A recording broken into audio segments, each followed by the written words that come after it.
That's your number one mistake.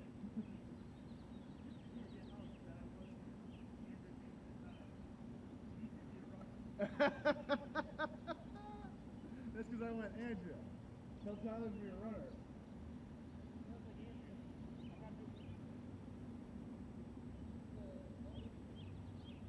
Oh, there's like wood, so we got some gravel.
Still alive.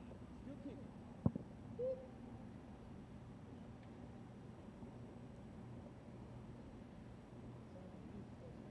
Nice. Where at? Like 5 minutes from my work. All right. Like a real nice area. Like you can Colorado Springs, not all areas are nice. You want to go north or west. And I'm like right next to the mountains, like good heartbeat. Like, really,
brought my phone. There's a lot of good ones. Okay.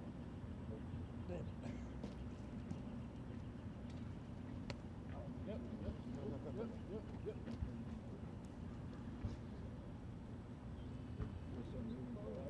Oh, they added stuff to the places. That's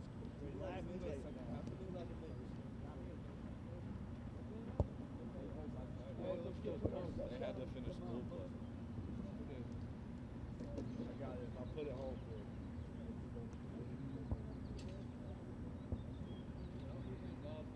I'm on. Just gotta get one of. Oh.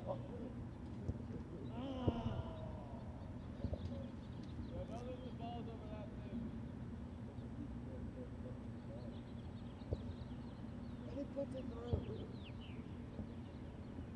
And he's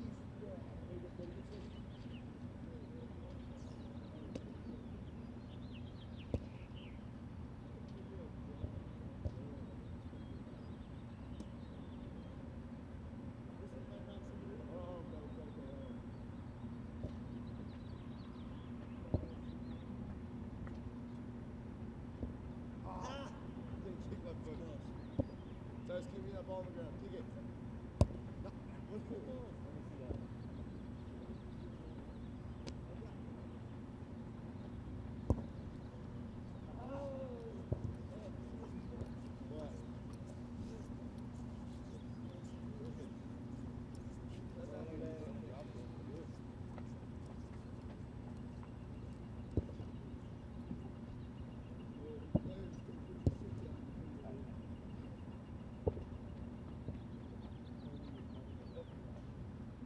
Big win.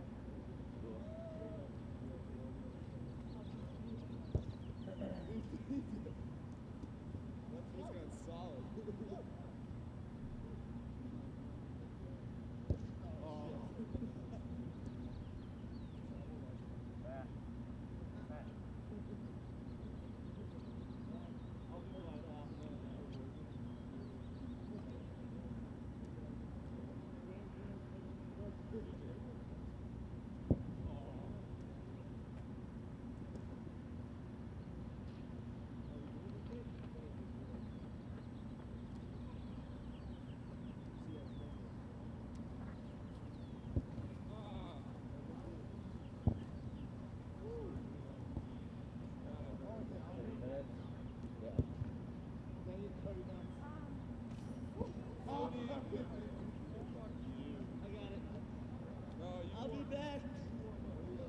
I'll be back.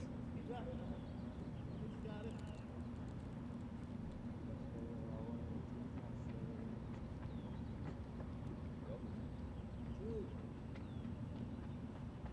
Hey, if you tape your wrist to your fish. Finish pooping just in time.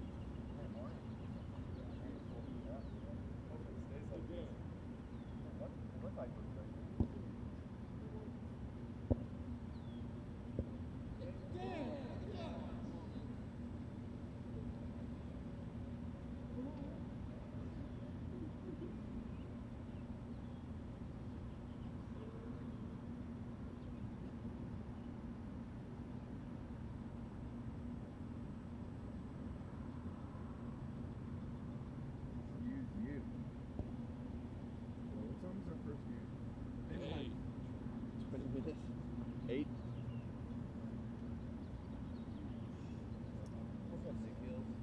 Cody kicked the ball over, so I'm going.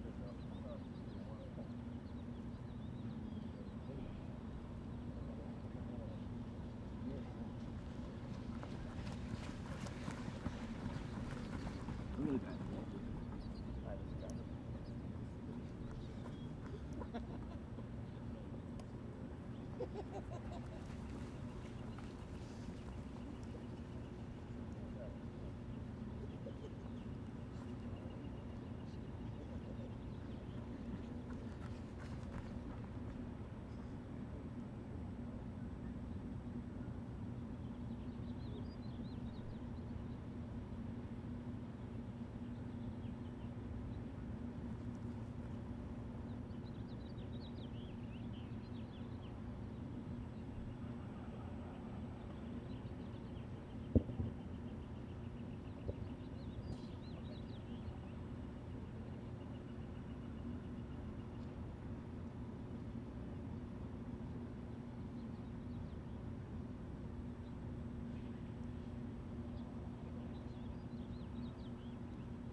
Hey, God didn't do anything. That was me making great fucking moves. And then all of a sudden, like, 4 people jumped on top of you and you got hot. Hey, well, you know, that's called terrible fucking sport. Hey, if I can get hot down by 4 people and not have one supporter, team unit's not there. It's brutal.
I did too.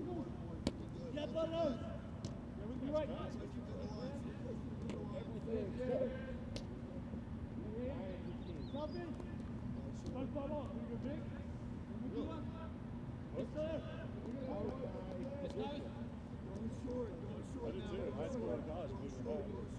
I don't let my high school know that. As soon as I got to Colorado, I'm like, no, it's the best position to field.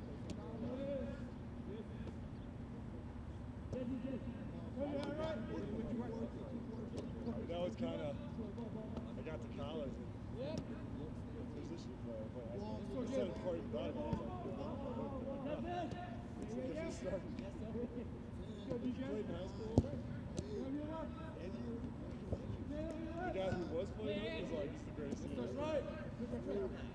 He's a fraternity by my too eventually. I played like 2 years later, like, the place was like, the best thing ever happened to me. Fucking hated that position.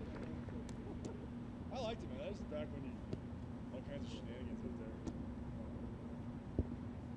All kinds of shenanigans. Wasn't even just those on the shit. Going after the props. I had great props too. That helped a lot. That guy named Big Keith. He wasn't my line. I want to play catch. Yeah, I was lefty. I know coach. It shouldn't matter. I know coach. Shouldn't matter going left. We're going right.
Push-ups.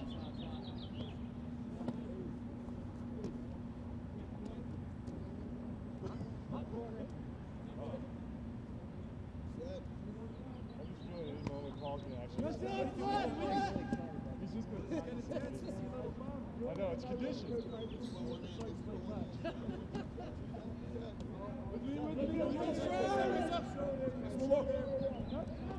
First pick, I got Paul. First pick, I got Paul. Nice, Steve. Nice, Steve. Steve. Let's start getting Commentating?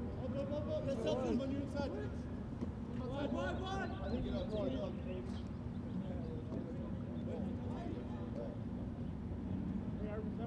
some pace on the line. I want some pace on the line. There you go. Let's go. That's it.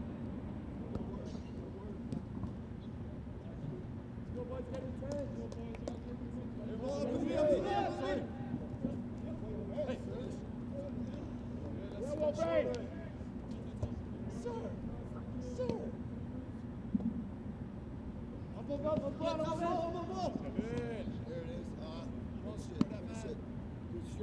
Boys, you gotta support them today against this team.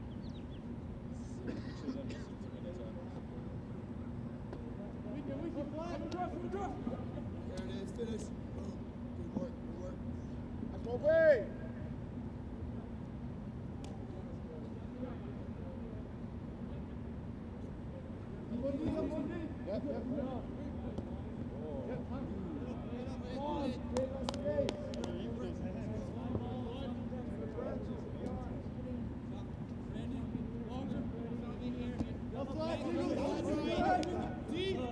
Yep.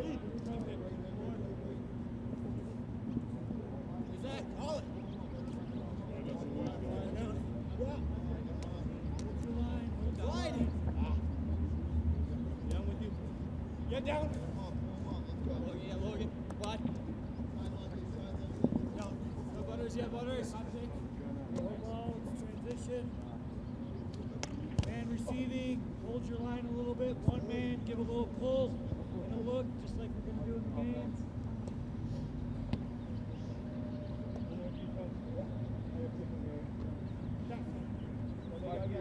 Why do you? Come on, pick. Hey, you got me. Yup.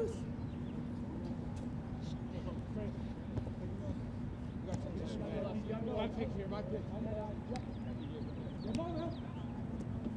You. Long. Run onto it. You got pace. Pace. Pace.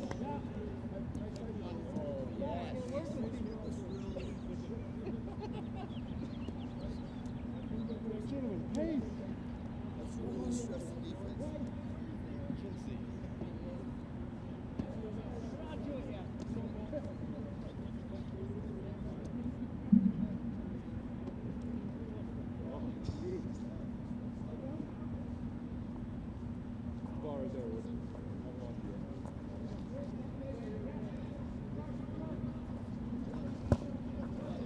What's up? Sure. We got to figure it out.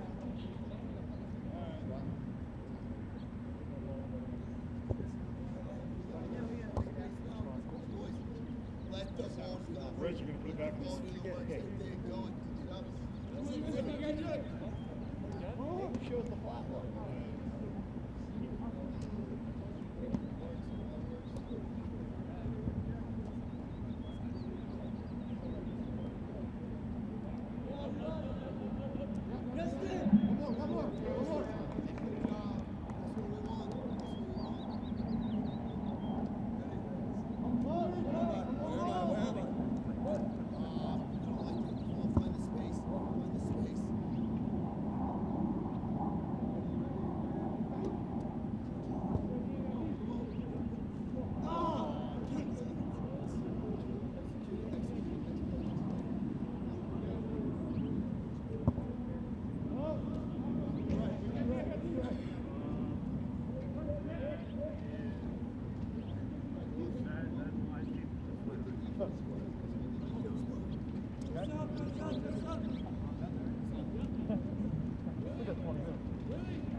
Yep. Yeah, now. I'm transition. Yeah. Yeah, Pablo. Over. Right. Logan. I'm over. Willie. Butters. Come on. Keep getting there. Yeah. Go get a drink.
Back up, right? Yeah, up. This way. Come here. Sweep. Perfect. I'm right. Out. Yeah. I'm over.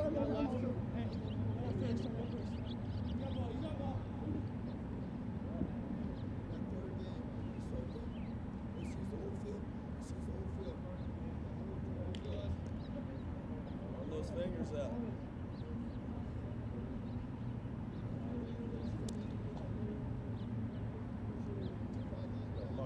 Hard down there. We're using this whole entire space. Keep going.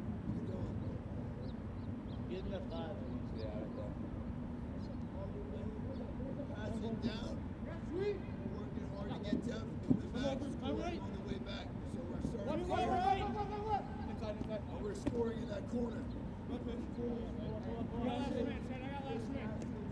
Right. Down left! I'm inside right. Work. Look for the work. Always something to be done. Always something to be done. Get on it.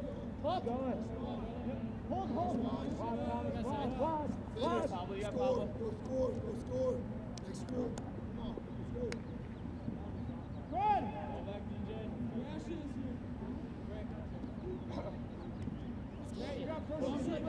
Let's go, right?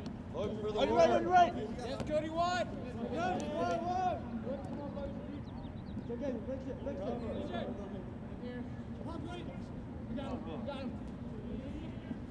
Good ball. Up. Get those. Whoa. DJ, you got my line right. Go, Barton. I'm good. Boys, listen.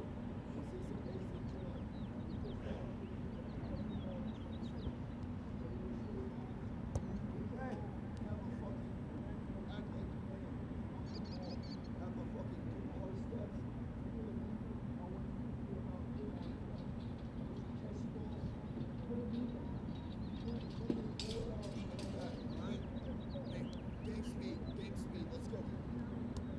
Move it. Yep. Work there. Get there. Work.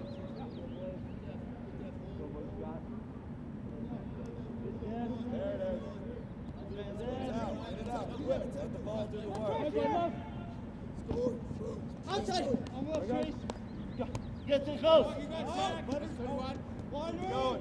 Work. There you go. Get in the pocket. Nice. Wow.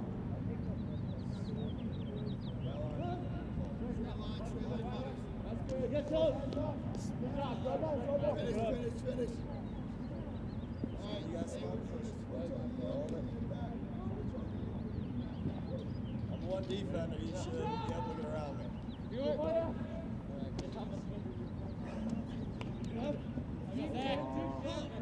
Work. Get there.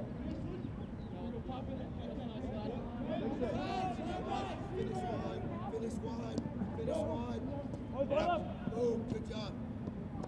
You all right? Yeah, you right? Realize I'm going to be hanging out right here, boys. So if you need to hold on to it, get by it. Give yourself pressure.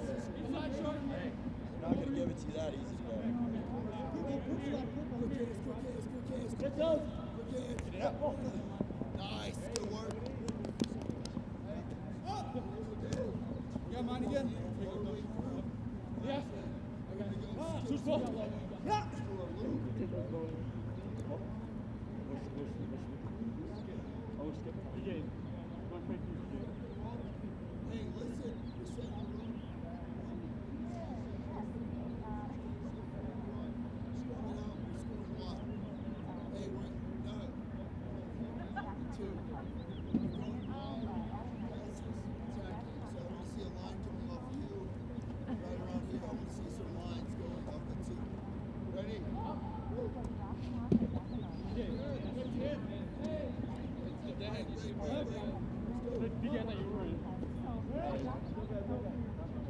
Hey, listen. Got it. Hey, Captain. Captain. I can't start running until a bit gets up.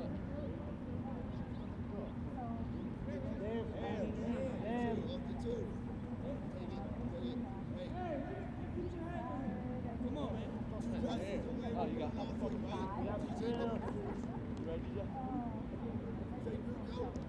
Ball. Beautiful. Good throw, Cody. Hold on. DJ, come out. Slide a little bit. Let the ball do the work. Communicate. Get up. Get up. Take it up. Finish through. Hey, I want this group to be running right. Let's go. Let's see it. Oh, shit.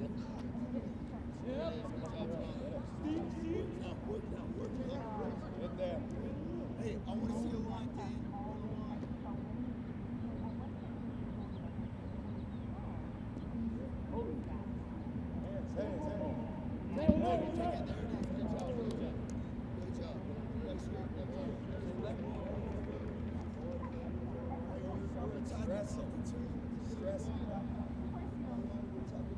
Are you skipping still? You get tackled on your heels. I'll be You're blind. running forward when you get tackled.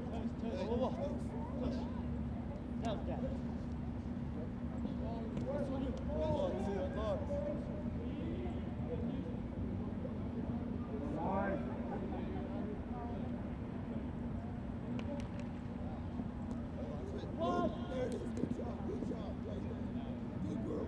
That's good, girl. That's what we want. That's what we want.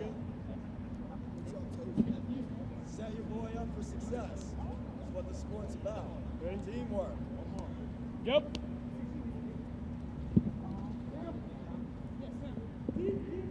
Go. Go.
Welcome back to the 2015 USA Rugby College Sevens National Championship. Welcome back to day 2 here. Day 1 was an excellent day, and we're going to start off the day nice and early today after some rain delays with a quarterfinal. We've got Minnesota Duluth playing Wisconsin Whitewater. Minnesota Duluth had a successful round of matches yesterday. They faced off against the U.S. Coast Guard, Principia, and Providence, winning convincingly in every match. It should be a cracking match. I'm joined here in the box by former Eagle legend, Paul Emmerich. Thanks, James Patterson. Yeah, it was a great day of rugby yesterday. We had a few weather delays with some lightning strikes and some rains, but currently right now it's clear skies at about 50 degrees here in Denver. and we're going to get ready to kick off with this UW Whitewater and Minnesota Duluth game. James, what do you think of the rugby yesterday? Yeah, we saw a lot of good games, but there was a lot of blowouts as well, so I'm really looking forward to today's action as we start to peg some of these teams that had some of these big scores yesterday against each other, and it'll be interesting to see which teams went away last night and were able to wipe the slate and come here fresh today. That's right. We're starting to weed out the lesser teams, and we're getting to the knockout round, so we're expecting a good day of rugby here in Denver. Some great weather. The sun's out. At the 2015 USA Rugby College Sevens National Championships. Join the conversation on Twitter, College Sevens. UW Whitewater with the kickoff into touch. UW Whitewater here is in the darker jerseys, playing from your left to right as we look at the screen. Minnesota Duluth is in the blue with the white letters, or the white numbers on their backs. Yeah, Paul, and Minnesota Duluth showed some real attacking prowess yesterday with some big blowout scores. They managed to put up a half century against Providence. That's no small feat, James. 50 points in sevens, that's a lot of running. I know, very few minutes here, so we'll see what happens as they get their first attacking possession of the game. Great pressure off of the scrum there. Let's see if Duluth can keep possession they have. Just some, some perhaps early some jitters. There we go, there's in trouble here. Yeah, referee says play advantage, knock on. So, just like that, we've been able to swing the table. Minnesota Duluth was deep in their own territory, and now UW Whitewater has a great attacking opportunity. They're 10 meters out, this is going to be hard to stop them. They need to come away with some points here. Get on the board here.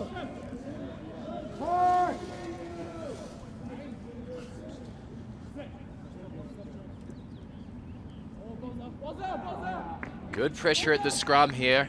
And it looks like it's been a turnover. Minnesota Duluth has the ball, being pressured deep in their own territory. A little sloppy at the back. They'll want to try and clear their line, but there they go. There's some of that attacking we talked about yesterday as they work down the sideline, finding excellent support on the inside. He's got one man to beat. He's got one man with him. He needs to look for support. Support is there in the form. Fantastic try by Blake Martin. What a way to start the day. And there's some signs that we saw yesterday from Minnesota Duluth. They were parked right deep on their own goal line, and they were able to turn, that defensive position into such an attacking play. Wasn't that a great opening set? 70 meters for the try on the turnover. Turnovers are paramount in this game, and that's evident right there. Turn the ball over, and you're away for 5. And I have to apologize earlier. Playing from left to right is East Carolina. It's not Wisconsin Whitewater. So Minnesota Duluth on the board early. 4:30 left here to play, up 5-0. Kickoff to come. Let's talk about some of these kickoffs, James. This is becoming a real set piece here in sevens, and these teams are really getting it dialed down, being able to compete for these kickoffs. Yeah, absolutely. We saw some great teams yesterday being able to put that ball up high and being able to regather. There's a good kick. That just gone 10. Good pressure. Oh, there you go. Possession's everything. Possession is king here. And look at this strong run here. Number 8, Cody careless. Christensen, was such a strong ball carrier yesterday. Had the ball stripped, but looks like they've got the ball back. And they've got numbers out to the left if they want to use it. Hands will do it. There you go. And there's some of that speed we were talking about. Interplaying back in field. Just losing the ball. But Logan Hansen, out there with those luscious locks, he was ranging down the sideline several times yesterday. What I like to see about wingers sometimes is he knows when to back himself on the outside, but he also knows when to cut back in field and look for inside support, Paul. No, that was well played by him. Up into the sideline, realize you can't get bundled into touch, you lose possession. Ball fed back inside. East Carolina's got a lot of work here to do. It's one against the head, but look at this. Oh, out the back, pins his ears. Like a robber in the 50. night. Well done. Untidy there. Perhaps he should have held that ball a little bit. The big man, let's see what he does here. Here he is, coming. He only knows one direction, straight upfield. There go the locks. Cody Christensen as he comes around the outside. Is he going to back himself? He is around the outside. He needs support now. Great reverse of field here. If they need to go forward. And the big man does. Oh, strong in the tackle from East Carolina. Oh, this could be a excellent turnover. Great work at the breakdown there, creating that turnover. Real trouble here.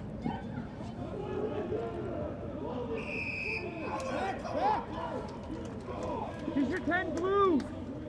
Here we go. I think we're getting called for hands in the ruck by blue. Side entry. You got to come through the gate. Can't come into the sides. Those are the rules.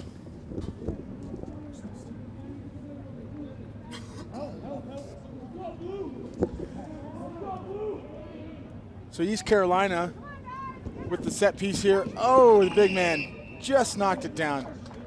Deemed a penalty. Can't slap the ball down here in rugby. You got to play it. Oh, big hit. Tackle. Nice little footwork here.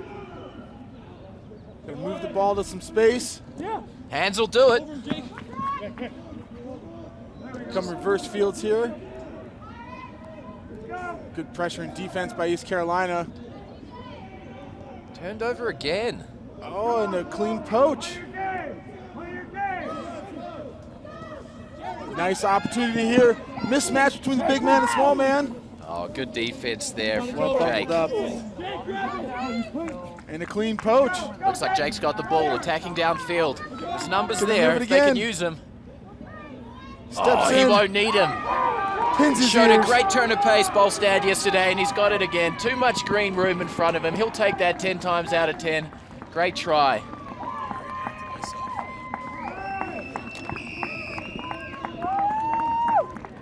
Well, there's Minnesota Duluth with another score up 12-0 to East Carolina. About 50 seconds left in the match.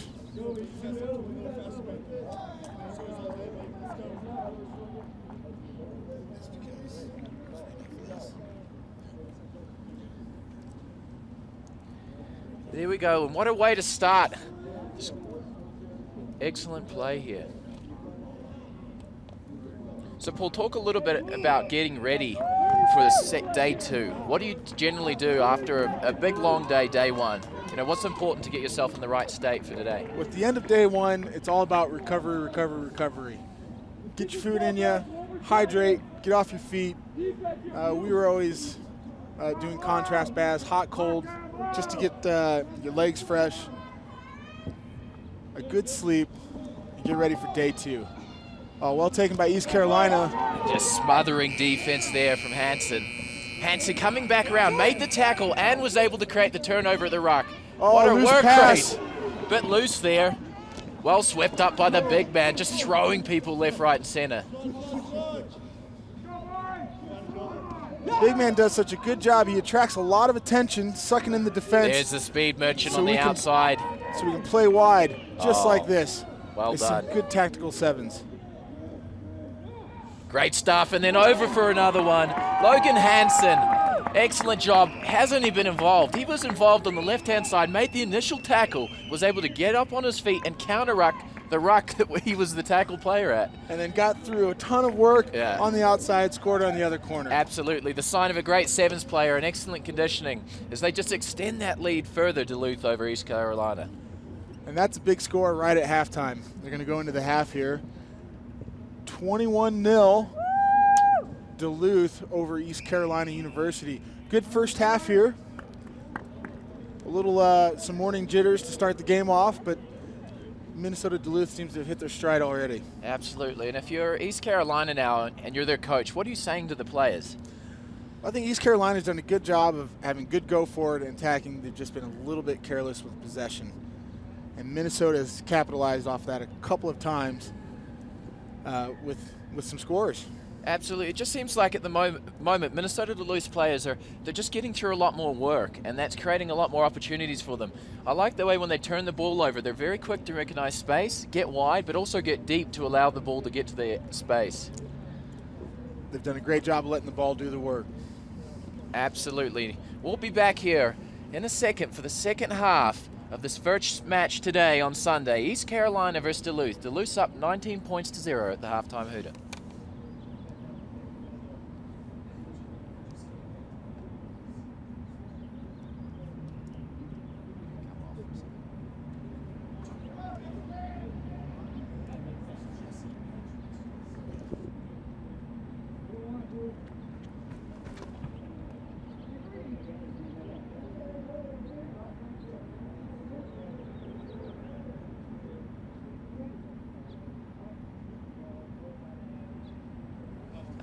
Welcome back to the 2015 USA Rugby College Sevens National Championships.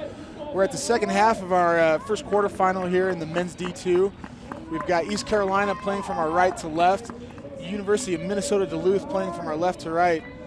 Duluth has been pretty clinical in this first half, James. They've settled themselves, and they're up 19-0. Absolutely. Just more of the same from them as they did yesterday. They had a lot of blowout victories. Let's see how East Carolina responds at the start of this game. He wants the number 1 kickoff. Decides to go deep this time. Oh, he pins his ears. All right, awesome. Just right here. Awesome, thanks. The big man, another big man, rumbling and bumbling. Rumbling and a bumbling. Classic Paul Emmerich there as we go along. Oh, well big read. hit. There's the big boy, Jake Lugers, just making smashing tackles around the field. You know, it's great timing, great read on that. Not quite sure what the penalty was, but it was a fantastic hit. Good short line, some good leg drive, getting some go forward here. Can we get a quick recycle and move the ball to space? I think so. Here we go. Shooting up on the outside, the defense. He's going to have to be careful here. Oh, the big man just couldn't handle the pass, and another turnover here for East Carolina. He's a bit isolated out here. Good patience. Looking to find mismatches, little 2-on-1s. My pick. Oh, A good great little fin stiff slipping arm. out of the tackle. Well done. Now to the danger man. Decides to go himself. There's Hansen, always getting meters when he takes the ball into contact. Looks like they could develop a 2-on-1 here if they want it. Just on the outside, the winger cracked down. There it is, great support line. Excellent work there from Bolstad, and he's in again. How about the speed of this guy? I love how he passes. The immediate reaction is to pass and run that positive line to get that second touch. He's had 3 or 4 second touches in this game, and that's been the big difference between these two teams. Pass and follow and support, that's where you get those tries. Well worked there for Minnesota Duluth. Absolutely, so they're not rushing back to take this kick. It looks like he's going to convert his own try. Maybe let's talk about some tactics here in this type of situation. You're up 24-0 in your first match of the day. Do you just take your time? You've got a good rhythm going and save your legs for the second match of the day? Yeah, I think you can look to utilize some subs, although it was 26 points up. You're not really in that much of a threat of a team coming back against you. However, yesterday we saw some good examples of teams closing it out. I think it was in the women's matches. We were watching Stanford play Virginia, and Virginia was excellent. They were able to take 2 or 3 minutes off the clock by when they had a penalty, just kicking it to touch, taking the time to reset the line out. So those are the kind of things you want to look to do. Very good game management. Break up here on the left side by East Carolina. Sawyer Brown there gets tackled. Oh, great work at the Just back. turns it over. There's Bolstad again at the back with the try-saving tackle. Managed to get up on his feet and poach the ball as well. It'll be interesting to see what the referee says here. I think it was a clean poach, and he was bundled into touch. Looks like he So we're going was. to go to the line out for East Carolina. Nice little break there by Sawyer. Just a little stutter step and the stiff arm and the 5-meter channel to get around him. Hopefully they convert this into some points.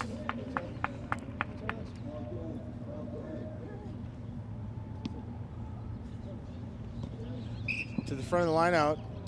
It wasn't 5 meters. We'll go to the option. Half arm to Minnesota Duluth. The ball needs to go 5 meters to enter the play field from the line out, James. If you don't, it's a turnover. Oh, look at and this a speed half arm. here. Look at that great drop off. Fantastic stuff. And here he is, Hansen, strutting away, unopposed to the goal line. And that was great sevens rugby. How about that? If you couldn't coach that any better, that drop off. Great recognition. He got up in between 2 players, committed both defenders, and the easy line underneath and under the post. Wow, they are a well-drilled unit, aren't they, Minnesota Duluth? They're definitely hitting on all cylinders this morning.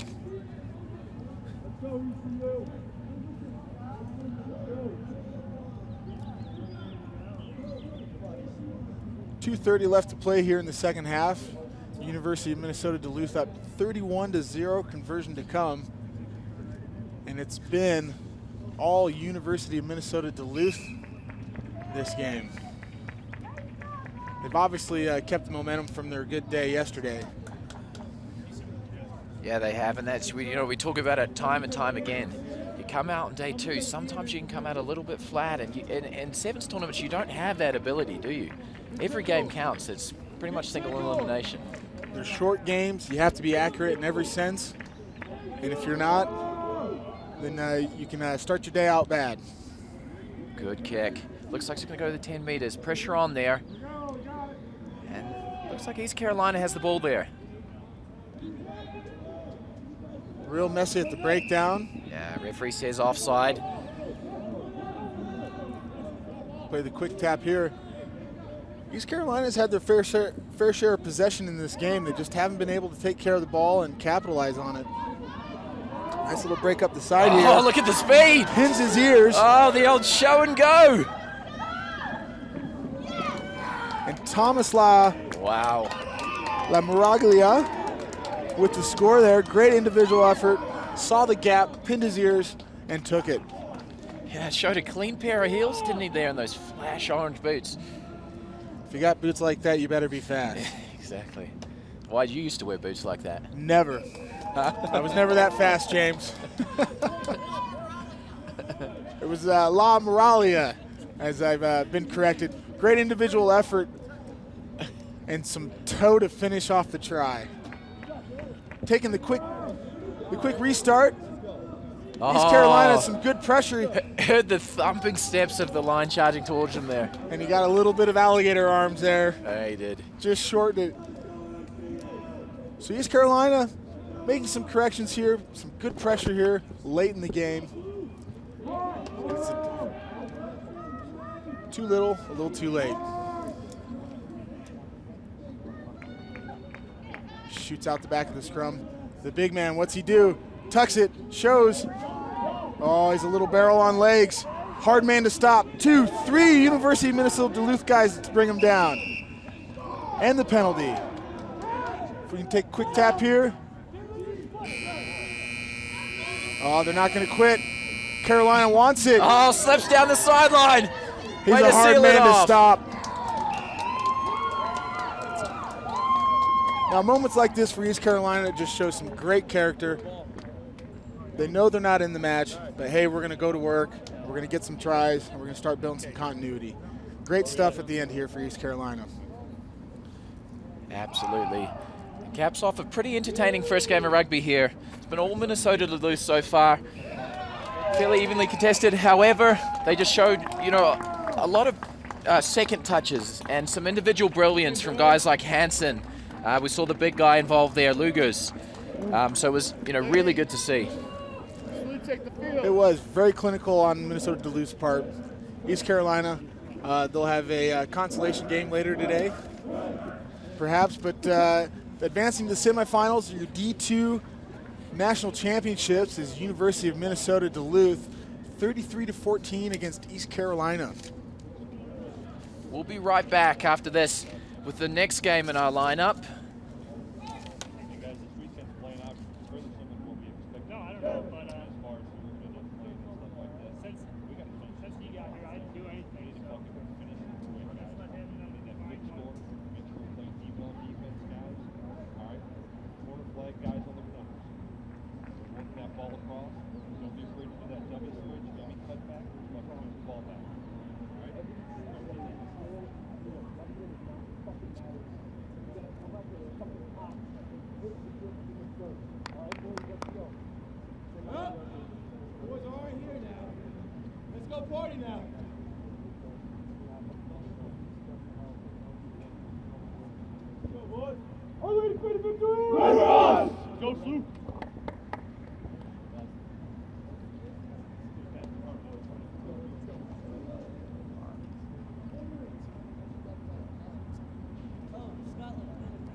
We're back here at the 2015 USA Rugby College Sevens National Championships.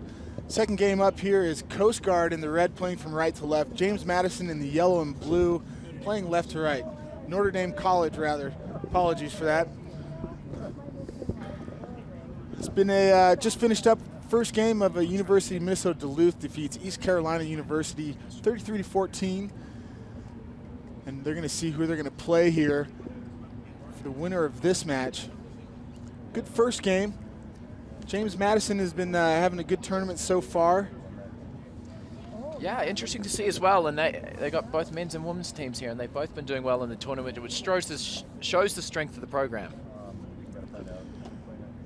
United States Coast Guard Bears head coaches Chris Holbeck, assistant coach Shannon Heap, and the captain Steve Palmieri. They earned an automatic spot at Nationals by winning the New England Collegiate Sevens Conference Championships. Steve Palmieri, their captain, is also a great motivator and has a high rugby IQ, so we should be able to see some great things out of him today.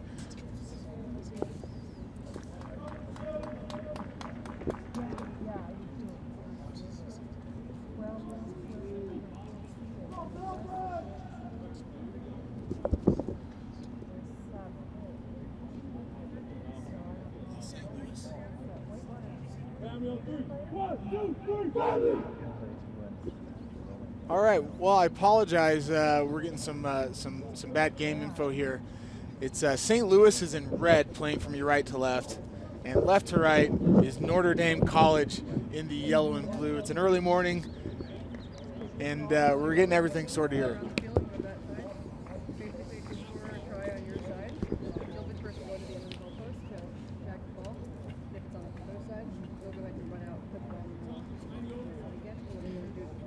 Looks like we're just waiting a few minutes for kickoff. I think the referee needs a little extra warm-up. How do you go about your warm-ups, Paul, as a referee? It's obviously quite explosive out there. Well, you try to be. You got to, especially in sevens, James. There's and at my age, there's no more just doing a little stretch and going out there and running around. So, you got to have a proper dynamic warm-up, get warm, and especially in sevens, there's a lot of running around as a referee. So obviously, sevens and 15s rugby, your strength was going forward. What do you think your strength is as a referee? Anticipating the play, letting the play develop, and I haven't had much high-level referee experience just yet, but with the high school and boys and girls that I referee, it's try to do as much coaching as I can while I'm out there on the field, preemptively prevent a lot of penalties. Yeah, I heard a rumor that you actually went half a game without blowing a whistle. That's right. You're definitely a player's referee. Favorite words are play on, James. Play on. Yeah. And not one card given yet this year. No, it's pretty hard to give a card when you're coaching. That's right. Well, maybe I could card myself. I'm not sure. I am playing with a full deck. Okay, it looks like we're just approaching here for the kickoff.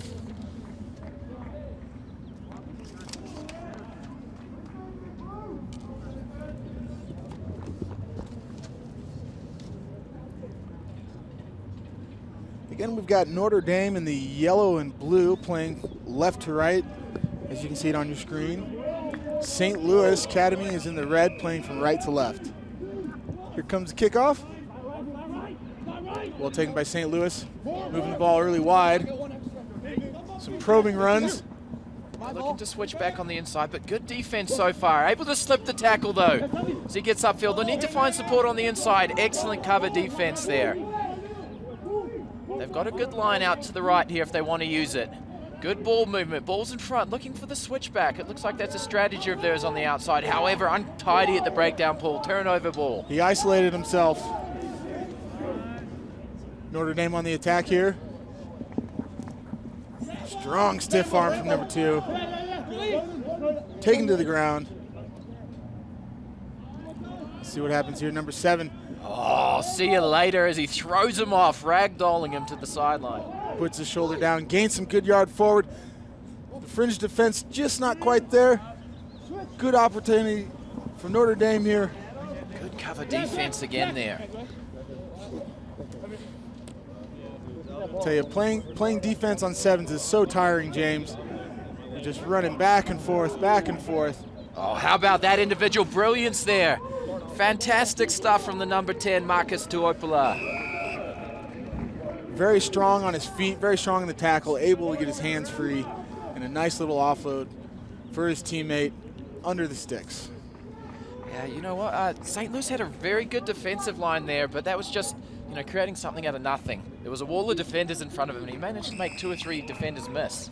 Well, you've got to make your first up tackles, James. Everything's under the microscope here. All skill sets, you're rucking, passing, and open field tackling.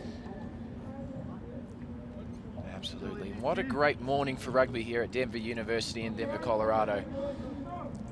You know, we had some weather delays yesterday, but Big Yella's out today, and it's a great day for some rugby. Well received at the back, deep kick strategy this time. Again looking to drop off and create that mismatch. A 2-on-1 on the outside. Oh, perhaps weird. should have given that ball a little bit earlier. Shooting out of the line. Big hit, big gets hit. the ball away. Trouble here though. That's what happens when you do that spot tackle sometimes. But look at him, great work rate coming back to make the tackle again. Oh, he's busier than a fiddler's elbow, James. All over the field. And creating the turnover on the outside as well. Oh, referee deems he did not release. Tackle player. Quick tap, ball spun wide for St. Louis College. Nice straighten up line, good duck under, just couldn't slip the tackle. Oh, great pop offload off the ground. Well done, and another offload. As they work out, they've got numbers out to the left here if they don't want to use it, but again, look at the menace at the breakdown they're We creating. got a 2-on-1 here, decides Interesting to kick tactic. it. Oh, Could have made the easy pass. Turnover ball here, Notre Dame back on attack. Desperate defense by St. Louis here. Just falling over into the ruck. Yeah, Joe Mazur out there. He had a 2-on-1, a clear 2-on-1 on the outside, and he's got some individual brilliance, but he tried the chip and chase instead of the pass there. That was a try that went begging for them in the early stages of this game. Well, he'll be kicking himself for that one. But to be a good sportsman, my coach told me, you have to have a short memory. So you forget about that one Well, and you on to the definitely next have job. a short memory, that's for sure. So you're great at sports. Here we go. Swinging the ball out. Dancing around number 10, trying to wiggle in room. Does he have the corner? Well held. Oh, good work at the breakdown. Just Unlucky, isolated though, himself. losing his feet. He created the turnover. Can't lose your feet in that situation. Notre Dame just slowing it down.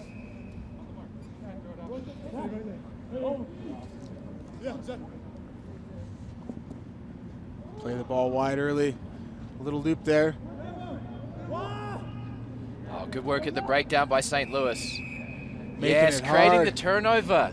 Put him under pressure and they came off. And quick tap, here he goes. Got a 2-on-1 on the outside. Will he need the extra man? No, he won't. Trucking through the big unit. Fantastic stuff there. Well worked. Excellent work, and that's more of what we saw yesterday from St. Louis. You know, yesterday St. Louis had some big wins again. They played East Carolina yesterday, 129-12. Played 36-7 against Vassar, and then 25-5 against Wisconsin Whitewater. So they had some big wins. So we know they can score points, and you know there's some of those indications that we saw yesterday. I believe the try was scored by number 13, Rodney Thomas.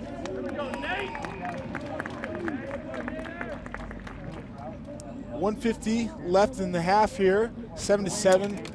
Notre Dame College and St. Louis University. It's been a great game so far. Some tough defense, going through a lot of the phases, and they've been earning their tries. Absolutely, be interesting to see this kickoff here. We know they had some very good kickoffs yesterday, being able to recycle their own ball several times. There's that good high kick we talked about with a Very good chase. contestable. Oh, what a take. It's gone up, taking it at the peak. Great pressure there by St. Louis. Perhaps a bit offside. The ref has hand out for advantage. Oh, throws him down. Sit down, 1, 2, 3 players. Oh, there's gaps out wide if they can recycle this, James. Yeah, penalty there. Hands in the ruck. How about the strength showing there in the tackle? Move the ball wide here. Reversing Fields, a 3-on-2. Does he use the man out wide? Yes, he does. Oh, he's stepping and juking and jiving. Well taken down by number 8, Adam Pavlakis. Oh, they've got numbers to burn here if they can free the ball. They've done well to keep possession.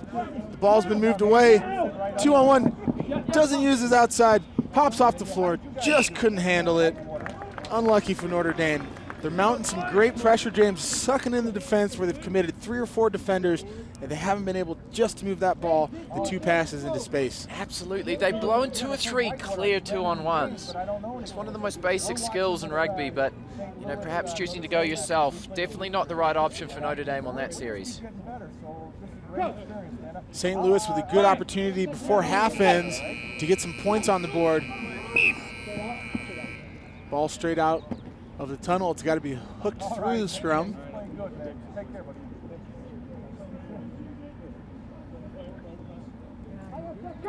The great thing about rugby, when the hooter goes, doesn't mean the half is over, the game is over. You got to keep working.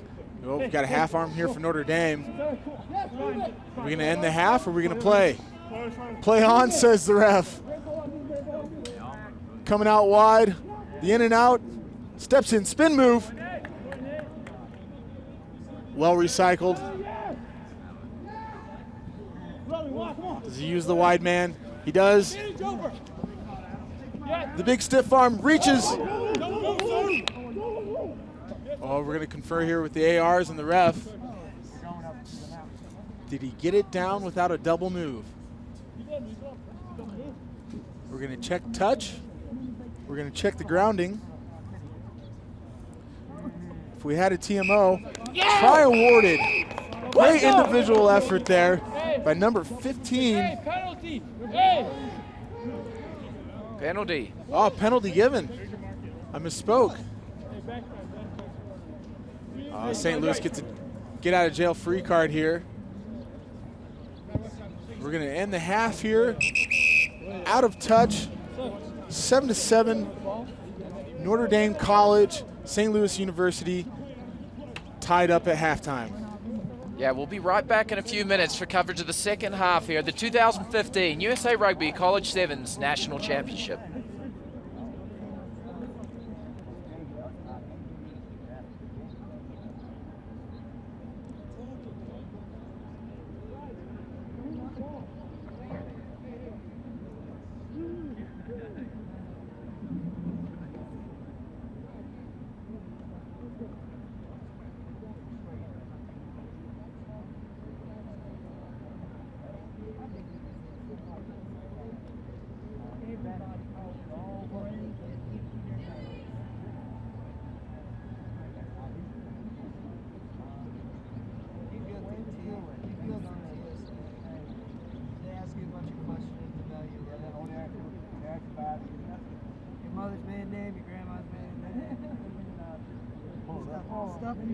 Stuff you probably wouldn't eat.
Welcome back to the 2015 USA Rugby College Sevens National Championships.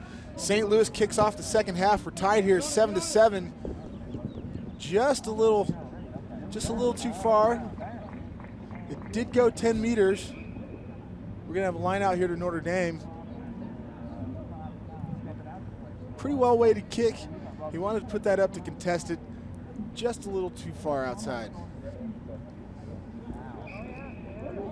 Oh, no, it's gone out in the full. So a half arm awarded to Notre Dame. Take the quick tap from halfway. Number 15, the good step, the good stiff arm. He's isolated himself a little bit.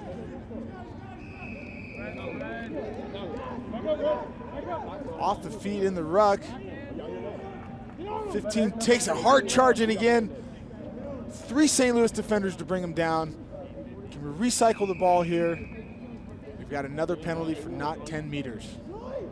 Yeah, great strong carry there again. He hasn't even been active in this game. A big load to bring down. Number 15, Roneel Reynolds, heavy ball carrier. We've got the ball out of the ruck, moved it Great again. hands. Hands will do it. Oh, and he loses the ball. The number 12, Zach Forrell could have made the easy pass to put his winger away. Looks like he's got another penalty though. Penalty advantage, playing offside. Got numbers to burn on the outside, choose not to go there. Straight up the middle. There's still, look out right, there's numbers, acres of space. A 2-on-1 will do it. Oh, well done. Took the ball, straightened up, let the ball do the work, passed it wide. Great score and patience there on the build-up with the Roneel Reynolds dotting down. He's been a heavy ball carrier in this game so far. Takes a lot of defenders to bring that guy down. Get ready, talk it down. Here we go. So good start to the second half by Notre Dame College here. Starting to see a little bit of fatigue on some of the players. Get a few more minutes out of them. Let's talk tactical substitution here, James. That's a huge kick from Notre Dame. Right from the sideline, slots it. Tactically, if you're St. Louis right now, you've got to get back into that mold yesterday of attacking rugby. They played such enterprising rugby yesterday. They just haven't had possession. Especially in this first half of the second half, as you would say. It's a game of 4 halves, James. Nice long kickoff. Great height on that kick. Deep. Yes, can't handle that. But what about the pressure put on that kick? Just off the fingertips. Couldn't quite gather it. And it'll be a line out for Notre Dame College. Notre Dame College up 14-7 here against St. Louis. Attacking line out inside the 22.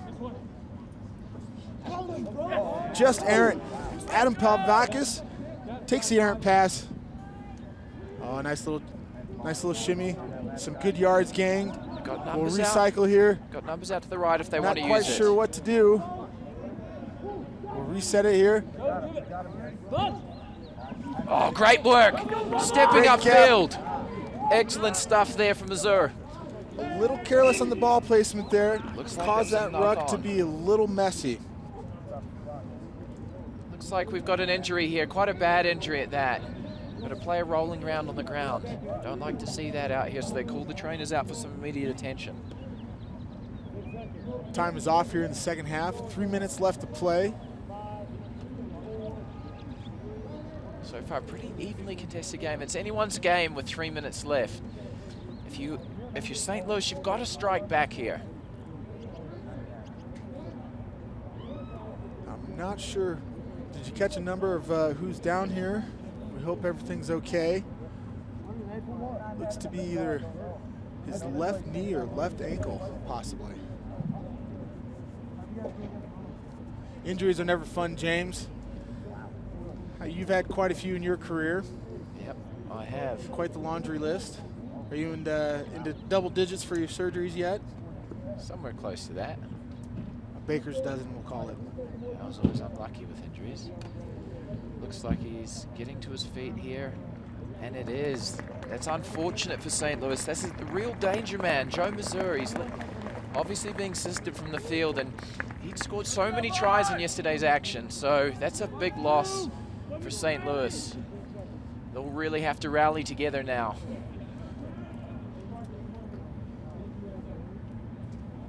He'll be walking gingerly on that tomorrow.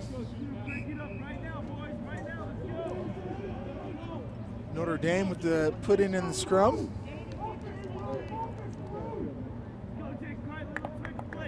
Good attacking platform here.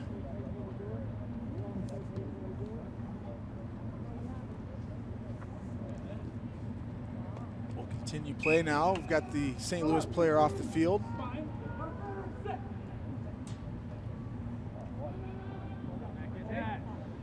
Great pressure by St. Louis at the back of the scrum. Ball's been poached. Notre Dame penalized for coming off the feet. Quick tap taken. A little shimmy, a little show and go. Some good yards gained. A nice recycle by St. Louis. Oh, big hit. Adam's been pretty quiet this game so far. A little bit of involvement there. Great little offload. Keep the ball alive. Here's the try score. A bit of an errant pass there. Perhaps need a little bit of direction. Good defense though from Notre Dame. But being able to slip down the outside. He's got one man to beat. Little in and out. Oh, excellent stuff in scoring. He's a strong runner, that one. Fantastic work there. Great try. I believe it was number 10 that scored that try. Connor Brady. His teammate went in between the two defenders, sucked him in, got his hands free, and a nice little offload on the outside, and a good little shake to stand up the sweeper around the corner and under the post. Yeah, fantastic work there, and that's exactly what they needed to do. And scoring under the post, so crucial as Notre Dame made that last conversion. So here's a big kick to tie things up with 1:30 left to play here on day 2 at the USA Rugby College Sevens National Championship. 14 all, deadlocked here. It's been a great game. Overtime, 5-minute period, golden score, meaning the first team to score wins the overtime. We'll see if we have our first overtime of the tournament here. St. Louis to kick off to Notre Dame. Well contested. Met heavily in the tackle. They've overcommitted to this ruck, so they're down numbers on the outside. Notre Dame can exploit this. Well recycled. Going to move the ball again. Well straightened up. A little bit of a loose pass. Oh, big tackle and steal there. Ripped off. Great stuff. Excellent work. Spreading the ball now. This is when they're most dangerous. They need to get the ball out wide. However, just couldn't handle the turnover. offload. Notre Dame looked to recycle here.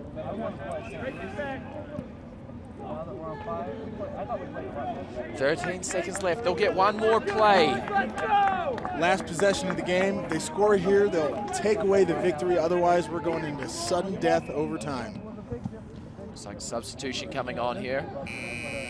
Notre Dame, critical fresh legs at the right time. Jacob Kreitler subbed off. He's put in a good graft this game thus far. We'll get some fresh legs on here for the last opportunity to score and win this game. The Hooters gone. This will be the last play of the game. Ball squirts out the back. Well moved away. We have a 2-on-1 here on the outside. Does he help? Penalty.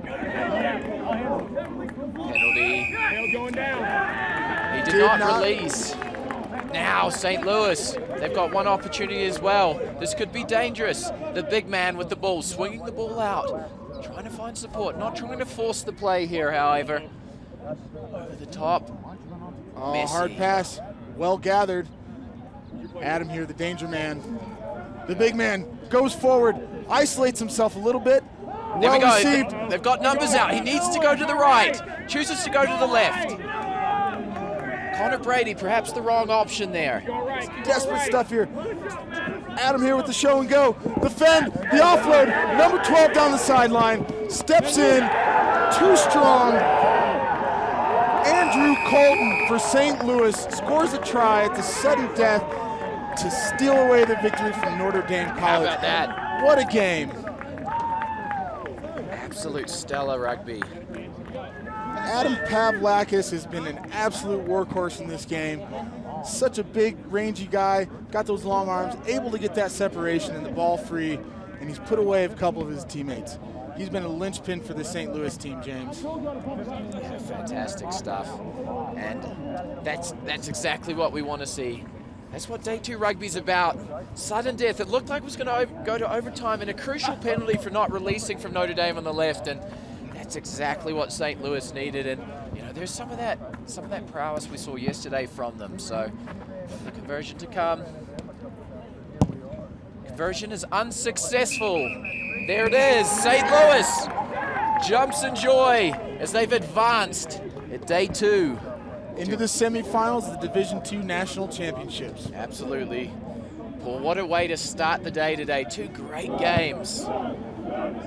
We'll take a short break here. We'll be right back shortly with the bowl quarterfinal, West Virginia versus Arkansas.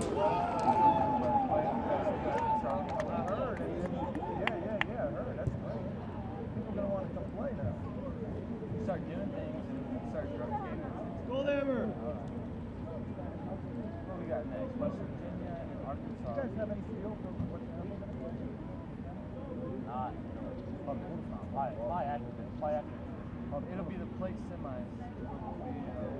Do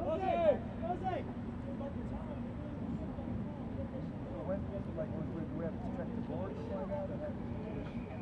You did your math right. That was great. Oh, I think we won by, got it by 2 points. 2 points. 1 point. Oh, was it 1 point? Wow. Isn't that amazing? Oh.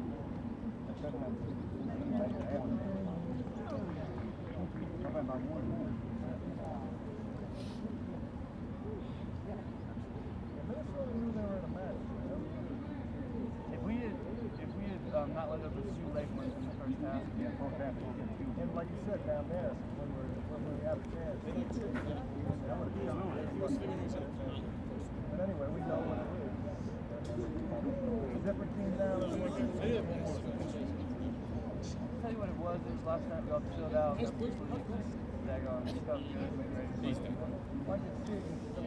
It didn't sound good, man. I was ready to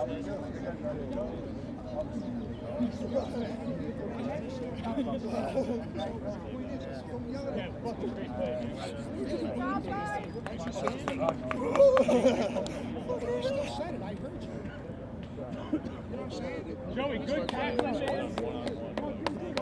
You're the spark plug we needed, my friend. Joey Corey, nice rucking out there.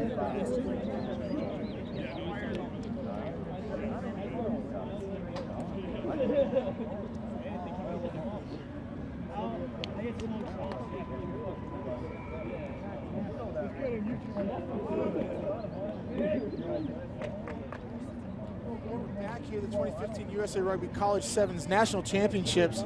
We've got West Virginia and Arkansas. West Virginia is in the blue, white, and yellow stripes with the fantastic looking jerseys, playing on our right to left. Arkansas here is in the checkered red and white, playing left to right. Kickoff to come. It's been a great day of games so far. The sun is out, the weather's dry. Great little break here by Arkansas. The offload, move the ball wide. We've got danger man stepper here. An errant pass. Such a good job of keeping the hands free. Gonna go up, set the ruck here. Reset the offside line. Just a little knock on there from the scrum half. That's the unique thing about sevens here, is that everyone has to play scrum half. We have to be well versed at all those skills.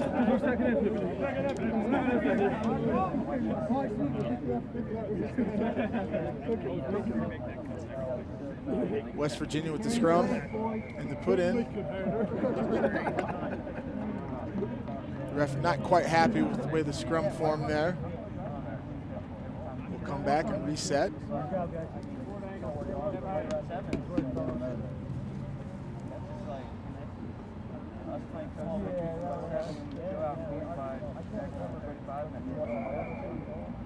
Again, a bit messy at scrum there. Been putting a lot of pressure on from Arkansas. West Virginia will just want to get possession, go through a few phases, and go to work on the ball.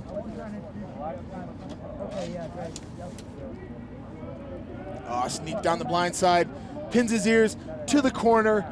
Try time for West Virginia. Well spotted there by the scrum half. Recognized there wasn't anyone on the blind side there. Scooped the ball up, darted down the blind side. Good rugby IQ there, James. Absolutely. What a great start to this game. And, you know, after suffering some pretty heavy defeats towards the end of yesterday, they had to play the formidable St. Mary's, went 38 points down to 0. But even in that game, they showed some signs of attacking prowess. So it'll be very interesting to see how they continue to build on this momentum of this first score here in this bowl quarterfinal.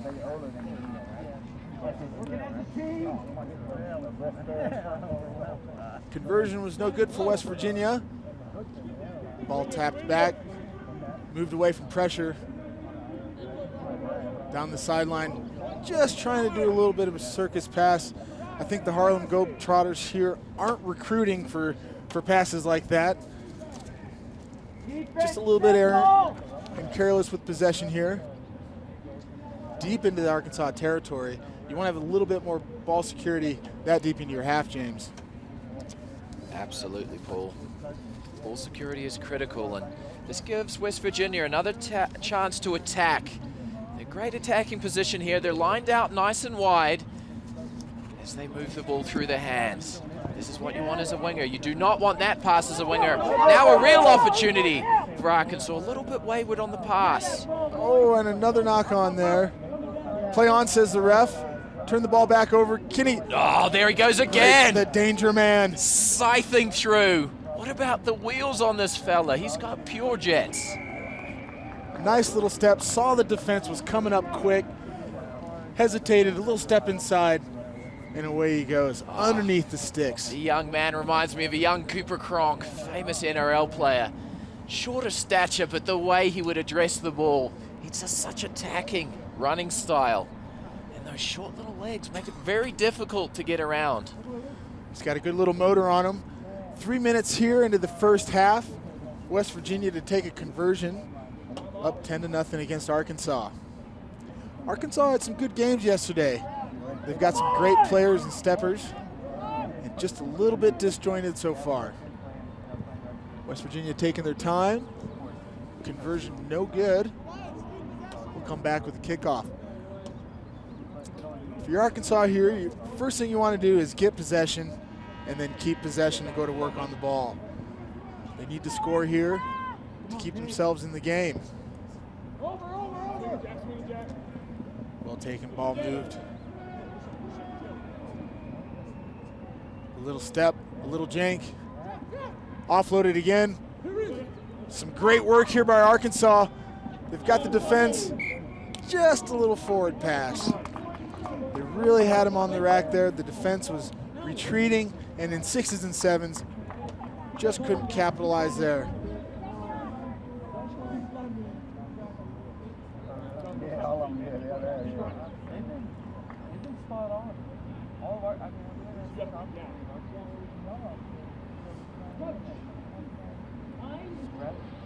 Scrum to come for West Virginia. A little bit messy there, straight back out of the tunnel. We'll come back for a reset. You know, this Arkansas team, they want to respond here, but they've got a lot of freshmen on the team, and it's always good, Paul, to see bringing a team to tournament with so many young players. It just shows good signs for the future. And there we go again. Oh, there's the danger man. Corey Jones, he was great yesterday. He'll be ruining that one. He wants that ball back. He's got some definite wheels on him, and he's a very hard man to bring down once he gets going.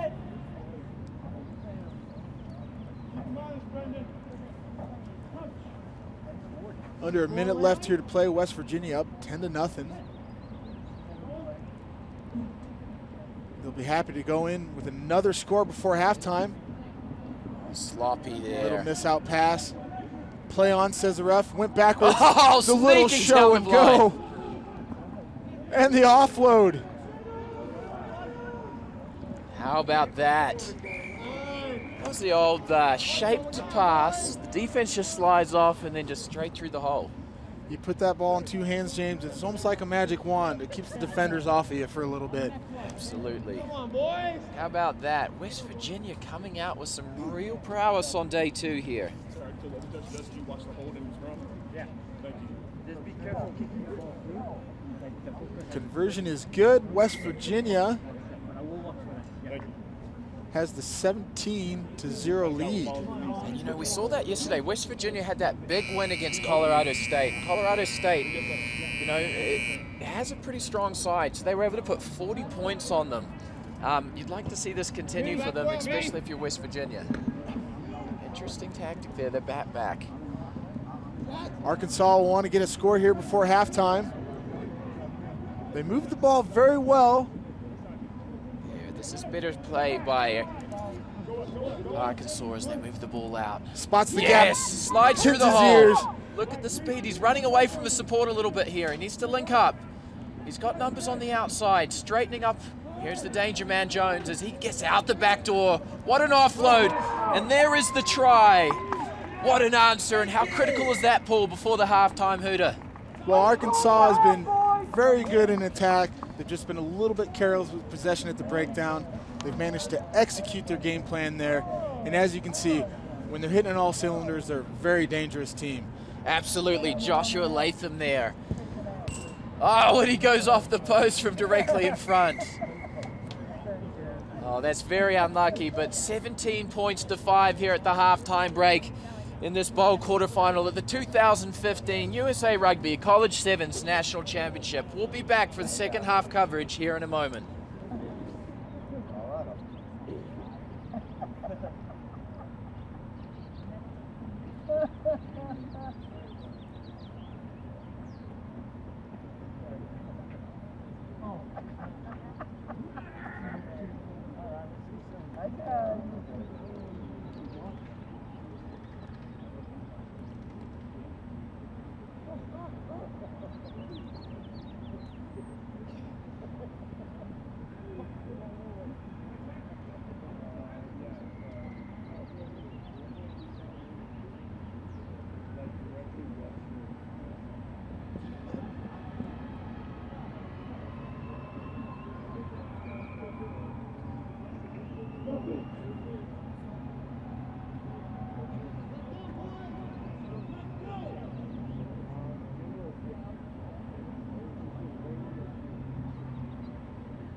Let's go. Come on. Keep that momentum. Good tackle. Good tackle. The second half of the West Virginia-Arkansas game. West Virginia up 17-5. I'm Paul Emmerich, joined here with my co-host, James Patterson. It's been a good game so far, James. Arkansas has been dangerous. They had a couple of close losses yesterday. Lost to Stony Brook 24-26 in a close game. Not so lucky against Lindenwood. They put up a goose egg in a good close win against Central Florida 28-26. They're a dangerous team, as they showed us in the last play of the first half. And a lot more of the same. Great contestable kickoff. Oh, great work by Jones there. Fantastic stuff. Showing his real talent. The big Straight. number Oh, 8. the chip and chase. Interesting tactic. Now, here's the danger man. We saw the scything speed from Latham. And he's off downfield. Picked up by the big man. Looking to straighten things up here, but running backwards a little bit. Finds a good offload. Straight to the danger man, Jones. Little show and go. He's playing games with the defenders here. A little 2-on-1 on the outside. Shows, keeps the ball himself, still on his feet, keeps the ball alive, moving it back to space, reversing the field. Here's Jones looking to straighten. Finds Jones again. Jones, there's Jones's talent we talked about. He's got great ability and excellent speed with the big fend off. He needs some support play with the offload. Oh, it hit him square in the hands and he wasn't able to hold on to that one. Unlucky. He'll dream of that tonight. There's Jones competing for the ball again. Jones has stolen the ball back. He is all over the park like a ravaged dog. The little show. Excellent work. Dots down from Arkansas. Mr. Jones, pat yourself on the back about 10 bloody times. That's fantastic work. And that's what we've been talking about, James. If Arkansas can just keep possession and go through some phases, they're a dangerous team. He is all over the park. Yes, and nod to yourself as he walks back to the halfway. He is absolutely fired up now. They'll want more of the same from Mr. Jones here. Great job to reclaim that kickoff, get Arkansas off on the right foot here in the second half. West Virginia up 17-12 to Arkansas. Arkansas playing from our right to left. Kickoff to come.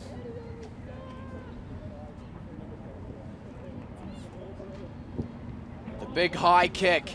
Is it going to go 10 meters? No, it's out on the full.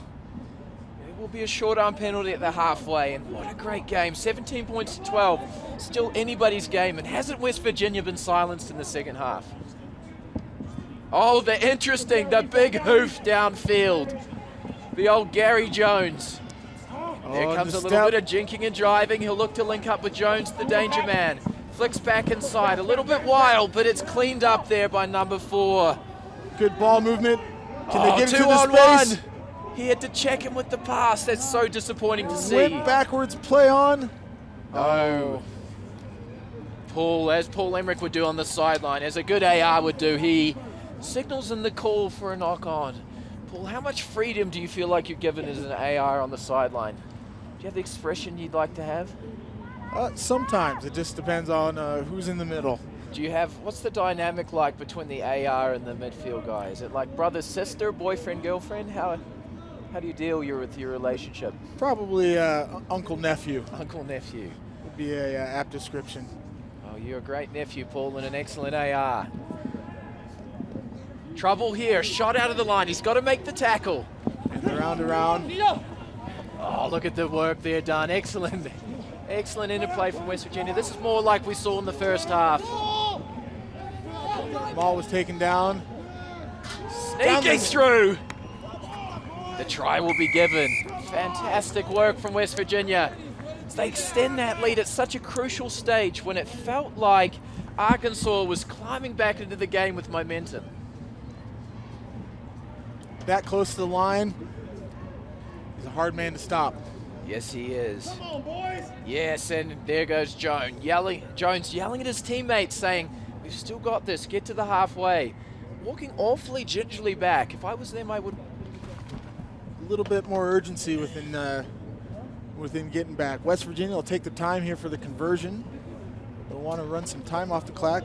You get 30 seconds once you've in place to take the conversion.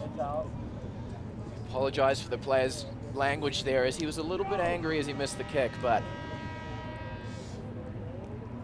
A 2-possession game here for Arkansas. Down 22-12. Oh, well taken. Low ball. They'll look to get into the danger man's hands. He's back on the other side, but that won't matter. Working forward, excellent tackle from West Virginia. Oh, he poaches the ball out. What a piece of individual brilliance. Little in and out. Oh, he's still, they can't stop him. He's a ball player. Need to get the ball back into his hands. Here he goes again, trying to get the ball. You got to be careful with those rucks. Make sure they maintain clean possession. He's climbing back upfield. He'll look to find support play again. He's just trying to draw a defender out and create a mismatch, and there's the mismatch they were after. Slides through a big hole, and he'll score right under the post at a critical time with 1:37 left to go. Oh, how about that work, though? There was some excellent work done there, especially at the back. At the beginning there, I think it was Arkansas's number 14, Joshua Latham. How about the moves on him? You couldn't catch him in a phone booth. Did a great job of being patient with ball in hand, manipulating the defense, getting him to shift, spotted the gap, attacked the defender, and put his teammate through. Great work. Absolutely. So they'll want to put this a contestable kick. The last kick went out on the fill. He won't want to make the same mistake. Minute left to play here. Arkansas down by 5. Oh, what a kick. Converted try will win it for them. Ball goes backwards. Oh, Ref and they've says got play possession on. back. Could this be another screamer like the last game? It'll come down to the wire. Here's the danger man, Jones. He looks for support. Attacking upfield, creating mismatches. I like the work he does there to create the overlap. There's the try Space on scored. the outside. Does he have the wheels to get there? Taken down, not held. He can get back up and play the ball again, but he's had the ball stolen away from him. Oh, unlucky. You've got to hold on to the ball a little bit better than that. Oh, great work by Jones. He gets up and makes a steal. Oh, I thought he was fair. I thought that was a fair steal there. Perhaps the wrong call from the referee, but don't want to insult you, Paul. Nope, no insults here. He did a great job of tackling, getting to his feet. Oh, he I hoofs thought it that was out a fair thinking the play. full-time whistle will happen, but there will be one more play. Crucial line out here for West Virginia. If they can get possession, kick the ball out, and they'll seal the game away.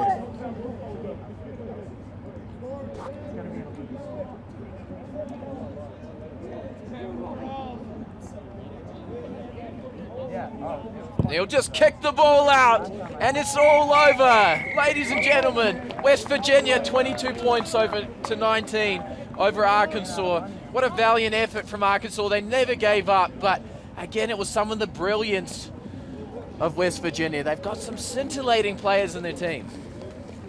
The number 9 for West Virginia was paramount in this win today. He had some great tries, some great moves, and also was a fantastic playmaker as well. Absolutely, and that will draw match play to a close. We're coming back for the Cup quarterfinal. Virginia against Rutgers from the 2015 USA Rugby College Sevens National Championship. I did some with the Pacific tournament in San Francisco. Oh, okay.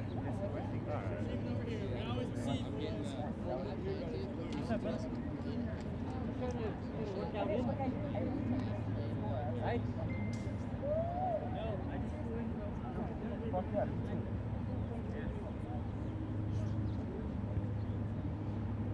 Fuck yeah.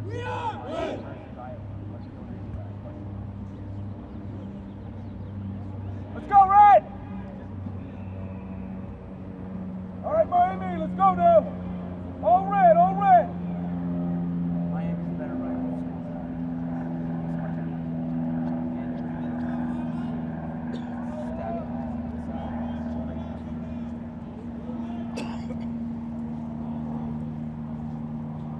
Your ball, Andrew. Your ball, Norris. Come on now.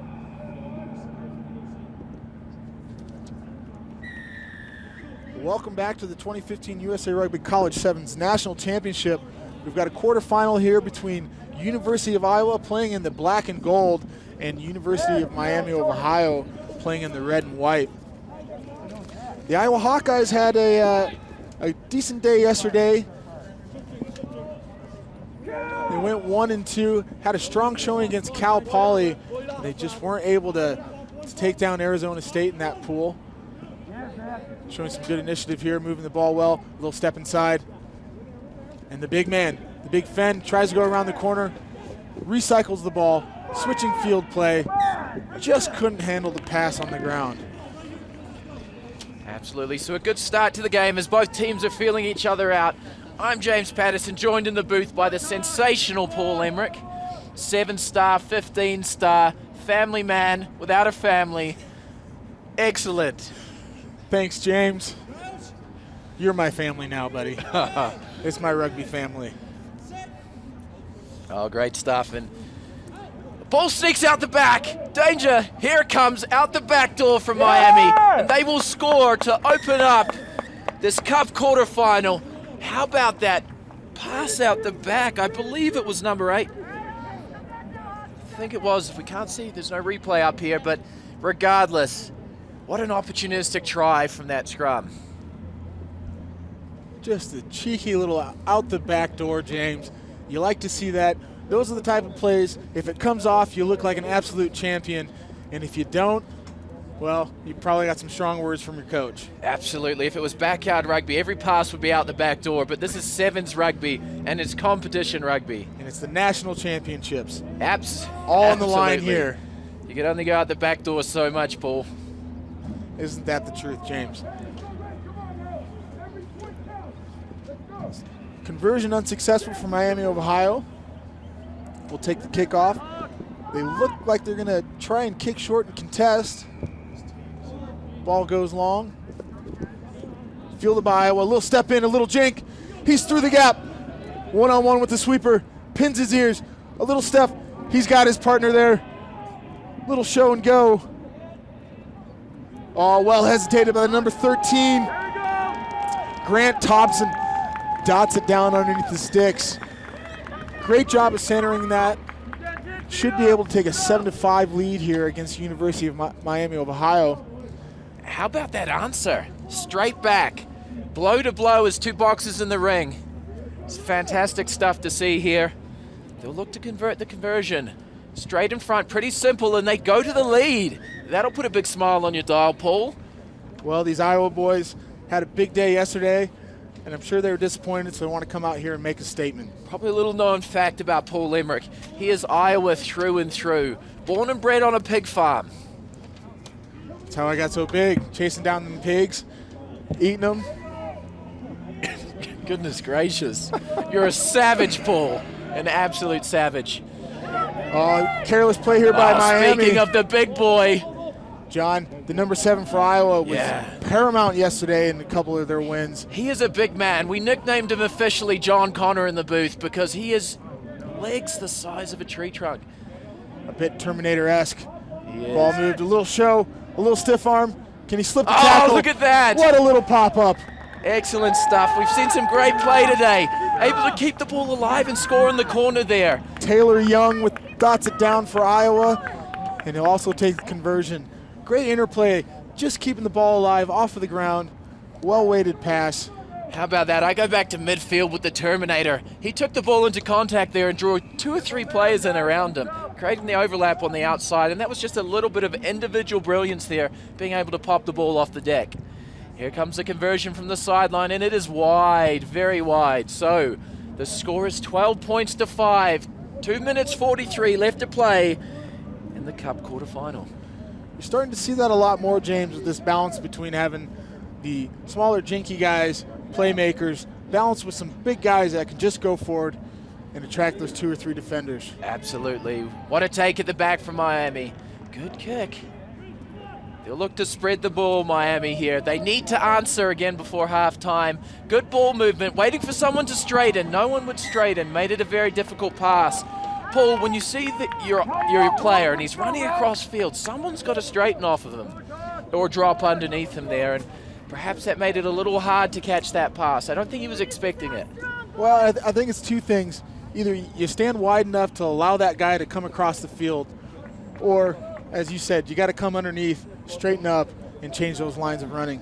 I think they were all just kind of running sideways a little bit. Made it hard for him to run onto that pass. Iowa with a good attacking scrum inside the Miami of Ohio 22. Oh! A little bit messy there at the scrum. Ball goes everywhere, which way he wants it, but it's Miami's ball. Here we Advantage go. knock on. Looks like the ball's held up there, but they're going to get the ball back if the Terminator doesn't have anything to say about it. But scything through the hole, number 8, Benjamin Fishbar. Can he go himself? Yes, he can. How about that work by the young man diving over? His teammates are ecstatic. How about that individual brilliance from him? Just ghosting through the gap. And it's got that rangy running style. He lost his headband. He was making so many moves. Well, good recognition. He was a scrum half. Didn't recognize that there wasn't any of the fringe defense there. Picked up the ball, a little show, right through the gap and underneath the posts. Absolutely. What an answer. Before the halftime break, we're tied up 12 points all. What a cracker of a match. We've had 3 fantastic games today so far. If this is an indication of the standard of rugby, we're after the rest of the game. Your name on it, Hawks. You got this. And here comes the restart from Miami. Kick deep. Interesting tactic here. The chase is good. Catch is even better. Spread the ball here. They've got the Terminator on the wing. Oh, he doesn't need much room. Oh, see you later. Three throwing. Oh, keep going. Go, you good thing. John Connor. Absolute monster of a man. He was throwing them like 6-year-old kids. He's a man amongst boys out there, James. Goodness gracious. Oh, that makes me nervous in the box. I wouldn't like to be in front of him. Absolutely not. That's a big man to get in front of. Shrugging off tacklers. Oh, fantastic stuff. 70 meters for the try. And here's the conversion. The conversion is good from the sideline. How about that? Ladies and gentlemen, as we enter the halftime break, Iowa has the lead, 19 points to 12 over Miami. We'll be back for second half coverage in just a minute.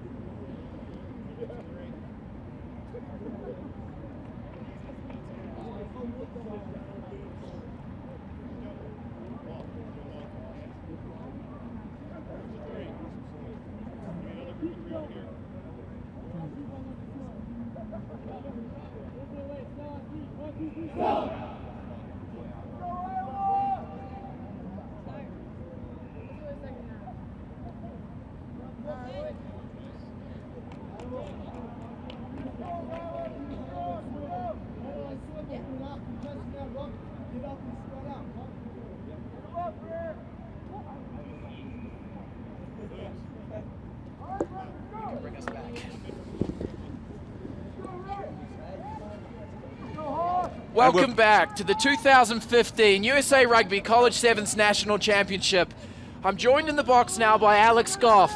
I've had to, Paul's realized he actually needs to be on the field, so there was a game going on without a referee, so fortunately we corrected that problem as we restart here in the second quarter. I thought Emmerich got red carded. Yeah, I think he got a little bit excited that I was playing and his buddy John Connor was throwing people, so it turns out you cannot play rugby without a referee, so he's back out on the field.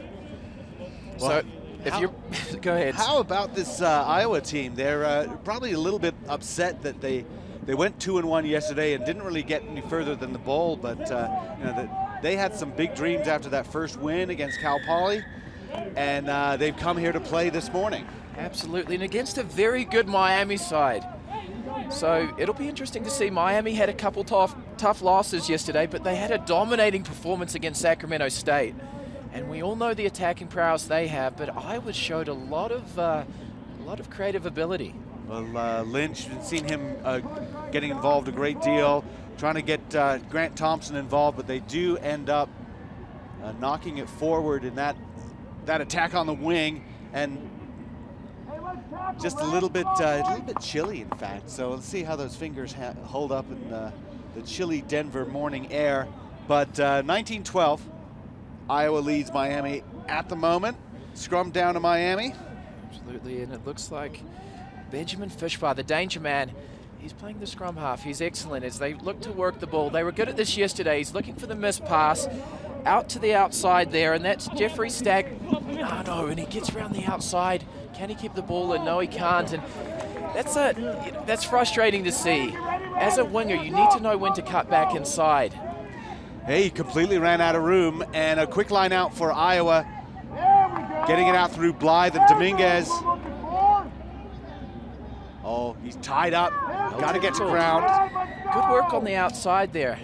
That was a good tackle on the outside. I believe that was James Stagnaro again. So he's busy. He was down the left-hand side, perhaps wanting to make up for the fact that he ran across the touchline there.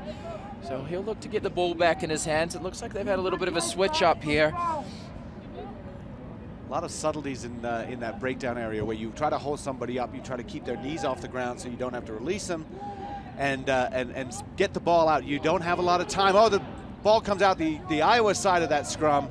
Already they're looking to move it. That's Lynch. He's trying to lane it back to Young. Blythe. Young again. Nice pass. And here's Terminator again. Look at him go. Lynch involved. Oh, they win it. It's a little bit cynical at the Yeah. breakdown there. Dove right onto the halfback. Not allowed to do that. That's a bad thing. That'll be a quick tap. Dominguez going quickly. He's all on his own. Anybody there to help him? No. But, oh, they'll take a knock on. So James, he ran completely away from his support. There are 4 players on the right side. He decided to go left. Absolutely, the wrong decision there. And they looked in real trouble, Miami, as in fact most of their players hadn't even reacted to the penalty yet. So they're very lucky to get away from that. So interesting to see what they do here. They want to spread the ball wide early, get into Stagnaro's hands again. The man in the flashy yellow boots on the sideline. He's got some pure speed. Flashy boots are important. They are. It tells people you're fast. And look at these Here we go, we boots got go. another pair of flashy boots on the outside, holding the ball in one hand. He'll look to create a gap and find support. He's got support on the inside. There he goes, the big man heading downfield. Connor Murray, he's going to score a try if he can get the ball down, which he does. And what a reply. That's exactly what Miami needed here. And Connor Murray exposed some pretty weak tackling from Iowa. You know that Ryan Blythe and Grant Thompson would both like those opportunities back, but they were really more arm tackles.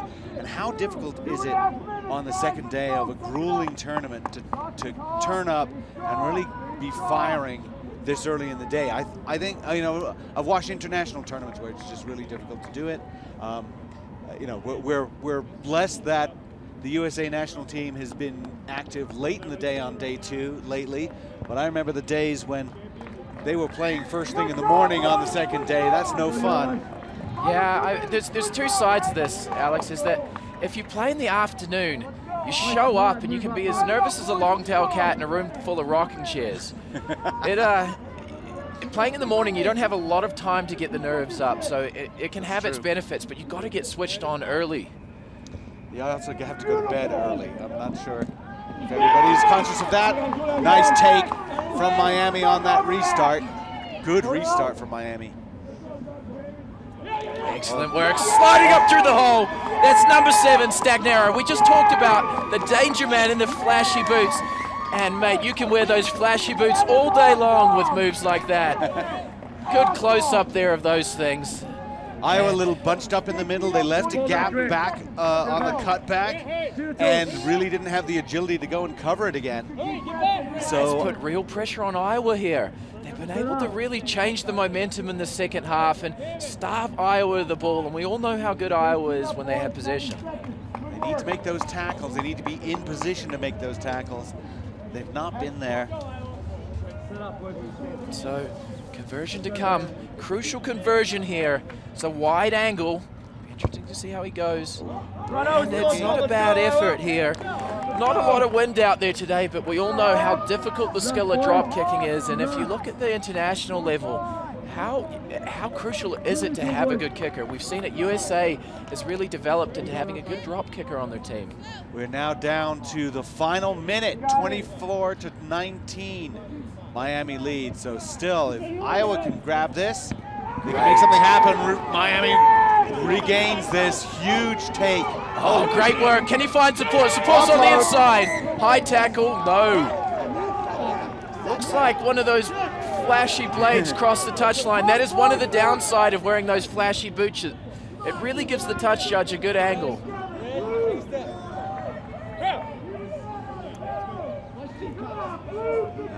Key line out now for Iowa. This may be the final play. Don't take it. Miami steals it. Miami will look to spread it. There's Stagnaro again on the outside. He'll just toy with this, perhaps run across the sideline. Oh, he's turned it over into touch. Interesting to see. Will we have it? No, That's there it. it is. Final whistle here in the Cup quarterfinal. Bowl quarterfinal. Bowl quarterfinal. I guess I got a little bit excited That's okay. there. Well, they were playing pretty well, but the boys from Ohio took over this second half. They were down 7. They shut Iowa out. They shut Iowa out really from any possession. Scored 2 really nice tries. Iowa defense lacking in the second half, and Miami moves on into the bowl semifinals. We'll be right back here in a minute with the second bowl quarterfinal Oh, the first Cup quarterfinal. Cup quarterfinals for the women yes, here. Virginia versus Rutgers. Let's go, ladies.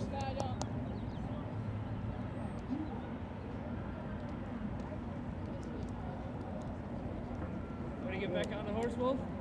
Huh? Ready to get back on the horse? Let's go. Oh, yeah. So brand new. Ladies, listen.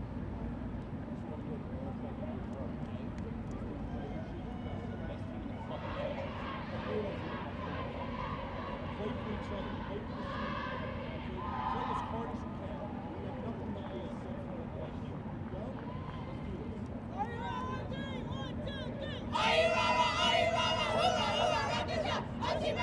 nothing but this. Right here. Go. Let's do this. Other side. Pick it up.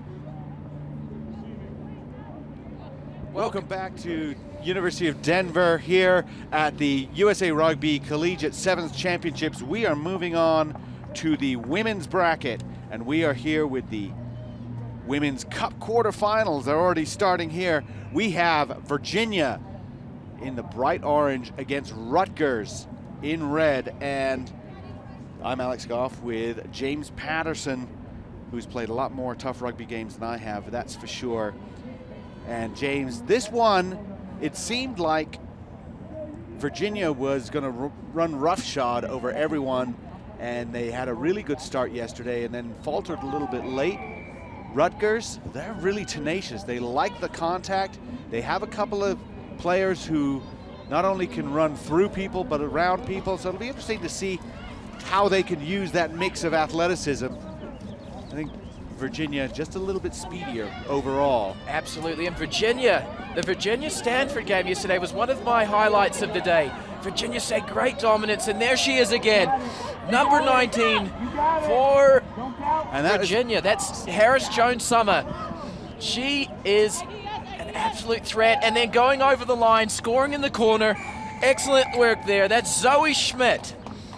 Fantastic job, and I think we were speaking before, just that game yesterday against Stanford. Virginia, the ability to control possession and ball. I hadn't seen any other team at a tournament have that control, and here they come out showing that early in this game.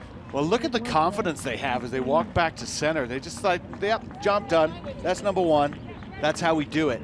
And Summer Harris-Jones really had a good turn of pace, but she broke a couple of tackles on the way down in there. Good support work, because she was caught before the line. But in the end, Zoe Schmidt able to get over. The kick from Brianna Kim, no good, 5-0. Volunteers.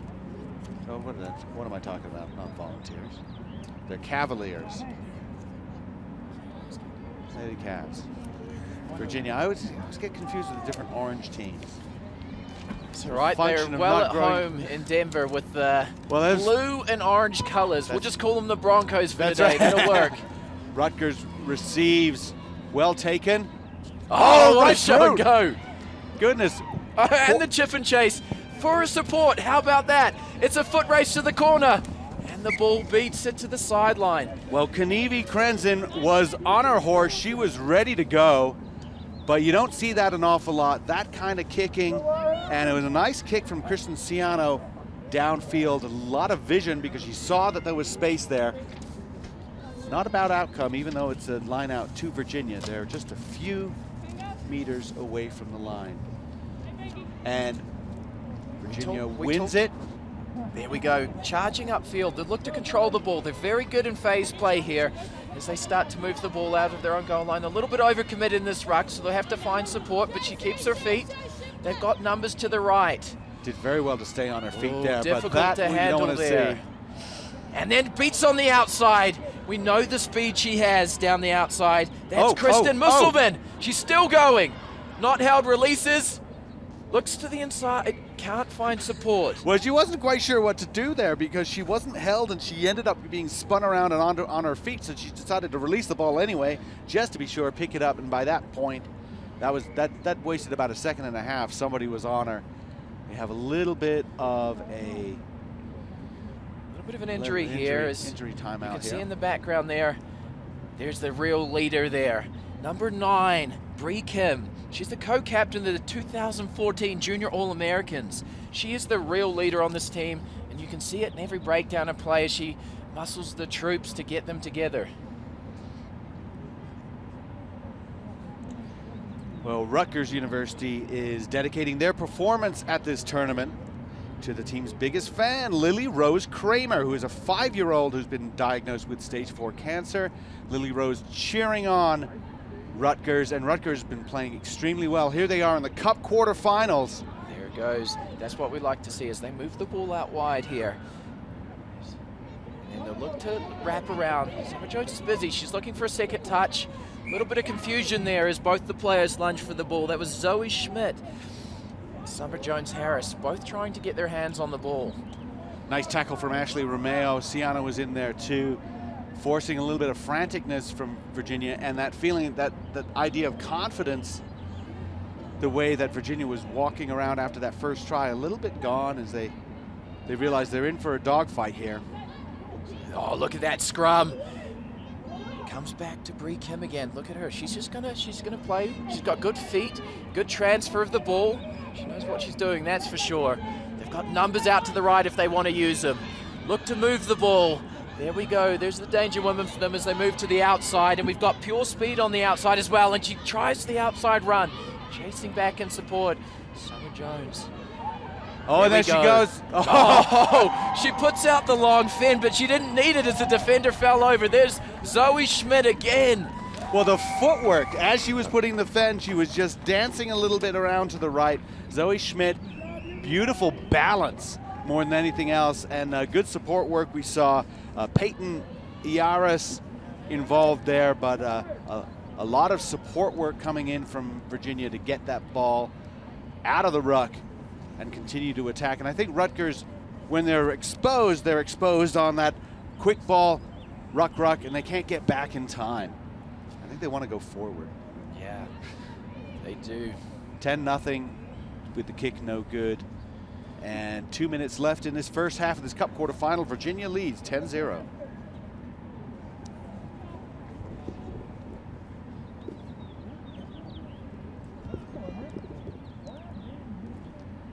Here we go. Good drop kick. Well taken at the back though. Nice job from Ashley. Oh, Allen. absolutely crunch by Christina Haney there. Oh, there we go. We got some speed now. A little bit of a fend. Cutting back inside. Great tackle at the back there, though. Well covered up. She swallowed across the touchline on the outside. Good covering defense from there from Virginia as they were clearly beaten down the outside by some great athleticism. You think they could have shipped it back in field, or are they doing all right? Yeah, that's one of those things. If you're a winger and you're running down the sideline, you've got to know when to give up on the play and choke back in, especially sevens rugby. 15's a different stories, but sevens, you need to find that support play. Interesting to see there, Bree Kim showing the leadership. She jumps in the line out, plays halfback. She is Mrs. Utility, and here's where the real danger is. She showed the ability to break tackles yesterday. She's doing it again. Another big tackle from Romeo, but in from the side. Looks like and here Allen. This is what I like to see. This is what they did all day yesterday. They know when to eat time off the clock. They need to. And there they go. Just kicking it across the touchline, knowing that they're eating valuable time off. They did this 3 or 4 times yesterday. Staff Stanford of the ball in that big upset. They chewed about 4 minutes off the clock. Really impressed with the kicking skills from Brianna Kim. She can make some distance on these punts. Her restarts are good, and you know we've seen a lot of iffy restarts this weekend. Consistency there, but that was a great take from that line out too. She had to tap it up and while she was up at the top of that jump. Control it, nice hands. Good control, spin the ball. We know the power runner that she is out here. It's Harris Jones again. Oh, we saw this yesterday, just too much gas. What a tackle. Great covering tackle for a number 11. That is Romeo. She's made 3 massive tackles. She's the smallest player on that field, and she has made 3 of the biggest tackles I've seen in this game. 10-0. We've got halftime. Virginia leads in this Cup quarterfinal over Rutgers. And you get the feeling that if Rutgers can get a little bit more continuity in possession, maybe stay in field and not get pushed into touch, they could cause some problems. It's really only a 2-score game. Absolutely, and we'll take a moment here, but we'll be back with second half coverage. It's still anybody's game. 7 minutes to decide the fate in this match.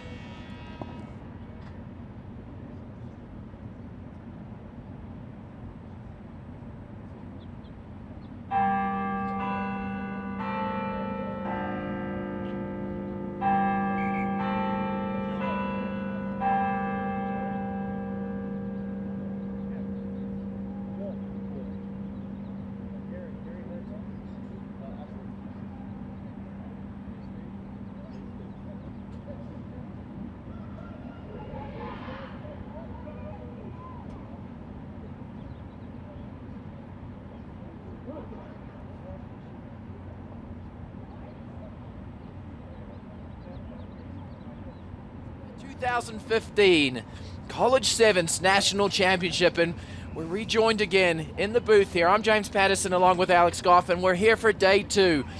Perfect conditions today, Alex, no excuses. No, we don't have the rain. We're going to cross our fingers about the future, but the skies look beautiful, and just a little bit of a breeze. This is great visibility, not too hot, and it's just about how their recovery was overnight. Mine wasn't so great. How was yours? Yeah, I could have done with a little bit more sleep last night, but that's not me. I'm not out there playing. It looks like Virginia is very well rested, though, as they've come out 10 points to 0 so far, and quite a commanding performance. Ciano again going to the boot, looking to get her fast players running onto it, but well covered by Kim again. And I don't know if I like the kick as an attacking option, but I don't know if giving Virginia the ball is a good idea. There she goes. We know the speed she has. She changes the ball brilliantly in her hand, and again. That is pure class. Ladies and gentlemen at home, that is exactly what you want to see out of a player. Francesca Beller out there, so much room on the wing. A little bit of space in the inside, cuts back inside. That was beautiful. What I like to see about that is the fact that she transferred the hand twice to fend with opposite hands. She is obviously very well coached by the head coaches, obviously CJ Hendrith and Dana Krager. They're not with the team today, but if they were with the team, they'd be throwing big high fives, as that was classic technique. Well, that's the sign of good coaching when your coach isn't there and they're still doing what they've been told to do. It's pretty obvious that they are. The kick is good, right under the post, so that's a really big score for Virginia, 17-0, and really Rutgers needs to keep that ball. Yes, they do. Here we go. Looking to restart. She is such a good kicker of the ball. There's a good display again as she finds space. Oh, bounces into touch. That's fine. Nothing wrong with that. Let's just eat up the clock now, really. Get a line out for Rutgers. I think they're pretty confident in their defense. Really impressed on the Rutgers side with Ashley Romeo and her defensive efforts. Would like to see Ashley Allen challenge the defenses a little bit more. Good take. And that was Erin Arroyo taking it up the top of the Oh, big fend. They're playing very dangerous from inside, and there goes that pressure, that swarming defense from Virginia. They are absolutely fired up right now. Lots of high fives and pats on the back as they're really putting on a clinic in how to play sevens rugby. Well, the big fend, Ashley Allen paid for it. She was down on the ground a little bit. I think she'll just need a little bit of time to recollect herself. But there's a little bit of trust there as Rutgers feels a little bit nervous, and those passes not nice leading passes that they can run onto, and especially when you're trying to execute some kind of exit strategy, you need to be going forward. Yes, you do. Under some real pressure here at the back, so it looks like it was a knock on from Virginia. I actually thought that Rutgers had knocked the ball on, but they've got bigger problems here as they're camped deep in their own territory. They're going to have to play this out of their goal line, and with 4:50 left, they're really going to have to take every attacking opportunity they have. Well, we've seen Virginia steal one against the head before. If they do it here, I can see Kim just go straight to the corner. Still, we're waiting for, well, I guess we need a referee. Yeah, looks like the referee needed some attention, or some oxygen, or some water. One of the few, but she's back out there. not happy with the set. We're going to reset that.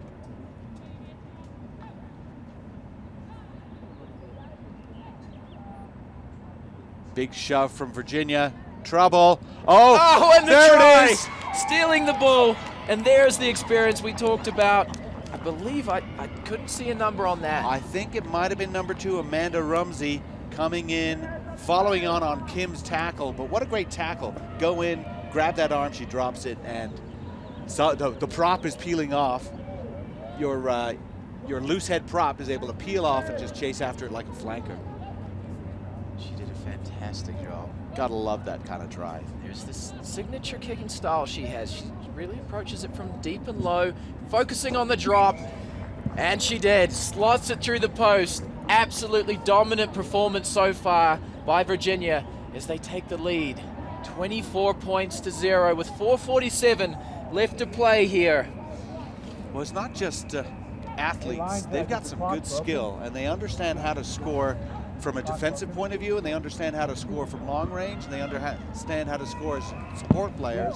And as you said, James, they understand how to work that clock as well. Yes, they do. Again, she finds touch. It's an interesting tactic. I think she actually does that on purpose. Yeah, it worked Not for them many of last us time. could do that, but with the precision she has in her kicking, she's able to pin them back in there, put the pressure on them again, and that's the pressure we're talking about. All right, let's win this. Interesting to see that she lines up Let's win this. on defense in the first receiver position, but when they have the ball, she's in there firmly as a lifter. I mean, she's receiving the ball, true. so you can tell they rely on her heavily. And this is where we saw her score yesterday. Sneaky tactics. She stands directly behind the scrum, looking for Go both for weak. blind side options. She'll continue to pass out. That's Turley. Good fend. As she gets around the corner, she needs to stay in bounds. Unfortunately, she could not stay in bounds. A little bit high in the body position. They go quickly, right. but again, you see that agitation, that nervousness from Rutgers facing a very good Virginia team knock it on a catchable ball, but she's thinking about 2 or 3 things at one time. And if you're Rutgers right now, you're absolutely ruining the fact that they're blowing 4 or 5 clear opportunities. I know, it's hard. It's hard to defend. And as a result, they've been stuck in their own 22. Turley rescues that one. She's held up by Ciano, but they're going to drive forward. Out it comes. Well held. Beller. The big fend. Oh, another See you one. later. Oh, absolutely brilliant stuff there. And again, repeating the performance from her last try, where she used that fend as her best attacking weapon.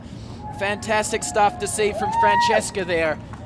Just her ability to separate herself from players is pretty much unrivaled. I haven't seen in the women's division someone with that much skill and strength in her fend. A big smile from Francesca Beller, and she knows that she wants to take a step forward. She wants to fend somebody off and then just slide out to the side. And then, as you said, she created separation. She created go forward.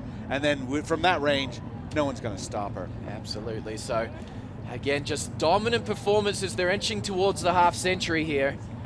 29-0 now, UVA. And really, that long kick going toward the sideline, this time taken nicely by Zamara. Looking for a little bit of help. Might have been a shade forward, but they're going to keep that. Ciano does well to stay in. Tiptoeing, but unfortunately runs out of touch. Again, another turnover from Rutgers. You cannot win rugby games if you can't build pressure. Did well to place the ball and then get up again, but maybe one too many bites of that apple. And trust your teammates a little bit more. Substitution here, and it looks like Jennifer Andreg is heading to the sideline. That is a very either German or Dutch name. I could be 50-50 there. Hopefully mum and dad at home aren't too mad at me for that, but she had a really good performance helping her team get up so far. Unfortunately, the line out was not straight. Yeah, perhaps a little bit of early jitters. They're executing too well.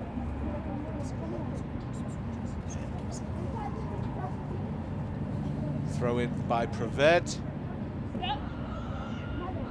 Back out now. Zamara looking for help. That is Well Romeo. We haven't seen enough of her with the ball in hand. A nice little run. She needs some help though. And that'll be Arroyo, I think. She And loses she's it. just going to kick it out of bounds. Interesting tactic there, but oh, there Good is enough. the full-time hooter early. And that will wrap us up here. Virginia absolutely dominating over Rutgers. 29 points to 0 at the 2015 College Sevens National Championship. We'll be back in a few moments with action from the next game.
And ladies and gentlemen, welcome back to the 2015 Collegiate National Sevens competition.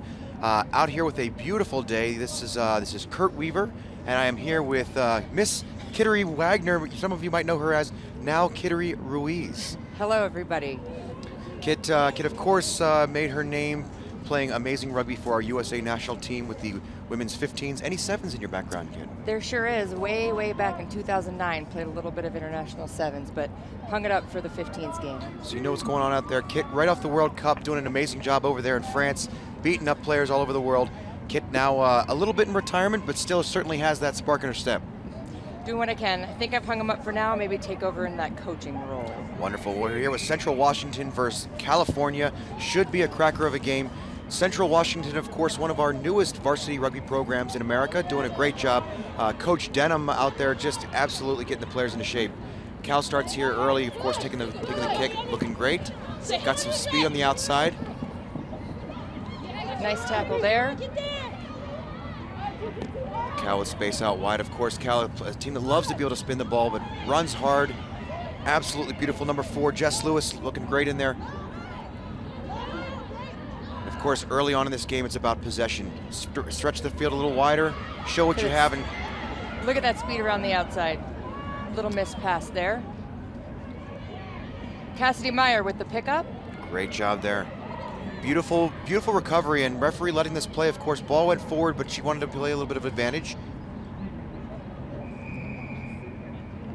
Penalty there to Central Washington.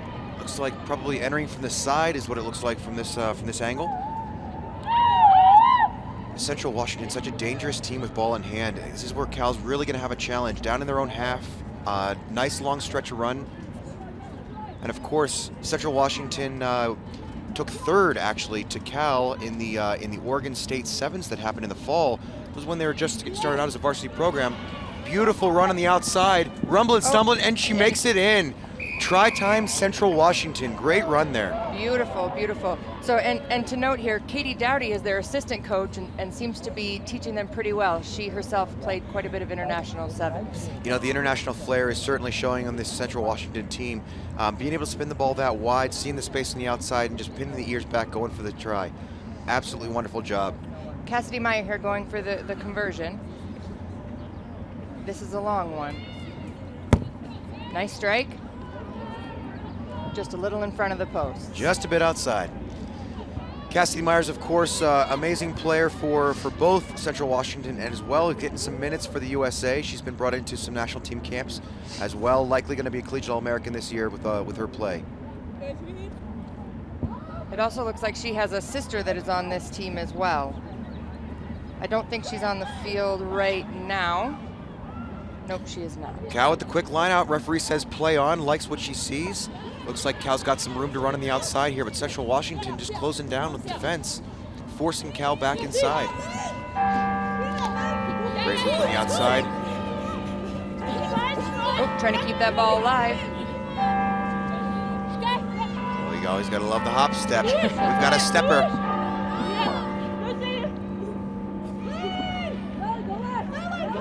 Referee Jenny Liu does not like what she sees there. She says Cal not releasing that ball.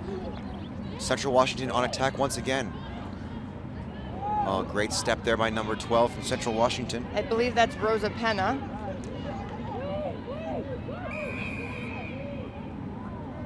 Referee Liu says not in my house. Clearly off their feet again, some hands in there. Looks like Cal's really gonna have to raise their discipline, not only with their one-up tackles, but also at the breakdown. Certainly don't want to get into the referee's bad side with penalties. Oh, nice pick up there by number 6. Oh, Breaking tackles. Green shoes Oh, always nice. mean speed. Nice offload. Cassidy Myers in for the try. Kittery, absolutely beautiful job there by Central Washington. Absolutely, that was gorgeous. Evading the tackle, nice offload. So although it's not a 100% guarantee, I gotta say, out this tournament so far this weekend, green and bright green shoes has meant speed. It's gotta be the color you wore in your day, kid. Oh man, I actually wore those bright white ones trying to make me look faster. I'm not sure if it worked or not. Any little edge we can get. And kick is good by Cassidy Meyer. Great job there by Cassidy Meyer. You know, Cal, I'll tell you what, Cal is a solid team. I think just having a little bit of trouble getting started this morning. Of course, you know, Cal established in 1998, so it's a nice long program. Coach Irene Gardner is who has brought them out here today. Of course, Irene Gardner, longtime national team player and sevens athlete. So it's nice to see our national team players giving back. Both teams coached by national players, refereed this game by a national team player, and these players, you got to imagine, are future national team players themselves. Absolutely, absolutely. And Irene Gardner just represented our country this past weekend in Amsterdam. So they're being led today by Lucy Croy, who is also a national team pool player. Beautiful. Cal on attack seems to want to keep it inside a little more than spinning it wide at this point. He may be testing that inside tackling of Central Washington, but seems to be Central Washington staying strong. Yeah, Cal has some strong runners out there. Number 4, Jess Lewis back on attack, keeping the ball up and alive. Referee Lou says nope. Does not like what she sees. Ooh, and a little talking to as well as a penalty. Referee Lou in her day certainly knew what the wrong side of the referee looked like. She herself an amazing player, and as well always one to challenge the referee. So it's great to see her back out there with a whistle. It sure is. It sure is. As scrum half, she always had to sort of question. It's nice to see her. Great run through by Cal. Looks like they have a little bit of speed. I'll see how number 5, Kelly Doran with that run. And it'll go to touch. Ball to Central Washington. Yeah, I tell you, Cal seems to have a little spark of greatness when they want it. Looks like they just need to put together a couple phases here. And of course, in sevens, you want to avoid that contact area, but Cal seems to be hungering for it this morning. They sure do. With their really strong, powerful runners, they're just trying to break through that contact. But Central Washington isn't letting them. They're taking them down. Even if it is a little bit by jersey, they're getting them out of there. So they have an option, of course, so if the ball gets lost forward into touch, there's an option that they have on the field to take a scrum or a line out. With just under a minute to play here in this first half, looks like Central Washington is taking the option to scrum against the Cal Bears.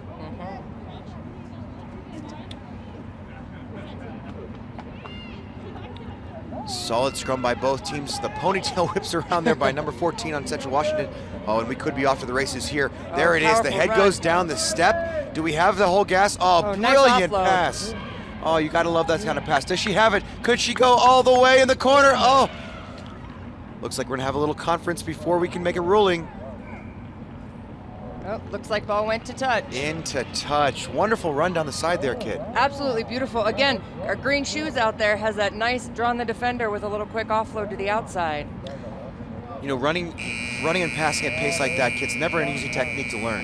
Sure is not, and definitely takes a long time to get really, really good at it. So, kid, you're long-time hooker for the national team. Throwing this ball in is never an easy thing, especially under pressure situation. It sure is not. It sure is not. You know, threading that needle can sometimes be very, very difficult. That throw looks like a pretty good one, but just over the top. Oh, nice pickup at the back. Another little conference. Held up. Held up. Well done by Cal there at the end. I'll tell you what, not an easy thing to do, especially against this powerful Central Washington team. That's a heck of a win for Cal going into the halftime. Although no points on the board, that's got to be a little bit of a win for them, huh? Absolutely, yeah, holding that ball up there, but that was great awareness by Central Washington at the back of that line out to get the overthrow. Just not quite so lucky to get it down. So we're Central Washington up 12-0 over Cal Bears here as we take a quick break for halftime.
And welcome back, ladies and gentlemen, for this second half of the Central Washington versus the University of California Golden Bears. Currently, Central Washington up 12-0 over Cal. You have Kurt Weaver here in the commentating booth with partner in crime and also national team player Kittery Wagner, now Kittery Ruiz.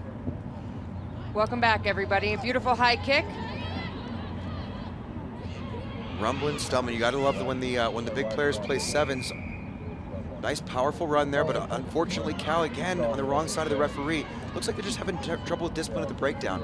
I believe it's losing their feet, if I can decipher correctly.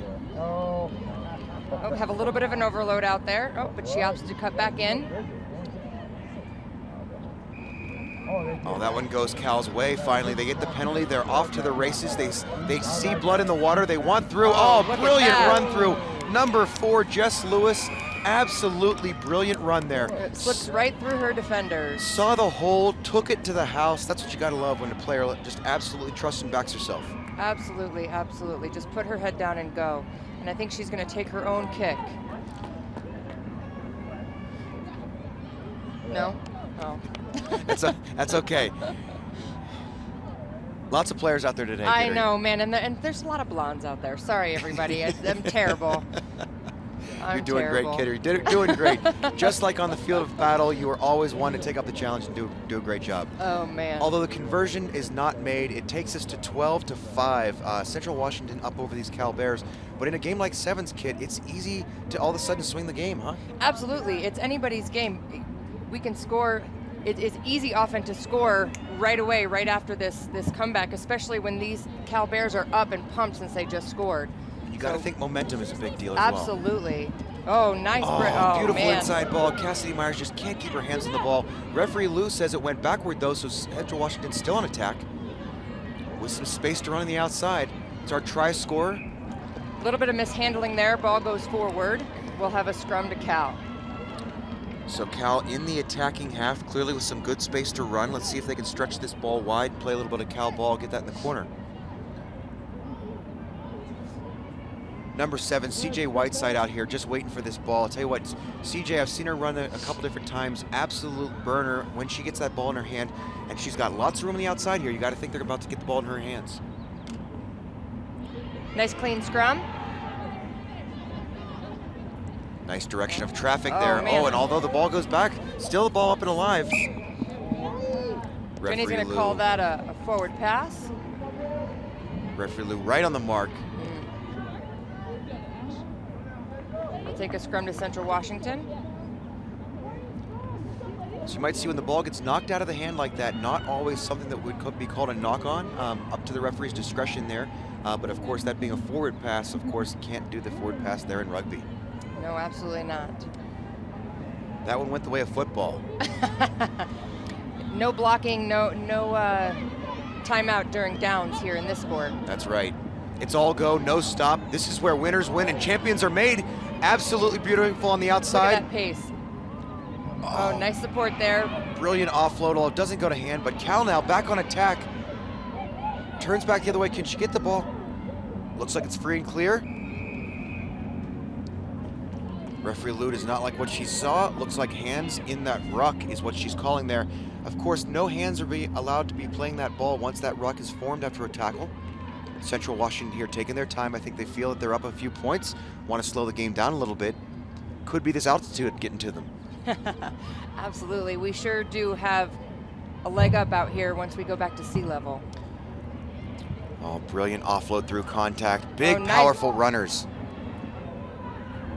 Trying to break that contact, keeping her legs moving. Good support of the ball. There is room to run out here, and Cal's a little bunched. Cassie decides to bring it back opposite direction. Oh, and through the middle, beautiful run. Oh, but big nice tackles. Tackle. Boom goes the dynamite. CJ Whiteside says, not in my house. You're going on the ground. Beautiful run nice by Cal. Support. Oh, just a little bit of a bobble there. Cal's got, tell you what, they've got to keep the ball in hand, Kidder, if they're going to be doing anything here. They sure do. Nice pace, slipping right through tackles here. Looks like it's going to be a try. Stepper, hop on the bus. She's gone to school. Absolutely brilliant by Central Washington. You got to believe with about 2.5 minutes to play in this second half, Central Washington with that try is it's a big confidence booster for them at this point in the game, Kidder. Absolutely, absolutely. If they can slow it down a little bit and hold that ball just like they did before that last penalty, they're doing great. Yeah, I'll tell you, it's up now 19-5. The conversion was good there. Absolutely beautiful job here by Central Washington to keep calm. Looks like they were playing absolutely patient rugby and just waiting their turn. When they got it, they took advantage of it. They sure did, they sure did.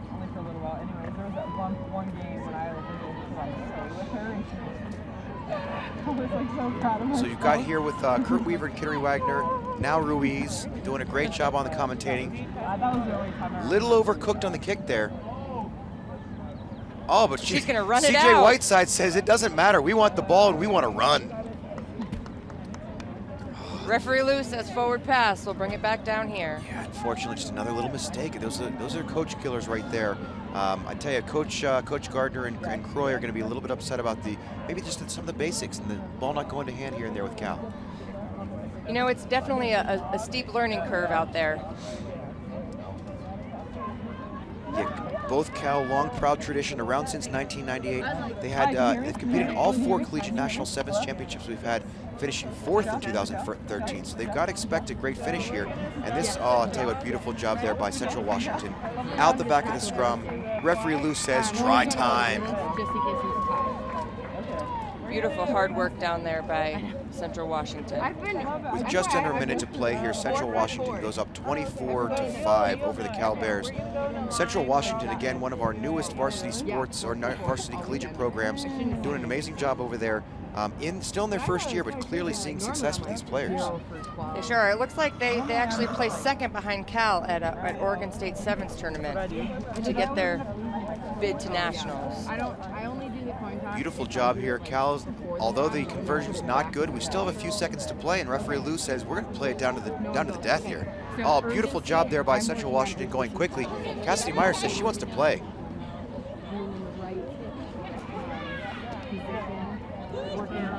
Cal here on attack, trying to dance their way through. Trying to find a hole through those defenders. keeping her feet moving. Nice offload. Oh, brilliant tackle there by Central Washington, just absolutely abusing the breakdowns. They're doing a great job. Cal's saying, why go to the outside when there's an inside with lots of players to hit me? This is a big game. Cal recovers though. Big games, so everyone's excited. Unfortunately with some hands in that breakdown. So again, just a challenge with the breakdown for Cal. This game will likely finish on this kick. Cassidy Myers taking us to touch. And the final score, Central Washington 24, your Cal Bears 5, as Central Washington progresses through to the cup rounds.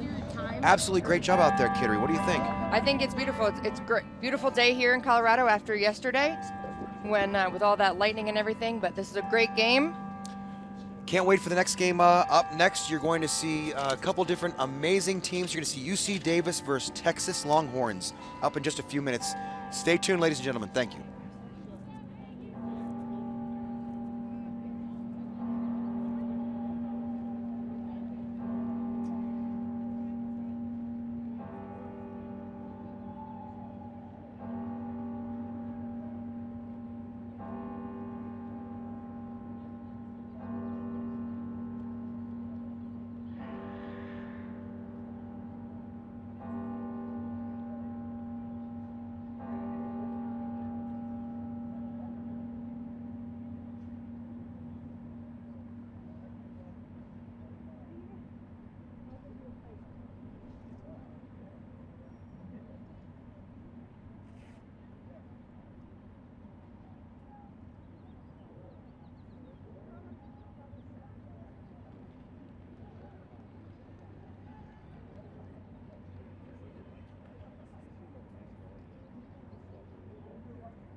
Welcome back, ladies and gentlemen, to the 2015 USA Rugby Collegiate Sevens National Championships.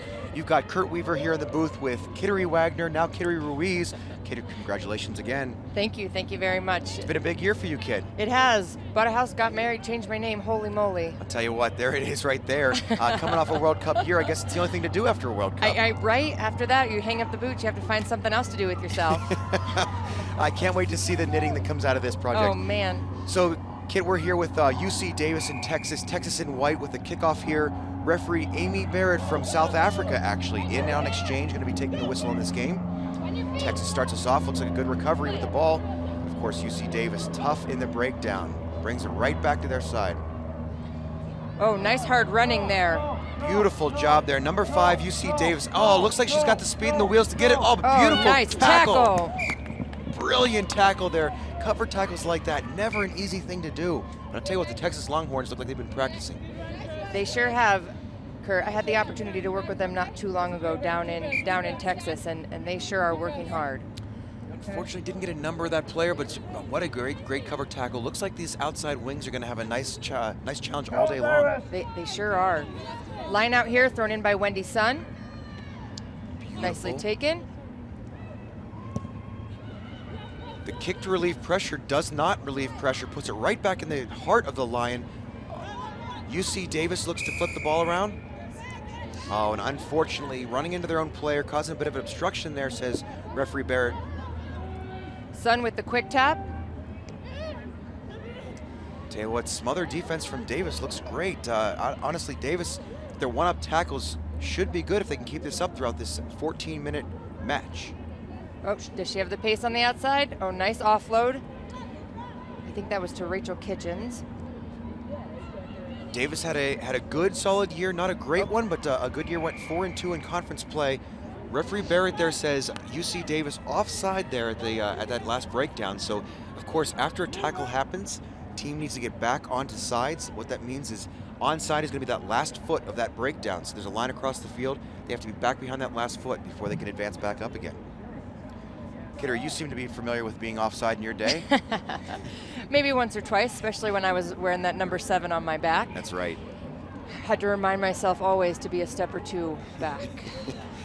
Always want to play within the laws, but as close to the edge as you can, huh, Kidder? Absolutely, absolutely. Have to be careful, though. You don't want to get a penalty for your team. That's right. So here we go. So referee Barrett sets us up with the line out, getting things set up. It's going to be Texas throw. It is Captain Wendy Sun to throw the ball in. Texas finally on attack into their attacking half. They're going to want to get the, oh, beautiful short throw there by Texas. It looks like they're driven right back into touch. Tell you, this UC Davis team with their tackles, not only making one-up tackles, but impact tackles, and of course then moving the ball quickly. Here we come back across the field. Our speedster, number 5. Nice tackle by Julia Cassell.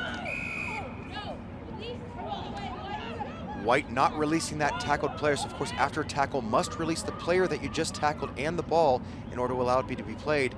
Looks like Lauren Kim Singh out there, great offload. Referee Barrett judges it just a bit forward. I'll tell you, UC Davis has a spark in their step when they want to. Absolutely, that was a nice break there for Texas, bringing it back and getting the scrum down center field. Still 0-0 here, about 3 minutes and 50 seconds to play in the first half. Both teams with a chance at the title, of course, this Collegiate National Championship 2015 USA Rugby. Scrum half Wendy Sun putting the ball in the scrum. Little pressure there at the back. There it is, ball comes clean. Texas on attack, looking good. It's got some space out here.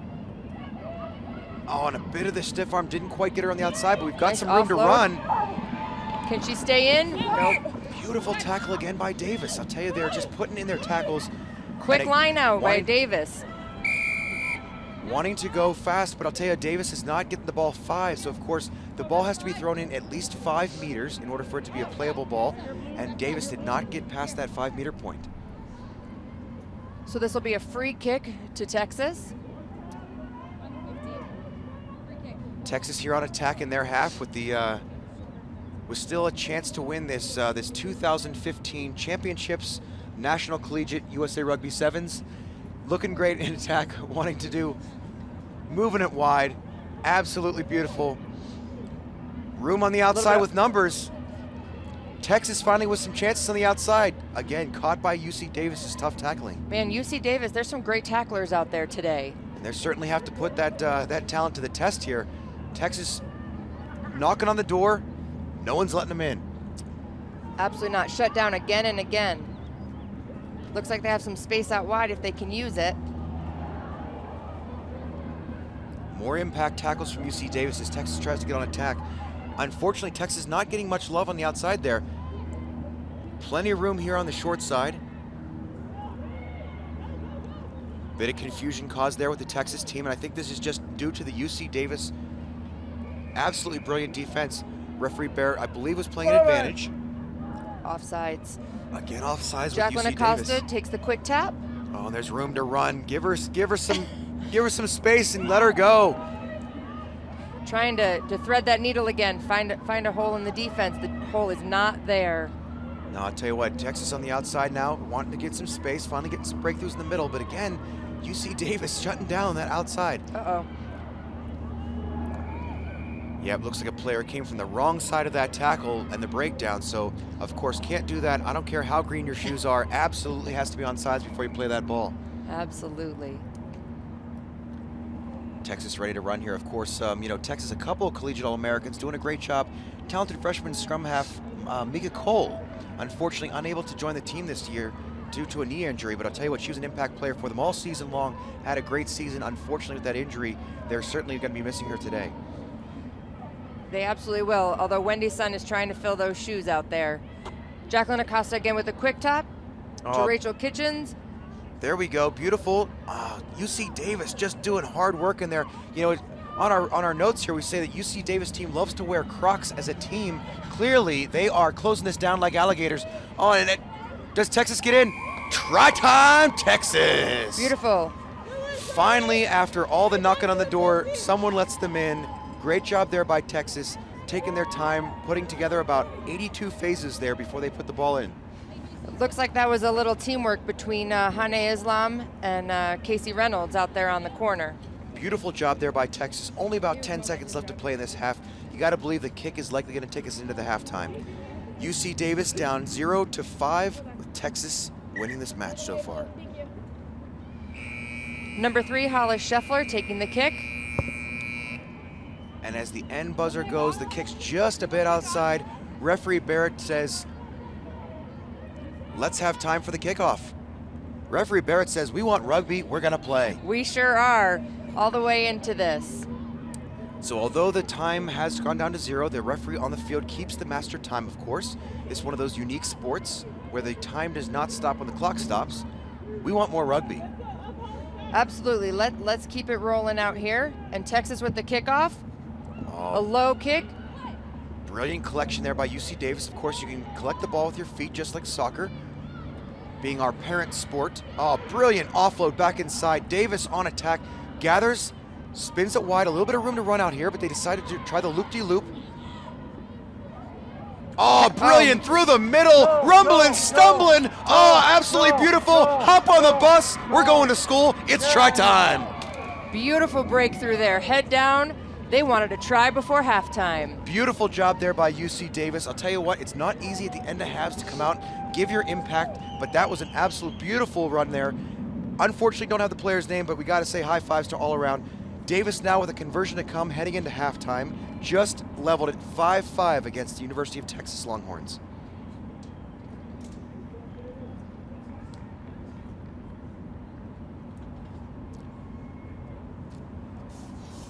Kick to come.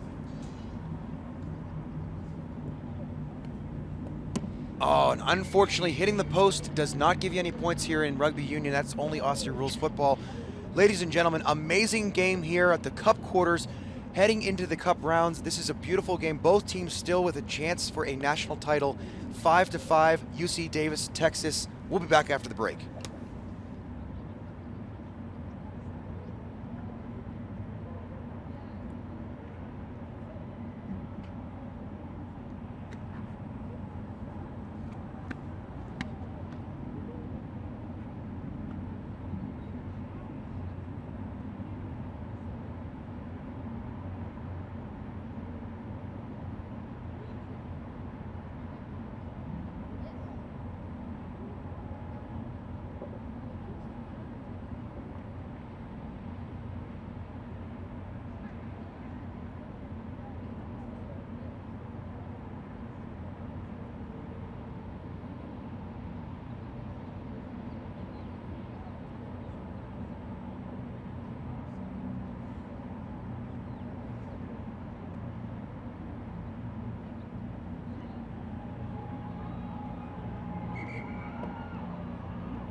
Ladies and gentlemen, welcome back to this 2015 USA Rugby Collegiate National Sevens Championship.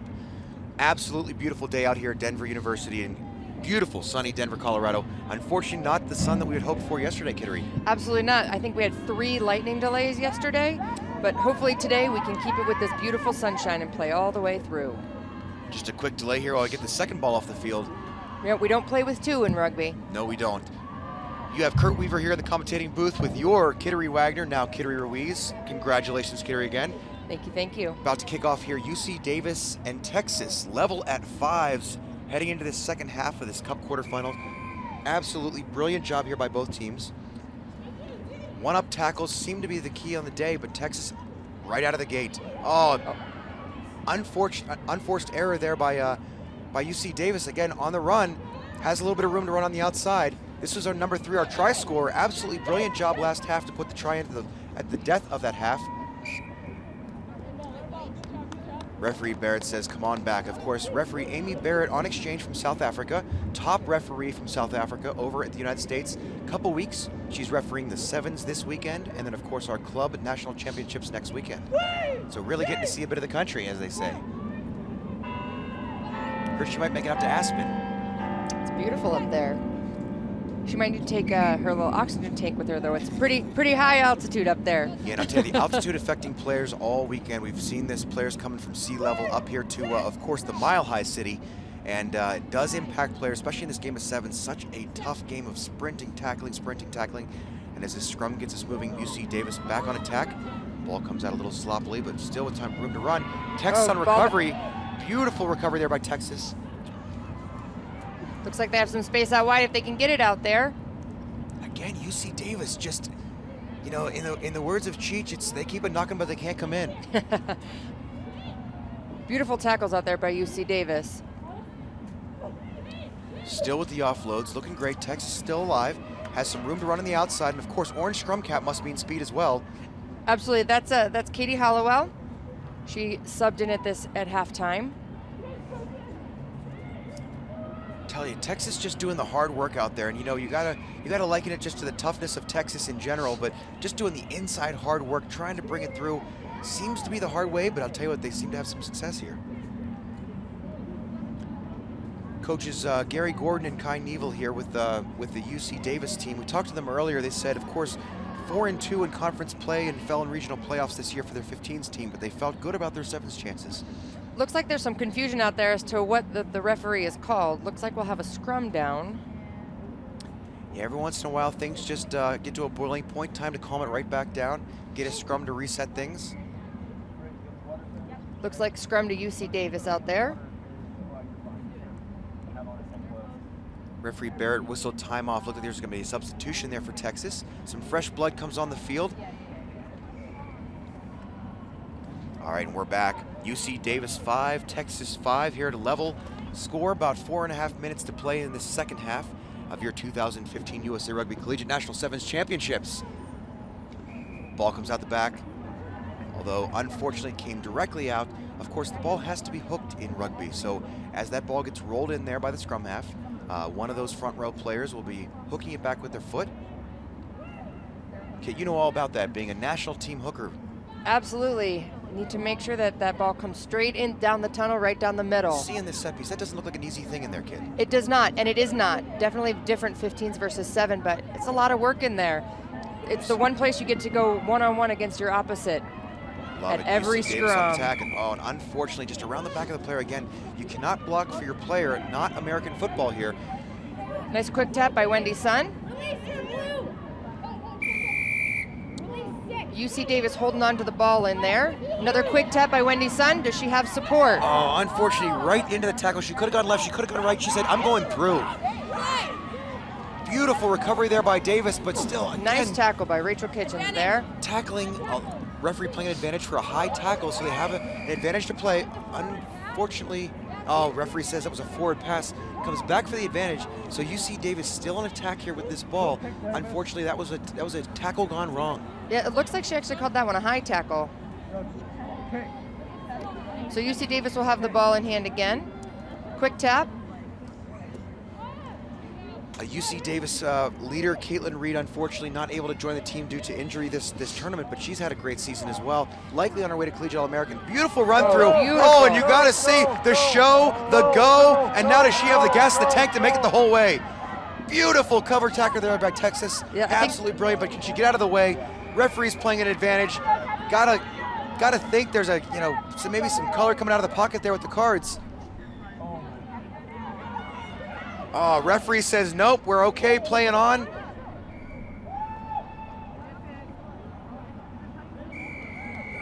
Try awarded. UC Davis on attack. Looks like referee Parrott has some paperwork to do here. Says, Not in my house. Time to go sit down, you naughty girl. Yellow card for Texas there. That brings them down, of course, a player for 2 minutes, and that's 2 minutes of running time. In a game like sevens, 2 minutes can be a lifetime. It sure can.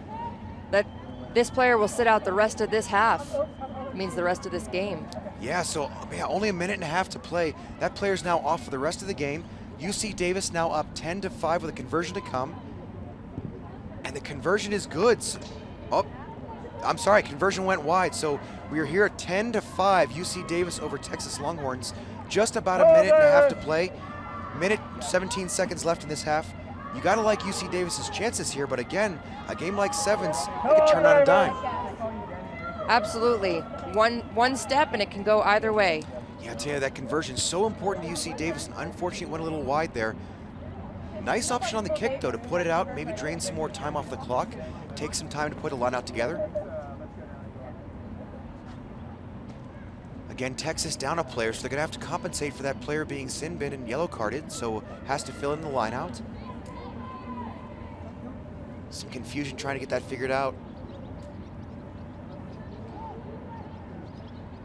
Short line out again by Texas, and Jacqueline Acosta will try to barrel through. Oh, you know what? She says, I'm not tackled, I'm gonna keep moving. Fresh blood on the field. Nice go forward ball, but again, Davis so hard in that defensive. Beautiful, absolutely great. Davis just doing the hard work in there on defense. Turnover ball. Their work at the breakdown in this game, I think, is the difference, Kittery. Absolutely. At the breakdown and at the tackle, their point of contact play is phenomenal. You got to give the participation and heart award to UC Davis here. They've done such a great job in these breakdowns, doing the hard work, doing the hard tackles. Brilliant switchback on attack. Oh, and the ball just misses going to hand. Oh, and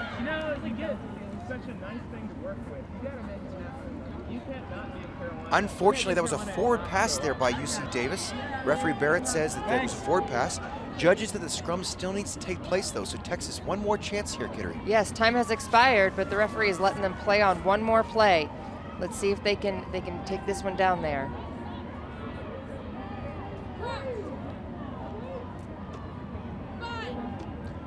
So this bowl semifinal match, I tell you what, the winner of this match into the bowl final looks like it could be UC Davis, but I gotta say, good pressure there at the scrum. Davis comes out the back of it, but Texas recovers, still with a chance here. And again, not even an unconverted try between them.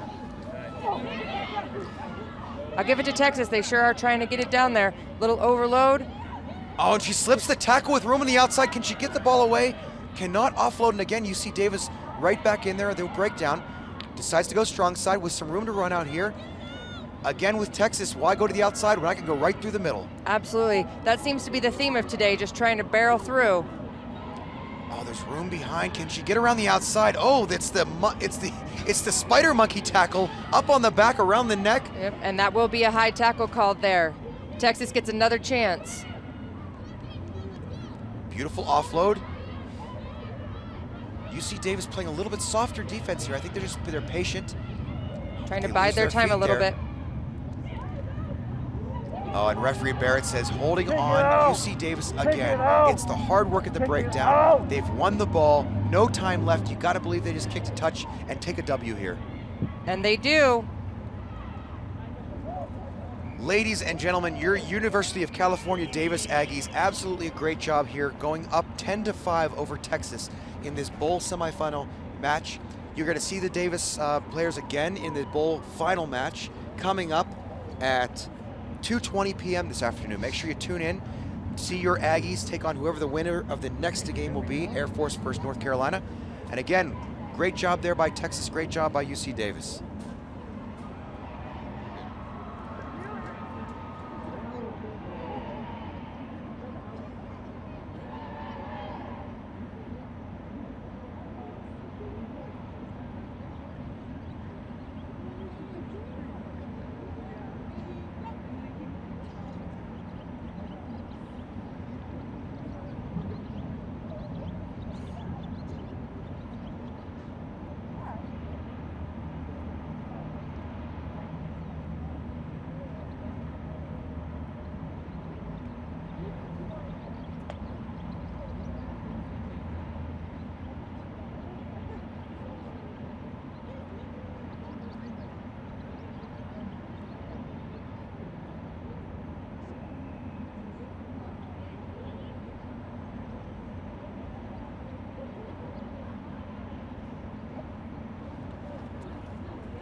Ladies and gentlemen, welcome back to the 2015 USA Rugby Collegiate National Championships.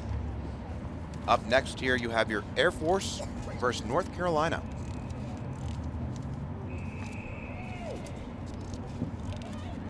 In a bit of a turn of affairs, North Carolina wearing the sky blue that you might expect for Air Force, but doing a great job out there. Referee Emily Say gets us underway. Unfortunately, a little knock on there by Carolina, so we have started off with with an Air Force scrum, ready to go on attack down deep in their half. Air Force coached by Lisa Rosen, and North Carolina coached by Jonathan Atkinson, sorry. Both national level coaches. I'll tell you, a lot of experience out there. Absolutely brilliant. And you can always see Jonathan in his sweater vest on the sidelines. Yeah, his absolutely beautiful sweater vest. You gotta love it when a man wears a sweater vest on a rugby field. So it's Air Force spinning it wide. Again, orange shoes mean speed, clearly out here on the sevens. So, trying to make it around the outside, not a whole lot of room to run. Beautiful offload back inside. That's Captain Alan Hill. Oh, and beautiful on the inside, still with some room to run. Beautiful offload. Can she make it through? She's only about a meter out here. Nice driving tackle there by UNC. That's what you got to see out of the Tar Heels today if they're going to have any chance against this tough Air Force team. And again, Air Force used to training at altitude just down the road in Colorado Springs. That will definitely give them a leg up in this competition. And of course, Air Force likely traveling at a much higher altitude across the skies of America, protecting us with that blanket of freedom. Yes, they are. Little high tackle there, but referee says play on. Still some room on the outside. Looks like she might have gotten in. And it's try time, Air Force. Coach Rosen's going to be happy about that turn of events. Scrum in their own half, attacking, looking good off the ball. Ball's going to hand, although it's a little bit slower breakdown than she's probably hoping. Air Force moving the ball right to left, taking their time, waiting for their chance. When they see it, try time. And the conversion just a little wide there for Air Force. Unfortunately, a little wide on the conversion from number 14 there. Great job there by Air Force, though, to get some early points on the board. About 4 minutes and 50 seconds left in this first half. Air Force over North Carolina 5-0. We'll have a restart here with Air Force kicking.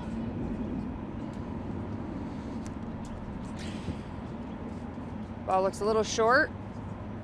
Air Force says we're going to take it anyway, but of course that ball has to travel 10 in order for it to be able to be played. Air Force just a little short on that kick. Tar Heels want to get moving quickly.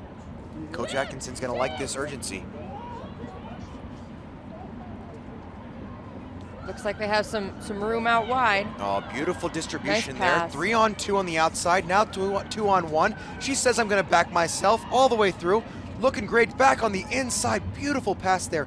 Not an easy one to make through traffic, but clearly they've been practicing that one. Still some room to burn on the outside. Numbers. Oh, and on the loop, just a bobble. That's a coach killer right there. Numbers to burn on the outside. Unable to convert it into points. That's where Coach Atkinson's going to have a little bit of a challenge with the video tomorrow night.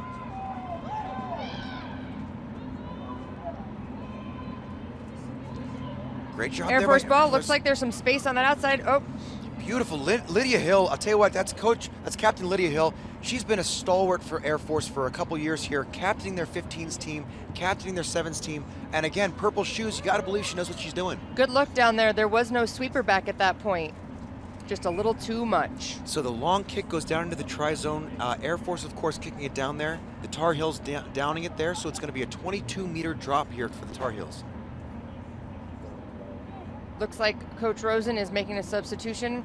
Player limping off the field over there. Yeah, number 9 did not look good. She went down in that tackle. Unfortunately, it looked like she might have rolled an ankle.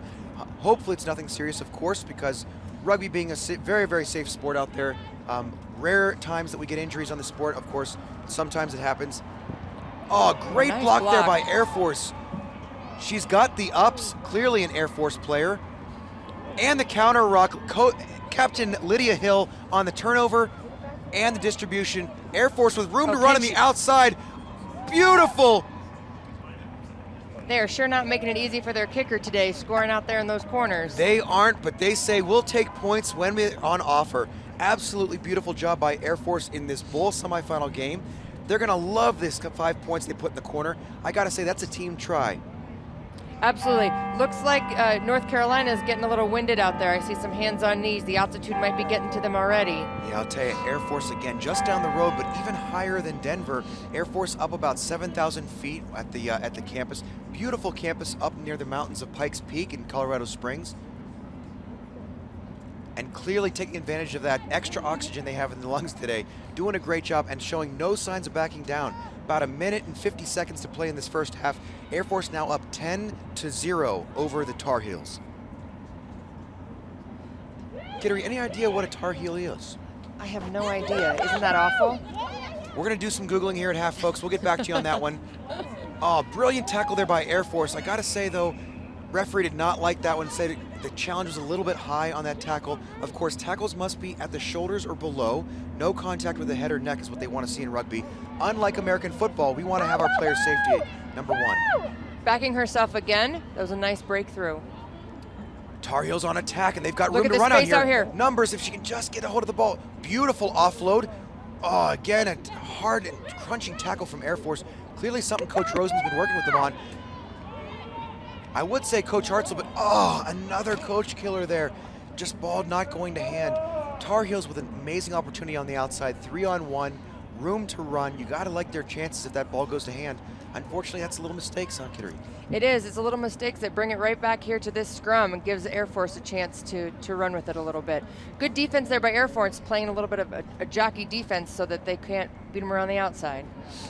Yeah, Air Force being knowing when to be aggressive, knowing when to be soft in that defense. I think there's clearly been something they're working on. That might be Coach Gary Hartzell out there teaching them about that defensive structure. Ball nice might have gone pickup. forward there. Yeah, It referee did. says went forward. Unfortunately, again, those little mistakes is what can add up in a game like sevens with only 7-minute halves to play. It's anyone's game. So ball back to North Carolina. The last 10 seconds of this half. You got to think Carolina's got to bring some points out of the end of this half if they're going to have any chance in this bowl semifinal match. Again, Air Force is a structured and tough team. Ball goes in. Oh, but it's stolen by Air Force with some room to run. She decides to opt to just kick it out, reset, get a little bit of a breather at halftime. Great job there by Air Force in that first half, Kit. Absolutely. You know, up 10-0 going into halftime, they should feel pretty good about this. North Carolina and Jonathan Atkinson over there, they're going to regroup and come back out hard. We'll be back right after this break.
Ladies and gentlemen, welcome back to this 2015 USA Rugby National Sevens Collegiate Championship. You've got to absolutely love the rugby that's happening out here today. 3 fields going all day long. Up here in the booth commentating for you today, we've got Kurt Weaver, and I'm joined here by Kittery Wagner, now Kittery Ruiz, after an amazing wedding just a couple months back. Maybe about a year ago, but Has it been a year already? It has been a year already. Oh, I'll Got tell you married what. just before last World Cup. Amazing, amazing. And Tar Heels get us underway here with the kickoff. Again, Air Force up 10-0 over the Tar Heels. Had a little bit of trouble in that half. Oh, and the ball gets thrown forward there by Air Force, getting us going. Unfortunately, that's pass was to Captain Lydia Hill. Captain Hill, absolutely a great job doing doing the hard work in there. She's a collegiate All-American for Air Force. Scrum to the Tar Heels. You know, I'll tell you what, I feel like the Tar Heels are missing Gina Deal. Gina's always been a tough player for them. Absolutely great player. She had to step away due to military service. She'll be back, hopefully, playing rugby sometime soon. There was a turnover there at the back of that last scrum, and now the Air Force has ball. Ball into touch.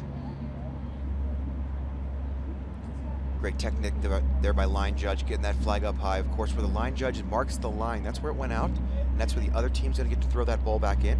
He's always gonna point his arm toward the team that will be throwing in case you ever need to know which way it's gonna go. Looks like North Carolina has chosen to throw that as a scrum half pass. Yeah, got the southpaw in there. Absolutely. Brilliant. Kittery, did you ever try the southpaw when you were playing for the national team? I did not. I always threw the ball from overhead. I felt like I had more accuracy. Brilliant speed on the outside there. Gotta love it. Oh, can she make it through? Oh. She is not slippery like a snake today. I'll tell you what, she was so close to the outside there, so close to the try. Looks like she's having a little bit of slow time getting up there off that long run, either from fatigue or could have been something that happened in that knock, but what a great runner on the outside, room to burn, and clearly, when she pins her ears back, there's gonna be some magic. Absolutely. It looks like they've called their medic out to check her out. It's going to be a line out at the restart to the Tar Heels. Yeah, so we're on a bit of a time off break here. Tar Heels, unfortunately, not getting it done here. Air Force up 10-0 over North Carolina Tar Heels. You know, North Carolina, traditionally a great team, spins the ball around wide. Coach Jonathan Atkinson, a great coach. Great coach, great looking over there in his sweater vest. I'll tell you what, that sweater vest is somewhere between strong and very strong. I'm not sure where that lands, but he looks phenomenal today. A little bit reminiscent to my friend Jim Tressel out of Ohio State University.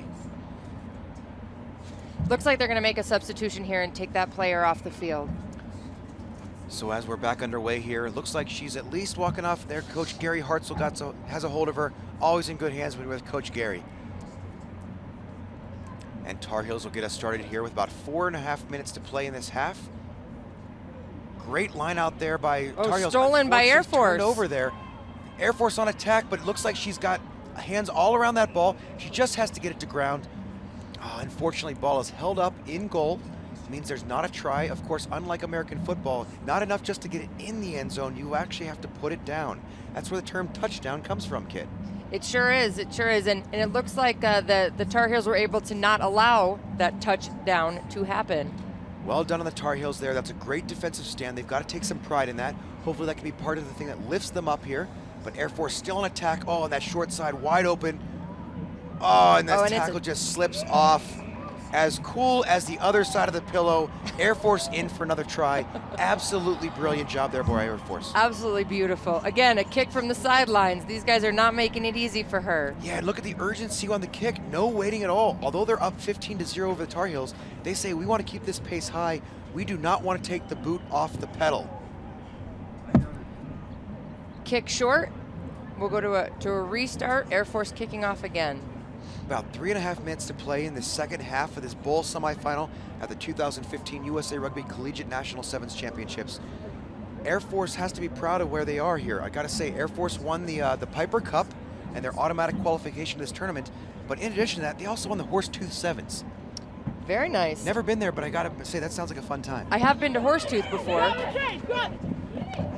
The ball goes to touch again, and it will be the Tar Heels' ball.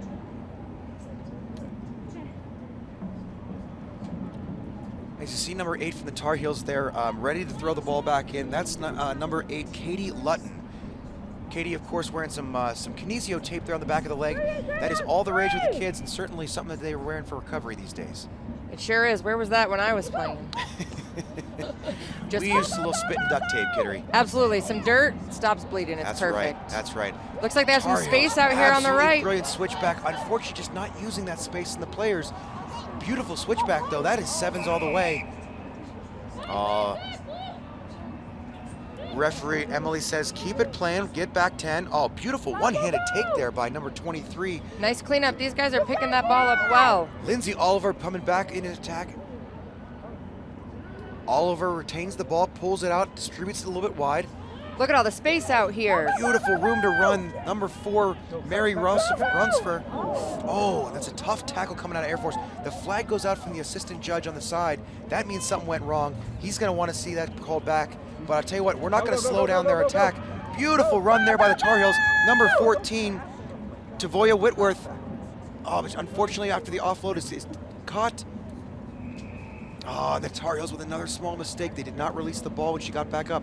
Kittery again, kind of a coach killer. Absolutely, they had the momentum in their favor, and then they lost it, and they're so close. They're just knocking on that door. Yeah, Tavoya Whitworth there, clearly so fast she ran right out of her shoes, had to get the shoe back on. Doing a great job rusting around the outside. Unfortunately, could not turn that into points. We see Coach Atkinson over there just pacing in the sweater vest. He sure is. Ball back in Air Force hands. They're gonna try to run it right out of here. Oh, brilliant offload. Oh, and the ball, does it go to hand? Referee says backward. Captain Lydia Hill with a kick. You gotta love when the pack kicks. It's always a brilliant day. Although she's wearing purple shoes, that's a good sign. Man, those bright flashy shoes today. Oh, and unfortunately she gets stepped like she wasn't there, but I gotta say now, Tar Heels on attack. Oh, unfortunately, again, just a small mistake there. Ball doesn't go to hand. Big impact tackles there, but some space here on the left to run. Referee says it went forward. Oh, just another small mistake there by the Tar Heels as we make a substitution here by Air Force. About 1 minute left in this half. Air Force up 15-0 over the University of North Carolina Tar Heels. 2 substitutions there by Coach Rosen. Get some fresh legs out there, see if they can score a few more tries before the end of this half. Kittery, are the substitutions more about, do you think, the fresh legs? Is it a different kind of player talent or skill set? What's the most of the reason for the You know, I think it depends on the coach, but at this point it might be nice to have some fresh legs out there running around, give some of her starting players a break before they have to go into their final rounds. Ball coming right out of the scrum. Of course, the ball has to be hooked before we can allow it to be played. So we're going to have a redo of this scrum. Just about 10 seconds left on the clock, but of course, the official time on the referee's watch. Beautiful hook there by Air Force. Just nice, calm scrum. Offload, passing it right to left. Really having their way here. Oh, beautiful run up the inside. Oh, she's alone, though. They won that ruck. Nice, clean ball. Return. Captain Hill just spinning it wide there. Get it back. Roll. Oh, beautiful job there by a captain of the team and collegiate All-American Lydia Hill. Beautiful run up the inside. They're saying we want some more points. Time might be out, but we're not out. We're going into the bowl finals. Oh, and brilliant run through. Number 21 for Air Force puts the nail in the coffin for this match here. Air Force ends up right now 20-0 over UNC Tar Heels. Beautiful play there by Air Force, not letting down one bit. And they gave their kicker a nice center spot here.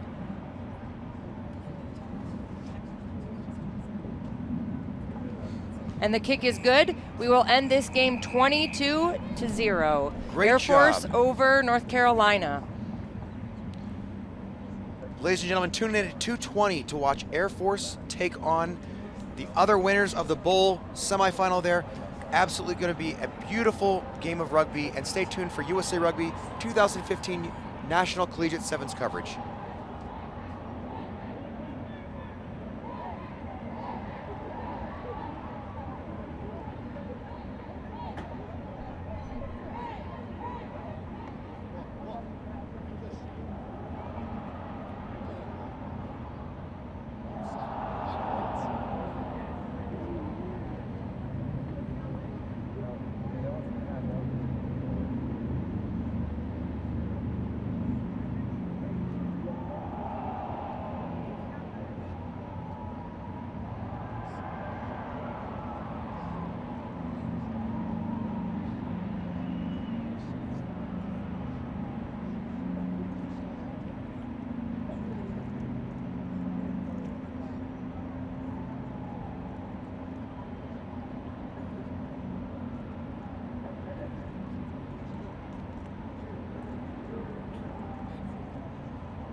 Yeah, I think I could have stopped time at the next minute. Yeah. That's just, I just, well, you could have. I was asking If he had enough. if he had any input at all for that. Okay. But I that's why when you go to international matches,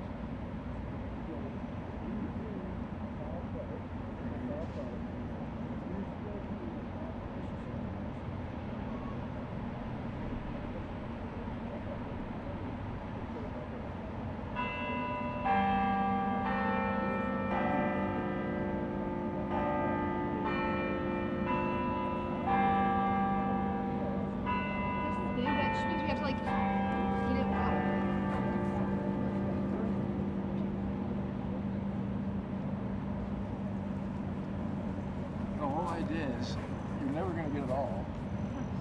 But if you keep learning, you get better and better.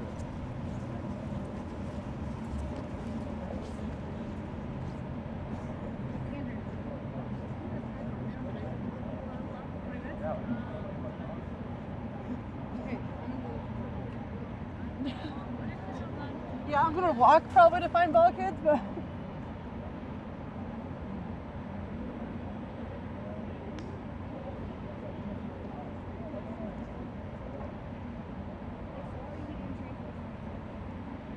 Sorry, like literally 3 weeks ago, I did this on my ass. Yeah. I like when I just put down, I was stressed, and I did like a quick all like, oh, what's happening? You know, like keep going.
Ladies and gentlemen, as the bell tolls, welcome back to the 2015 Collegiate Rugby National Championships.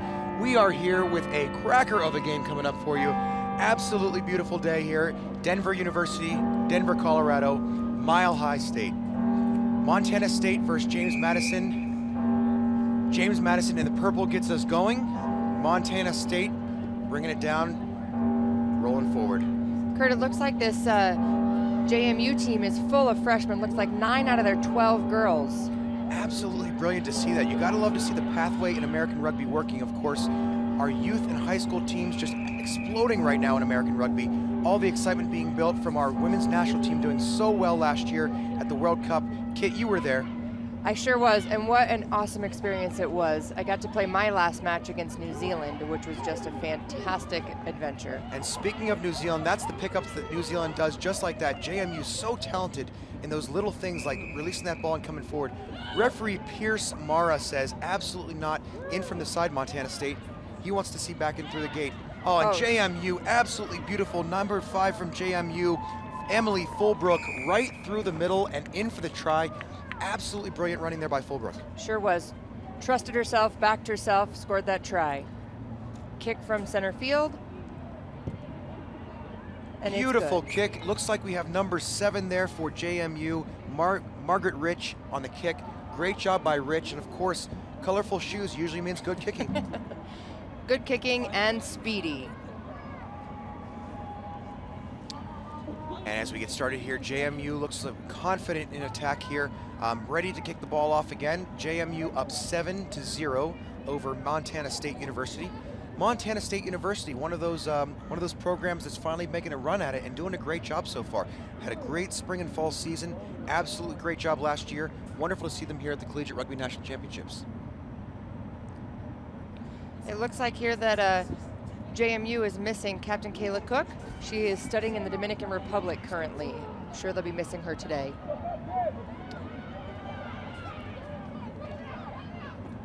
And here we are back at the 2015 National Championships of Collegiate Sevens Rugby for USA Rugby. Pierce Mara says absolutely not. Ball went forward there. Montana State just having trouble with those basics, keeping their hands on the ball, getting those phases put together. That young team, JMU, they sure know how to put it together. This will be a scrum to JMU. Yeah, I tell you, this many freshmen, you usually don't see poise like JMU shows out here, but they've done a great job. Coach Rushner Wunderlich, I'll tell you what, Coach Wunderlich has a lot of experience with our women's national team, has traveled all over the world with them, puts together an amazing program here at JMU.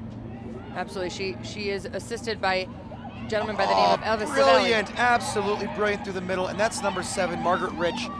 Beautiful run through the middle, untouched as she goes in for the try. JMU looking like they are absolutely confident in their play out there, Kittery. They sure are. They're backing themselves, they're trusting their passes, and it's showing. Beautiful job by JMU. Looks like she's passed it off to number 5, Emily Fulbrook, for the kick. Fulbrook just taking her time. Of course, she has 30 seconds to be able to kick the ball after that try.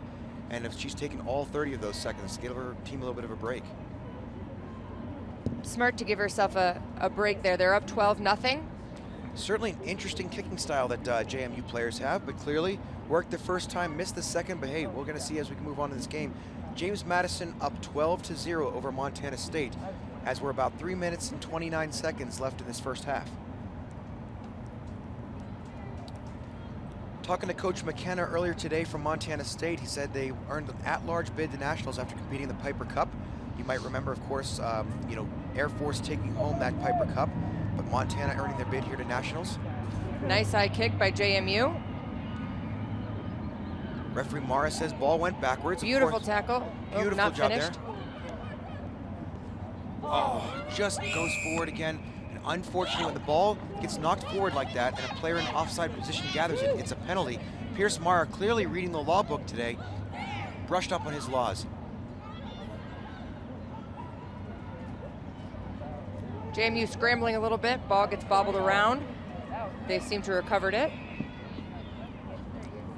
Referee Mara says the ball was knocked forward there. He comes back for the scrum to JMU. JMU has to like their chances in this first half.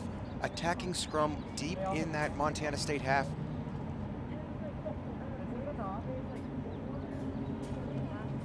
Little known fact, referee Mara actually bodybuilder in his free time. Oh, very interesting. Although clearly not in training right now, he has his times. Nice clean scrum there to JMU.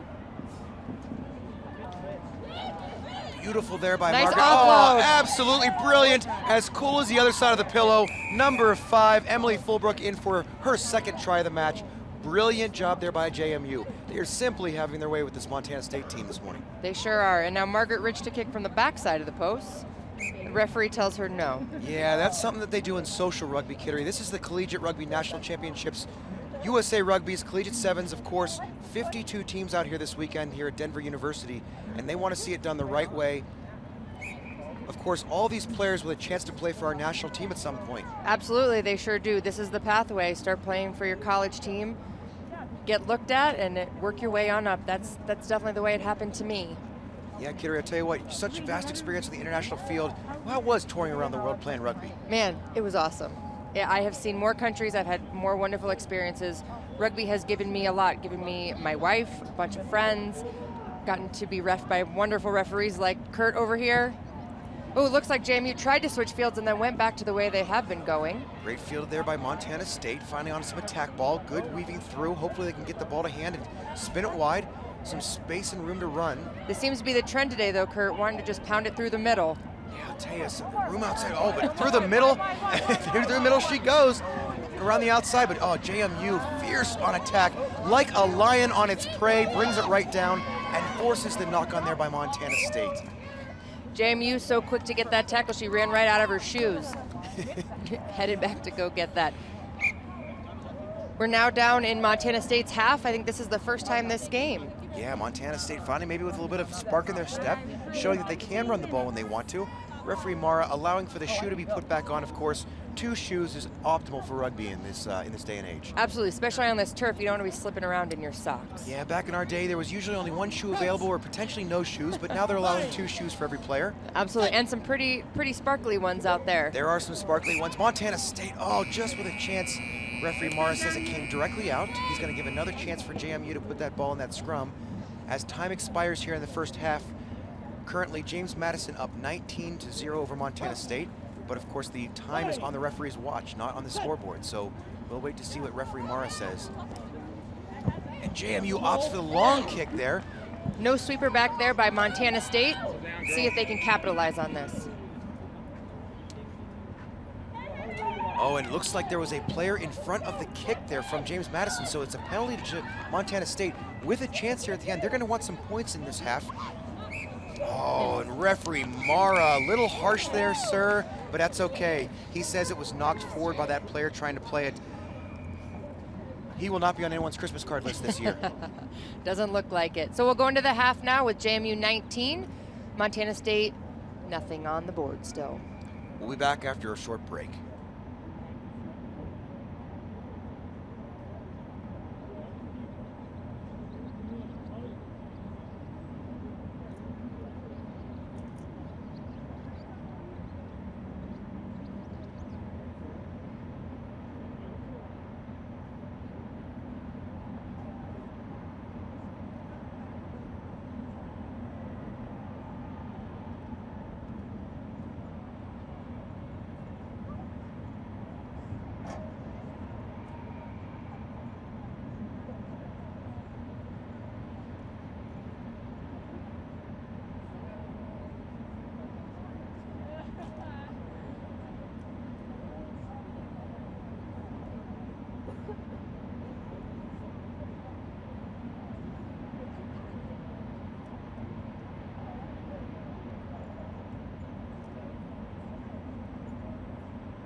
Schmarsity. Ladies and gentlemen, welcome back here to the 2015 USA Rugby Collegiate Sevens National Championships. Sitting here with Kittery Wagner, this is Kurt Weaver, as we have the kickoff from Montana State. Oh, and it bounces 10. Coach killer right there, Kittery. Always want to see that ball go to hand off a kickoff. Absolutely. Name on that ball. They'll get a talking to about that by Roshna after the game. Yeah, Coach McKenna's, I wonder what happened to the Coach McKenna's huddle here at halftime for Montana State. Clearly a little more spring in their step, and they look like they've woken up in the second half. We shall see. About 30 seconds in. Let's see how they do with this scrum. Oh, the ball's bobbled, but referee Mara says backward. He wants to see some rugby played here. Running the ball across the field is usually not as ideal as passing it, but clearly they're trying it this time. Number 15 spinning on the outside. Number 6 there from Montana State, running it through the middle. Ball goes to hand with some room to run there on the left. Oh, and the ball goes back inside. Number 7, Stephanie Taylor. Great job there by Stephanie Taylor to keep it up and alive. Still trying to probe that outside. Oh, and the ball spills forward. I'll tell you what, Montana State, just when they think they're getting out, they get pulled back in. It looks like they have a player down right now. Knock on by Montana State. Yeah, looks like number 10, Dallas Flager, was down just to maybe rest for a second, see what's going on, get her wind. She shakes it off because she's a champion. That's what they do. It sure is. Rub a little dirt in it. Everything is great. Kittery, big players make big plays on big days, don't they? They sure do. And scrum option here, referee Mara says we're going to restart with a scrum to James Madison. Scrum's been a strong point for them today. The nice clean ball off the back of that nice set piece. Yeah, a nice wide stance by the scrum half. Clearly ready to put that ball in. She sure is. Strong base, clean scrum. Oh, again. And the ball goes back off of number 5, Emily Fulbrook. Oh, and she gets it back on the loop. Orange shoes with room to run. Let's see if she's got the outside here. Oh, and she gets shoved directly face plant into the gut. That's okay though. She's playing on. She pops right back up because that's what champions do. And the ball gets spun back to the right. James Madison, a little trouble keeping that ball in hand. They do quite a bit of bobbles here. They had an overload, and now Montana State has been able to shift over. Yeah, Montana State ferocious in defense this half. I think they could have used a little bit of this in the first half. I think that they had a talking to at halftime. Looked like they woke up and they're ready to rumble. Mara says, I'm going to go swimming. Is that what that signal is? Swimming is what has happened in there. Hands in that ruck, says referee Mara. Montana State with a chance here, attacking half, about 15 meters out from the try-zone. Kittery, after your stint as a hooker for the national team, you spent a little bit of time at 9 in the scrum half, huh? I sure did. Decided to stay out of that heavy contact all the time. Did end my career back at hooker, though, playing in a national championship for the Glendale Women's Raptors. And here, it looks like it's just a slow ball coming out, but Montana State still with possession. Oh, nice pop off the ground. Still ball up and alive. One more pop could get it done. Oh, she regathers her own ball, trying to probe that short side. I'll tell you, Montana State doing the hard work in there, saying, why go around the outside when we can go through the middle? Looking to spin it a little bit wider now. Oh, there it is, number 14 the outside. Again, tends to take her right back inside. Some room, if you can just get the offload. Oh, and there's some room on the outside. Could we have a try here by Montana State? Oh, and she's wrapped up in a great tackle by number 4, Francesca Genovese. Montana State doing hard work. Oh, amazing. Emily Fulbrook, but you know what? She came in. Oh, I'm sorry. Referee Mara says that tackle was a little bit high. He wants to see a lower challenge there by James Madison. Montana State knocking on the door right here. Number 7, Stephanie She's Taylor. Going to try to drive it in. Backs herself. She tries for it, but James Madison says, not in my house. You keep a knocking, but you can't come in. Ball is held up. Oh, but it's tackle release, so referee Mara, another penalty on the 5-meter line. James Madison really has to raise their discipline here, Kittery. They sure do. They sure do. They're giving Montana State a couple extra chances. Let's see if they can capitalize on this. Boy, she's just going to keep trying to. Oh, and it works this time. And referee Mara, upon the 6th chance, gives a try there. Absolutely great job there by Montana State. Hanging in there, putting their face play together. About 2.5 minutes left to play in this in the second half, with Montana State now up 5-19. James Madison ahead. Yeah, you hope that there's still some time left. Montana State finally getting a little spark in their step, but if it's going to take that 5.5 minutes to get a try in, I'm not sure they're going to have enough time to get a couple more. Nice strike, but that is a little short. So it will stay 5-19 with about 2 minutes left in the half.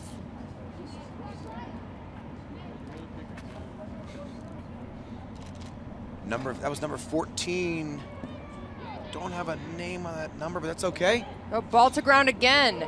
Tell you what, yeah, James Madison doing all the things right in the first half, having a little challenge in the second half. Referee Mara says there's a little bit of advantage there for James Madison. Room to run here on the outside. Nice James tackle. Madison seems to be wanting to put together phases, but although the tackler, referee Mara says he did not like the gate entry there by that tackler. Take He that from says another advantage, Montana State not back 10 from that penalty. and we'll retake it again.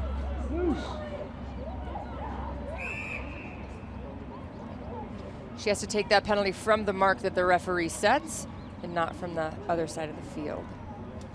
Referee Mara, although a race car driver during the day, he does referee in his free time. Montana State here trying to stop James Madison. Oh, beautiful run around the outside there, James Madison.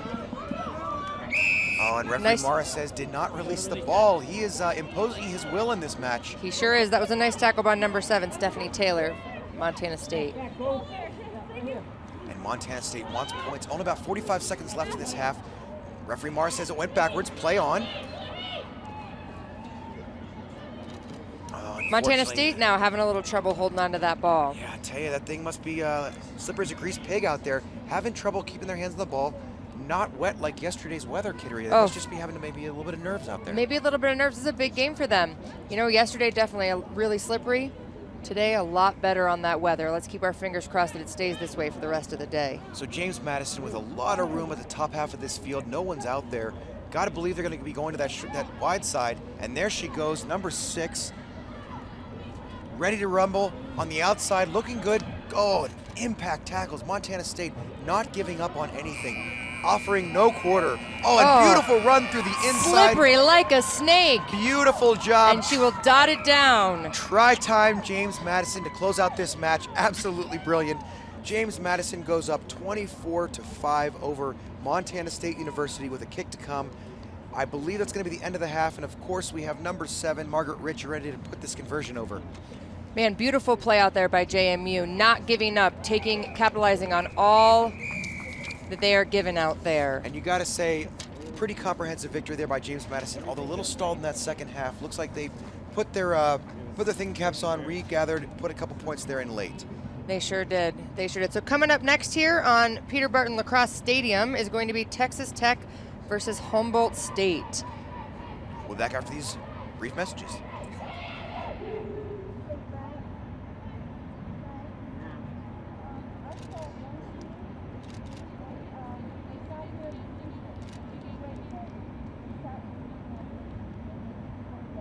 I don't like being up high and looking down. I'm a guy down.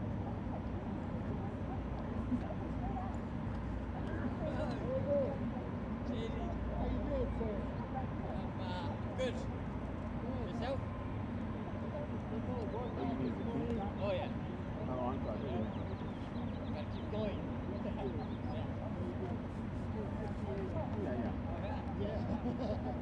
That's not here yet. You did, yeah, just at the end. No, I don't know. I mean, they just pulled the river line to talk about it. Great.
Ladies and gentlemen, welcome back to the 2015 USA Rugby College National Championship Sevens as we get underway here with Humboldt State University in yellow to Texas Tech, Red Raiders in black.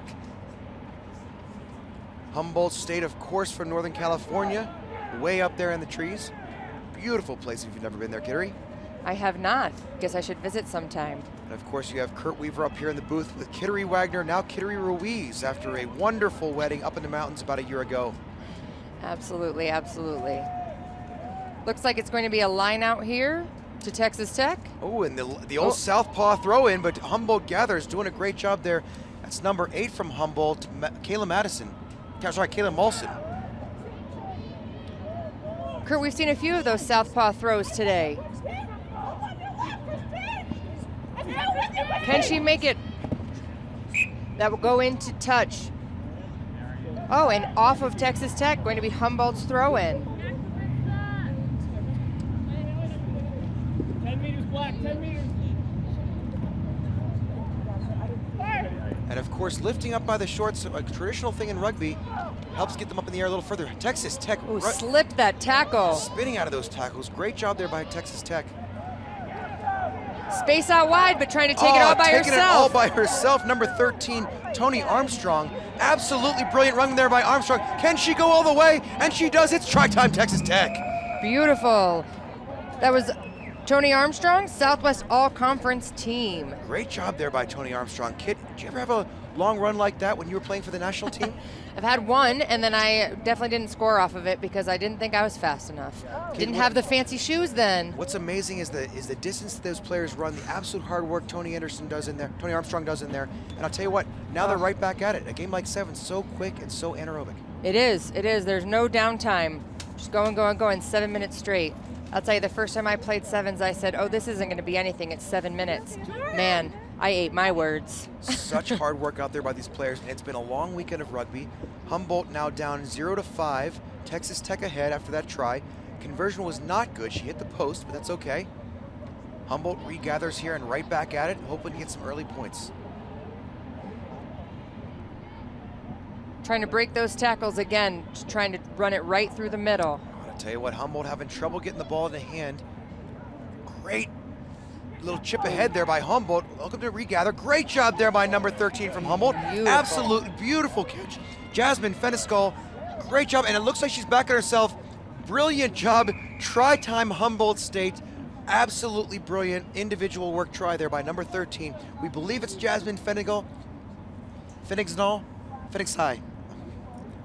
Jasmine, whatever your last name is, you're a heck of a player. Absolutely brilliant kick ahead there, regather and try time. So it looks like Jasmine is the backs captain and the club president for Humboldt. And of course we have a pronunciation now, it is PNC. There we go, wow. If I could be any more wrong, I'm not sure how. I'm used to that, I'm a referee for rugby these days, Kittery. Hey, yes, I know, believe me. I've been reffed by you once or twice. Kittery, absolutely brilliant job there by Humboldt. They have to be happy now. 5-5 level with Texas Tech with about 3.5 minutes to play in this half. Great job there by Jasmine. And beautiful kickoff there into space. Again, ball drops. Coach Killer. Tackle a little high, not able to get her down to ground. Off it goes. Referee says release. Beautiful pink jersey there on the referee.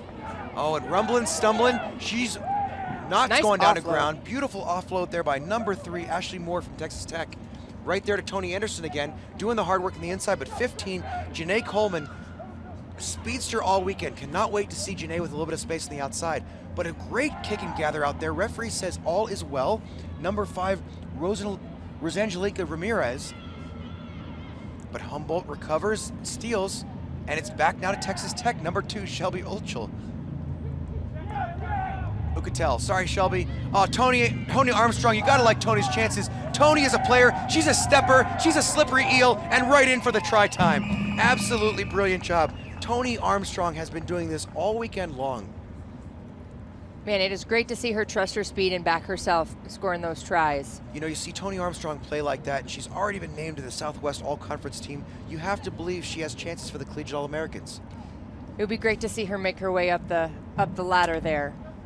Looks like number 12 here, Taylor Orr for the kick, and it is good. She is a transfer from New Mexico State. Kittery, speaking about up the ladder, you've had, of course, a long and storied career with the USA national team, with the Eagles. Tell us about playing in France last year for the World Cup. France was fantastic. We had a great time. We didn't get the outcome in the beginning that we were looking for, but getting to play New Zealand twice, man, that's it's quite a rugby career, I could say there. Tough girls from New Zealand, and of course, tough girls here from Humboldt State, ready to rumble, trying to get some more points back on that board. We now have Texas Tech 12, Humboldt State 7, with about a minute and a half to play in this first half. Humboldt looking for some space around the outside. Referee says ball went backwards, so we're okay and play on. Oh, just lost forward again. Humboldt just having trouble keeping that slippery pill in the hands, but they're doing, oh, beautiful pass through contact. Number 3, Ashley Moore on the rumble. Beautiful run by Ashley. She's not going down anytime soon. She says, this is my ball, I'm taking it home with me. She sure is, she sure is. Now going the wrong way. Yep, lost a little bit of ground. Humboldt Let's see if we can make those tackles. Number 9, Tristan Roseman with that ball in hand. You know, they're stuck now standing up in the maul. Very difficult to get that ball out, and such a tiring thing too, Kittery. Oh man, just like 15s forwards out there. Ooh, referee does not like what happened there. Looks like it was a side entry into that maul, and of course, Humboldt's not back 10, so Texas Tech, a little bit of room to run. Oh, and Armstrong with the ball, and of course, Armstrong, a fierce competitor there, brought down by Jasmine P&C, doing a great job there. Texas Tech feeling a little bit of the altitude, I believe here. Oh, and a high contest, but the referee says, oh no, he's time off there. Referees do not like it, especially where it's that high up around the face. It's a safety item, and we got to make sure that we take care of those players. No extra chat needed. Referee says high tackle, and he's willing to go on. Texas Tech taking some time to put shoes back on, get a little stretch, maybe even, you know, a check of the hair. We're ready to go again. Looks like they're all ready out there, tying that shoe. Texas Tech looking for some space. Armstrong says, oh, you get stuck behind the game line, but you gotta like Armstrong's chances. Such a tough player, especially for not being the biggest player out on that field. Absolutely, there's some much bigger girls, and she's willing to take them on one-on-one. Humboldt illegally comes through. Looks like it's hands in that breakdown. Referee says, do not put your hands once that breakdown has been formed. Looks like Meredith Conrad Forrest for Humboldt wanted to take that ball away. Yeah, number 1, Ada Gutierrez says, let's take a little bit of a break here. Let's go into halftime up 12-7 over Humboldt State University. Great job here at the 2015 USA Rugby Collegiate Sevens National Championships. We'll be back after a break.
And we're back underway here with the 2015 USA Rugby Collegiate Sevens National Championships.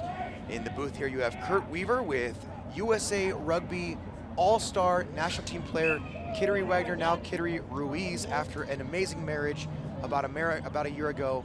Now a family girl, has hung up her boots, but ready to always get in for the few minutes if we need her. Absolutely not. It feels good to hang up the boots and not be sore every Saturday and Sunday. Well, Kittery Wagner, after a long and storied career, we're back here with Humboldt State 7, Texas Tech 12. Texas Tech a bit of imposing their will at the end of that first half, but I gotta say, Humboldt ready to put points on the board at any time. Looks like they brought in some fresh legs as a prop in the scrum. Let's see how she does with it. Oh, look brilliant, at that. That kick pass from number 10 from Humboldt State. That's Carissa Reynolds. Carissa, clearly a crossover from soccer. That is some talent right there. You got to love that when a player doesn't have any other option. The great kick pass there. I believe it was a Jasmine Paying-C. Great job over there, although it went forward off of Humboldt State.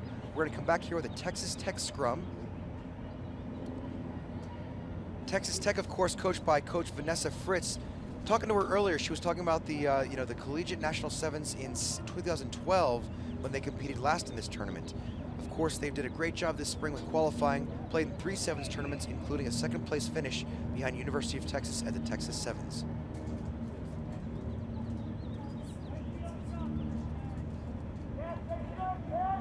Scrum down to Texas Tech.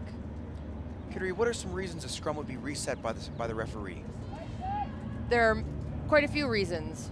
One, if he doesn't think their body positions are right, he'll pull them back up. One, scrum engages early. Oh, and look at beautiful that. cut through there. Number 14 from Humboldt State University, Maria Bacardo, and she's in for the try. Gotta love the Bacardo. Getting it done in there, taking it to the house, scoring points, and look how calm, cool, collected she is in there. Absolutely. She, again, trusted herself, backed herself, dotted it down for a try. And number 13, again, we believe number 13, Jasmine Paying-C, up for the conversion kick. Oh, just a bit outside. Humboldt State, I gotta say, Humboldt State, just when you think they're down, they hop right back up and get back in there for some points. Again, number 14, scoring some beautiful points, Maria Bacardo. Big players make big plays on big days, and that right there is what you gotta see. Beautiful tie ball game right now, and Humboldt with the kickoff. Calmly taking their Texas Tech. Trusting on the outside, number 15, Janae Coleman again. Breaking tackles. Can't wait to see Janae with some space to run. Pinning those ears back all the way to the house a couple times, and of course, Armstrong so dangerous with that ball. Beautiful job there by number 9, Trista Roseman. This Texas Tech team is just full of players. Armstrong backs herself through the middle, hoping for an offload, but no one's there. Oh, and there we go again, Coleman trying up through the middle. Oh, and the step off Coleman, dirty, amazing. And the offload at number 2, Shelby Ukatel. She rolls the ball nice back. tackle there by number 19. Almost a turnover. Looks like Texas Tech has held on to it. Again, Ashley Moore doing the hard work in there and drawing the penalty. Texas Tech with a great attacking opportunity here. Humboldt not back to 10 meters they need to be. Referee playing right through it though. Room to run. Little earlier offloads, and here we have Armstrong just waiting to put it away. Oh, brilliant offload and pass. You got to trust in Armstrong, but Jasmine all over her. Great job. Beautiful job there by number 5, Meredith Conrad Forrest, to get that turnover. Not an easy thing in rugby. Of course, after the tackle, Kittery, you got to keep going work. Absolutely. The job is never finished. There's no stopping in rugby. Meredith Conrad Forrest, the captain for the Humboldt Lumberjacks. Look at that space out wide. Beautiful, and here comes the try scorer one more time. Absolutely beautiful out there. Maria Bacardo, can she go the whole way? Oh, she does. It's the handoff, it's the do not argue, it's the try time, Bacardo. Great job in there by Humboldt. I'll tell you what, Texas Tech knocking on the door time and time again. They're calm under fire, and then Humboldt right back the other way, about 70 meters for that try, Kittery. Absolutely, Humboldt is putting it together. They're playing as a team. That started with their captain, Meredith Conrad Forrest, and she has been part of the junior and the collegiate All-American programs. Great to see her working her way up in the ranks as well. Beautiful, beautiful conversion kick there by Jasmine Paying-C. That takes that takes Humboldt over Texas Tech, 19-12. About 2 minutes left in this half. Humboldt will kick off again. With 2 minutes left, anything can happen in games like this. 7's such a dangerous game like that, Kittery. Absolutely, absolutely. The best thing to do is for the teams to keep them on the outside so that they can't convert any of these tries. Oh, and there we go, Janae Coleman trying to make her run through the middle. Coleman, of course, reads the field so great as a player. Texas Tech just moving the ball across, trying to get into their danger ball carriers. Armstrong backs herself, but gets caught. Humboldt State just smothered tackling and saying, no, that's my Meredith ball. Conrad with Taking the that right turnover. away. Oh, referee says did not like the turnover, although you gotta love the hustle there by number 5, Meredith Conrad Forrest. Hell of a player right there.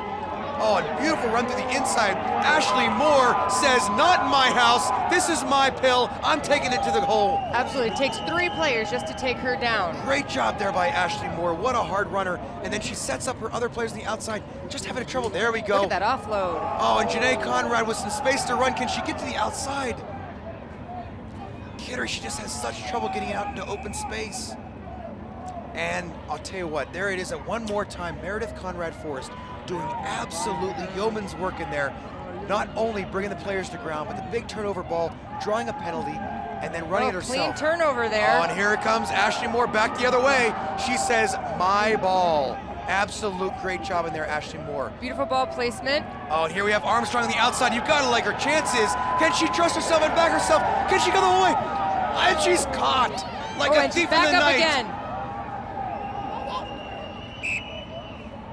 And the ball is held up, ladies and gentlemen, with 21 seconds to play in this half. Man, the crowd. Texas Tech Red Raiders with a chance on the 5-meter line. Absolutely, and the crowd is not happy about that call. I can hear them booing down there. Yeah, I'll tell you what, the crowd never loves what the referees call, especially when it doesn't go their way. I can tell you the fun of that time. Oh, man. I bet you've had the wrath of a few. Kittery, scrums like this cannot be easy on the 5-meter line. Is there extra pressure in there during these situations? Absolutely, especially you want a clean ball. Texas Tech ball, they want a clean ball so they can score off of this. Been good and set piece all day. Let's see if Texas Tech just no time left. There is no time left, and they need a center try on this one so that they can make the conversion as well. Let's see if we can have Janae Coleman. Janae. Finally in some space, and she's in. Try time, Coleman. Beautiful job there. Now, Kittery, now the hard work begins. Absolutely, absolutely. Now it's a bit stressful on this kicker. Texas Tech down 17-19 to Humboldt State. Time has expired, and the kick to come. This is the kind of pressure you've loved to see in rugby. Oh, absolutely. These close games, hard-hitting, hard-running matches, they're great to watch. They're a little nerve-wracking on the field end, though. Kittery, winners win, and this is where those players get to prove themselves on days like this. Absolutely.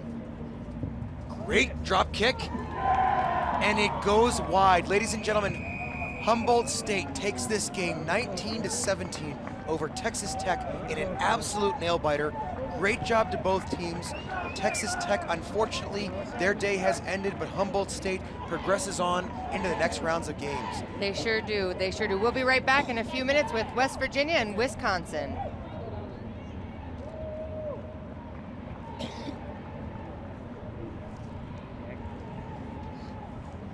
Hey guys, do you have to... Wide.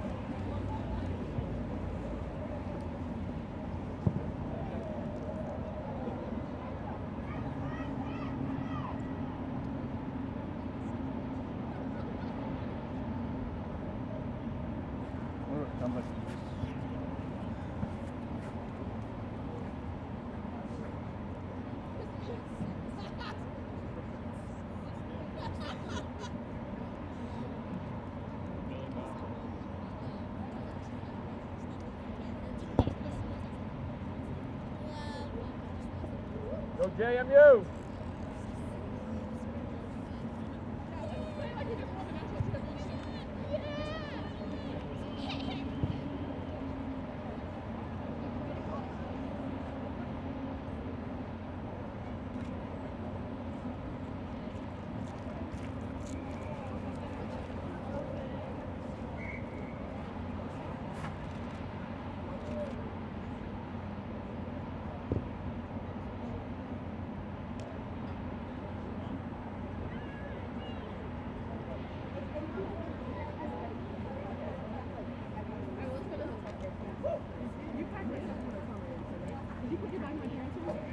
You did?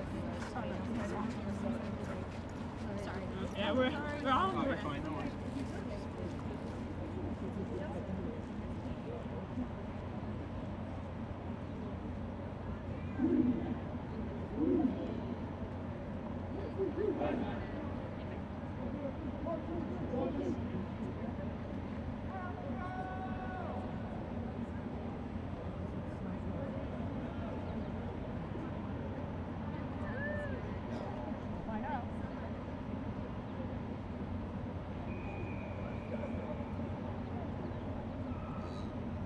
welcome back to the 2015 USA Rugby College Sevens National Championships.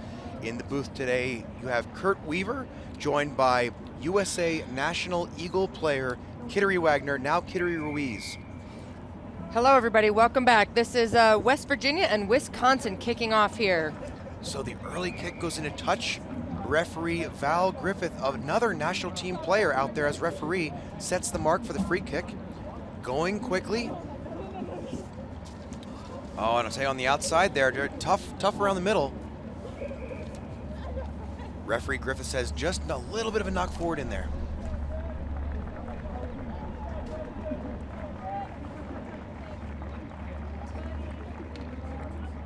And while we get our paperwork put together here, scrum is set up by West Virginia.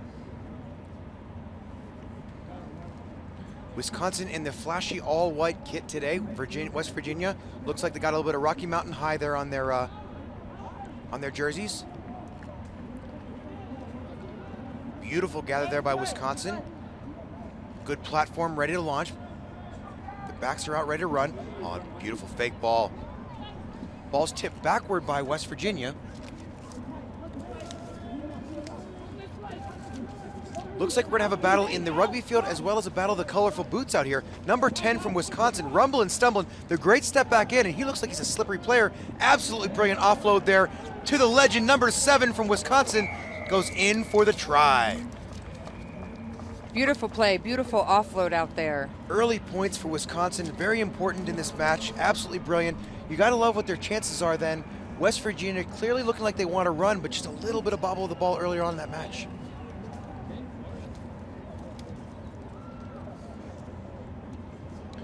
And the Wisconsin Badgers, of course, coached by Scooter Eddington.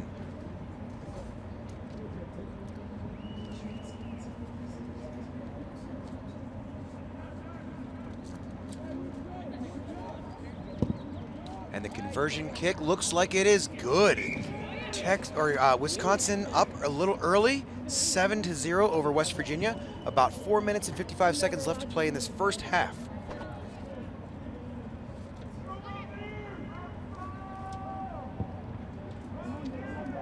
Great high hanging kick there by Wisconsin. Beautiful catch, West too. Virginia gathers early, of course. Oh, and they slip through the middle. Again, some green boots, puts the hammer down. Beautiful little fake in there, trusting his speed. Oh, and he's putting the ball out. He's pulling the Sonny Bill. Unfortunately, just knocked right into touch there. Looks like it's going to be a Badgers throw in. West Virginia, when they want to run, they're ready to run.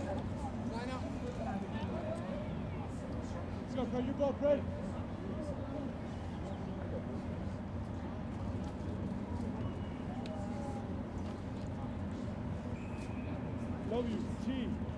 And the restart here, Wisconsin getting ready to put the ball back into play.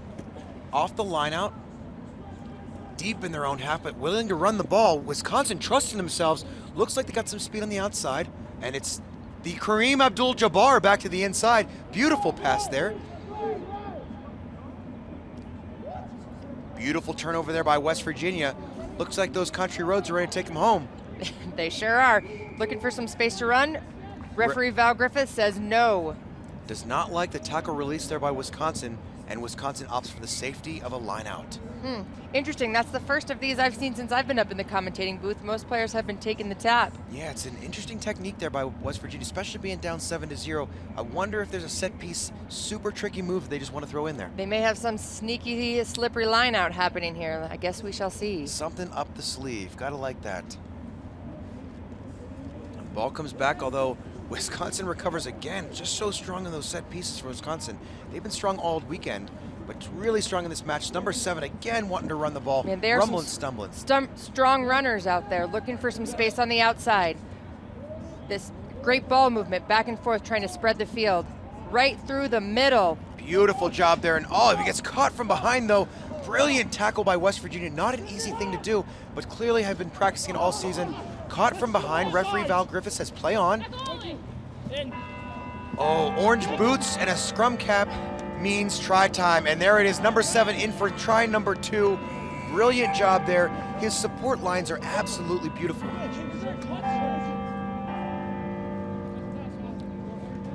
West Virginia just struggling a little bit in those set pieces, having difficulty recovering their own lineouts. That's going to kill them all day, huh, Kittery?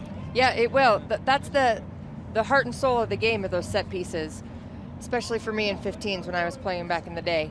But they need to win those. That'll be something their coach will want to work with them on and have a talk with them about at halftime. You know, Kittery, that's right. As a highly decorated USA Eagle, you were a hooker for a long time, both in the set piece of the scrum and the lineout. Such an important role for the hooker to play. Absolutely. Very nerve-wracking at that, but it definitely the most important part of your game is making sure those set pieces are 100% spot on. And Coach Scooter Edlington is going to be happy with that conversion kick being good.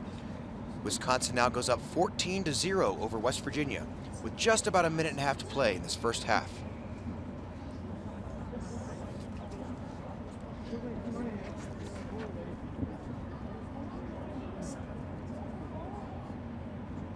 Nice high ball there, cleanly taken by West Virginia. Little bobble. Yeah, West Virginia bobbling and getting stuck in their own end. Not sure if they have a clear game plan at this point. I think they just need to get the ball down to the other end of the field, play in some attacking half. They seem willing to play deep in their own half. Yeah, they're willing to toss the potato around a little bit. Oh, and beautiful there. Regather, no tackle, so the player does not have to release the ball. He hops back to his feet. Unfortunately, just caught again. Number 7 from Wisconsin, just doing hard work in there today. Scoring tries, making tackles, hashtag doing work. Wisconsin is working hard out there today. Just a little knock on there off Wisconsin off the pickup. Referee Griffith says we have time for this scrum. Just about 30 seconds left in this half. Wisconsin up 14-0 over West Virginia. Man, Wisconsin doing work. They've been down in their half for most of this game today. They are capitalizing on all the mistakes that West Virginia is making out there. Looks like West Virginia has a player down. Yeah, we'll go time off here while they make a substitute potentially. Both teams getting a chance to take in a little bit of air. I'm sure both West Virginia and Wisconsin not quite used to this altitude, Kittery. Absolutely not. I see some hands on knees, breathing heavily. Definitely a change coming up here to the Mile High City. Yeah, coming up to 6,000 feet is never easy for anyone, and certainly these two teams, they've shown their class all weekend long, coming down to just a 14-point difference right now, end of this first half. West Virginia's scrum puts us back into play. Nice clean scrum. Good platform to attack off of. Oh, and the turnover ball, Wisconsin doing the work in those breakdowns. Again, Kareem Abdul-Jabbar, that's his second pass of the day like that. Clearly that's something he's been working on, maybe in his basketball days. Yeah, maybe he's a basketball player out there. We gotta love the crossover athletes bringing the heat from the other sports. Looking for a space in there, can't find it, coming back this way. Oh, beautiful, 8 through the middle. He's got a little bit of room to run, although brought down clearly on the front foot here, Wisconsin, but the steal is okay. West Virginia heading back the other way. Can those country roads take them home to the tri-zone? Off to the races. Oh, just a bit outside. Such a great opportunity there by West Virginia, Kittery. It just didn't capitalize. That seems to be the theme of today with West Virginia. And you got to respect the big boy kicking for touch. He says, I've had enough, folks. Time is out. Let's take a break. Absolutely. Winded, ready to go in halftime. We are at 12-0 with Wisconsin up at half.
Ladies and gentlemen, back underway here at the 2015 USA Rugby Collegiate Sevens National Championships. Wisconsin with a kickoff. Up here in the booth, you've got the Kittery Wagner, now Kittery Ruiz, longtime and decorated USA National Team player, alongside here with me, Kurt Weaver. Kurt Weaver, ref extraordinaire, an amazing partner in commentation. Oh, and here we go, the kick through. Wisconsin wants to put some points in early. Look at the chase down. Does he have the wheels? Oh, just out the back, unfortunately. And there's some finger pointing, but of course, that's always the way it happens. Absolutely, but He says, end of the day, Val Griffith, the referee, she has the call. She was right on that mark, and Val, a longtime national team player herself, right on the spot, seeing what's going on. Wisconsin player, I believe that the other player had actually untied his shoes on the way down there. Absolutely, just tripped him up. Kittery, these two teams clearly both still in this game with sevens. Anything is possible with Wisconsin only 12-0 over Wisconsin right now. Sorry, Wisconsin 12-0 over West Virginia. Absolutely. Anything can happen. That's a nice take off that kick. Oh, Wisconsin just trying to shove right it down through their the middle. throats again. Oh, beautiful passing lines. Oh, just a bobble there by Wisconsin. And West Virginia right back the other way, saying we want a taste of the pie. Oh, and a regather there by Wisconsin. Long way to run with not a whole lot of room to run. Referee Griffith says play on. Looks like it went backwards. Lots of back and forth there. Each team trying to capitalize on the other's mistakes. West Virginia taking it a touch there. We'll restart with a Wisconsin line out. Wisconsin being so dangerous with these lineouts, and of course, Wisconsin won in 15s, won the Big Ten championship, beating Ohio State in the conference final.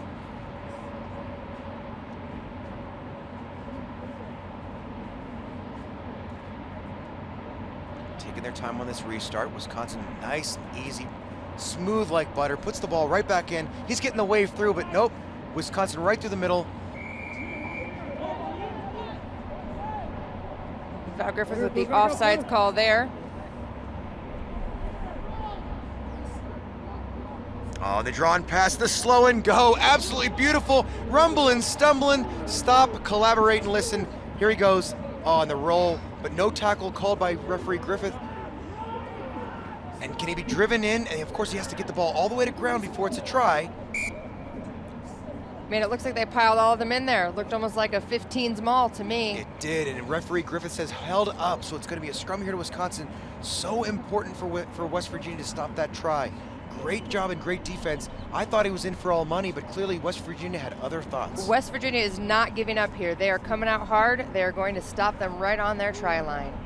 Let's see if they can get it out of their half. Of course, on Wisconsin brothers, Hunter and Tyler Krass, both absolutely dangerous players. They've proven their worth throughout this entire 15s and 7s season. Looks like we might have some substitutions here for both West Virginia and for Wisconsin. Looks like someone's coming in for West Virginia here. Wisconsin used to playing the teams that are blue and gold, but likely they're used to playing a Michigan team. West Virginia not really in their conference, so these teams might be the first time they might have met this season. And the scrum ready to go.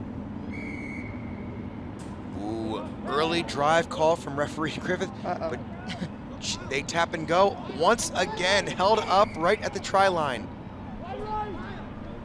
Looking for space out wide to the right. Can they make it? The bounce is good. Oh, and it looks like he might have put it in. We're gonna have a, no chat needed. Tries are raining. Absolutely brilliant job there by Wisconsin. Thought it was out of the bounds for all money, but he got it, hands on the ball, kept it in. Nice little stutter step back inside. I did. That was a big mistake there for West Virginia, not being back 10 on that one. They gave Wisconsin another chance, and that time they capitalized on it. Yeah, so in a scrum like that, you can't drive early. You have to wait for the ball to go in. Referee Griffith now just explaining the rules to the West Virginia number 3. This is a big kick here from the sidelines for number 8 from Wisconsin. So with about 2 minutes and 30 seconds left in this the second half of this game, Wisconsin up 17-0 with this kick to come. Just a bit outside. West Virginia has to come out hard right now. They've got about 2 minutes left in this game. Yeah, certainly still in this game, and anything can happen, but you gotta like the chances of Wisconsin. They seem to be just in the power play position.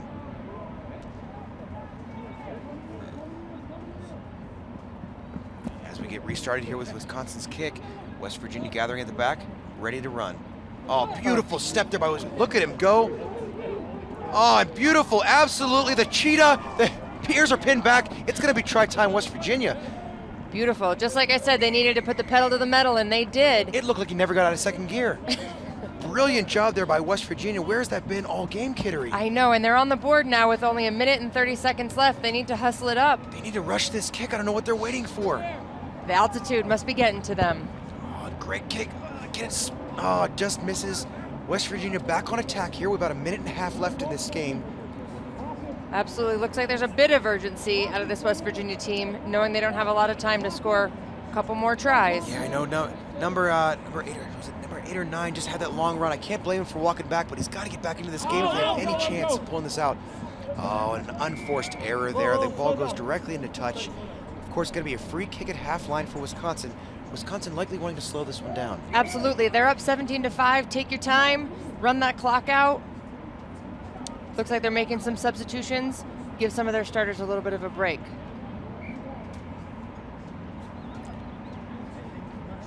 Spinning it wide, taking their time, just stretching that field, running their basic pattern. Nice and easy there. Blue shoes to white shoes, to white shoes to orange shoes to green shoes. Beautiful job through the middle. Absolutely brilliant there. Good regather of the ball. West Virginia, though, not giving up. No, they aren't, but you can tell that Wisconsin is really trying to slow it down. They have nice methodical passes back and forth across the field. Just wasting that clock. Yeah, they're just running down time here. Oh, brilliant little hole there in the inside. Wisconsin on the way through. Can he get all the way through? But beautiful cover tackle from behind. The offload is the ball is just knocked forward there off of Wisconsin. Oh, but referee Griffith says no hands in my rucks. Get out of town. Number 2 looking for that space. And the triple double dummy, it finally works. Number 2 right up to the try line. This is another goal line stand. Do we have we opt for the kick to touch. I thought a drop goal was coming there, Kittery. I know, he was far enough back. He could have just put one through. Kittery, are you a drop goal girl? Oh, heck no. You've never kicked a drop goal in your career? Oh, I have. When I played sevens, but not in a long time. It's not a pretty sight to see me. I'm playing number 2. How am I going to get back there in time to do a drop kick off of something like Kittery, scrum? I beg to differ. It's always a pretty sight when you're around. Ladies and gentlemen, that is full time here. The 2015 USA Rugby College Sevens National Championships. Wisconsin over West Virginia. Absolutely cracker of a game. Up next, you're going to have Miami University of Ohio, not those folks from Miami, Florida, of course, playing against Central Florida.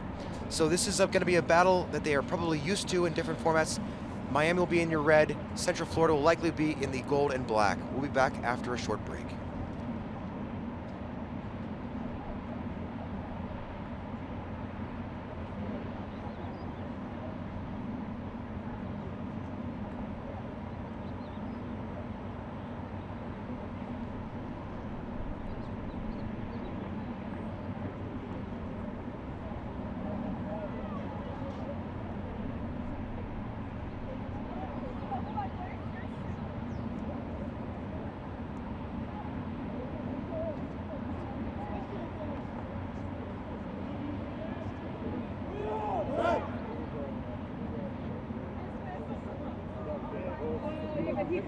I know.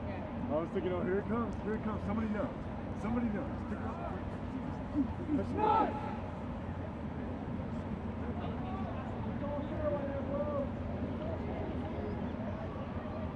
To the University of Denver. This is Josh Sutcliffe. I'm here with Phaedra Knight, USA Women's Rugby legend. And we are here for the game between Miami University and the University of Central Florida. Let me clarify, Miami University's in the red, and Central Florida's got the very sharp-looking black and gold strip. Phaedra, what do you expect out of this match? Honestly, warfare. I think Central Florida didn't probably finish the way they wanted to in pool play yesterday. You know, I have a feeling that today is a day of redemption for this club. They are a strong team. You know, a couple of weeks ago competed in the National 15s Championship, just fell short to St. Mary's. They got a lot to do today. Absolutely. And it'll be interesting to see how they make that transition. A few things probably to work on overnight, and Miami University looking to move the ball wide, finding a few gaps, but unfortunately a loose pass, and that ball looks like it's being turned over. No, we're coming back for a penalty for a deliberate knockdown by Central Florida, and Miami will have another chance for a set-piece move off a quick tap, or maybe they might go to touch. Well, they have their captain, number 8, Mr. Waters, who, you know, had an exceptional performance, has had exceptional performance throughout his season, both 15s and 7s. I expect a lot from him today. Absolutely. Central Florida. Miami with the throw to the line-out, and we'll see how the Red Hawks do with this first line-out throw. No contest by Central Florida, and they hold them up there, and they've won the ball back. Great line speed there by Central Florida, and they've caused a turnover, a little knock-on in the tackle, and they have a numbers overlap here. Oh, unfortunately, the pass doesn't go to hand, and we'll come back for the first knock-on by Miami, and it'll be the feed to the scrum to Central Florida. You know, I misspoke about the number 8. No, I didn't. I didn't misspeak. So he's out there. Another great performance last night by Nicholas Beauchamp. That's number 13 for Central Florida. Expecting again for this game to open up a bit. Central Florida likes to play very direct. That crosses over from their 15s. They're not afraid of contact, and they will make sure you can tackle them. As they do there, a step off the outside foot, and number 12 has gone through. He's looking to link up with his gas man outside, but Miami covers the gaps quite well and makes the covering tackle. Quick recycle here, and they have numbers here. Will they use them? No, they haven't. Great tackle there, a scrag around the shirt collar, and this might be advantage for a high tackle. They won't need it as number 9 for Central Florida goes over for the first try of the game. That's Tristan Dingen. Yeah, you better bet. That's what they do well. They take that ball at pace. You know, they see space, they penetrate it, and even though they're tackled, that causes 2 players from the defense to collapse on them, creating the overload somewhere on the field, and they're very good at identifying that. Absolutely. This Central Florida team, my goodness, you better make your tackles low and you better bring them to ground, otherwise they're going to have a field day out here. You know, day 2 for a lot of these teams may prove better. You know, they've acclimated to a little bit better to the elevation. They've worked out the jitters. It seems like we got some sunlight today, so that may be even a better, greater factor to better play. So hopefully that continues today as the kickoff isn't fielded and it has rolled into touch. Just a quiet note over there. That's former USA Sevens player Mose Timoteo running the sidelines for us. We've got about 4 or 5 Eagles out here today, moving on with their career and adding refereeing to their bag of tricks. It's great. Keep the game growing. Keep growing with the game. 21-34, Frankenstein. Yes! Central Florida goes short, but it's not a straight throw. A small mental error there. It looked like that wasn't a contested throw, so they really need to take their time and make sure they win that ball back. You can't win a game without the ball, and so at your own set piece, you really want to make sure you're playing strongly and choosing the right options. Yeah, that's the critical time. I mean, that's free ball is what, Alex Williams, my forwards coach, always spoke. It's free ball. And so there's no reason why you don't take the time and execute it properly.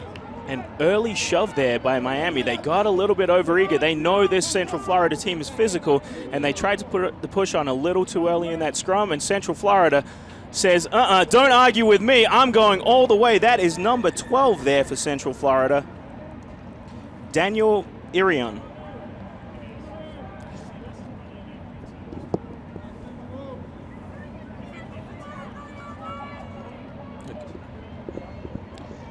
So a great try there. Central Florida gets the quick tap, and they look to move the ball wide, and they ask questions of this Miami of Ohio defense.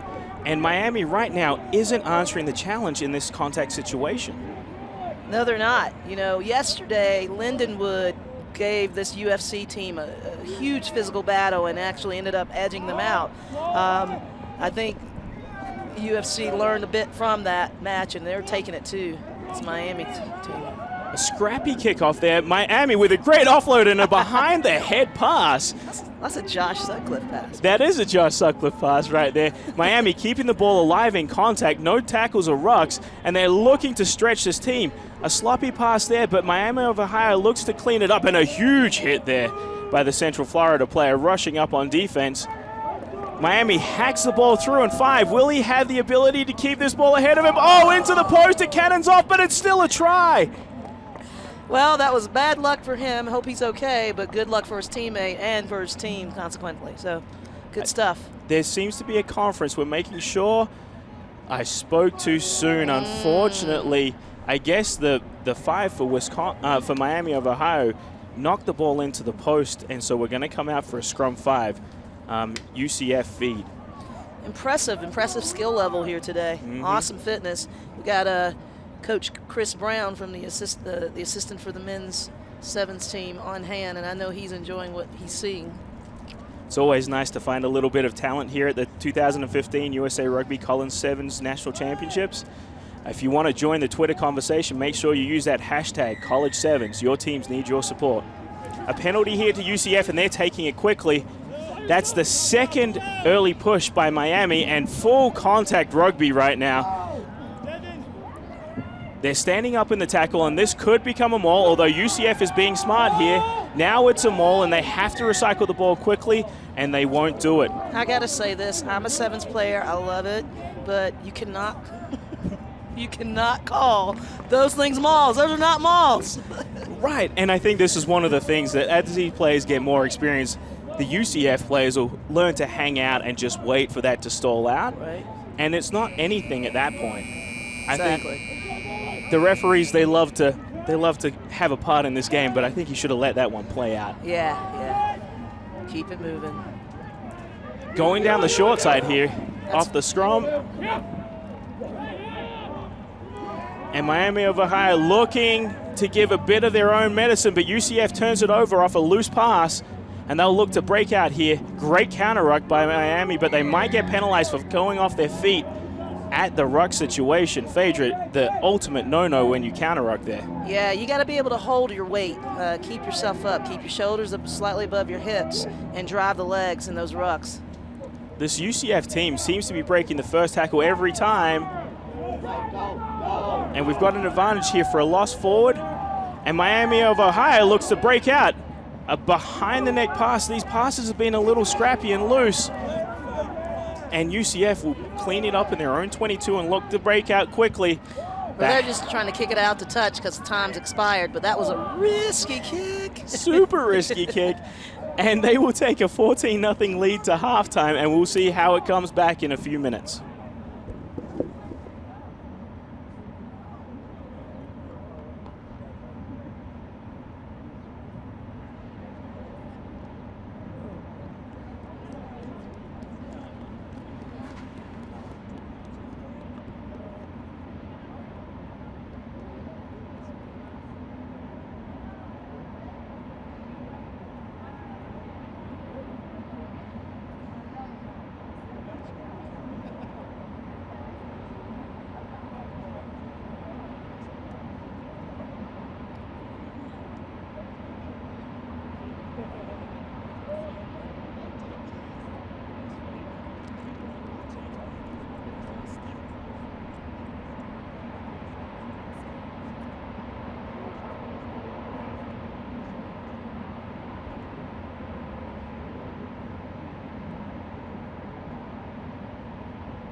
Second half of this bowl semi-final of the 2015 USA Rugby College Sevens National Championships. I'm here with Phaedra Knight, and I'm Josh Sutcliffe, and it was a pretty explosive contact in the first half. We'll see if they can keep this up for the second half, Phaedra. Yes, Josh, very explosive. I know that Miami's looking to score, though. They had a couple of really good breaks and just unfortunate at the end of them, but maybe a different tale here in the second half.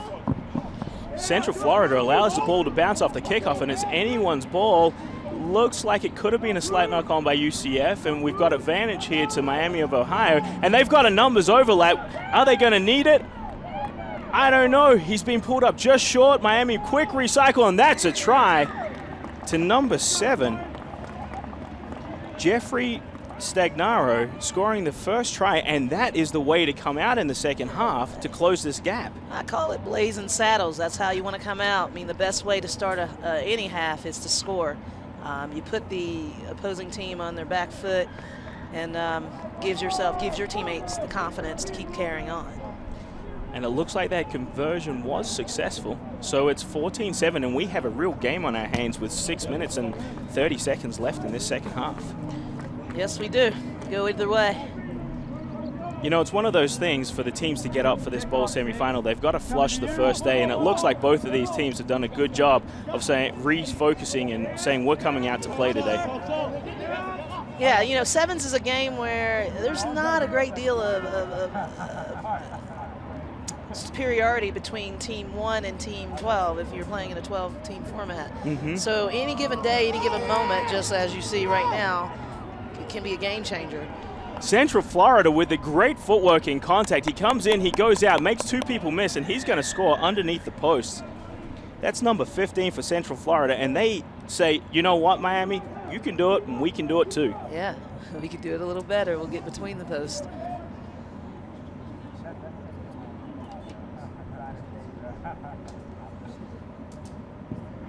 The conversion from right in front, unfortunately, goes off the post, so the score remains 19-7, and that does leave the door cracked for Miami of Ohio.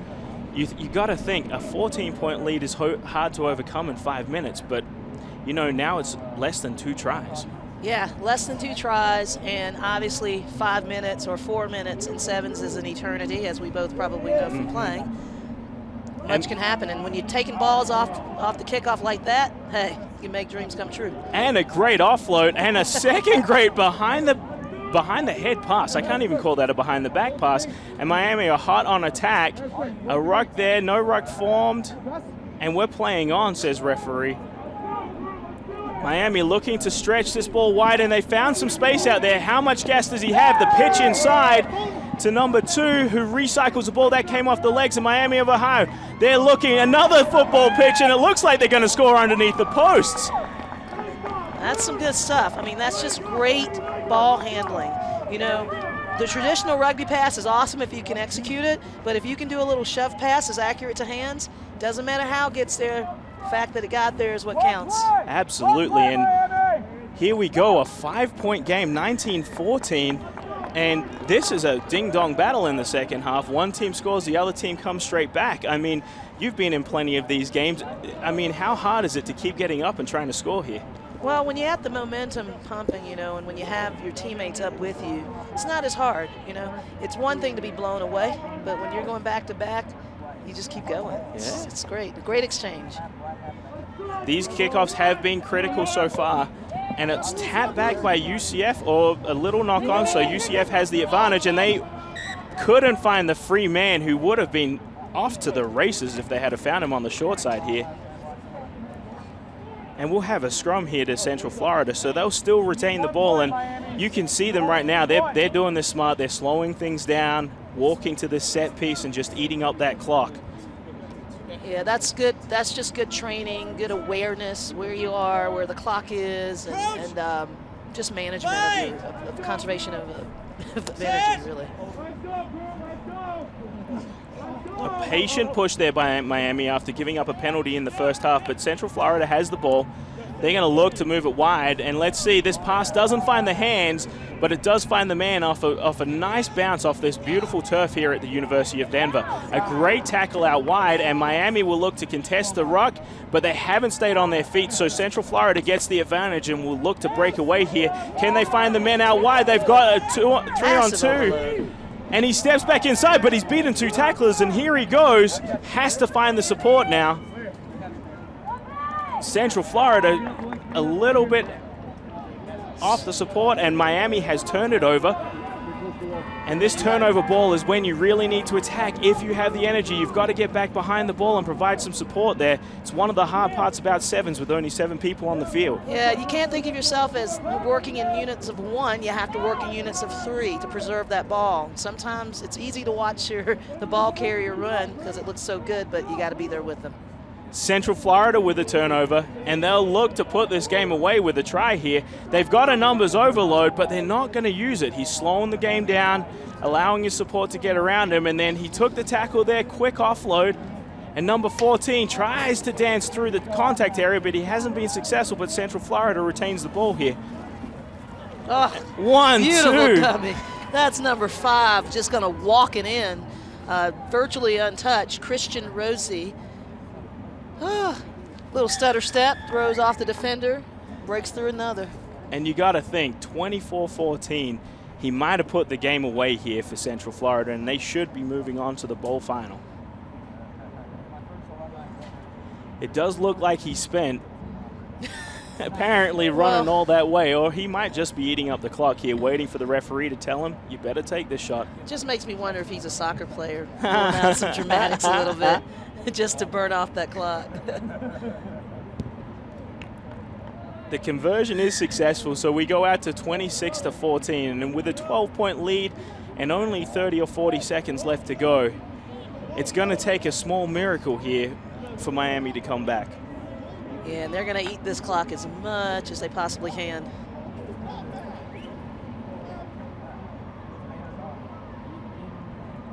UCF, a nice high kick. Miami fields it cleanly, and they'll look to break out here. They need to score off this possession. A slightly high tackle there, but the Miami player manages to stay in, and a fake kick, a loose pass, and that's kind of been the story for Miami. Loose passes and putting themselves under pressure, but they're breaking on the outside here. Finds them on that switch on the inside, and they're going to keep the ball alive. That was a high tackle, or maybe not. No, diving over. Diving over by the UCF player, and Miami goes quickly. The clock has run out, so this will be the last play of the game, and Miami want to finish on a good note.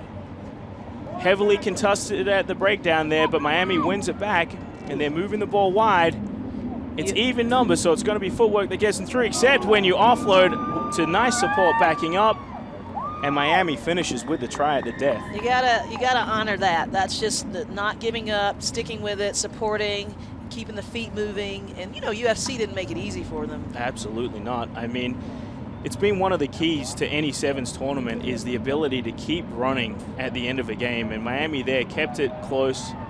They finish with a converted try, so we finish up here 26-21, and we'll be moving on to the plate finals. Any final thoughts here, Phaedra? I thought it was a really well-played match. It was very high level of fitness, great skill, and just very instinctive and reactive play. So both teams played exceptionally well. Best of luck to both of them as they advance to the next round. Absolutely, and we'll be back in just a second.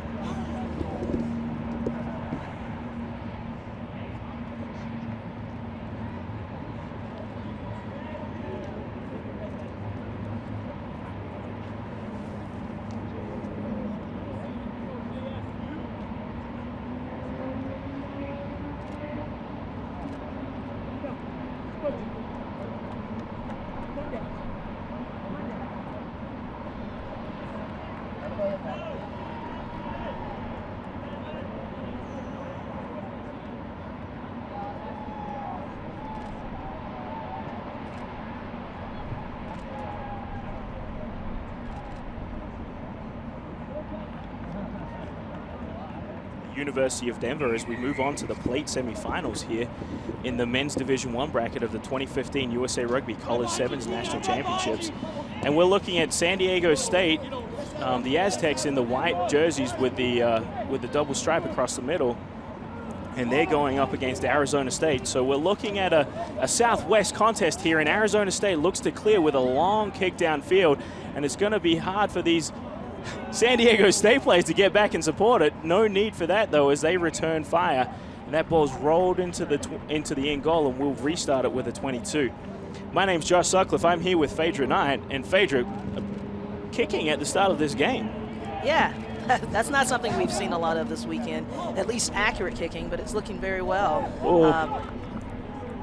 Big shot there by the San Diego State player coming out of the blind spot of the Arizona State player, and Arizona managed to retain the ball, and they're breaking out wide here. Great ruck there. Fortunately, ref saw it differently and saw him as diving over. A little bit late maybe to there, but they're definitely pouring numbers into those breakdowns, San Diego State, so we'll see if that continues. ASU looks the big 13 with a right foot step into the contact, and this time the tackler hasn't worked hard enough to roll away, and ASU will go quickly and look to move the ball wide. They've got an overlap out here. Can they use it? Oh no, a little inaccuracy in the pass, and San Diego State picks up the turnover, but we'll come back for the scrum, our first one of the game. And very early on, we're getting a substitution here as number 17 is coming off and number 11 is going on. Looks like number 11's maybe limping a bit. In the best interest of the players' welfare. It's a great decision made by the coaching and medical staff there. So San Diego State will have to put into their scrum. These are always nerve-wracking as a coach to have the first scrum of the game in your own 22, even if you are feeding it. But San Diego State wins the ball well, and they're looking to break out here with some good footwork there, and they're looking to go out wide. The support's there, and they should win this ruck easily. Referee lets that go, and San Diego State still has the ball. A little bit lateral here, but number 11, that's Bakari Weaver, goes into contact, and the ASU players are coming in from the side at that ruck. You know, it's really important as players that we play to the rules as best we can, but you've got to come in from your own side when you want to contest that ball, and that's one of the real skills of sevens. If you can contest and win the ball, I mean, you give your team a huge advantage, Phaedra. Absolutely, and it's just a matter of footwork approaching. It's knowing where you are, having that great proprioception and awareness, and just making those minor adjustments. Pausing half a second could actually give you that advantage in those situations. So it happens to all of us going in from the side now, especially because the tackle area is so much more narrow than it used to be. And a win against the throw there by ASU, a great one-person lift, and they've managed to seal the San Diego State ball, and they are stretching to the other side of the field. Sport gets there quickly, and ASU, they've got the numbers out here. The passing last time wasn't accurate, and that one it goes to Hand, and he's got some work to do, but I think he's going to do it. As number 7 there, Keenan Mayfield, goes over for ASU, and we have our first try of the game. It's great work. I mean, Arizona State finished first yesterday in their pool, tied with Iowa. So Pool D, they're coming in as strong contenders. They fell this morning to Davenport, unfortunately. So, they're a top-notch team. They're here because they're here to play, and San Diego State's going to have to step up their game. Absolutely, and we wait for this conversion here. I gotta say, I am impressed with the cleat game of all the teams here this week. I've seen orange, yellow, blue, purple, camouflage. That kick is successful, and we are a 7-0 lead to ASU. Yeah, if you're gonna wear flashy cleats, you gotta be able to give some flash too, a little bling. But hey, as you said, it's been definitely present here all weekend long. Drying off the ball there, so they get a slightly better grip, I guess, for this drop kick restart. And ASU hangs the ball. SDSU player coming forward. He can't take it, and a great take there by the number 7, the try scorer. And ASU hot on attack again. Those kickoffs so critical to take on the full, Phaedra. Yes, they are. So critical. Teams now give that short kick, give themselves the advantage. ASU found a man out wide, and that's the first try scorer. He can't do it this time, but he does get an offload inside. Unfortunately, that doesn't go to Hand, and the referee blows the whistle before any advantage can be gained. And SDSU, once again, seem to be backed up against their try line by this very aggressive ASU team. Well, that ball seemed to deflect off the shoulder of the recipient, but again, it seemed also that he had a slight distraction in front of him. Mm-hmm. So you got to keep the eye on the ball until you catch it. That's a definite plus. Yeah, absolutely. And SDSU had a great win, and they've done it again here. A bit of a loose pass has put their 10 under pressure, but he's done well to get out of the first tackle, and a little behind the back, Sonny Bill Williams style pass. And SDSU still in their 22, retaining the ball, but they're going to be under some pressure here, and a good ruck there. Yeah, the support just a tad bit late for San Diego State, forcing the turnover. And that's a great job by number 17 there, Eric Brown. He hit the deck, got back to his feet, and forced that holding onto the ball there. And if ASU goes in there, you've got to say he did the hard work that might earn them this try. San Diego State defending desperately close to their try line. It looked like a little fumble at the base of the rock, and SDSU will hold on for a little bit longer. Patience, patience, patience. Gotta have it. Looked a little 15s there. The pick and drive close to the try line. Yeah. The closed up spaces on defense. And, you know, a lot of these guys are coming out of 15 season, so it's not quite out of their blood yet. Oh, then to be perfectly frank, the sevens game looks, you know, even at the international level, at moments like the 15s game. Absolutely. The point of contact is brutal.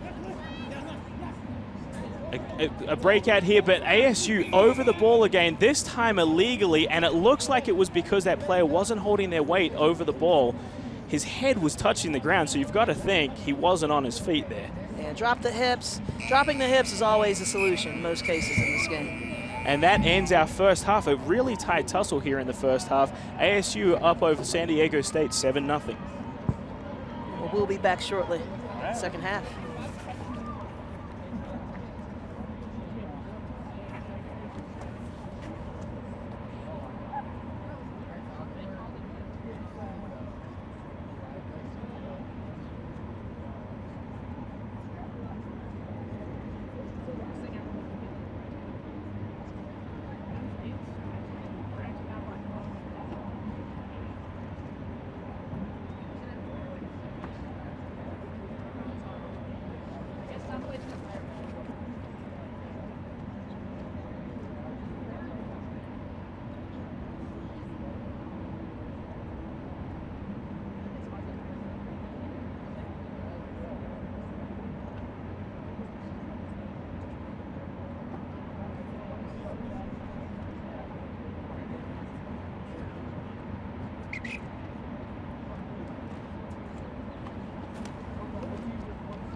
I'm here with Phaedra Knight at the University of Denver at the 2015 USA Rugby College Sevens National Championships.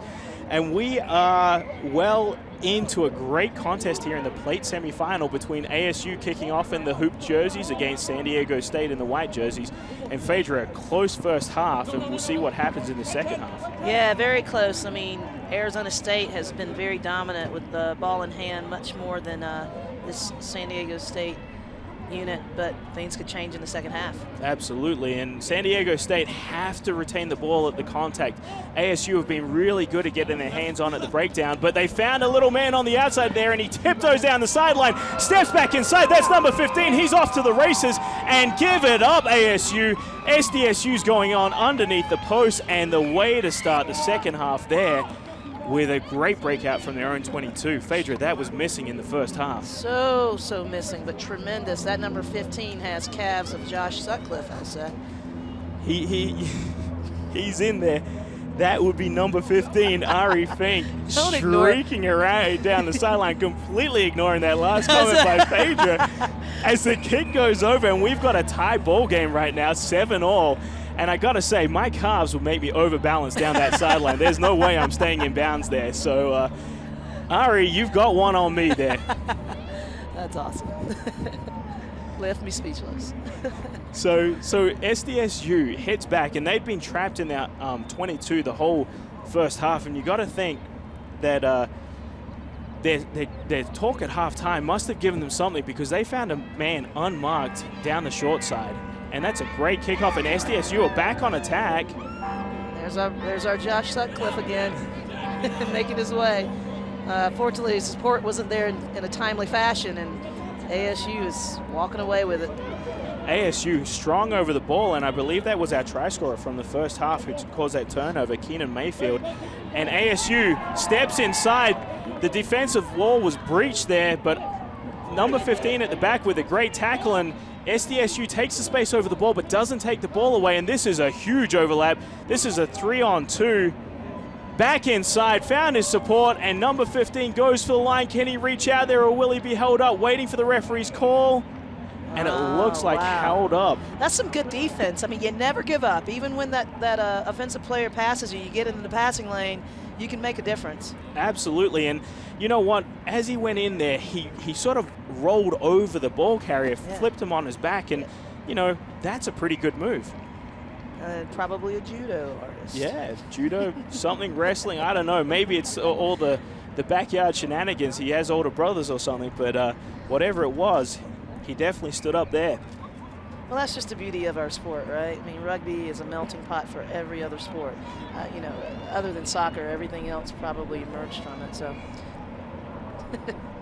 Yeah, and we still borrow things from all those other sports. You'll see judo coaches out helping out. Yeah. I know at the OTC, they definitely use that expertise from other sports. As ASU gets the ball out here, and we'll look, can they break them off the set piece, inside, outside, and over. Number 10 there for ASU, Alex Sandstrom. I mean, he was five meters away from the defender, and he just juked him out of his socks there. Yeah, and it wasn't anything so speedy. It's just confidence, owning yourself.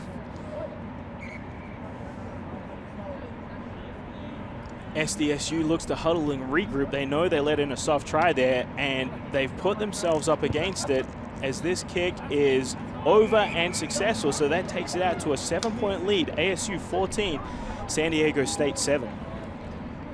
Well, this game is not out of reach for San Diego State. As we know, 3 minutes is an eternity. And being 7 points down, anything can happen. They need this kickoff will be critical. These have been heavily contested kickoffs, with the kicking team doing a good job of contesting in the air. That time a little deep, and San Diego State has an easier time of securing the ball. But it looks like they haven't committed plays to that offensive ruck. This time the defensives penalized there, and he might be yellow carded there for slapping the ball away. And this will put ASU in a hole. Phaedra, explain what happened there. What happened is that the tackle or the tackling player did not release. I think there was a no release call. He has to show his hands upon tackling that offensive player, and that didn't happen. Now, in terms of the yellow card, I actually missed it. I think he slapped the ball down, and the referee said, you can't stop a team from going quickly. That's a yellow card. And 2 minutes at 6 players on a field this wide is just difficult to deal with. But ASU, they've lifted the intensity, and they're saying, you know what, we might be shorthanded, but we're still gonna give it everything we've got. What San Diego State has to be aware of is their support. Now it looks like they're getting there in threes. Much better now. 14, the high step and a duck under a tackle.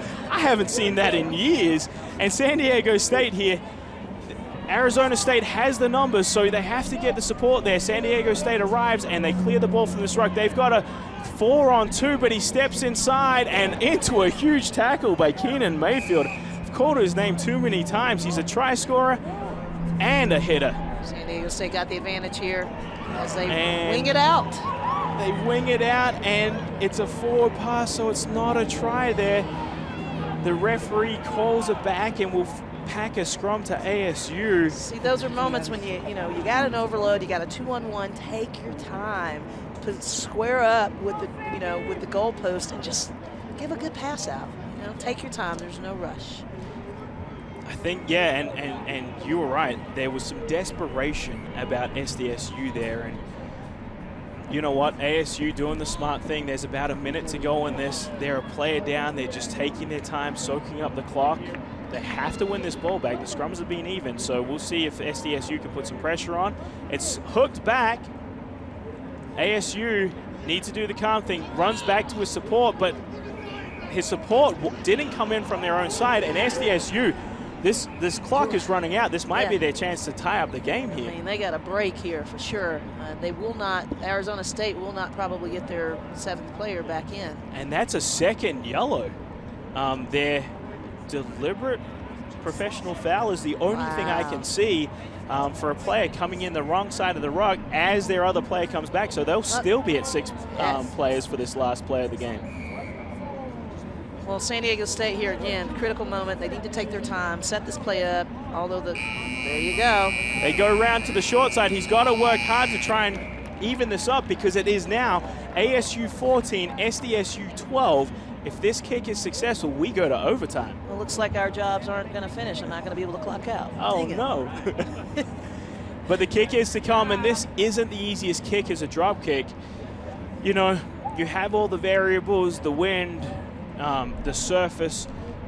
If you've been kicking on artificial turf, you'll be used to the bounce of the ball. But if you've been kicking on natural turf, this isn't the easiest shot in the world. Yeah, tough kick. But these guys are so skillful.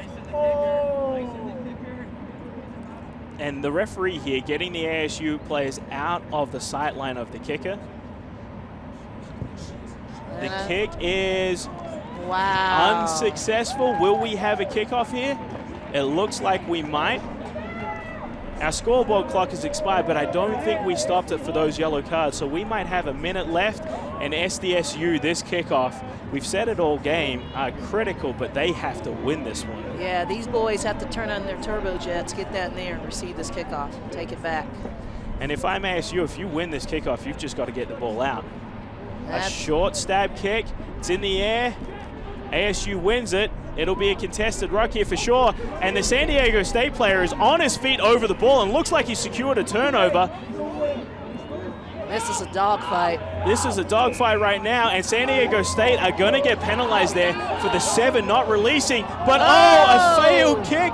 Referee lets it go. He says no knock on.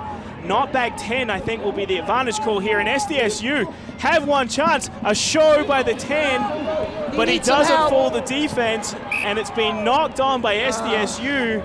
And that will be the game. My goodness, drama at the end of the game. SDSU pushing hard, but unfortunately couldn't keep the ball in hand, and ASU will move on to that plate final. Certainly drama for your mama, boy, and I know number 15 there worked really hard. There's number 10. He didn't have the support. Really, I think he felt pressed to just get rid of the ball. Yeah, and I think it's one of the things. ASU wins on the back of great pressure defense and contesting the ruck. Yes, sir. Well played match. I mean, you can't ask for anything closer to the wire than that, for sure. All right, and we'll be back in just a second with the second plate semifinal.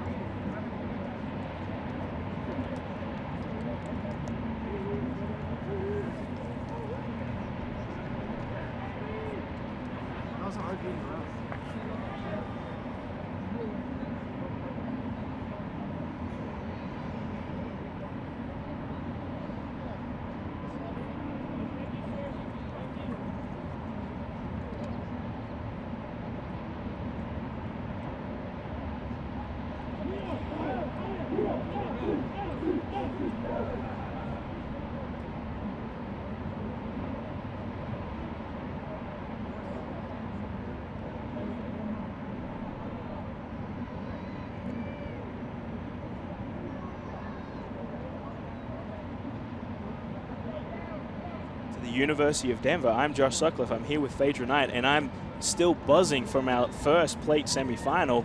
And Phaedra, we've got another cracker coming up here with AIC in the white and St. Mary's in the blue and red hoops. Yeah, St. Mary's obviously out of contention for stepping up to the challenge for another national championship. However, they could take away the plate. We'll see. They had an impressive day yesterday. Unfortunate this morning, falling to Lindenwood 17-21, but hey, who knows? It's maybe their day.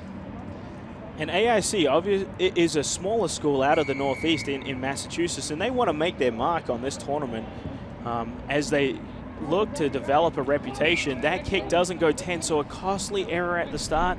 That's a coach killer for Coach Josh Macy. He's not going to want to see that, and St. Mary's get the first chance with the ball. I misspoke. Actually, St. Mary's fell to Utah 5-14, and it was AIC who fell to Lindenwood 17-21. But nevertheless, we're here where we are right now, and let's watch this awesome game. St. Mary's looking to stretch wide. They found a little bit of space out wide. He steps back in, and they'll win the ball at the ruck. both these teams look to move the ball wide. St. Mary's taking route one there as they look to retain the ball in the center of the field, give themselves options. And we've got a 3-on-1 overlap here. They don't use it effectively, but he stays on his feet, throws the pass out the back of the hands, and St. Mary's have to stop and reload as the defense for AIC flies out by the ruck there. Oh, but beautiful defensive play there, just knocking the ball out, number 6, out of the hand of the St. Mary's player. Beautiful defense. Love that kind of work. And they're looking to break from deep in their own half, keeping the ball in their hands, and that's number 5 there. Gavin Demore Morrison staying on his feet a long time, and AIC recovering the ball and looking to move it wide. But St. Mary's here looks pretty set on defense, so it's going to be a big tackle or some fancy footwork that's going to get him through. The support is slow getting there, so there's no ruck there. There's just a tackle situation, and oh, referee says it's gone backwards, and St. Mary's secure the ball. Number 15 for St. Mary's is going to stroll out wide and score the first try of the game. Not sure who that player is. He's not on the roster, number 15, but very heads-up play, very aware. Just saw the space where he could go, couldn't make it between the posts, so he took it out wide. But hey, skillful kicker can make this. And you know what? Sometimes it's better to be lucky than good. He just, absolutely, Johnny on the spot picks the ball up and strolls in for the easiest of tries there. Was there really any such thing as luck? I mean, I question that. Maybe you make your own. That's what I believe. And the kick is good, so St. Mary's out to a 7-0 lead over AIC. And AIC here have to be careful. They gave up a soft try. It was their turnover that caused it, but they can't drop their heads, and they need to keep playing this game.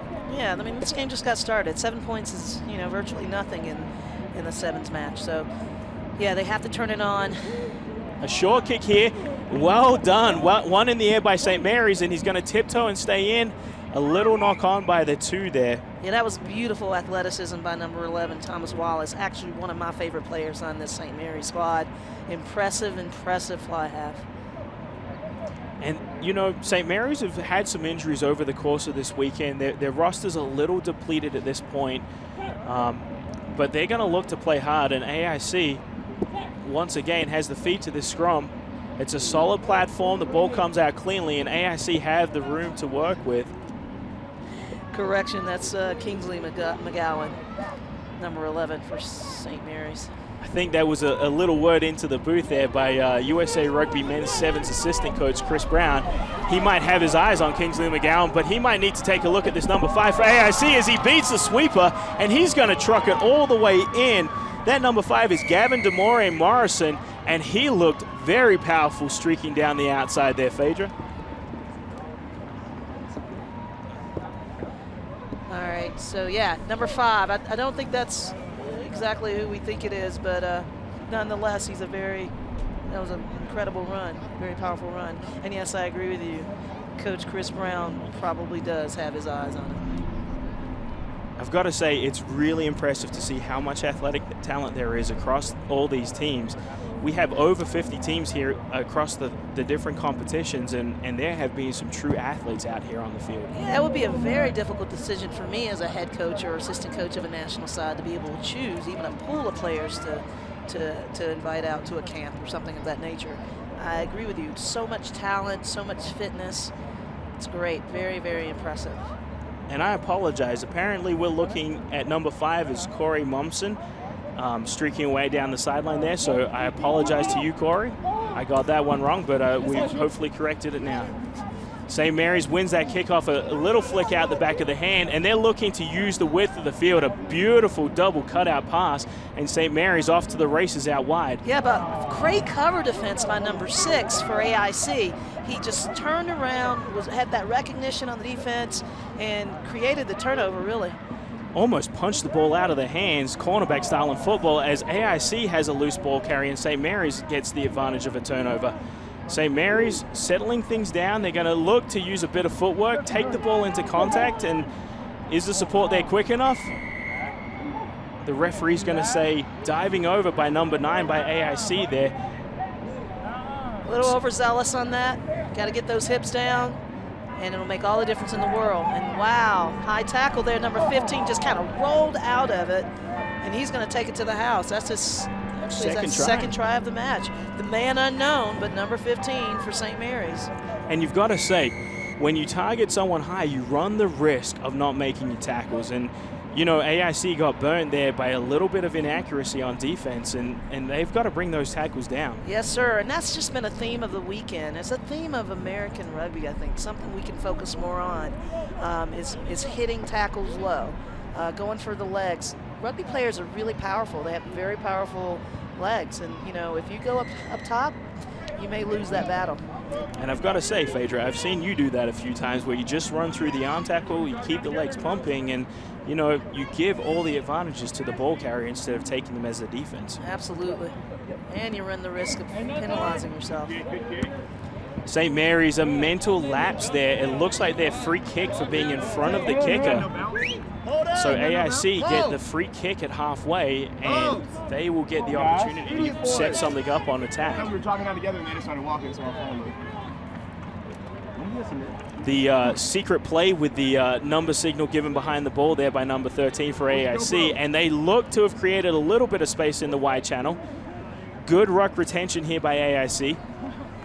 But St. Mary's patient on defense, closing the space, and we'll see if they can make the tackle out wide. One-on-one out wide, and he looks like he's just stepped into touch before he threw that pass away. And that will be halftime here with St. Mary's up over AIC 14-5. We'll see you back here shortly.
Here with Phaedra Knight at the University of Denver for the 2015 USA Rugby College Sevens National Championships.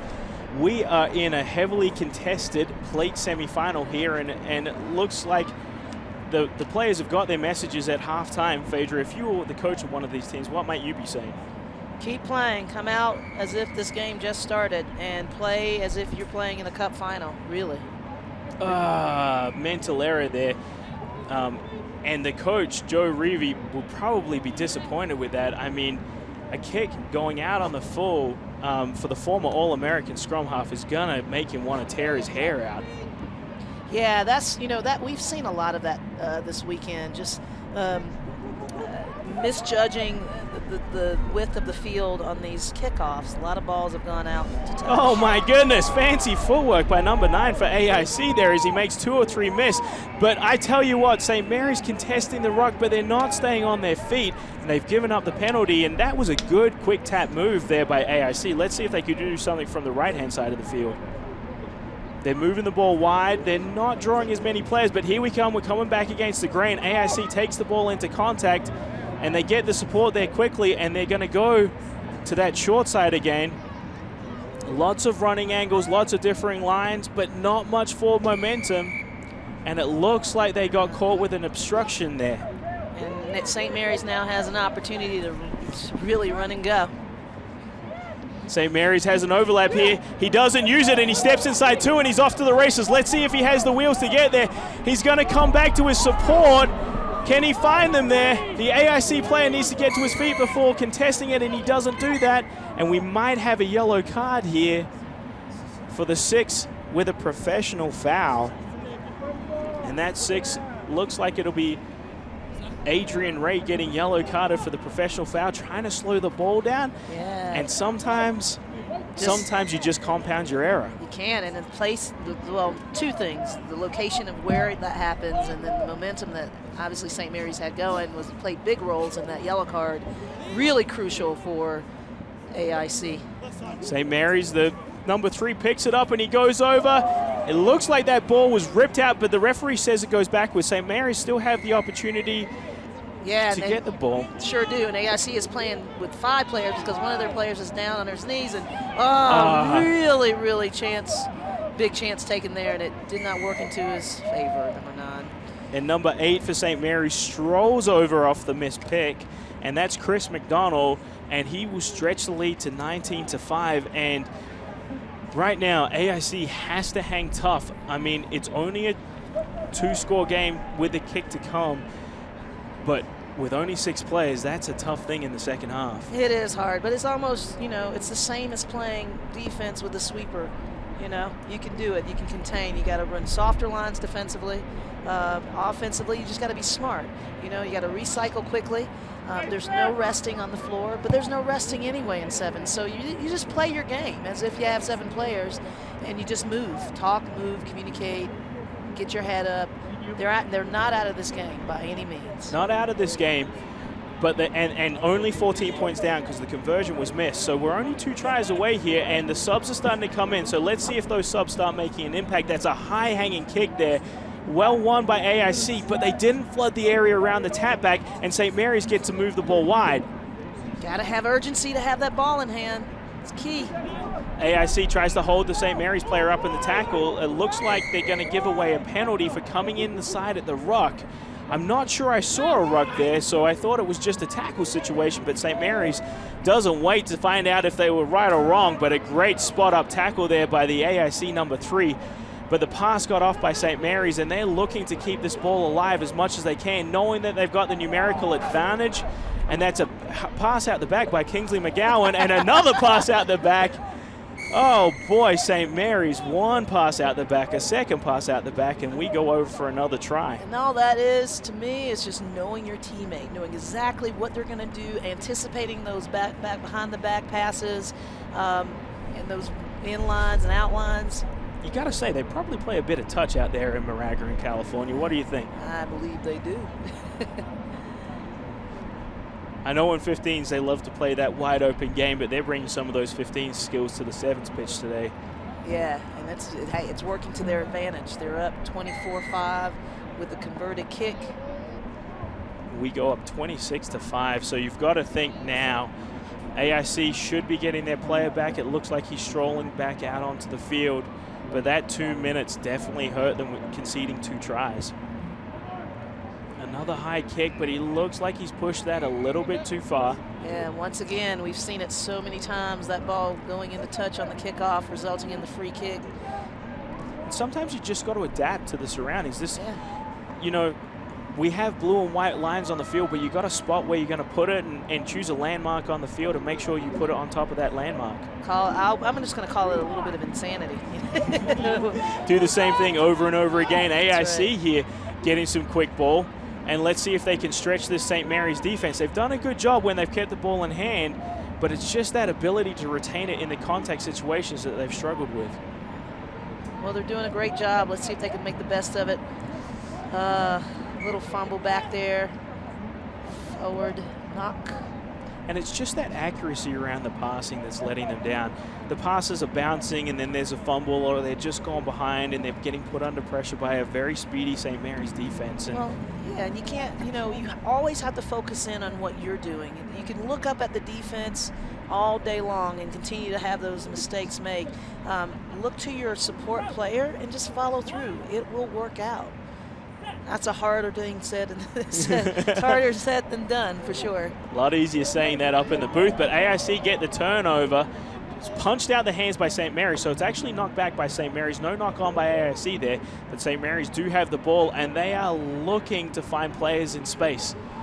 Good support coming through, and he's going to duck down the blind side there before backing out to his teammates out wider. They've got a 2-on-1, and there's a loose pass by St. Mary's. But we'll come back for a penalty at the breakdown over there. I think it was coming in from the side. Chances of a comeback for this AIC team are getting very, very dismal. And St. Mary's want to look to finish with a flourish. Unfortunately, that beautiful pass didn't quite get taken by the number 9 out wide, and AIC goes quickly. They have the option of a scrum or a quick line out because that ball went out, and they take the option of the quick line out, and some very physical running there by the number 13 for AIC. Staying on his feet, AIC retained the ball, and they want to finish this game with a flourish here. It's the St. Mary's will move on to the plate final, but AIC, they're a proud program, and they're going to want to finish with a try here. Woo! That was an unfortunate slip. I don't know if it was necessarily a hit, but we were going to play on. I think we're going to play on. A penalty given there. He slipped. He lost control of the ball, and a player in front of it by AIC touched it, so it's offside. And St. Mary's said, you know what, we're going to finish with a cherry on top. A couple of offloads, but unfortunately that's gone to ground. And that will conclude our plate semifinals here. Well, that was an exciting match for sure. Absolutely exciting match. And you know what, the plate final will be an exciting affair too. Yes, sir. And we'll see you back here in just a few minutes with our bowl consolation games. Arkansas is already on the field. We know we're in the right place. We know we're in the right place, I guess. Dude, holy shit. That'd be hard. All the steps still on though.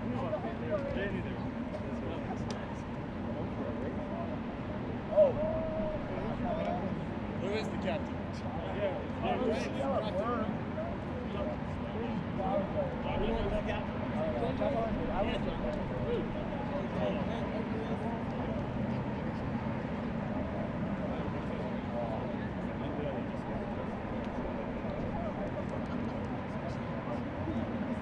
John Joe? Is that the referee that got touched that up? I'm not sure.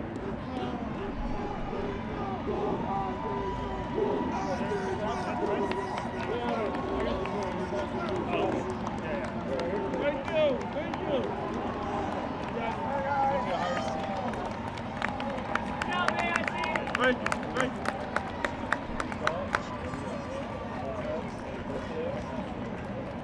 Hey, Curtis!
Get some cold cuts.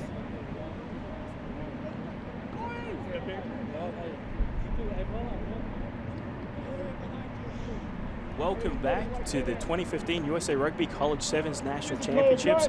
We've got the bowl consolation matches coming up here, and the first one is Arkansas in the red and white Harlequin jersey versus Cal Poly in the green jersey. And Phaedra, you know, it's hard to get up for these games at the end of the day here, but you know these two programs want to finish on a win. Yeah, you know they had a. Oh, thank you, Josh. I'm speaking without a mic. They had a very, very strong finish last night. And it's a great day. You know, again, these teams, I know they're tired. Mentally, it's hard to come up on a second day, but They got a lot to play for. Absolutely, and it's always good to finish your season with a win, and that's exactly what these two teams are going to want to do. A long, deep kickoff by Cal Poly. It looks like that's going to go dead in goal, and so we'll have a free kick at halfway to restart play for Arkansas. I think we've seen more free kicks off of kickoffs than receptions. Yeah, and the crazy part about it is when there has been a contested kickoff, the team that wins it has had the opportunity to attack. So you've got to think those short, high-hanging kickoffs are the way to go. In Arkansas, first time they've touched the ball, and it's from the middle of the field with lots of attacking space on both sides. And just a loose pass. The referee says it goes backwards, and Arkansas will look to retain it here. But a good counter ruck by Cal Poly. Can he stay straight? Yes, he can, and he's won the turnover here. And a penalty. Well done there by the Cal Poly player. Just the right time to counter ruck against very little defense from Arkansas. Well, Cal Poly just fell earlier today to Wisconsin, 5-17. So, you know, a strong team. There's not a great deal of disparity between these teams from, 1 through 20, so it's going to be a good match. And then Arkansas on the other side, barely lost to West Virginia 19-22 earlier this morning. So a lot of competition here at the breakdown, and Arkansas has won it. Great body height over the top of the ball there by one of the smaller players on the field, and they're going to break away. Steps inside, steps outside, and away Arkansas goes for this. Yes, an opening try. I thought he might have lost the ball there for a second, and that's number 13 by Arkansas. Colin Dixon. Colin Dixon showing some good footwork and the ability to get over the line. So he had that space, the speed to stay broken away at the end there. Something that I'm not used to. Yeah, but I think if you get a break like that, you'll keep going. I'll keep going. Maybe get tracked down, but it's all right. It's okay. You can put them on your back and ride them in. That's the beauty of girth. It is. It is. And so we look here as Arkansas opens up a 7-0 lead over Cal Poly, and let's see if they can put up that contestable kickoff. Yeah, I as a player just always love the short high kick because it just gives you an opportunity to get the ball back. And whether that's in the air or off the first tackle, either way gives you that opportunity. Yes. And it looks like this one's going straight out of bounds. I think every kick that has gone to that side has gone straight out of bounds this morning. Cal Poly gets it back at halfway, and let's see if they can hit back quickly here with a free kick at halfway. We're totally in favor of that. I want to see a well-contested match today, a close match between these two. They found a number outside. He's got to stay in here. Flirting with the touchline, but it looks like he's there. No. So the tackler called for not rolling away there. I was waiting to see the referee signal because I wasn't sure because there was no supporting Cal Poly player. And they're looking to stretch this field both directions, and Arkansas looking to keep them up the middle of the field. Looks like it could be another advantage being played here by the referee. I'm not positive on that. And Cal Poly straight through the middle, drops the big shoulder and keeps trucking. That's number 15, John Gilchrist.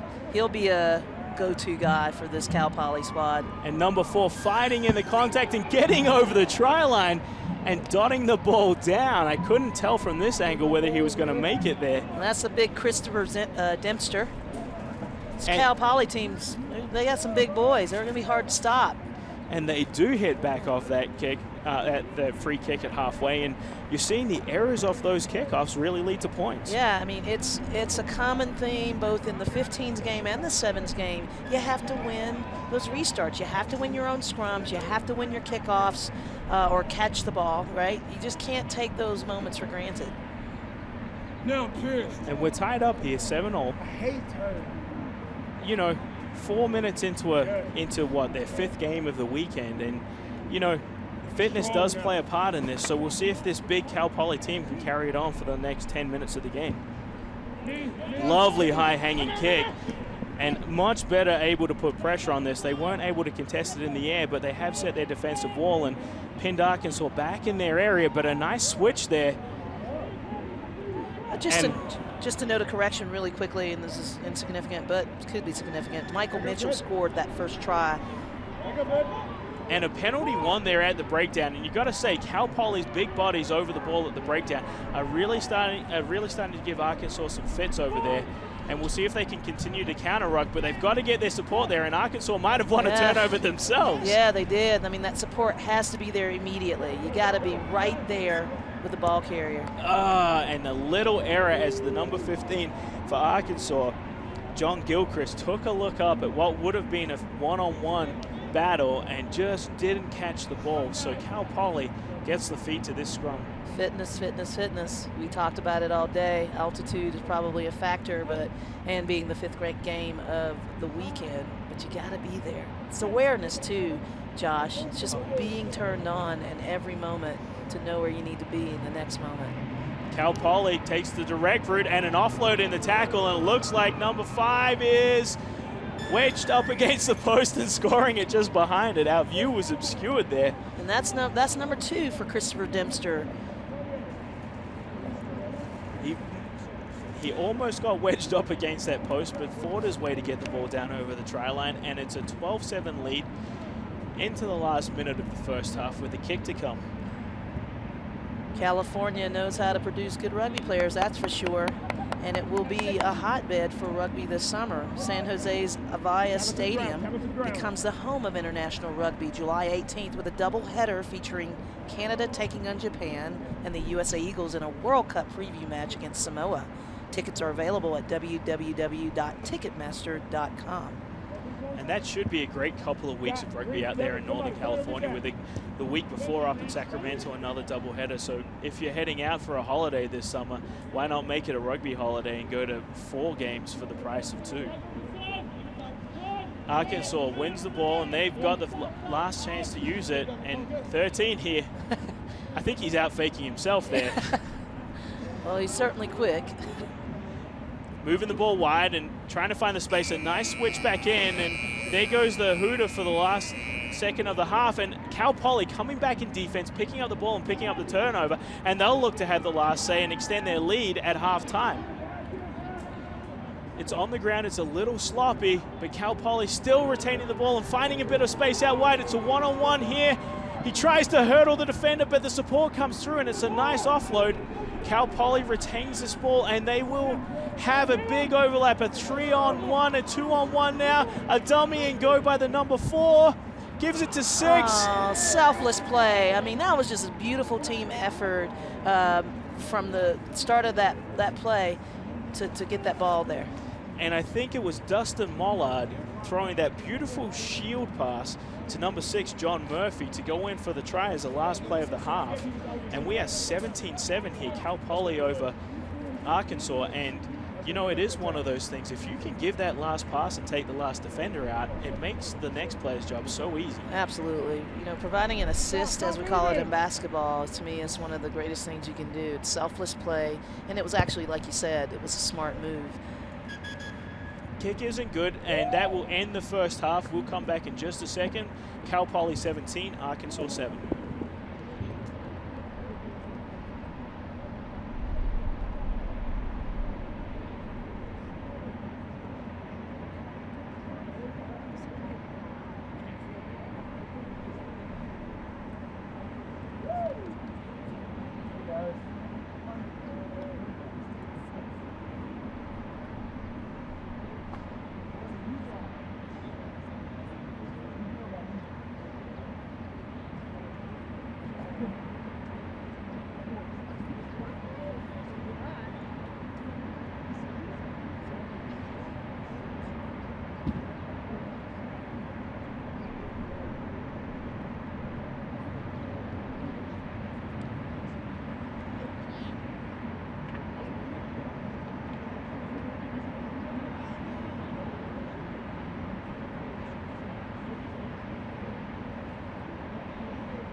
At these bowl consolation matches at the University of Denver.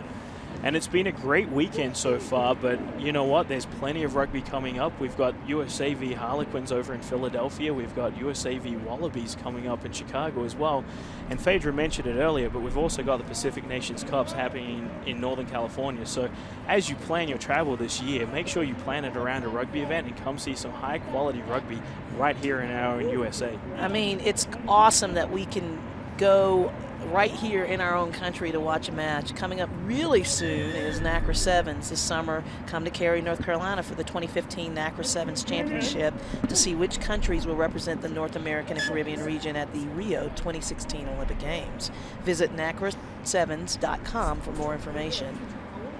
And see there, we started this with a contested kickoff, and Arkansas wasn't able to knock it back, but they did make it difficult for Cal Poly, and that's what we want to see at the start of each kick. Yeah, I mean, there are times and places, obviously, for the longer kick, but if you can dominate and have that much of an influence, why not do it more often?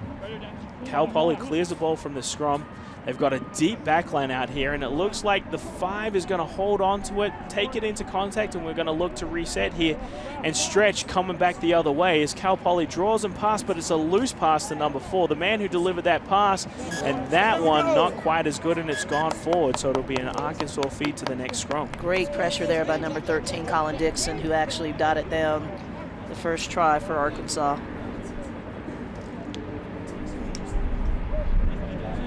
So Arkansas put a lot of pressure on the Cal Poly scrums on their feet. Let's see if Cal Poly can return the favor or whether Arkansas really is just the more dominant team at scrum time. It's quickly out, and 15. I don't know what you call that. Was that a turtle over the ball and then get up and play it and run in for an easy unopposed try? It was very effective by Trig Roth, bringing his team a little bit closer. And he's holding that shoulder, and I hope nothing happened to it as he dove over for the try, because he seems to be a very heads-up player and quite critical as the kicker for this Arkansas team. As he slots that conversion, and it is 17-14 and a 3-point game. Now, Phaedra, if this was you, and you were calling, we knew you loved to chase the kickoffs, where would you be calling for it this time? You know what, I'd switch it up. I'd probably come to the left side. I mean, that number 13 again for Arkansas has been really effective. He's got the speed. He's hungry for the ball. I'd get it to him. And they tried for it, but it's just slightly errant in its approach. But the good line speed by Arkansas is putting Cal Poly under pressure, and there's a spot-up tackle that number 4 struggles to get out of. They win the ball back as the support comes around, and Cal Poly will look to break here. He attacks the space between 2 defenders and is able to almost go through, but Arkansas scrag him into touch, drag him by the jersey, and they'll have the throw to this line-out. Yeah, you got to be careful when you're playing in that outer channel to step back in. You don't want to go out of bounds, and that's obviously, you know, something that Cal Poly needs to work at, both teams really. But keep the ball alive. There's no reason to go out of bounds. You know, and they always say you defend with 8 in sevens because the sidelines are also defenders. And a lost line out there by Arkansas, and Cal Poly get to relieve the pressure and scrim their way downfield, offload back inside. But there's a loose pass, and number 13. Woo, I don't call it luck. I don't call that luck, but I will say his first try was a little more difficult than his second try, but he ducked down underneath the post, and that will take Arkansas into the lead. It's all about being in the right place at the right time, and that was just perfectly timed by number is that 13? Yeah, number 13. Colin Dixon. He's been a player. He's definitely someone who's probably in the eye of Chris Brown here this weekend. And I've got to say, I'm really impressed this weekend by the mustache game of these men's teams. I thought the mustache was a dying thing in rugby, but it seems to be making a comeback at the College Sevens National Championships this year in 2015. I feel like I'm living in the 70s. But you'll love it. I do. There's a nice high kickoff and a great take by number 5 there for Cal Poly, Christopher Dempster. And Cal Poly will look to move the ball wide. That last pass, it's just not quite accurate. He almost took it too far. almost identical to the out-of-bounds play that really led to that Arkansas try again. And you know, they say in 15s you play quite close to the defensive line. You're trying to put guys in very small gaps. But in 7s, you can give the ball early and allow that athlete to take on another athlete and see who wins. Yeah. Arkansas had an overthrow on the last one, and Cal Poly was able to win it, and then through the poor pass. So we'll see if Arkansas can sort their line-out woes here. Longer ball. Disrupted again by Cal Poly. They've got to attack here. I think too little attention is given to the set piece in 7s. It's an opportunity, as you can see, Cal Poly to really overturn that ball. And Arkansas putting all sorts of pressure on at the breakdown, but they've got an overlap here. Ford just takes it on, draws the players to him, and number 13, that man who scored 2 tries, rips the ball out and he's off. Let's see what he does with the ball here, and he finds someone in space. They have another player in space, a lofted pass out wide to number 15, who stops and goes out of bounds before he can flick that ball back inside. And you've got to say, come on, buddy, let's keep that ball alive. Yeah, keep that ball alive, but right now, in this moment, let's focus on this line out and let's steal this ball. Cal Poly's done it to you twice in a row. What are you going to do? Are you going to answer? And you got to wonder here, Cal Poly, this is a nerve-wracking time as well. They've got to be accurate at the set piece. They're not, but they have won it. And that's sometimes the advantage of being backed up to your try line. You're not as far back. And Arkansas, come on. Don't dive over that ball. You've got them under pressure, and now you're just letting Cal Poly have their own way out of it. Yeah, in some moments you can concede that first ruck and get them on the second one. Play smart. Good tackle there and a nice contest. Yeah. It's a ruck now, and number 11 kept on with it. And he came in the side as well, and Cal Poly may have found him not back 10, and they might get an easy extra 10 here. Arkansas have to be careful that they don't give up another penalty, because that'll probably be a yellow card, and that's difficult to defend with 6 players. That's right. Cal Poly really working here to try to size up this lead. And we're coming down to probably the last play of the game. Arkansas have the ball, and they've got to be aware of what's going on in this game. The referee's going to say this scrum is going to be packed. Cal Poly have to give it everything in this scrum to try and win the ball back. But if you're Arkansas and you win this, find the nearest sideline in goal area, wherever it is, and boot that thing out.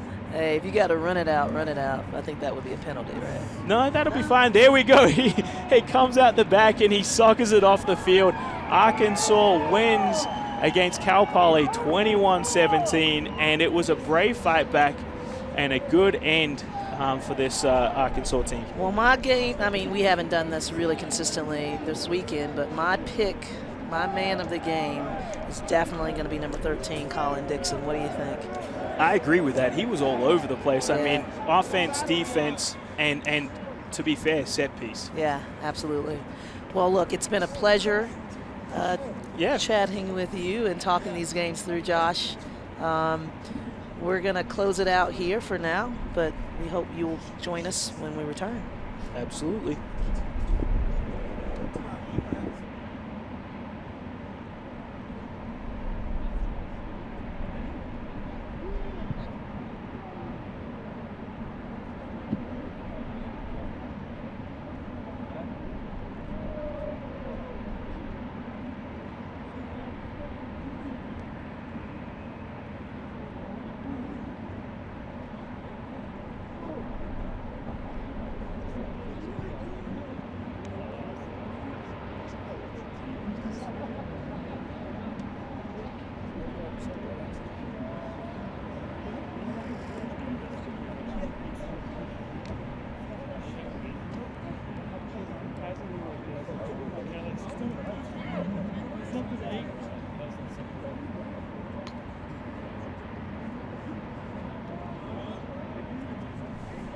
Hi, and this is Josh Sutcliffe here at the University of Denver. We've got the second bowl consolation game, and this is Mississippi State in the hoops there against Iowa. And once again, we have a poor kickoff to start this game, and the free kick to Iowa here in the gold jerseys. and they're going to look to try and stretch this Mississippi defense. A lot of different decoy lines, but it's hacked at by Iowa, and Mississippi State comes up with the turnover, and he's going across field, making people miss all over the place. And number 21, one side to the other, some fancy footwork, and all of a sudden he goes in underneath the post, and Kurt Weaver, an electric start to this game. You know, Josh, I tell you what, big players make big plays on big days. That's the kind of play you want to see out of the players here to collegiate national championship sevens. Absolutely brilliant. Mississippi State has been impressive all weekend long. Gotta say, Iowa's got a big uphill battle here with this absolutely athletic Mississippi State team. You know, and it's one of those things. If you give an athlete space, they're going to take advantage of it. And, you know, Iowa has to use that pressure defense and the good line speed to shut their options down. Josh, you give a dog a bone, it's going to eat it. It's not its fault. It's what they do. Hashtag get it done. Here we go. Mississippi State about to kick off. Good patience, but Iowa seeing the gap, seeing there's nobody back deep, and seeing opportunity, but it's a foot race to the end here. Can we see who does it? Oh, brilliant slip at the end. Mississippi State, though, brings it in and ends up downing it. That means it's going to be a 5-meter scrum to Iowa. And you've got to say, you know, referee Nick Tricarico staying up with the play there, it could have been a penalty by Iowa, and that's one of the things you got to be aware of. If you're chasing a player back, don't dive on him, let him gain the ball, then make the tackle. Real heads-up play there by Iowa. That is seasoned playing from Iowa's side, and I got to say, Mississippi State under all kinds of pressure right here, and Iowa, you got to think they need to come out of this area with points. Absolutely, and at 5-0 for Mississippi State, Iowa could take the lead with a try between the posts, and number 13 is driving State for just it. Doesn't seem to want to tackle in there. Unfortunately, looks like a bit of a knock on there by Iowa. Oh, first by Mississippi State, referee Tricarico says.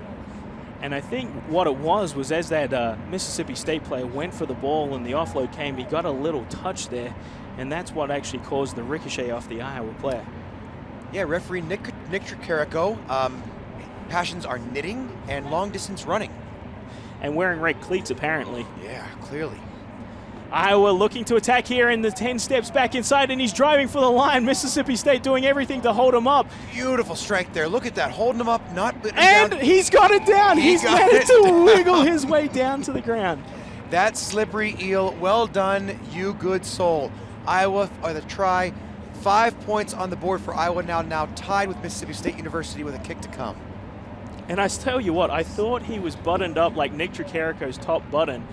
But you've got to say, he allowed him to wiggle and wriggle, and eventually he got to ground.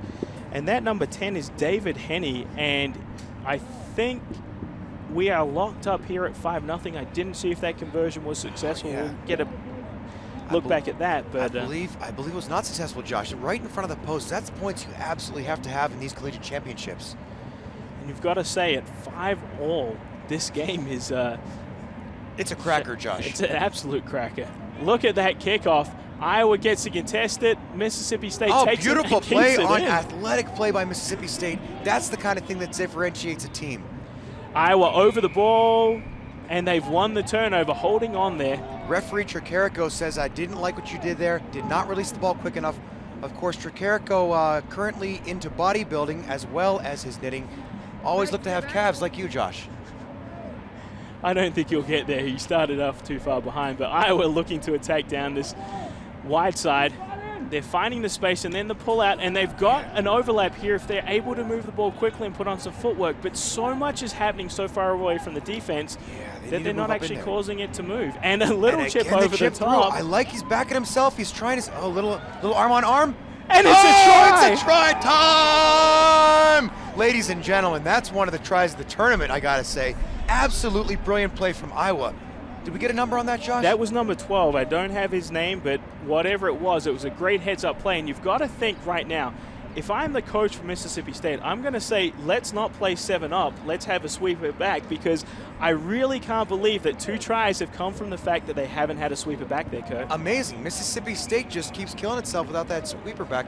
But I got to say, Iowa, amazing job there. That's an individual athleticism try that you got to love. You good soul. Keep it up, Iowa. Great job. And we are 10-5 here. And Iowa floats that kick up again. Goes for the tap back, but it's gone out, so it will be a free kick at halfway.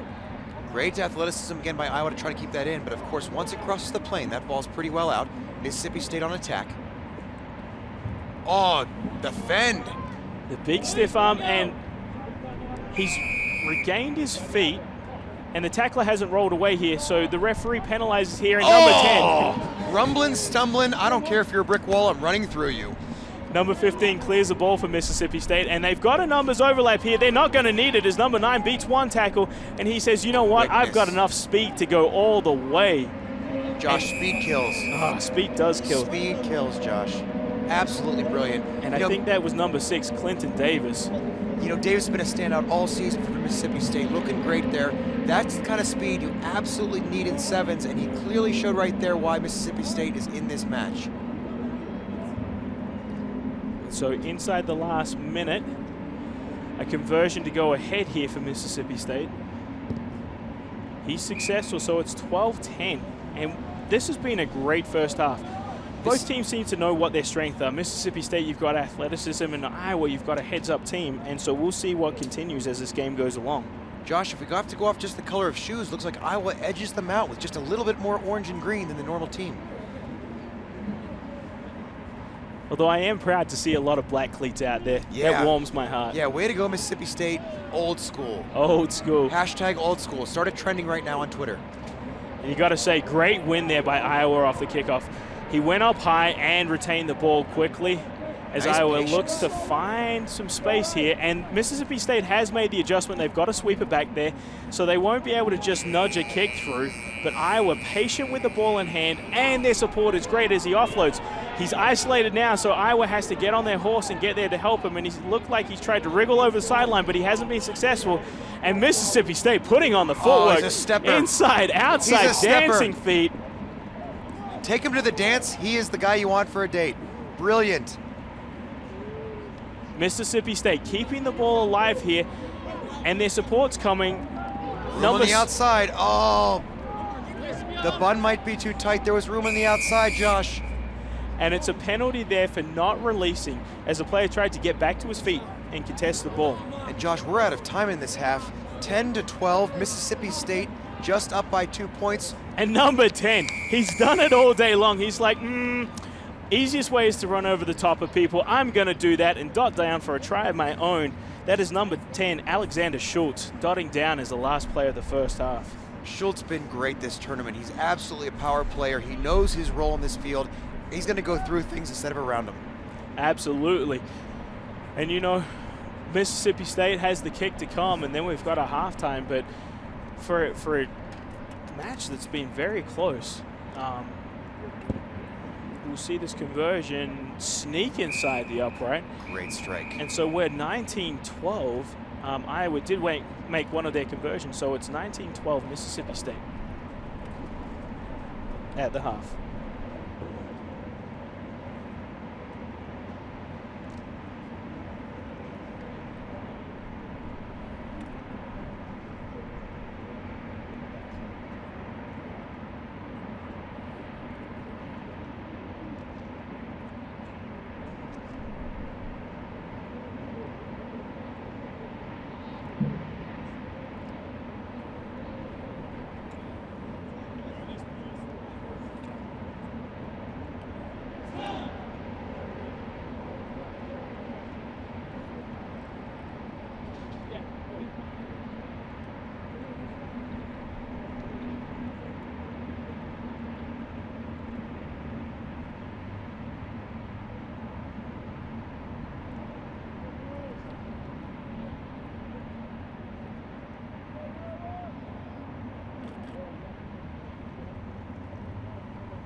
And ladies and gentlemen, welcome back to the 2015 USA Rugby College Sevens National Championships. Up in the booth today we have myself, Kurt Weaver, with Kittery Wagner, now Kittery Ruiz. National team all-star hooker for the Eagles for years, both sevens and 15s. Now a elementary school teacher. No, high school teacher. High school teacher. High school mathematics. As Mississippi look State at this starts us break. off, Holy moly. absolutely brilliant. Mississippi State number 11, Demarion Haynes. That's speed right there. Oh, great job by Mississippi State. They wanted to make their impact known right after this half was over. They want to put it in and put some early points on the board. They've done that. Iowa really needing to crawl back from this. A couple missed tackles, and all of a sudden they find themselves down by almost 10 points. Anything can happen in a few moments in a sevens game. And the kick is good. Great kick. Mississippi State now up 26-12 over Iowa. Just about 6 minutes to play here. That was a quick try right off that kick. Gotta love Mississippi State aggression and clearly just athleticism to burn over here. And Mississippi State will kick off again. Referee Tricarico getting us moving. Ball to ground back there. Tricarico says play on. Iowa on the attack. Good offload, goes straight to hand. Oh, 3-on-2 on the outside. Can they use this and get some points out of this game? Good breakthrough, but nice clearly, fend. oh, great fend. Big boy still on his feet, trying to dance through traffic.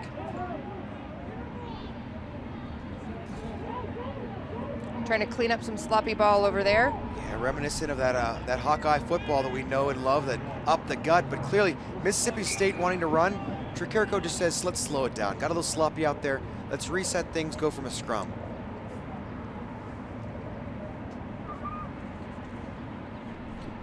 Nick Tricarico, of course, as well, when he's not refereeing, he is out with the USA National Sevens team as a manager. So you might see him on the sidelines next to Mr. Mike Friday and the Sevens boys out and about in the world.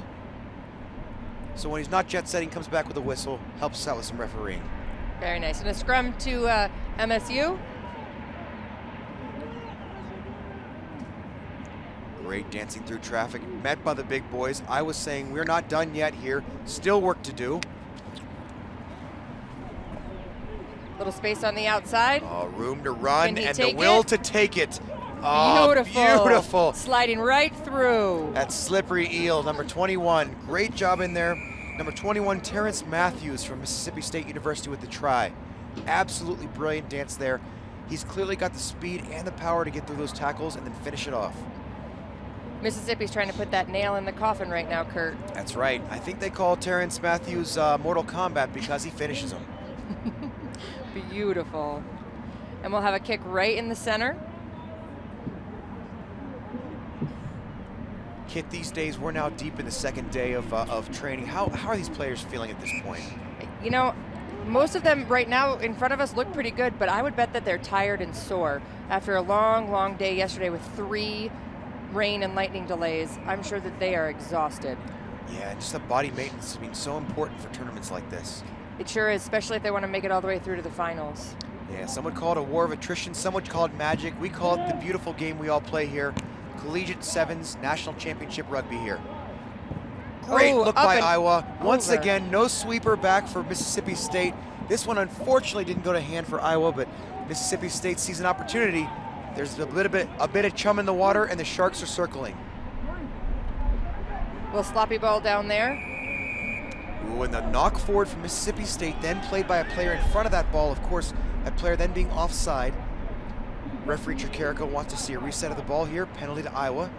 Still plenty of time left to play this half with almost 3 minutes left. Iowa really needs to get some points on the board here. Oh, and the good night fend. Not in my house.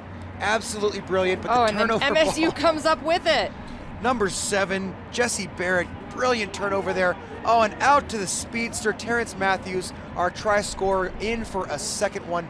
Brilliant job there, Mr. Matthews. Man, look at that pace. I'm not sure he got out of third gear. Brilliant. Beautiful. Legend. And right in the center again, nice kicks for their kicker today. Nice knees, that's how you gotta like it. Exactly. Exactly. You know, and I see that Mississippi hasn't had a sweeper for a lot of these up and over kicks that Iowa's trying on them, but just hasn't worked out in their favor yet. Yeah, I gotta say Mississippi State, understanding that maybe their athleticism can carry the day. They say sweeper? We don't need no stinking sweeper. Exactly, and I'm pretty sure that it's working out just fine for them. They're up 38-12 right now with about 2 minutes left to play. Yeah, big athletic boys coming out of Mississippi State, clearly playing some good ball. Iowa, though, here for the match and ready to play, just rub of the green not going their way. Some bounces here and there. Their one-up tackles, little slips off. They are sure not giving up, though. Oh, nice bend. The do not stand in my way. Clearly the man bun gets it done there. Number 6 from Iowa, big, powerful runner. He's now into support, create a good structured platform. Mississippi State players wanting to spread wide, cover on defense. Iowa looking to run. Oh, and just again, those coach killers when the ball just doesn't go to hand. And small mistakes that add up to big losses. Yeah, the cookie is not crumbling in their favor today. Kit, we like to say that winners win and the only people okay with losing are losers. Would you agree with that statement? Yeah, it sounds right to me. Sounds right to me. We have a MSU lineout here right on the halfway with a minute left to play. Oh, the tap back's okay. Play on, says referee Tricarico. Mississippi State with some room to run out here, but he takes the inside track. The offload, great Ooh, job. and Iowa has it in hand. Can they capitalize? The offload, green shoes to orange shoes to blue shoes to orange shoes. You gotta believe in these colors here, folks. Man bun through the middle. Try and the fend again. Oh. Not as successful this time. He's a big, strong athlete, that one. I'll tell you what. He sure is. I'd love to see him in some space with some room to run.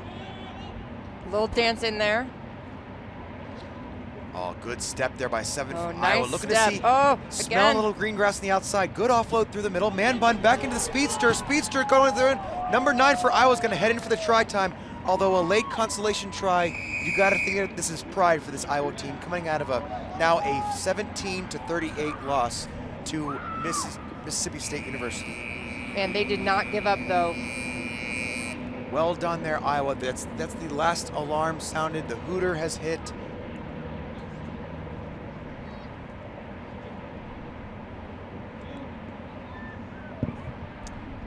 And the kick is good. We will end this match 19-38, Mississippi State. Well done, Mississippi State, and well done all you folks at home for tuning in. Coming up next, we have a game yet to be announced. So we will get you the teams as soon as possible. Hang in there, you sports fans. We'll be back here in just a little break.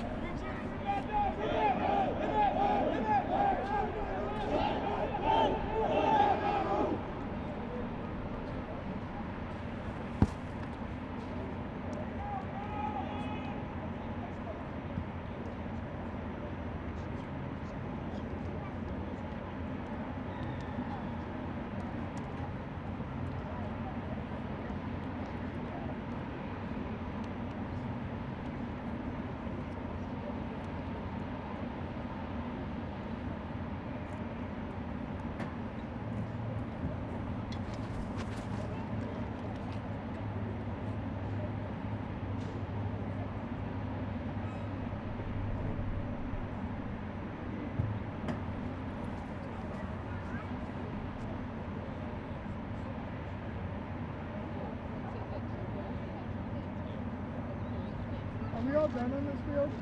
20 minutes.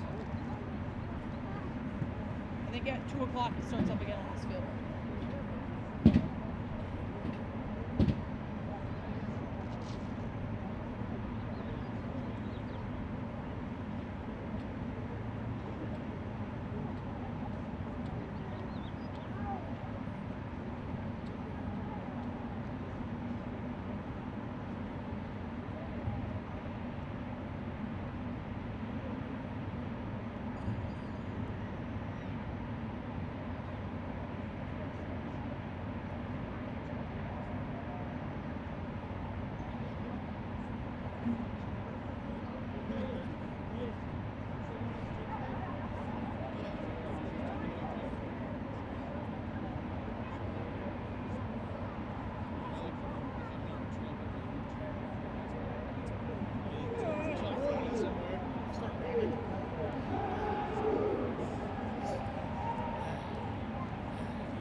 That's why he's the wrist.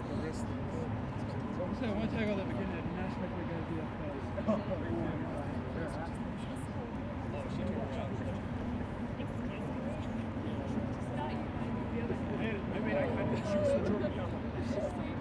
shit. Jim's like, who told me what?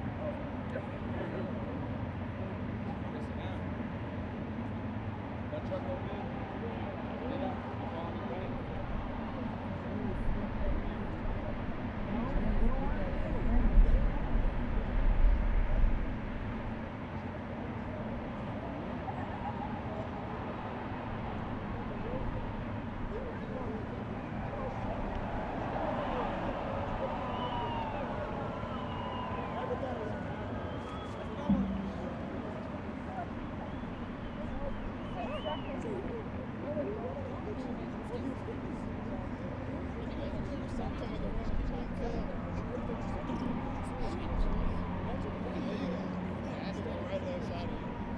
And then you, with them two, three stops you had, you got the one, it doesn't matter when you go like that, you got the other one.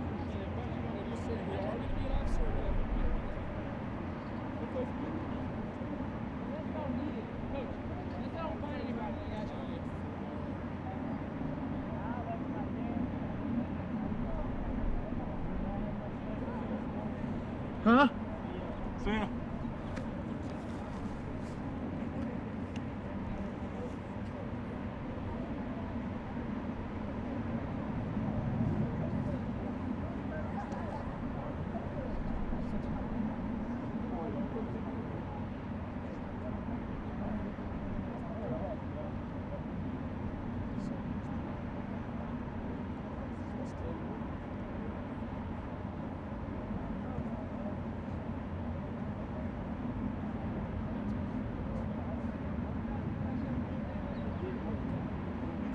We just need that one win from the get-go. That's all. Yeah, we smoked. That's it. You gotta make fun of Terrence. Huh? You gotta make fun of Terrence. Oh, yeah. That dude's still playing jealous.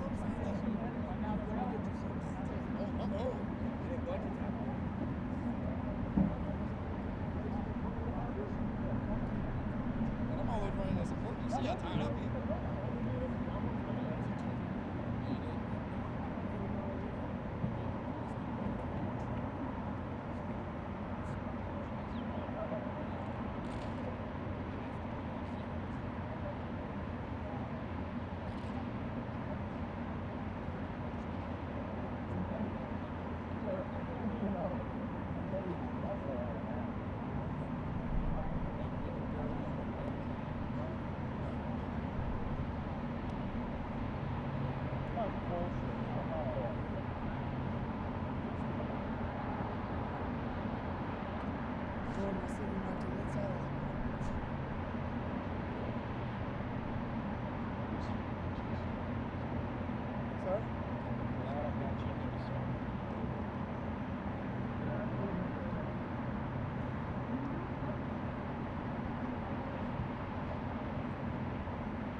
Communication.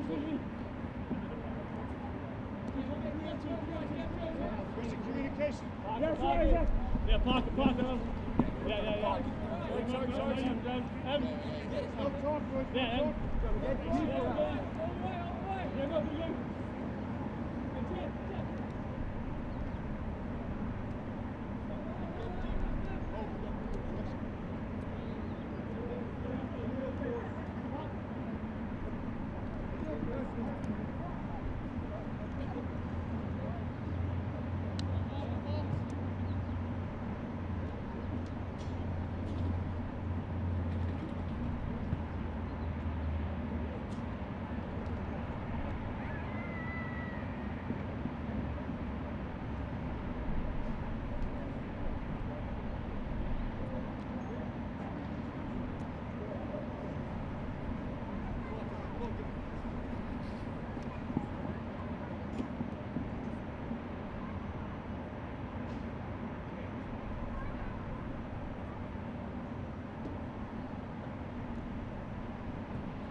Watch it up, watch it up.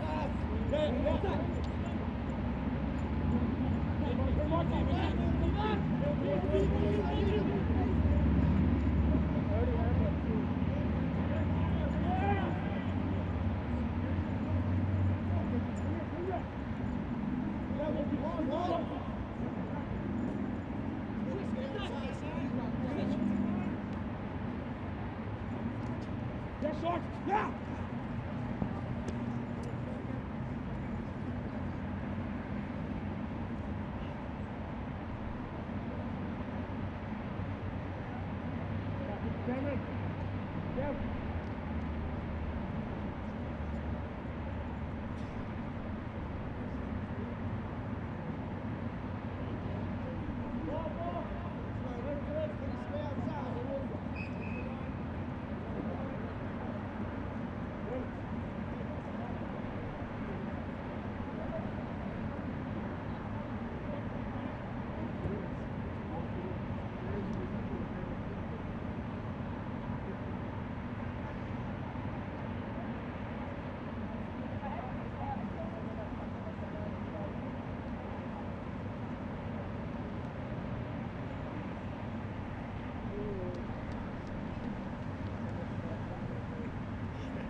Welcome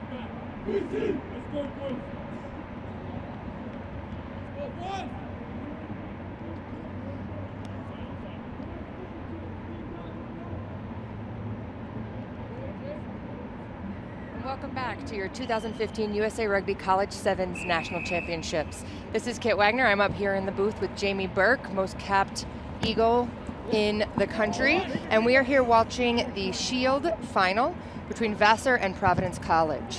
And already starting to see some intense pressure coming on from the Providence defense, blocking that kick. Unfortunately, took a little bit of a bounce back into the Vassar hands, giving them the 22, allowing them to clear their lines after Providence really pinned them down in their end. Both teams here looking for a win on the day. So nice take by number 8. Still fighting to drive forward to get that ball back to his team. Providence looking for some width out wide. Can he make it? He's looking to get it back inside. Nice offload. Looking for the center. And he dots it down. Beautiful teamwork out there. It's number 10, John Volpe there with that try. So that puts Providence up 5-0 in this first minute of play. Looks like he's gonna attempt to convert his own score. Looks like he needs a moment. Up here at altitude, it's hard for him running around. Man, these players coming up from sea level must be having a rough time. Especially now with so many games into this weekend. We're starting to get into all of our final matches, which means all these teams have played 3-4 games depending on their seeding, so they're feeling it. And that kick is up and good by John Volpe, and so we now take the score to 7-0 for Providence. Providence coming out hard right away. Let's see if the same thing happens on this kickoff where they corner them down in their end.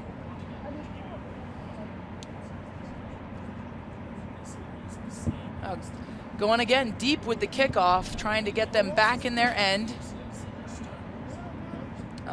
Looks like Vassar was hoping for it to go out the back. Oh, but they're bringing it in for the free kick. This referee is Mr. Cottrell out there, and he played in this exact event when it was out in Oregon. He played for Oregon State the last time it happened, and now he has the whistle and is in charge of this game. So Vassar look like they're about to run a play off of this free kick. They're running their players all stacked, really throwing off the defense because they don't necessarily know how to align on numbers. And big hard run there from George Shepard. Looks like the ball went forward there, so Cottrell will call that, and we will have a scrum to Providence.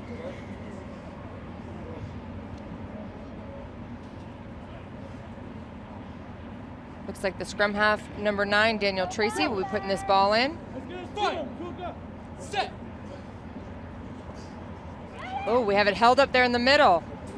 Oh, it looks like Vassar really won that against the head.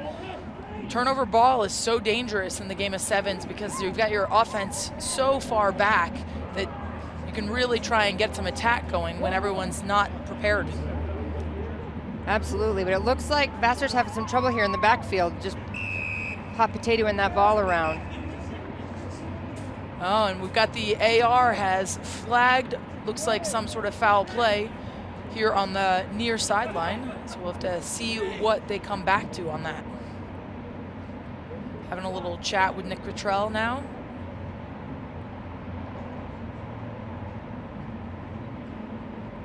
Both these teams all the way out here to the Mile High City from the East Coast. Thank goodness we have a beautiful day for them today. Yes. Hopefully it stays that way. Looks like a penalty for Vassar. They'll set up their penalty play again.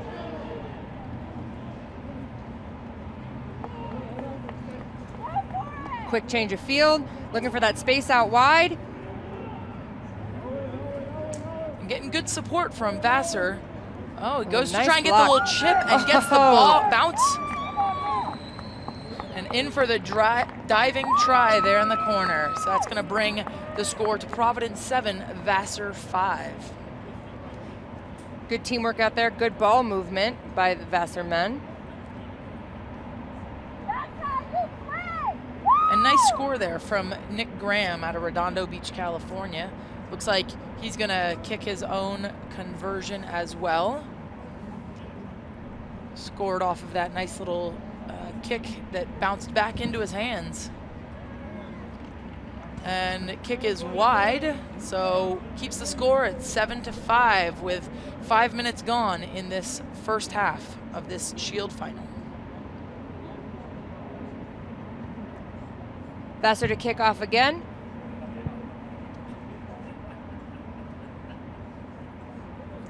I'm looking for that high. Nice high ball.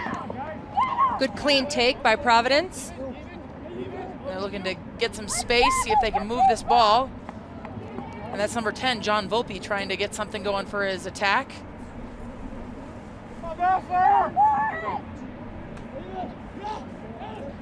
Man, look at those shiny shoes moving. He just keeps them going. Oh, the ball's lost forward. Playing a little advantage. Got the little bobble, but in the game of sevens, we tend to see much shorter advantage played because of how quickly the game goes by and how quick turnovers can happen. So brought back for a scrum on that last knock-on by Providence. Looks like number 9, Jake Sheehy, will have the put-in for Vassar. It's from up in our neck of the woods, Kittery, Braintree, Massachusetts. Oh, wonderful. Oh, switch of fields. Oh, got a big wide side here. Let's see if he's got the support. Oh, nice pass. And we got the little bit of the... Oh, man. Number 9, Daniel Tracy gets the breakaway. Finds the defense sliding out and is able to just scoot through that little gap that they leave. Good heads-up play by Mr. Tracy to slot that under. Yeah, Vassar will have to watch their hot potato. Otherwise, Providence going to steal it and dot down those tries. Number 10 will kick, John Volpe. His try scorers have been nice to him and put it right in the center. Definitely starting to wind down this first half. We'll see if referee Nick Cottrell gives us another kickoff.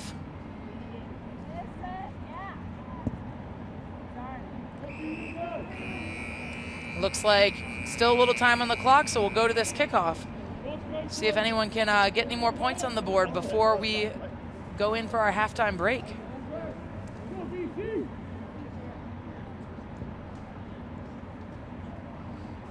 Kickoff for Providence. Nice high ball right at the 10. Oh, and they contest for it, but it looks like it was a knock-on by number 8. So now Vassar seeing if they can do something with this advantage that they've got. Play won't stop until the next dead ball, so they can keep it going if they can keep it going. Oh, nice tackle. A nice take there by Seamus Taylor, but he's driven into touch, and so that'll take us into halftime.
2015 USA Rugby College Sevens National Championship.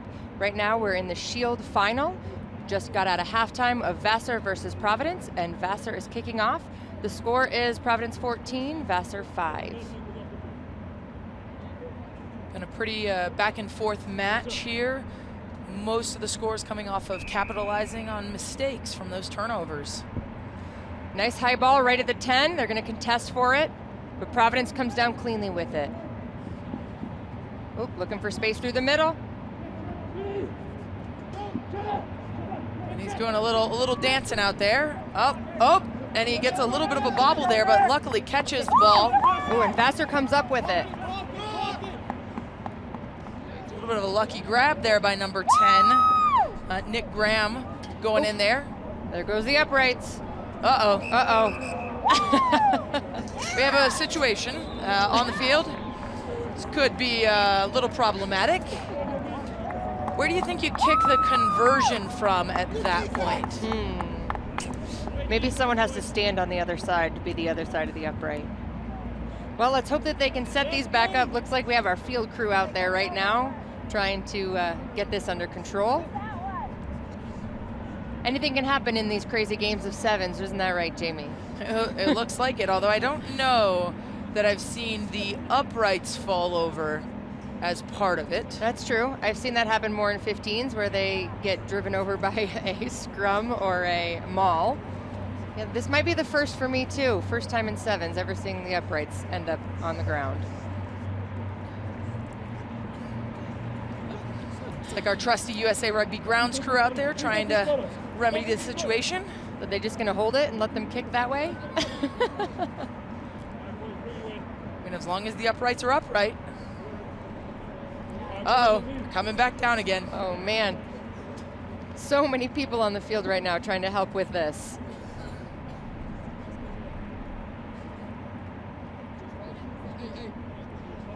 Problem solving.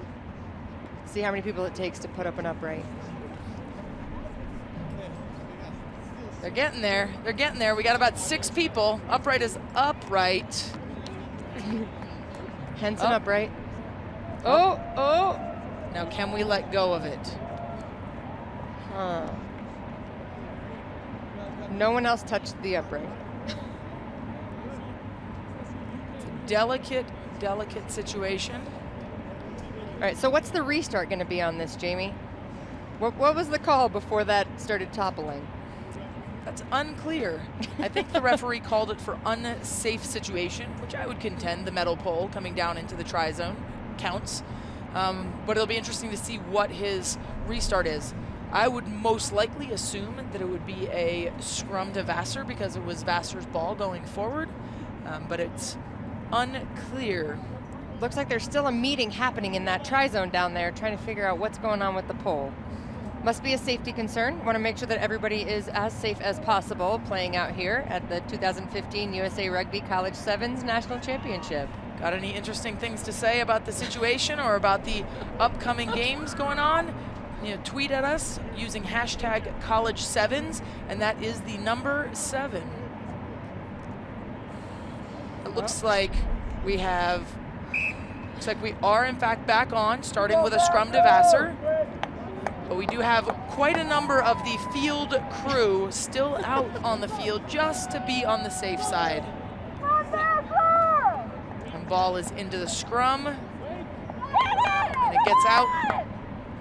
Looking for that space along the outside. Nice tackling by, and it's a turnover.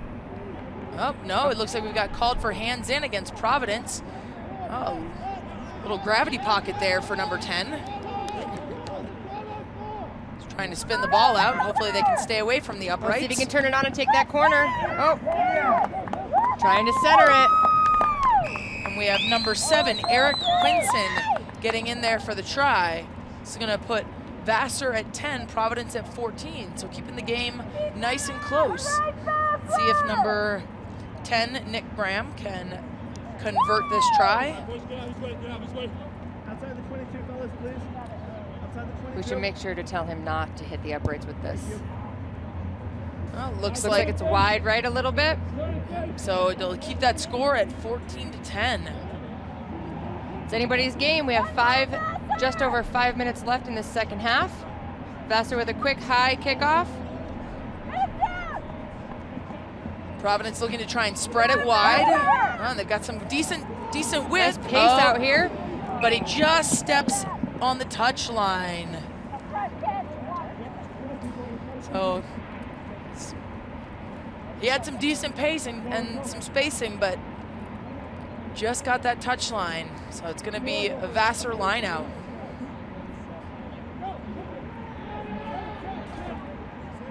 Looks like Vassar's just doing a two-man line out there. And they've got advantage for having the numbers, so we'll see what whether Vassar's able to capitalize on this or whether or not Cuddy will bring it back.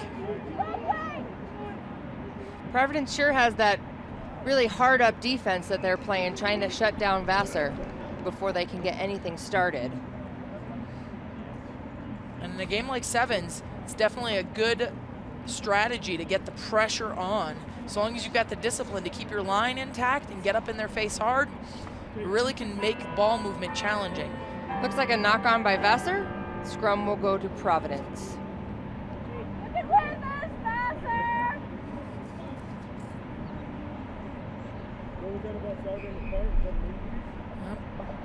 Referee Nick Cottrell did not seem to like that particular setup, so he's putting him back down.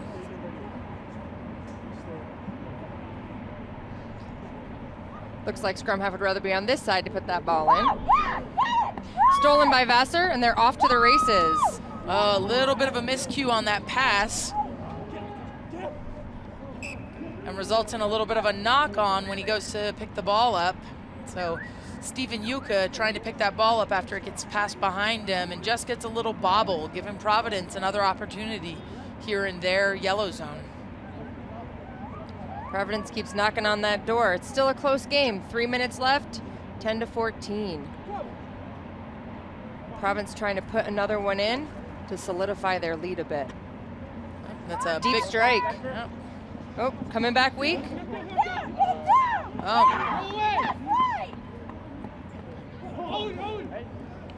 Oh, big guy trying to just shove it down the middle. Ooh. And they've got some numbers out wide, and nice pass out there by John Evans, really to use some of the space for Providence. Oh, turning it on. Oh, and there's another try for Providence. So this is opening it up more, bringing the score 19-10. Vassar's going to have to get a couple of quick tries if they want to stay in this Shield final. Absolutely. They're going to have to come out hard, get ball in hand, and get it down the other end of the field quickly. I think we have John Volpe here kicking again. This time it's not such a nice space though, making him kick from all the way out there on the sidelines. I know.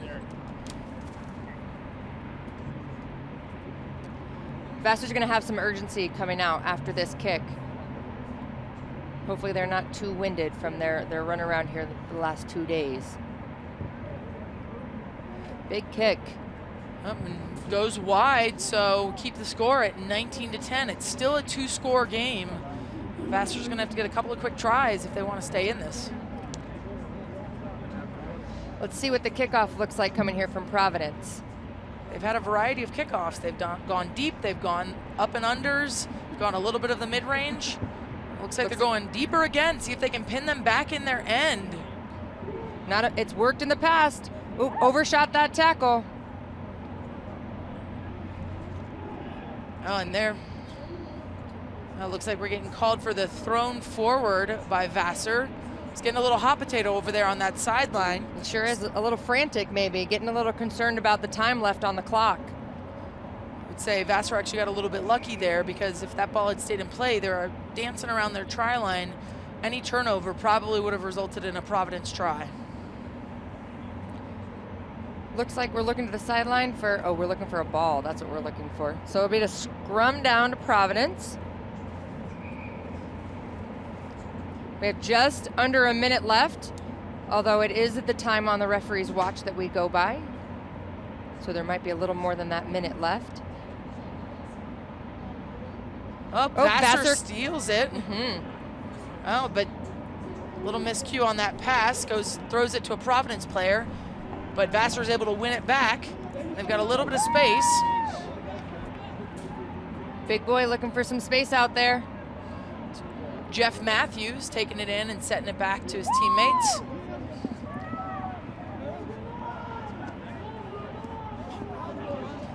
Just mishandling happened out here. Lots of hot potato trying to give it to someone else to take that run. You know, Jamie, today I've seen a lot of these players trying to just shove it up the middle instead of trying to spin it out wide and run around. They really like that contact, it seems. Well, it seems like we've seen a pretty dramatic shift in the past couple of years within the game of sevens, and there's just a lot more contact both at the international level, and I think that's trickling its way down into the college game as well. It sure is, it sure is. Scrum to Providence, but time is out on the clock. We'll see how long the ref has left. Oh, Vassar came up with it. So play will keep going until the next dead ball. You know, so Vassar still has a chance to score. Don't know if it'll be enough unless the ref has more time on his clock than what we can see. They got a lot of space if they can move this ball. That ball gets thrown into touch. Referee calls it game. So we will end this Shield final with Providence 19 and Vassar 10. We will be back shortly with the bowl final, Princeton versus Southern Illinois.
Hello, welcome back. You're here at your 2015 USA Rugby College Sevens National Championship. And right now we're in the bowl final. This is Princeton versus Southern Illinois. And I am joined here with Kurt Weaver, back again.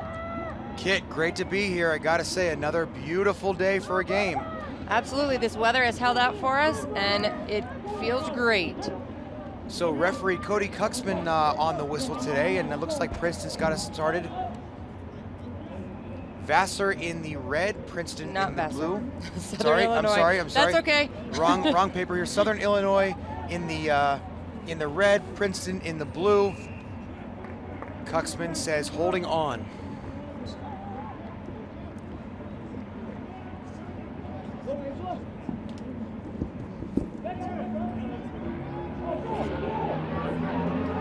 Ladies and gentlemen, our apologies. Principia in the blue, and we have then Southern Illinois State in the red. As the ball's carried in touch there, Southern Illinois on the run. Principia's been good here on defense. Some big boys on Principia. Clearly, whatever's in the cafeteria on that campus is getting it done, Kit. Absolutely. Looks like we're gonna have a line out here to Principia.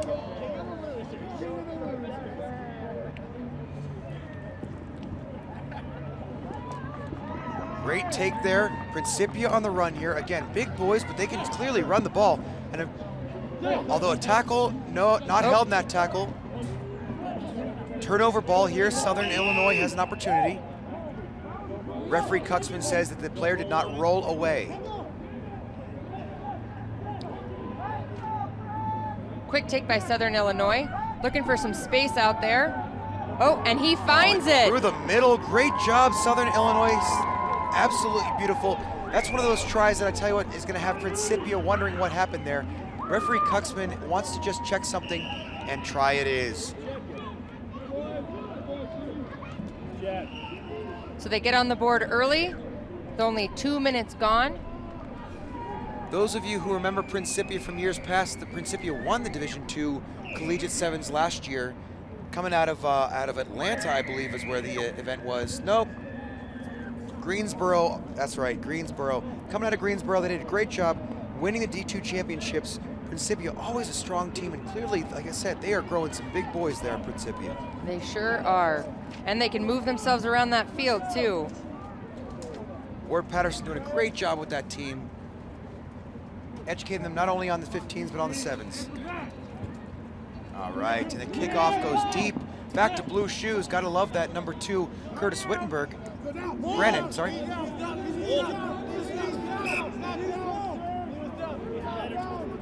it's our ball! It's our ball!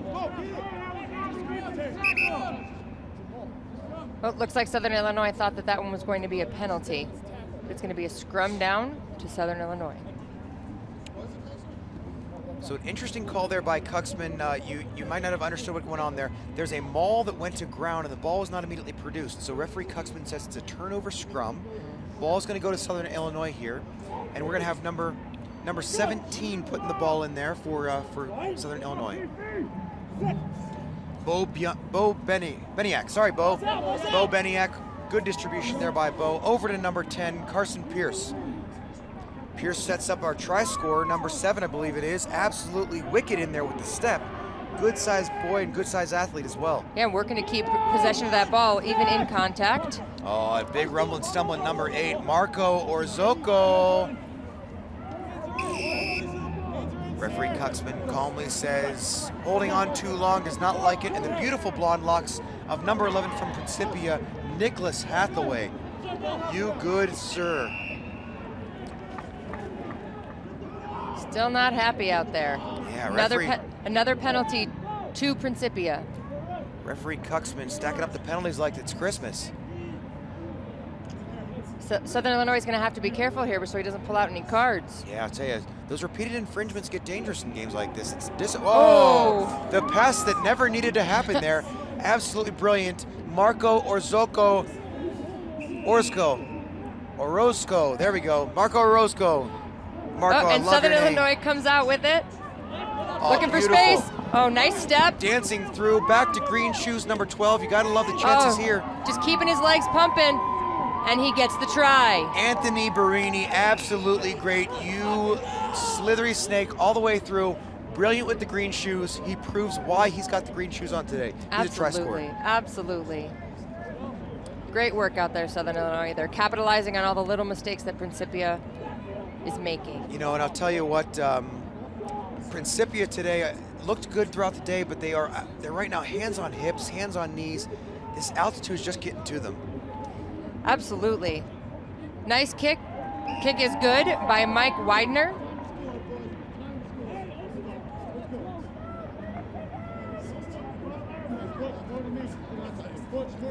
All right, here we are. We apologize. This is Principia. We just got the screen wrong. Be fixed here in a second. Southern Illinois with the kickoff here. Principia ready to come back, and you got to believe Principia needs some points here, kid. They sure do. They need to get on the board here before halftime. Big kick ends up out of bounds, taking it back to the half for a free kick. This might be that tidal wave change for Principia. Unfortunately, another coach killer with only about a minute to play in this first half. Principia on the front foot, ready to go. Again, the blonde locks, absolutely beautiful out there. He's been looking great today with Nicholas Hathaway running that ball.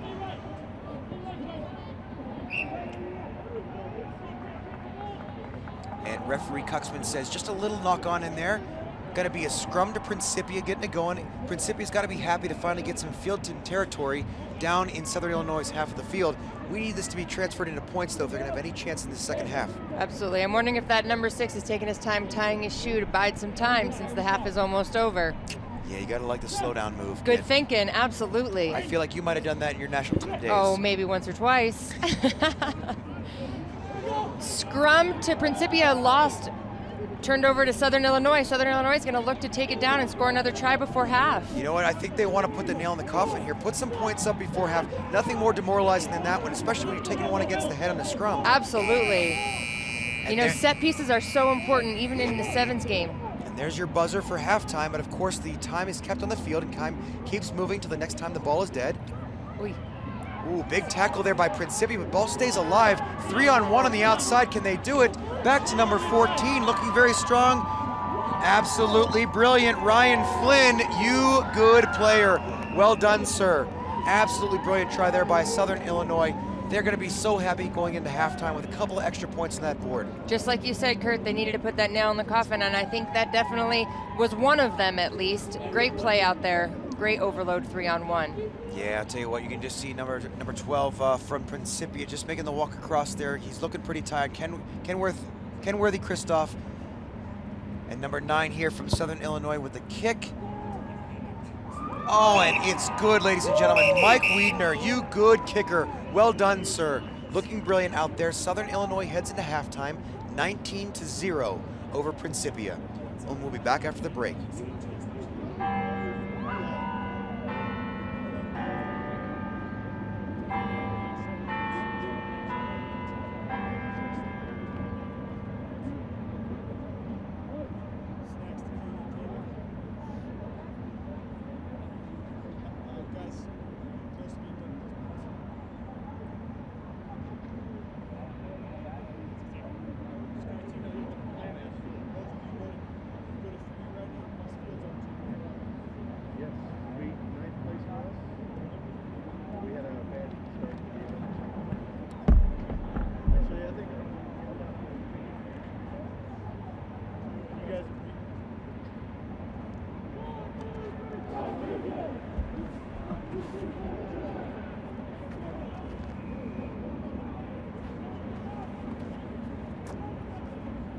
Coach, I'm just going to walk down there and holler at him.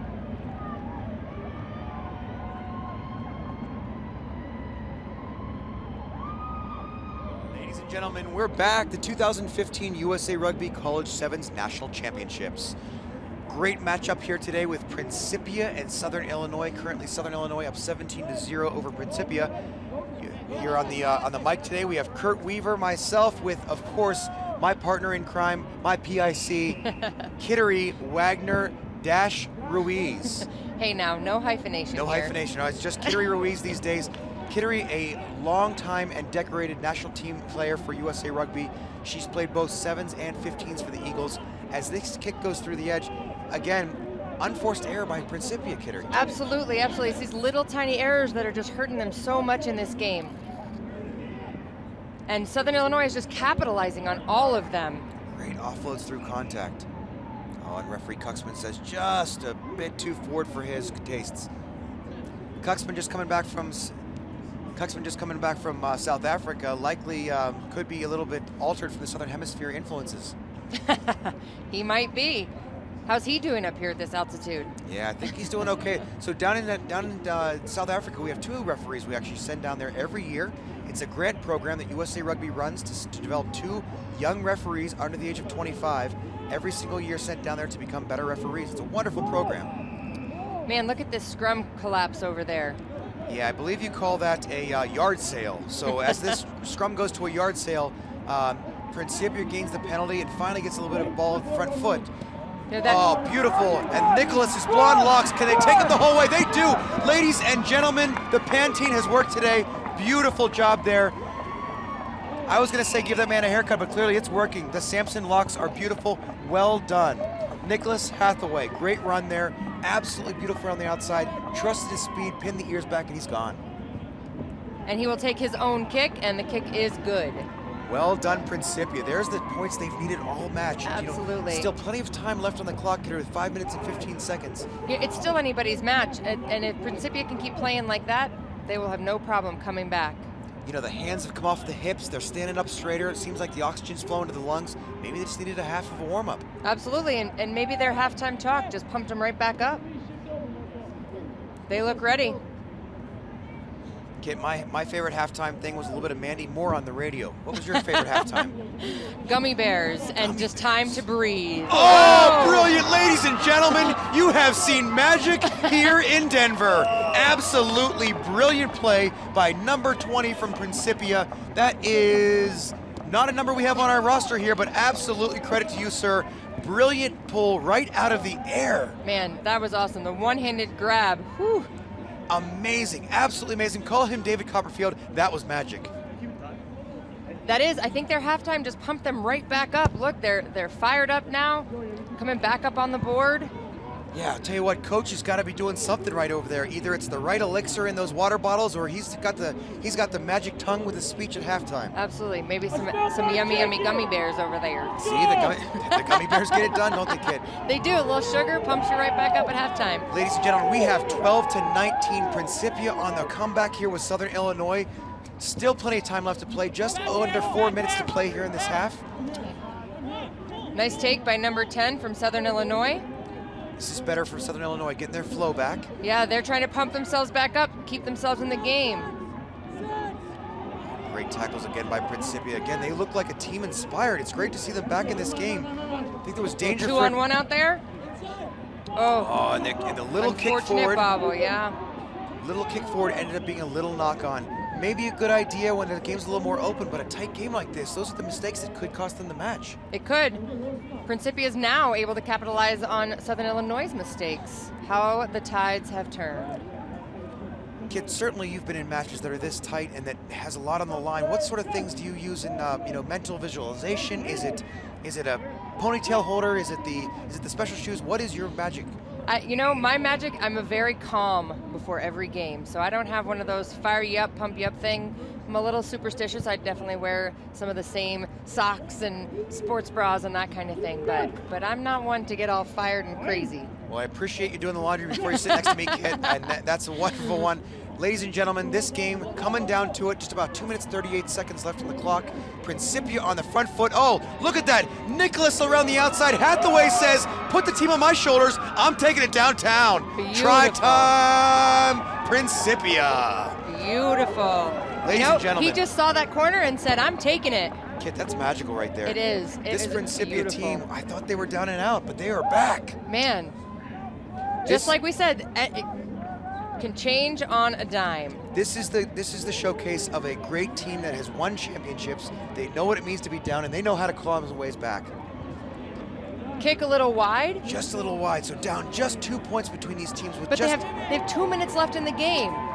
With how pumped they are, what do you think? What do you think is going to happen? Ladies and gentlemen, get your tweets going. Hashtag try time. What do you want to see out of this match? Who's going to pull this one out? Principia or Southern Illinois? Crazy. Amazing. And the kick from Nicholas again. A low kick, low driving kick this time, a little different than the last few.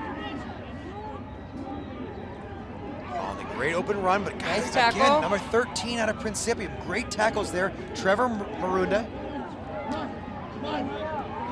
Little flip passes. He has some room around the outside. Oh, and a slip tackle. Could this mean? Again, Hathaway. 11. Hathaway is everywhere, ladies and gentlemen. He call him Carmen Sandiego because he's all over the place. And the penalty, Principia here. Hathaway wants it. Look at him. He wants the ball in hand. He knows the pill is his. He's taking it home. They're going to try to drive it down the field. Look at this. They're going to maul it. Old school. Oh, great steps. Nice Oh, step. sit down, sir. I have finished with you. Oh. Brilliant job there. Oh, and the ball's been unlucky. stripped. Ladies and gentlemen. Southern Illinois with a chance on the outside. Nope, not taking that space. Defensive structure for Principia is holding, but not for long. You got to believe there's a chance in there on the inside. What do you think? You think Southern Illinois is trying to buy some time I'll here? tell you what, they're trying to run this clock down. Still 25 seconds left, though. There's a lot of time. Although it's one slip tackle is all they need. Oh. That could be it. But again, covering tackles. There it is. Still fighting. Principia still needs it. Brilliant offload. Still balls up and alive. Yeah, they're Southern good at Illinois keeping this doing ball a great moving. job. Doing a great job keeping it alive.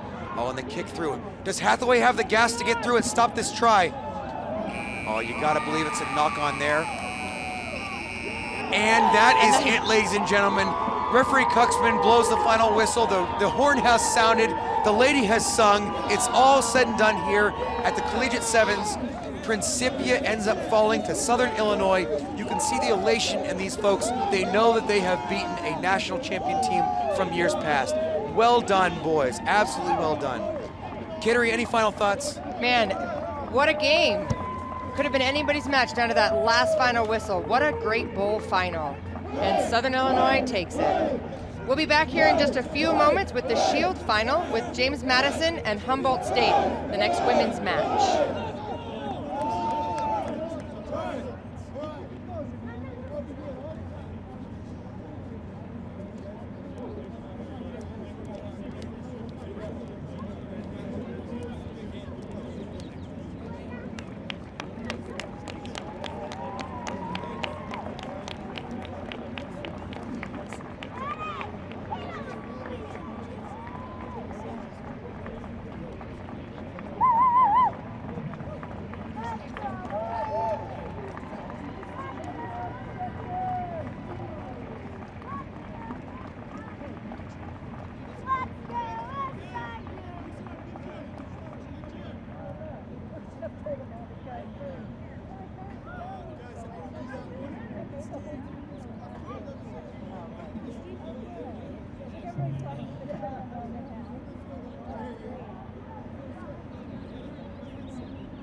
Hey guys, all remaining matches have been moved to the field over there. No more matches will be played on here today.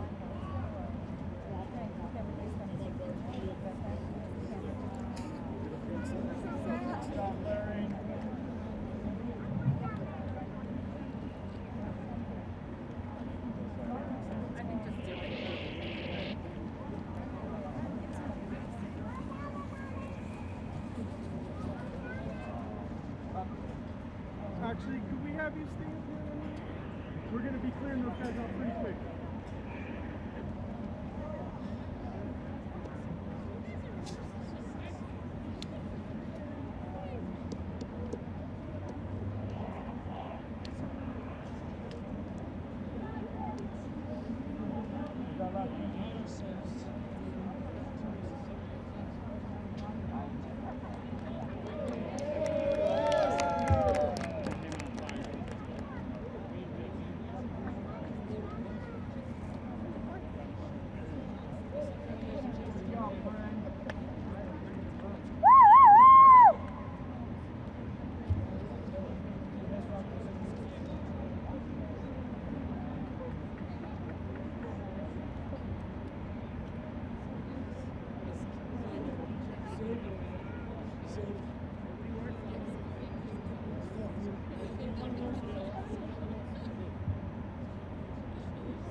I want my $15 worth. Hi. Hello. Blackhawks go. Blackhawks won last night.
national champions last year.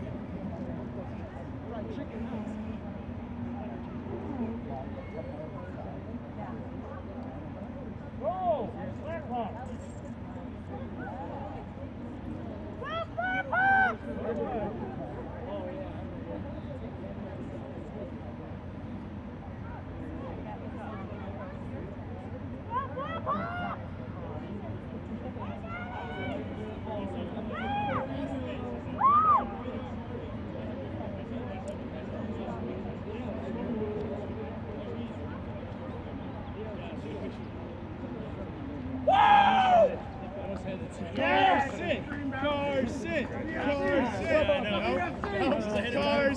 WFC, man. WFC.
Ladies and gentlemen, welcome back here to the 2015 USA Rugby Collegiate Sevens National Championships. You're seeing right now just a wide angle of our game with James Madison versus Humboldt State. We're working on some better angles here. Thanks for your patience. The stream today has been absolutely wonderful. We really appreciate the tech team who's been working hard all day long and all day yesterday on 3 different fields. It's been wonderful. We'll have some closer shots for you here in just a second. So currently, just the action that you've missed, James Madison went up 5-0 over Humboldt State. And now we're just kind of zeroing in scrum to Humboldt State here deep in the James Madison half. James Madison's been on defense for the last couple minutes here. We have about just a few minutes, just about a minute left in this half actually.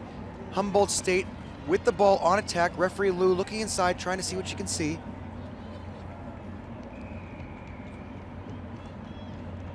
Again, USA Eagle referee Jenny Liu out there doing a great job with the whistle today. And of course, I'm joined up in the booth with the Eagle, Kittery Wagner, now Kittery Ruiz, longtime Eagle, standout in both 15s and 7s. Kittery, how are we doing? I am wonderful. I'm very happy to be here today. Beautiful day today in Denver, Colorado, watching some great rugby. Yeah, I'll tell you what, it's been sunny all day, a little overcast now, but we believe rain, go away. come again when we're not playing rugby. That's what we want to see out there. It's a beautiful rugby day. Nice and cool for all the players. No one's overheating out here. James Madison on attack now, trying to run out of their own end. And I got to say, James Madison pretty brave here, just running the ball out of their own end, trying to get some space, trying to get some go forward. It's a little bit, oh, there it is. There's the break free that James, oh, again, those coach killer little dropsies that happen. James Madison wanting to get some front foot ball, but they're just stuck with those knock-ons. Looks like that'll do it for the half over there. We'll end 5-0 with James Madison on top. Over to Ciber. Okay. Ciber? Yeah.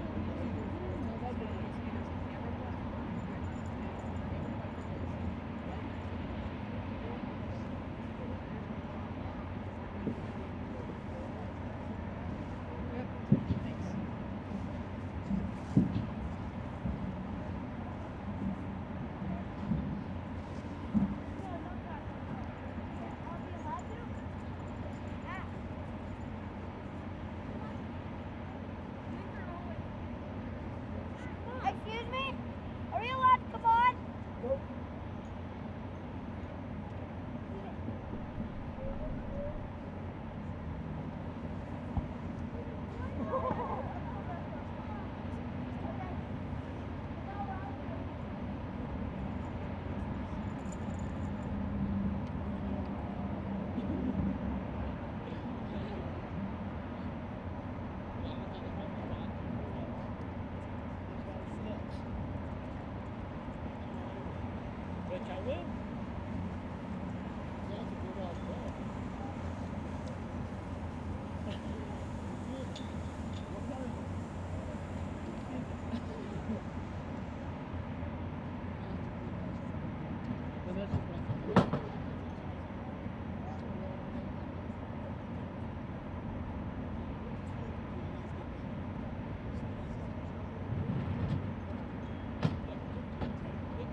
Ladies and gentlemen, welcome back to this 2015 Collegiate Sevens National Championship for USA Rugby.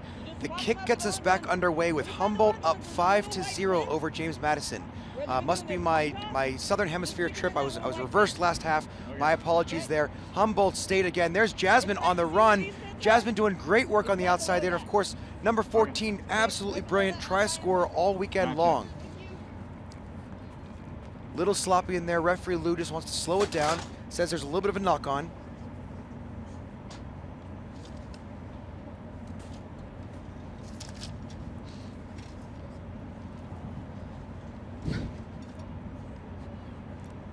And here we restart with a scrum. Scrum will be to James Madison.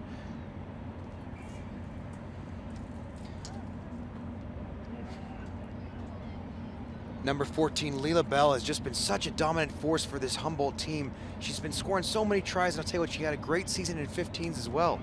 Clearly a player that might project up to further play in the U.S. structure, hopefully.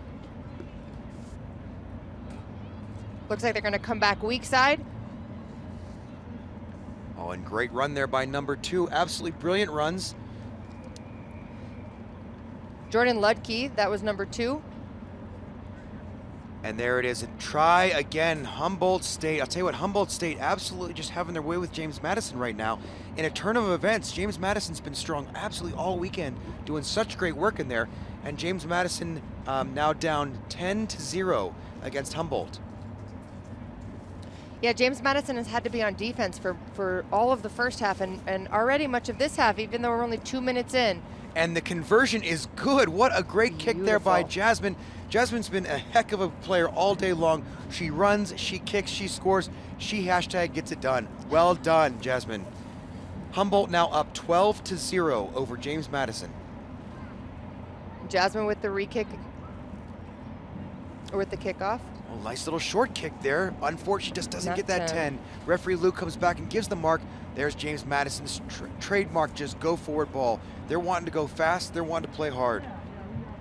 Good spin to the outside there, and looks like there's some room to run. Can she get inside? She gets outside, she goes right into the player. Unfortunately, a little bit of room to run there. Nice spin wide, number 5, Emily Fulbrook, spinning that ball wide there. And of course, there's the workhorse, number 7, Margaret Rich, doing the work out there, clearing that breakdown. Referee Lou comes back. She was playing at an advantage. I believe it was for a ruck infringement back here. Oh, it's a high tackle she came back for. Emily Fulbrook bringing it in there. She wants to take on her own, puts the team on her back, goes in for the try. Brilliant job there, Emily Fulbrook. Tiptoed right along that sideline, down for the try. Fulbrook's just been a force on this field throughout the entire weekend, Kittery. She sure has. Hard running, wants to get it done. You know, I gotta say the top button on the head has been a power play on both the men's and women's teams. This might be something I have to try. Yeah, grow your hair out a little bit, stick it on up there. You never know. It's a power move, and I respect it. Well done. It'll be a good look for you out there refereeing. And the calm here, Fulbrook with the kick. Oh, and just a little short on the kick, but a great strike there by Fulbrook. Coming back here, we're gonna have Humboldt now 12-5 over James Madison, but James Madison clearly looking a little bit better in the end of this, or in the beginning of the second half. Yeah, it looks like they got a little bit of fire underneath them at that halftime. Let's see if they can take another one down. That must be that stern talking to by Coach Roshna Wunderlich. Roshna, always known as a harsh and fair coach. Her imposing stature is something that I think those players just respect and follow. Absolutely. And she sure knows her stuff. They have a guest coach in this season, Elvis Savali. Anybody named Elvis, I'm on board with. I gotta say, I love it. Looks like a little bit of a knock on there by Humboldt State. We're gonna have a scrum to restart things. Referee Lou just again resetting things and starting again.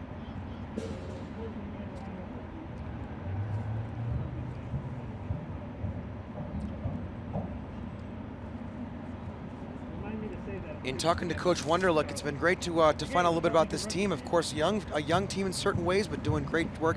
Emily Fulbrook always has been the top try scorer for this team, and you can tell by just her absolute work rate out there, doing a great job. Absolutely, I think they have something like 9 freshmen on their sevens team. Amazing, with 9 freshmen and a bright future ahead of them. You got to believe that this is the team to watch over the next couple years here. A little bit of messy ball handling down there. It's been bobbled on both sides. A little bit of room to run on the outside here. We're ready to pin the ears back and maybe score some tries. Oh, unfortunately couldn't make it around the outside. Great cover tackles here by Humboldt State.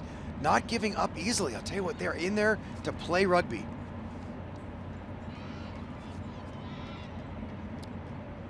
James Madison now in their scoring half, looking to dot one down. Yeah, I'll tell you, both teams just looking a little bit worse for wear. Hands on the hips. Can she make it around the outside? And into the corner. Brilliant. Waiting for referee Lou's decision. Oh, and she says it's a forward pass on the way into that try. Oh, no. So no try to James Madison. So close, they were knocking, they just couldn't get in. We are still at 12-5, Humboldt State over James Madison University. James Madison is down there just knocking on the door. See if they can capitalize and get one down. Still a very, very close game, and they have a minute left. Humboldt with some fresh players on the sideline. You got to wonder when subs start coming in, but there's, no subs really at all this half. I got to like these players out there just for the duration of it. They must be getting tired, though. Last game of the day for them. Uh-oh, big challenge there by Humboldt, but I'm sorry, by James Madison. The ball is up. Looks like it's in a maul. That ball's going to, of course, have to be produced for anything to happen there. Referee Lou gives the ball turned over to James Madison. A scrum on the 5, Kittery, at this point in the game. You got to like James Madison's chances here. Absolutely. Capitalizing on that maul that went in their favor. See if they can drive one in. They need a nice steady platform to attack from. So let's see what happens with this scrum. And Kid, of course, they need the extra 2 because they're down by 7 right now. So they're going to need to get that ball somewhere near the middle and make this a kickable try. Absolutely. They need it as close to center as possible. Here's the scrum. Little deep strike. Nice calm patience moving the ball across. Not a whole lot of... Oh, and she gets around the outside. Is that Fulbrook again? Oh, man, look at that. And ladies she touches and it gentlemen, down. The try at the death with a kickable, you got to believe this conversion's kickable for Fulbrook. She is a leader on the field. She's absolutely dominant. When she wants to, she scores tries. She sure does. We've seen it already today, just in this match. She takes it, and she has that ability. I think she needs to catch her breath here before she kicks this conversion.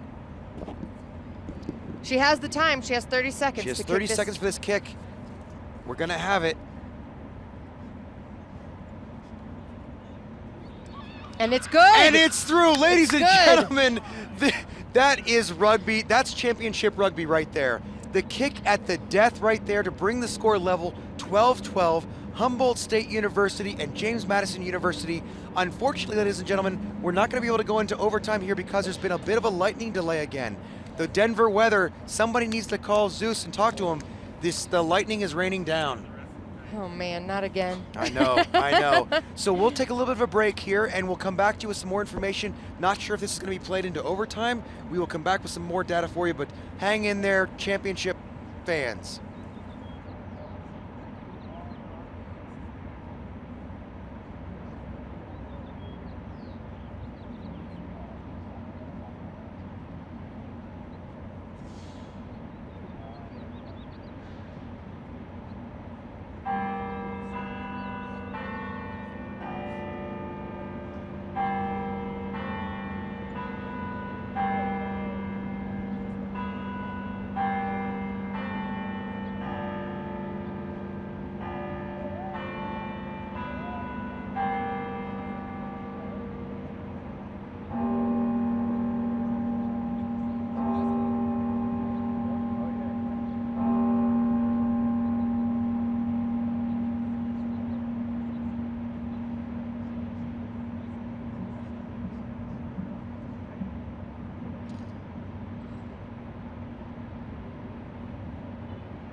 And welcome back to the 2015 USA Rugby College Sevens National Championship.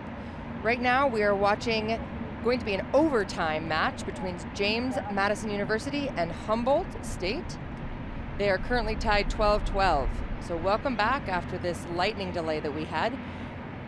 Looks like they'll be playing 2 5-minute periods, and Humboldt is to kick off.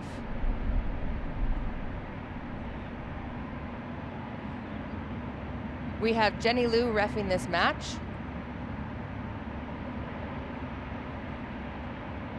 So if you missed the end of the regulation time game, James Madison University came back really strong to finish the game right at the final buzzer with a try and a made conversion kick. Scrum here to Humboldt State.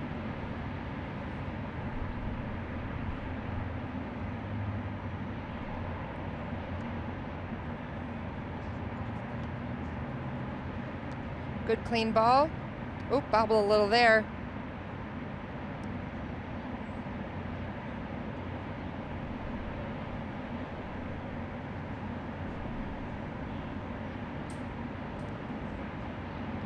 Oh, and Humboldt with the ball, trying to attack.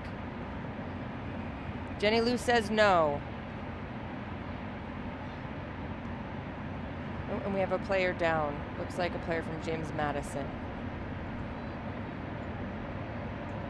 Both Coach Roshna and Coach Elvis out on the field to talk to the players.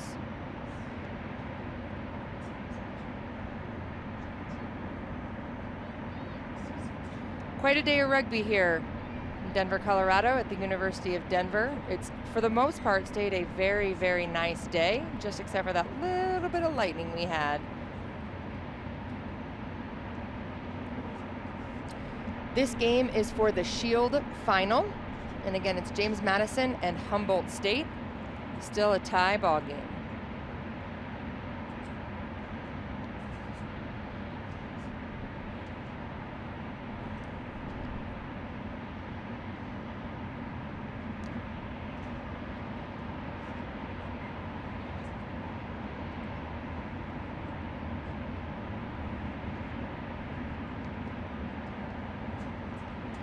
Looks like time is off. We still have a player down for James Madison.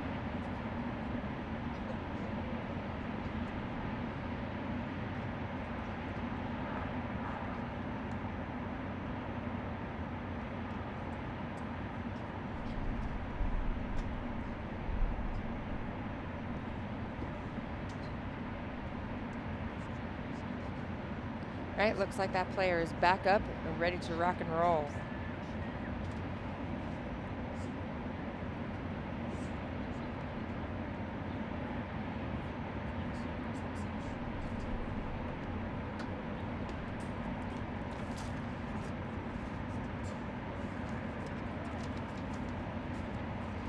Restart with a scrum.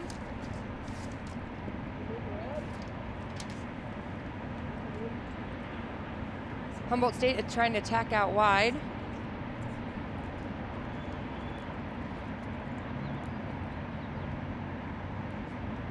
Looks like a knock on from Humboldt, forced by James Madison. Scrum down to James Madison.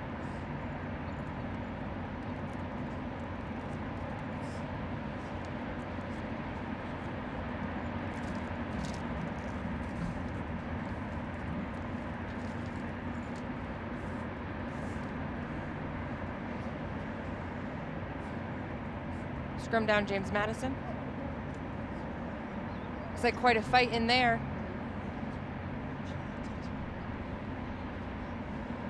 Jenny Liu says no. That will be a reset of the scrum.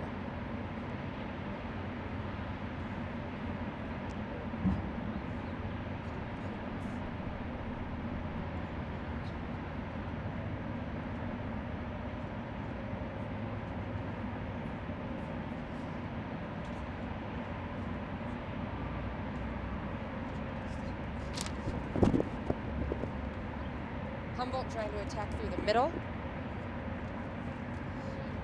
Looks like James Madison is throwing a bunch of defenders in there. Can she make it? Yes, she can, and there's a try for Humboldt State.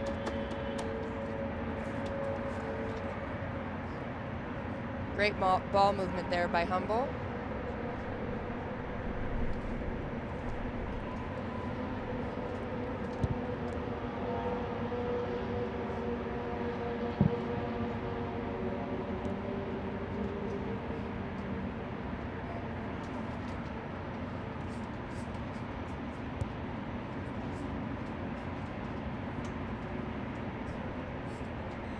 Looks like they're playing a sudden death game here.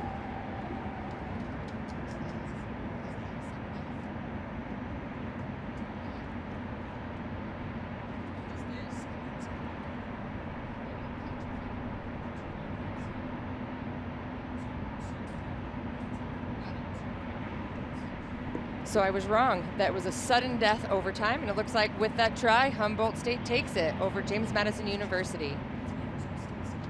We will be back in just a moment with the men's Shield final, Texas A&M versus Bowling Green.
I see Arizona. Is it clean?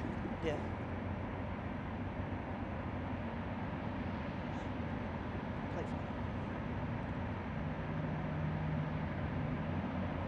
Welcome back to the 2015 USA Rugby College Sevens National Championship. I am joined here in the booth right now with the Phaedra Knight, and we are watching the Arizona State Sun Devils playing the St. Mary's squad, and we're off. Arizona State controlling the ball and kind of controlling the tempo right now with some nice executed passes. Gonna swing the ball back left through the hands. Trying to spread that field as wide as they can. That's right. They've got 1, 2, and 3 a little bit late, but they're in time to salvage the ball, get it out. Nice little footwork. Nice movement, trying to penetrate right there.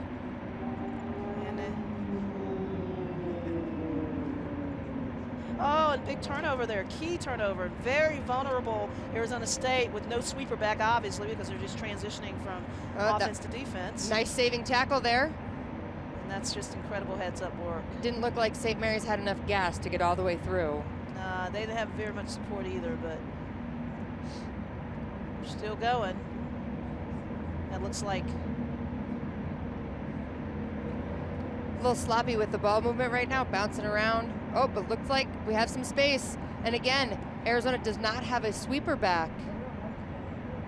If you're just joining us, welcome to the 2015 USA Rugby Collegiate Sevens National Championships. You are watching the plate final, and you just watched St. Mary's draw blood first. They are putting it in. That's number 9 for St. Mary's. Dotting it down right between the posts, Alec Barton. Kit, this is the time of the tournament where you see who's really got it, you know. Absolutely.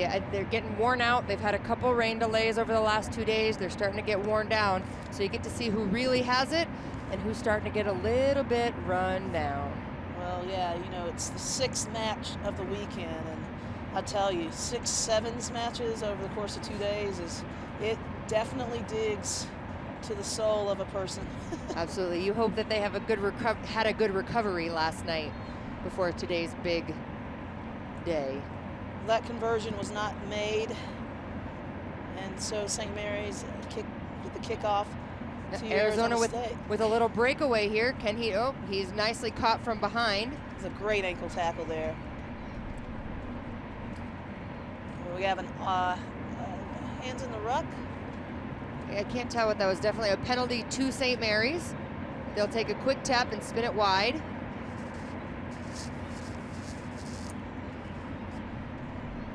Ball to ground, but St. Mary's cleans it back up. Oh, looking for that corner. Can he make it? He saw some daylight, saw some opportunity space, and it looks like he's going to take it all the way to the house. Excellent run there by number, as soon as we can get a read on it, number 12 for St. Mary's. Number 12, Bradley Roberts. Beautiful run, beautiful run. You know, in sevens, you got to take those opportunities when you see them. You know, even when you're tired and you're just inside your 50-meter line. Yeah, when you see daylight, you go for it. Absolutely, absolutely. And it was great to see him just pin his ears back, put a nice step on, and dot it down in the corner. Looks like he's going to have to take his own kick. So this is, again, Bradley Roberts, number 12. Looks like he doesn't have the distance to go the way, so it'll keep us at a score of 10-0, St. Mary's over Arizona State. These Arizona State Sun Devils definitely need, you know, some flamboyancy in their offense to kind of step in, get involved in this game, really, because it's been all St. Mary's so far. It sure has. They need to be a little more urgent to ball. Point in case there, a little sloppy on the take. Oh, there a little again. more daylight. Support's there. Beautiful, beautiful support play. Mishandled there on the pass out. Nice tackle there by Arizona. But some nifty body work there by number 15 for St. Mary's to preserve that ball. And they aren't stopping. They are not. Arizona's going to have to step up their defense. And just in the instant that you said it, they did it. So. Yep, absolutely. Arizona State gets the penalty in their favor. Let's see what they're going to do with it. Looks like they're going to kick it and take a line out. So a little bit of a break here for Arizona State. Opportunity to change the tide a bit. Looks like they wanted to relieve a little bit of pressure and get the ball down the field into their side for a few. So line out to Arizona State.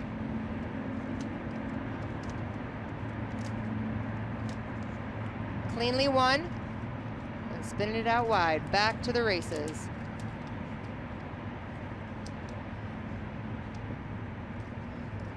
Great support there. In the nick of time. Let's see what they can make happen here to this open side. You know, St. Mary's defense has stayed nice and wide on them this whole time. And that was an accidental obstruction. Yep. Accidental obstruction. St. Mary's back with the ball in hand.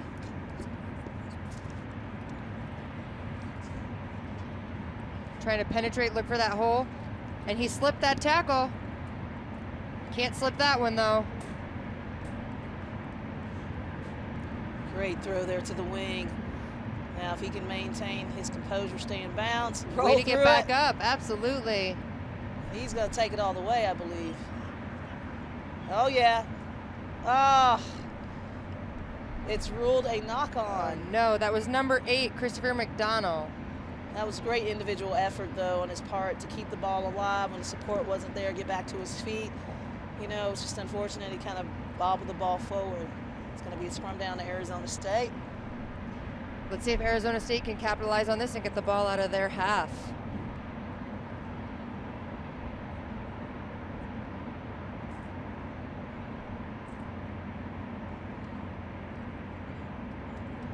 On the field parallel to the one we're watching, we have a 3rd and 4th place match, the women's D1 final, or D1 third place match.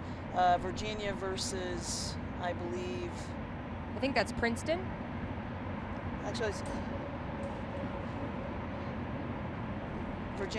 Virginia versus, I don't think that's Virginia. It's Princeton, Virginia-Princeton. Princeton, yep. Yes. So we had another score down here by St. Mary's.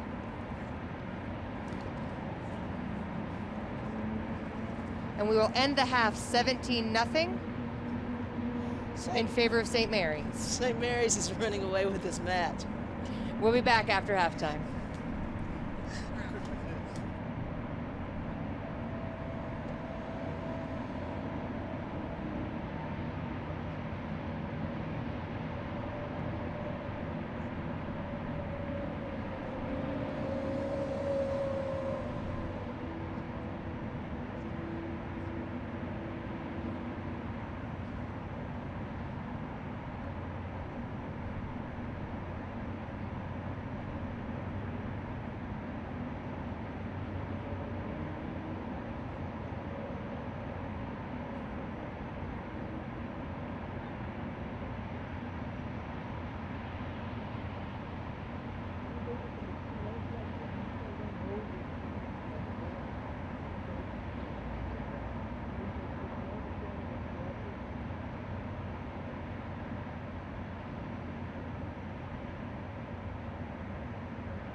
Welcome back. Here I am. This is Kit Wagner here with Phaedra Knight, and welcome to the 2015 USA Rugby College Sevens National Championship. And we are watching right now St. Mary's versus Arizona State Sun Devils. Come back from the half with St. Mary's up 17-0. Phaedra, let's see if these Sun Devils come out on fire after their halftime. Yeah, I mean, this is the championship match for the plate, you know, and when, you know, in moments when you're most fatigued, those are the moments when you can dig the deepest and really pull it out. And we talked about it in the beginning of the first half. The Sun Devils are coming out as strong as they came out in the first half, making their way. When they move the ball and you know, have their depth on offense, Kit, they're able to really make some good gains and keep those good support lines. Absolutely. I just think that St. Mary's been capitalizing on all of the bobbles and the little mistakes that Arizona has made. Yeah, and that's what a fine-tuned engine will do. I mean, you know, you see it at the international game, more so in the U.S. squad, but, you know, amongst legendary teams like the All Blacks, the capitalization on the mistakes is really what's the determining factor on so many levels. Absolutely, absolutely. A fine-tuned machine capitalizes so easily on those mistakes. Looks like we're going to have a line out here off of a, I think it was a bobbled pass.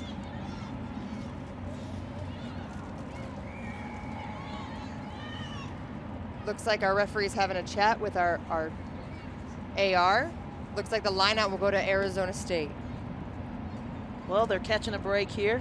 Maybe they can make something happen. They made it, you know, some huge gains off of that kickoff to initiate the second half. They're not being contested in the line out, so. No, not at all. So they get to just run with it, spin it out wide, seeing if they can get some pace out there. Nope, not taking the corner. No. St. Mary's again with shutdown tackles.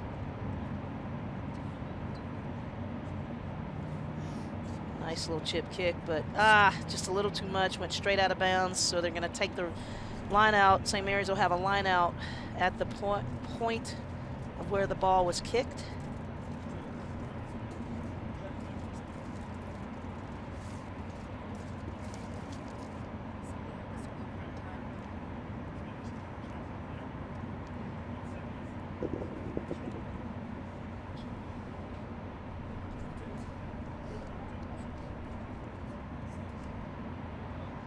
Here we go. Line out to St. Mary's. And Arizona contested nice contest. that. Absolutely. You know, that's what I think more teams here need to do. And now we have St. Mary's player essentially diving over, not keeping their feet. That's been a very popular infraction all weekend. These players come in aggressively into these rucks, but without the proper body mechanics, you know, and that could be a question of core strength. It just could be a question of coordination and awareness, but that's been a really big call here all weekend long. Yeah, you know, I've seen it a lot. It kind of, that one ebbs and flows. I think back in the day when I first started playing sevens, that was something we did a lot, was that bridging piece. And I think now refs are really paying attention to that, and it's a big no-no.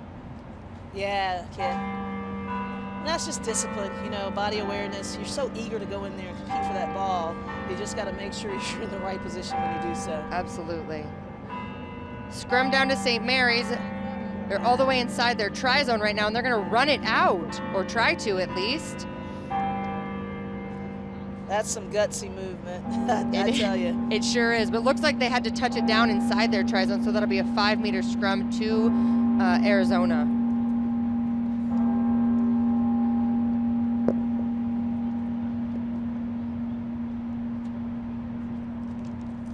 Let's see if Arizona can capitalize on this, on St. Mary's trying to run it out of their try zone and score themselves a try. See if we can get them on the scoreboard. Well, lots of rugby happening in the U.S. these days, including this summer. Coming up very soon, mid-June, rugby's coming to Cary, North Carolina for the 2015 NACRA Sevens Championship to see which countries will represent North America and the Caribbean region in the Rio 2016 Olympic Summer Games. Visit NACRA7s.com for more information. We just got a try from Arizona State, and the kick is a little short. Wow, so Arizona State coming alive here. We don't have in our plain view the scoreboard or to see the time. Well, we do have the scoreboard, but we don't have the time. So 10-point deficit here for Arizona State. Let's see what they do with it. They need to come out really hard right now. Oh, looks like there was a contest in the air and they collided. Doesn't look like there was a penalty or anything called there, just a collision midair. Yeah, that's always the risk you run when you're contesting for those balls, putting your body on the line. Pretty incredible and fearless stuff that these players do. Absolutely. And it's going to be a scrum down to Arizona State, so they actually worked to their advantage. I think the ball was knocked in the air, so. Again, they're finally getting some chances here to capitalize. Let's see what they do with it. Well, the alignment looks well, but it does, but look, man, that St. Mary's scrum, they're trying so hard to push them all around, and pretty successfully. Yeah. It's the thing about seven scrums. They can be tough if you really put yourself into them. Absolutely. Oh, it's getting messy in there. And St. Mary's got called on the penalty on that one. Pulling down the player. That happens a lot in sevens. A lot of pulling. You know, even though there's only 3 in that scrum, there's still lots of battles happening. Oh, yeah. And look at that Arizona State player. Can't quite see the number, but tenacious. He didn't release, though, and unfortunately resulted in a penalty against. So St. Mary's is going to have an opportunity here to take it back down. It looked like he may have thought he was in the try zone. He looked like he tried to score it over that white line, but he was just a little short. St. Mary's again running it out of their half. And fairly successfully. And there goes the hooter. That may be time, but Arizona State going to get another shot at, you know, closing the gap a little bit. Whoa, big tackle. What an up and under, and I think he's going to get a penalty for that. He did. Very surprised he didn't get a card for lifting that player up. He didn't bring him down on his shoulders, so I guess it wasn't rendered extremely dangerous. And St. Mary's being marched back more for not being 10 on that call, on that penalty. And it looks like Arizona State won't stop until they get what they want. And they did. They did. Great job on that hard work out here. That was number 7 from Arizona State, Keenan Mayfield, with the try. And, you know, Kit, you got to commend the sportsmanship also of these players. Haven't seen a lot of tempers flare, folks staying under control, helping each other up. I mean, that's rugby. Where do you see that in any other game in the world? Right, you don't, and it's great to see them helping each other up and giving them pats on the back. And even at this point, now that some people have been eliminated, cheering on the other teams to try to help them go forward. A wonderful way to end a plate final. Congratulations to St. Mary's on an amazing performance all weekend long, and likewise to Arizona State for not giving up in this match and closing in to finish this game 10-17. St. Mary's is your USA Rugby 2015 National Champion Collegiate Plate winner. And the next game up will be Texas A&M versus Bowling Green for the Shield Final. We'll be back with you shortly.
And welcome back to your 2015 USA Rugby College Sevens National Championship.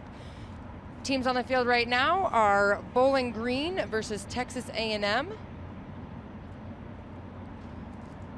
Looks like we've joined it just about a minute in. Texas A&M in the burgundy and Bowling Green in the orange.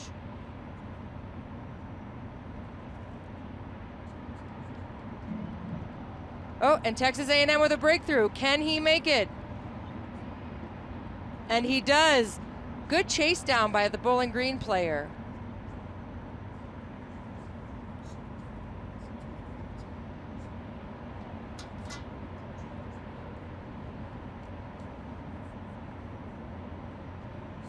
So if you're just joining us, you have joined the 2015 USA Rugby College Sevens National Championship. And we are in the midst of the Shield Final, Texas A&M versus Bowling Green. We had a little bit of a lightning delay, although you wouldn't know with how beautiful and sunny it is right now. And you just witnessed Texas A&M scoring, and the conversion was good. Texas A&M to kick off again. Cleanly won by Bowling Green.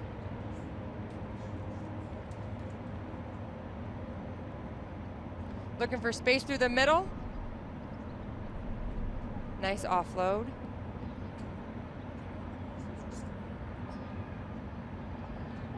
Can he make it? Can he take that corner? Nice offload, nice leave for his teammate. And that in support was number 8. It was Griffin Palmer with the try. Close game here. We're starting off already to the races. Looks like we have a player down from Texas A&M.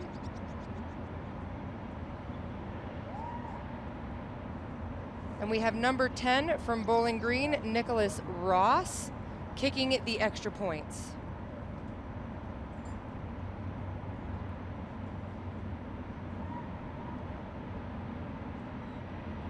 And it is good.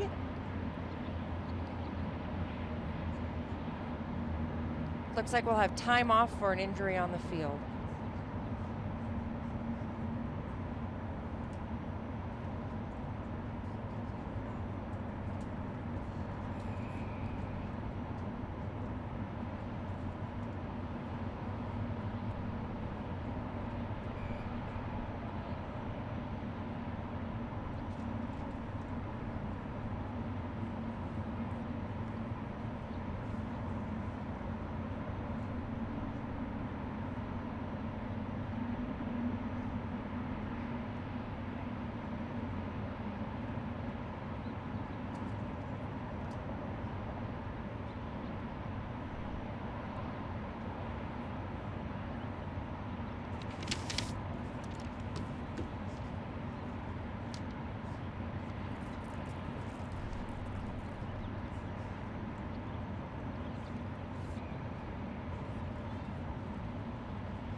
Once the restart gets going here, it will be a Bowling Green kickoff.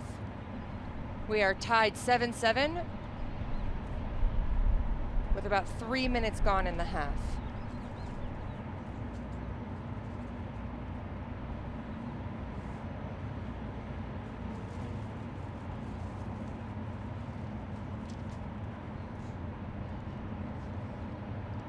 While we're waiting for play to resume, let's talk a little bit about some of our sponsors. So BLK is one of the USA Rugby sponsors, and it's the fastest growing teamwear supplier in the world. They're proud to be the official apparel partner of USA Rugby. Visit blksport.com to see how we can assist you and your team to go beyond limits known. BLK, it's not change, it's evolution.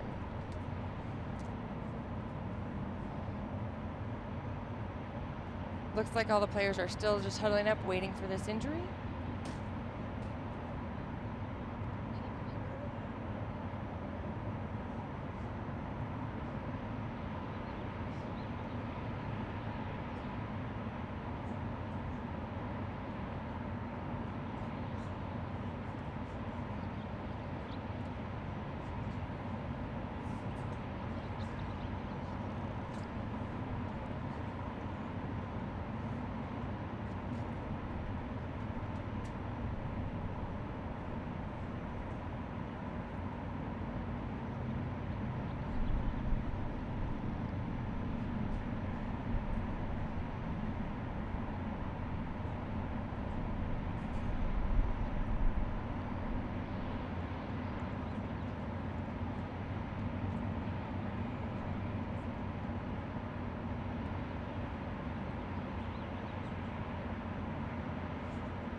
And we're back with Texas A&M and Bowling Green after a little bit of an injury break.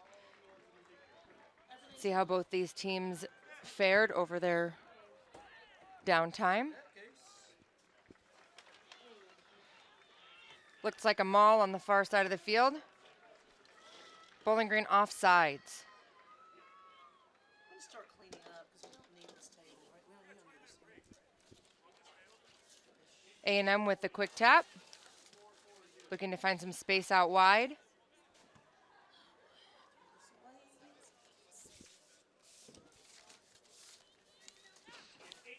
Spin it back the other way. Oh, and an unfortunate knock on. It'll be a scrum down to Bowling Green.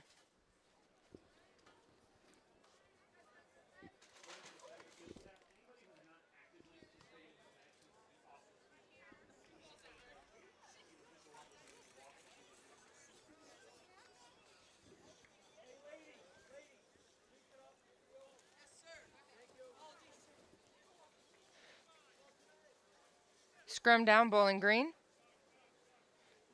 Clean scrum, nice attacking platform.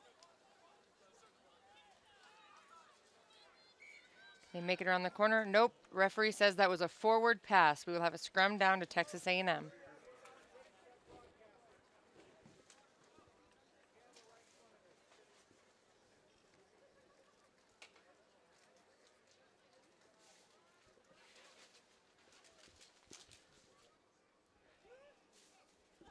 Scrum down right on the 50. Texas A&M put in. Boy, that boy from Bowling Green was out of that scrum rather quickly. Oh, and with a knock on. Scrum down again to Texas A&M.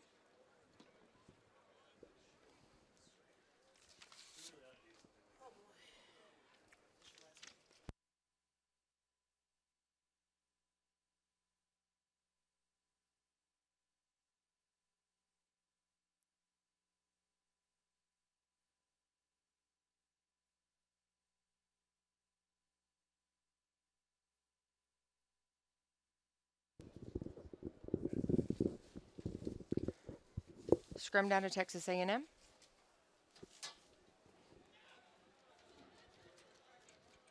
Floating pass, but made it out to his fly half.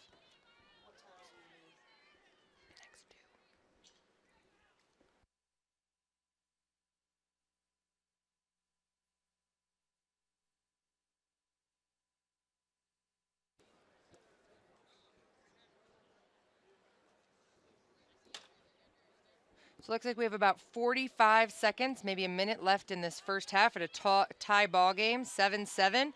Texas A&M rumbling, stumbling right through the middle.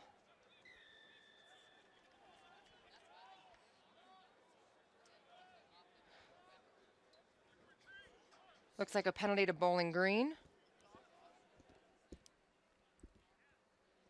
This is Bowling Green.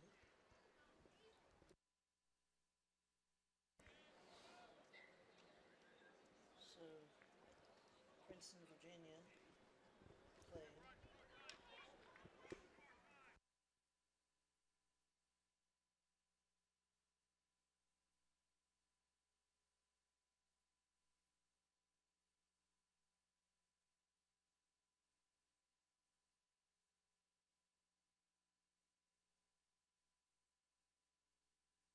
Bowling Green looking for the wide attack.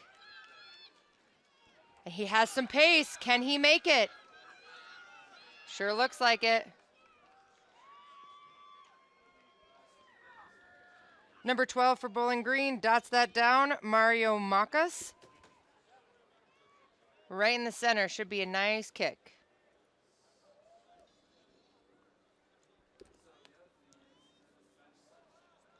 And the kick is good. That will take us into halftime. 14-7, Bowling Green.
And welcome back to the 2015 USA Rugby College Sevens National Championship.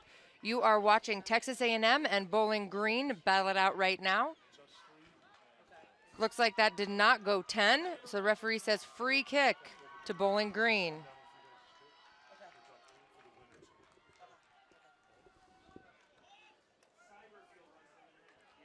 Bowling Green looks like they're going to run some special penalty play.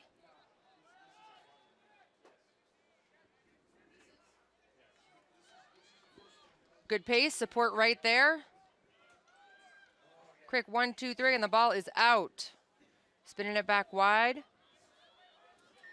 Trying to take that space all by himself. That space was not there.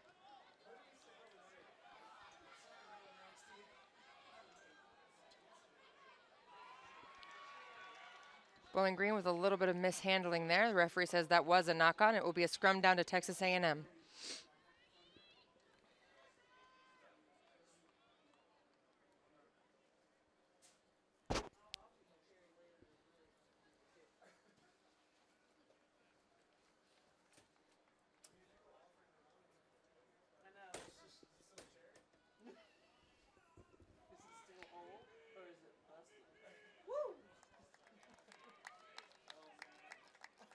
Looks like they're waiting for a ball, maybe? I know, right? Oh, nope, there it is. Scrum down, Texas A&M. Let's see if they came out this half on fire and ready to rock and roll. Oh, that scrum half sure did. Bobbing and weaving through the defense.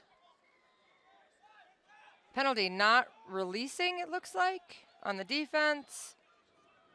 It was the tackler did not release the tacklee. And Texas A&M has some pace, so that looks like it went forward.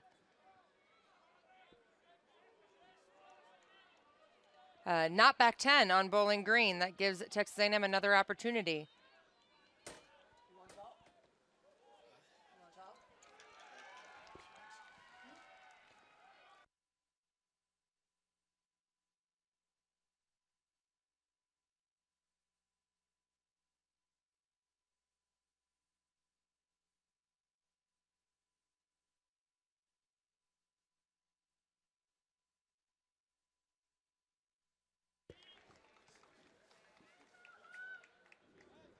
Try by Texas A&M.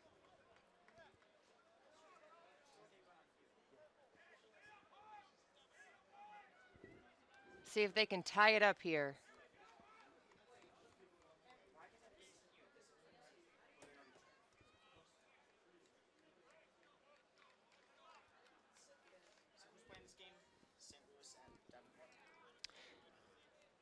And the kick does not quite have enough to get there. It will stay 14-12.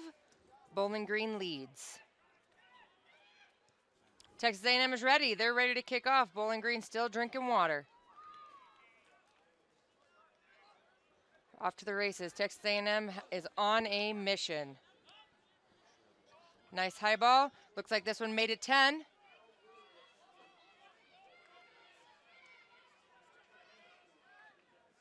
Oh, dancing a little bit with the defense. Nice offload, pushing him back in his half a little bit. Texas A&M definitely on this half.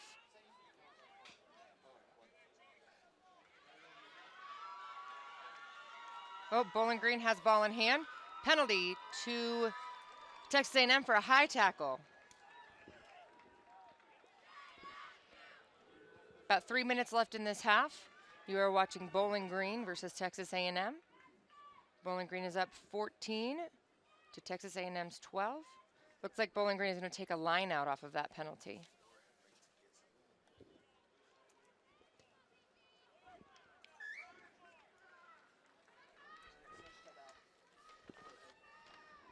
Texas A&M has definitely come out on fire this half.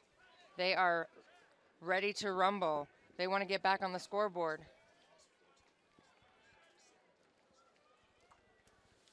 Line out overthrown. Texas A&M won that one.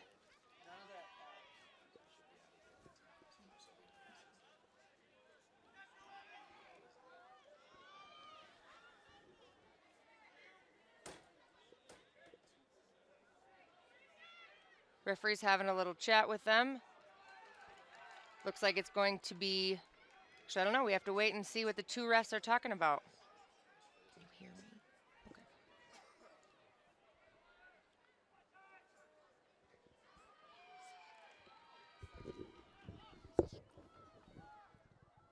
Bowling Green.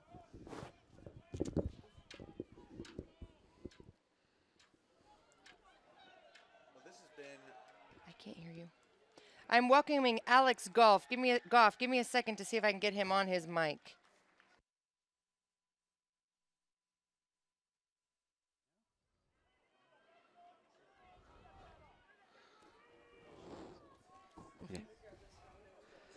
Well, this has been a little bit of a disappointing tournament for Bowling Green. They take their sevens very seriously. They've been playing a lot of tournaments. They thought they were prepared, and they won their first game against Wisconsin, 19-17. They thought they were off to the races. Wisconsin finished extremely well and won the bowl. Bowling Green, on the other hand, has sort of struggled to keep those kinds of performances going. You know, they came out at the beginning of this game really strong, scoring right away pretty early, off to the races, and it looks like after half, Texas A&M came out and really wants this. Well, now a nice kick to the corner for a line out for the Falcons. And this is the sort of thing we've seen a few struggles on execution on lineouts, partly because a lot of teams are contesting those lineouts and have been successful at doing so.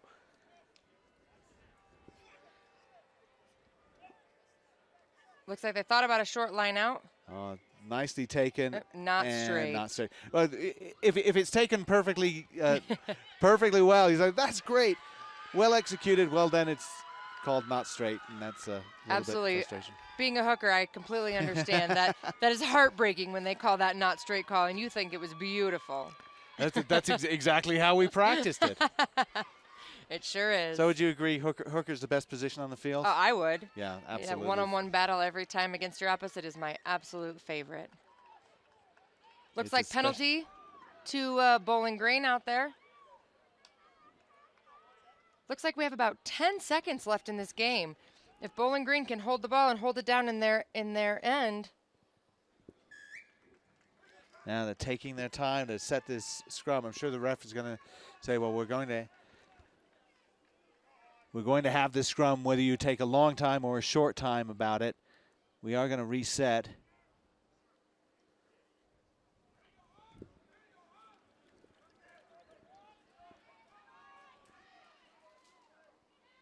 And kick to touch.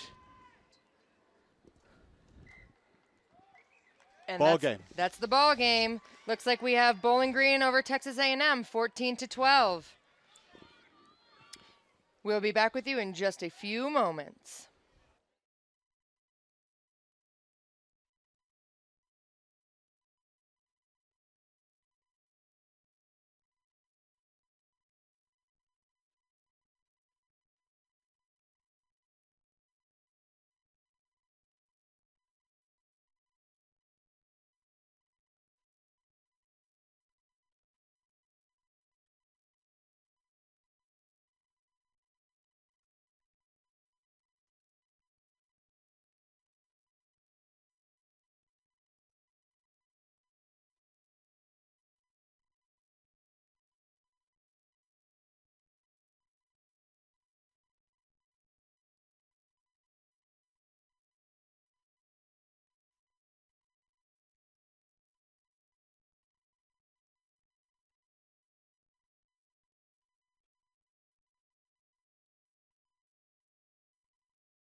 Welcome back to the University of Denver USA Rugby College Sevens Championships.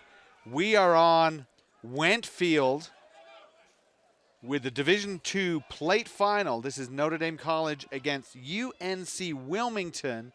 Notre Dame in the traditional yellow with the blue sleeves. and UNC Wilmington with pretty much every other color in the rainbow.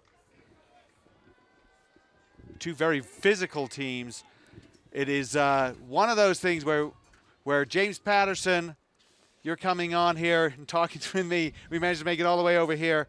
One of the players for Notre Dame College is a young man named, well, I was going to say that there he is, Roneil Reynolds. They've moved him on his roster list, but Roneil Reynolds is one of the guys who's really been a good danger man for them, and he needs to get the ball. We need to see those guys get the ball, and when they have been able to get their speed guys the ball, Notre Dame College has looked very good, but they keep getting wrapped up into this physical game, and here we are working our way up the middle of the field. Ends up being a knock forward by Notre Dame College. Scrum down, no advantage to UNC Wilmington. Yeah, absolutely. Notre Dame's got some real athletes. We saw that earlier on today. And it'll be interesting to see if they're able to employ the same tactics we saw where they were able to stretch defenses a lot. And by doing that, create mismatches for some of their speedsters. Look for number 10, Marcus Tuipola, another try scorer for them. Well, that scrum just got obliterated. That's going to be a penalty against Notre Dame. Wilmington, they tap quickly. They're looking to work. They're two on the left. Big hit. And a big football pass all the way to the other side of the field. That could work out very nicely. Cut back. He's got one man to beat. Oh, that's great offload. So close to the line. Wilmington still has it. They're up on their feet, getting tied up again, and this is where we get tied up. Can they hold him up? Is he going to get it touchdown? We're going to have a little chat about it. He's looking towards Paul Emmerich, but I'm not sure Paul Emmerich has a clue what's going on right now. And they'll bring that back out. Referee's decision. 5-meter scrum. Gosh, Paul, you'll be kicking yourself. You've been waiting for that moment all day, lad. But exactly. Anyway. We needed the flag out. We needed a nod. We needed a shake head. We need pointing. We needed various gestures just to let us know that he's paying attention. This is for the plate final for men's Division II. Scrum down to Wilmington, 0-0. It just got to start here. And trying to go around the weak side. There wasn't much of a weak side. Gonna have to go open. Cutting through. Hey, there's no problem with that one. Try under the post, Wilmington. Look at that speed. That was fantastic stuff. Just eyed up the hole there. Was able to slide through that gap. He worked the ball well in his hands. And that is really a great start if you're UNC Wilmington right now. Notre Dame perhaps a little bit guilty there of sitting on their heels on defense. Well, the Seahawks have brought with them kind of a diverse group of players. You get somebody like Tyler Coffey, who never played organized sports before joining the Wilmington rugby team and ended up becoming an all-conference player. And so we talk about crossovers or players learning skills in different sports, or what happens if you're in band? You can still be a pretty good rugby player. We've got Andres Luch, was a standout high school running back, and he was a Navy SEAL recruit, but unfortunately ruptured his eardrum. Ouch, that's gotta hurt. Unable to be a Navy SEAL if you've got a ruptured eardrum, apparently. Oh, he's here, going to school, playing some great rugby. They want to move the ball here. They've got absolute speed to burn on the outside. Rodney Thomas cutting back on the inside there. He's got away. He's got a clean pair of heels. And that's Tuipola. That's what they wanted to do. Drag those defenders across, leave that gap, pop it to Tuipola, right under the posts. Wow. 7-5 and... Fantastic stuff there from Tuipola. He showed he's been a real dynamic threat this weekend, and it was good presence of mind too when he cut back inside to change the ball in his hands and present that fend out there. He said, "See you later," as he gassed himself under the post. So there's the answer they needed because he scored under the post. They take the advantage, 7 points to 5. 2 minutes and 27 seconds left in this plate final. And there's a lot on the line here. Going home with silverware is obviously paramount for both these teams. And it looks like he was taken in the air. If I can see from the booth up here, about need binoculars to see what's going on. But sliding through. What a powering tackle that was.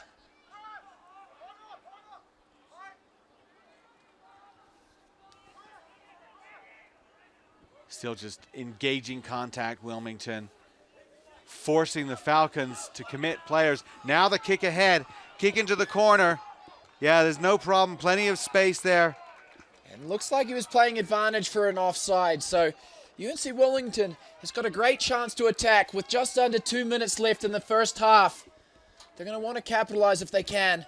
Moving the ball well here. Little show and go. Cuts up the middle. There's still numbers there. If they can secure their own ball, they can. They've got a big line out left. They need it. Great tackle around the fringes. Still driving close. Looks like he was reaching for the try line, but that is not the try line. And this very much could go the whole other direction. And there's Tuapola again. That is not Tuapola. That's Reynolds. That's Reynolds. Firing around the outside, and doesn't he have a clear pair of heels? Well, maybe we should just have a foot race between Reynolds and Tuapola to see who's the faster one.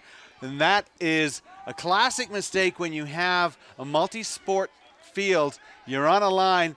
We had a player dive onto what is actually the front edge of a soccer penalty box, thinking it's the try line. Hey, look up where the posts are. He still had quite a ways to go, and it ended up being a turnover for Notre Dame College. All the way to the end goes Reynolds. The kick in front, which they missed the first time around, and they really need to get over the second time around. 10-7. Yeah, he makes it this time. 12-7 now. Notre Dame College leads with just 20 seconds or so left in this first half. How about that momentum swing? Both of Notre Dame's tries have come from very deep in their territory, and both have come off of mistakes from UNC Wilmington. So they'll be kicking themselves a little bit here and want to control things before the hooter. It's a good kick. And it's not 10. Short.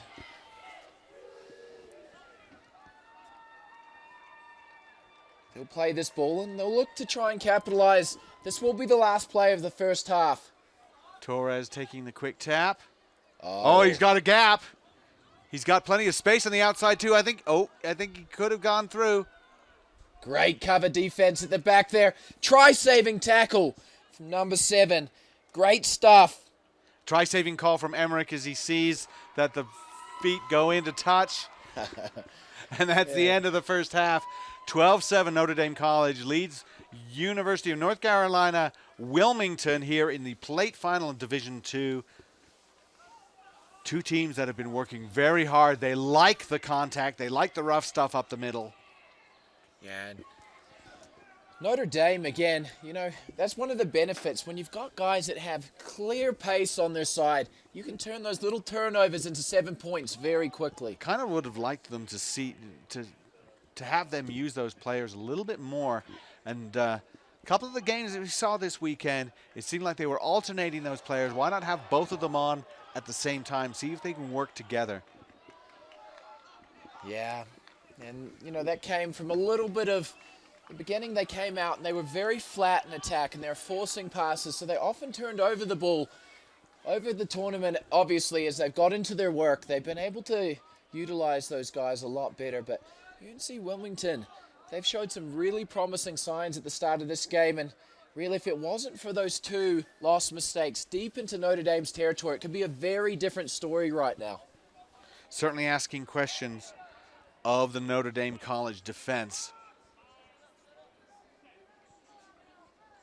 We are winding down the last few games of what has become a really terrific weekend here in Denver, and everyone's so happy that Sunday has been such a great day. We had the one delay, pretty short delay for lightning, and the rest of it's just been gorgeous. A little bit cloudy, that's okay, not too hot. Here we go. All set for the second period in this match. It will come down to these next 7 minutes to see who lifts that plate. And again, it looks like it's a short kick, but played at. Oh, Big great hits. counterattack there. Looks like Notre Dame's come away with the ball. Yes, they have. Looking to work the ball out wide. Little impatient there. They're going to move it to the speed. Interesting to see what happens on this turf field. Oh, breaks powering through. through the tackle. That is absolutely stellar rugby. Still going. He will go for the corner. Oh, he's going to need to confer with Paul Emmerich there. Paul nods his head. Try time. And Roneel Reynolds this time showed that he's not just a fast runner, he is a powerful runner. How about that bump off? That was shades of John Alomu at the 95 World Cup as he bumped him off and strolled down the sideline. Some really impressive athleticism from Notre Dame College. Big try into the corner. 17-7. The kick actually looks close, but a little bit short, a little bit wide. That extends the lead. 17 points to 7. Real momentum shift here. And a lot of long-range tries. And that was actually Rodney Thomas with the try, not Roneel. I was looking for 15 on the back of his jersey. It's 13. So apparently I can't differentiate numbers. Long kick restart though, and that gives a little bit of momentum back to Wilmington. That went 3 or 4 miles out of touch on the full, so a tap. Torres is going to take that one, get his team moving. They run a planned move, and they don't run it very well. Poor pass, hands not on it, knock on, so Notre Dame gets it right back. And there's little gifts they're giving each other. Yeah, absolutely. UNC Wilmington just hasn't been able to even get their hands on the ball for longer than 1 or 2 phases. So they want to correct things. There's still plenty of time left in this game. It'll be interesting to see what happens. They want to engage the contact. They want to go up the middle and then up the middle again and finally find the space on the outside. They're only 2 scores behind. Big shove. See what we can do here. That is a great option there. The little grubber in behind for the speedster. He gives a little shove in the back. Yeah, get out of my way. I'm trying to go for the ball. You're just sort of standing in the way. He doesn't quite gather it up, though. Fumbles it forward.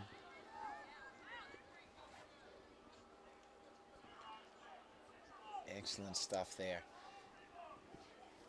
Here we go. UNC Wilmington hasn't a chance here. Still 4 minutes left on the clock, so they're going to want to convert this into a try. They've got a good wide line out to the right-hand side.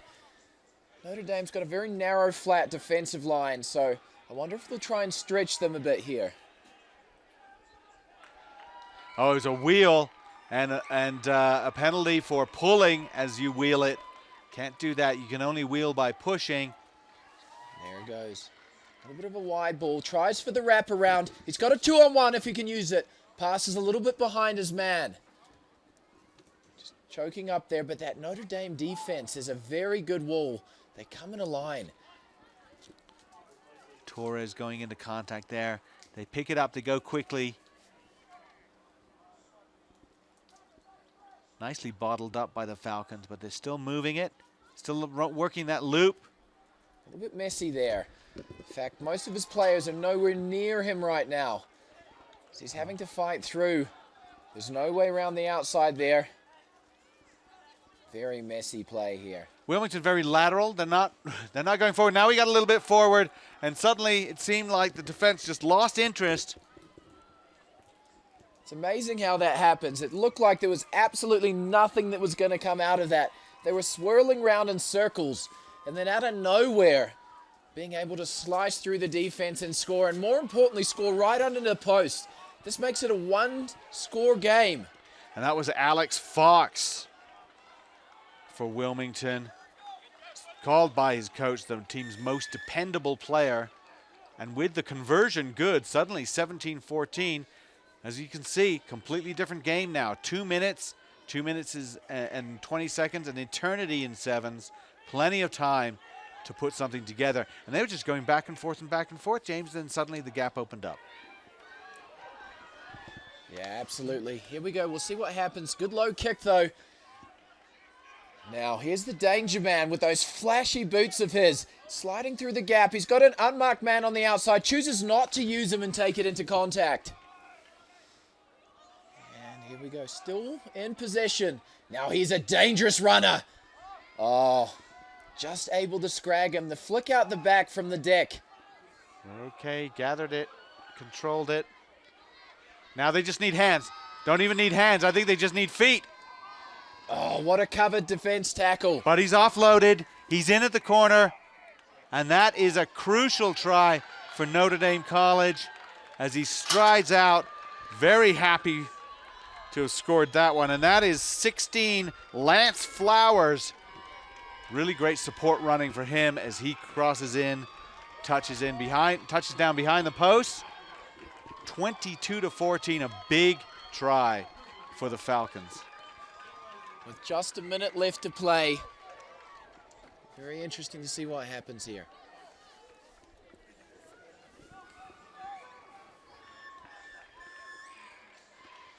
Now what Notre Dame College has to do is secure that kick.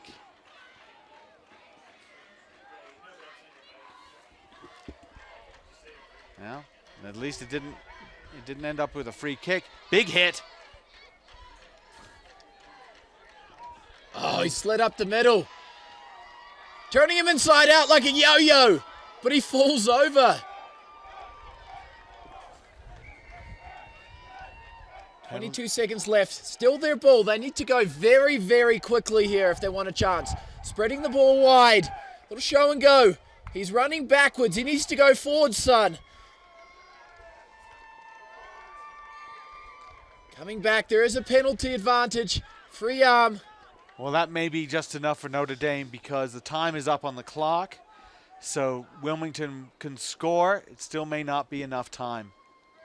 Kicks through. Risky option at that point, but he's free. He's going up the middle.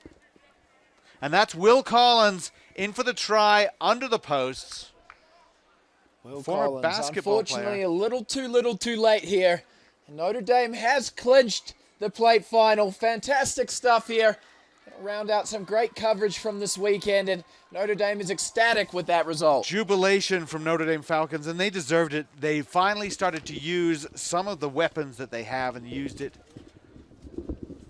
just a little bit more of those players. And we saw not only Reynolds, but Flowers and Tuapola all scoring tries for Notre Dame College. So up next, it appears to be the fourth game between Minnesota Duluth and St. Louis University.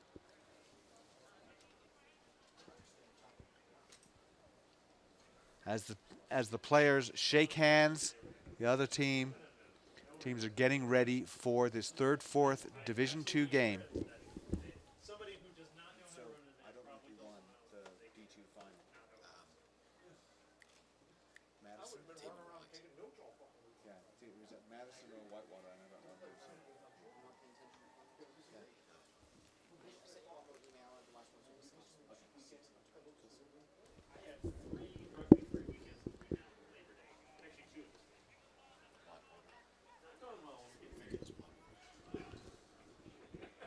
Well, you were getting married. I remember when that was. You were getting married.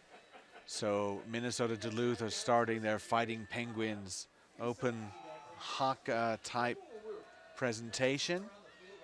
St. Louis getting ready to face them.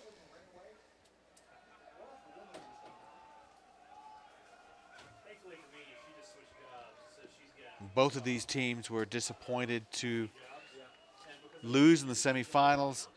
Duluth lost by 1 point, 15-14.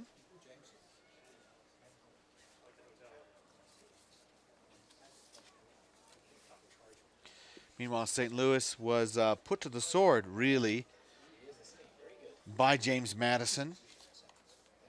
Now, this has been a really interesting, competitive Division II bracket. Now, as we wrap this up, Duluth to kick off,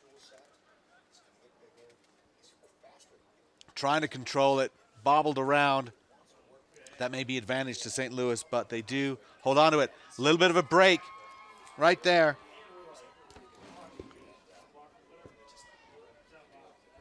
Spun out, fly hacked ahead. I'm not quite sure why that was done, but brought back for the original penalty in the middle of the field.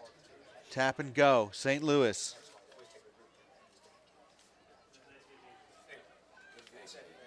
Pushed back by Duluth, turned over by Duluth. Now the Penguins have something to work with.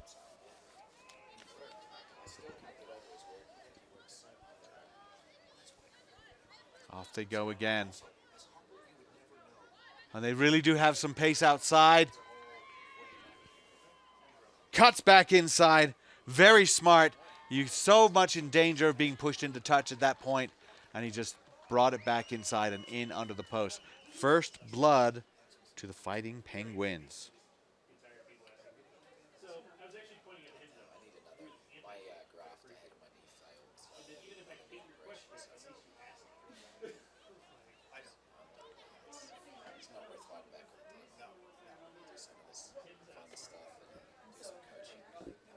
So their kick is good, 7-0. Duluth leads in this fourth game in the men's Division II playoff.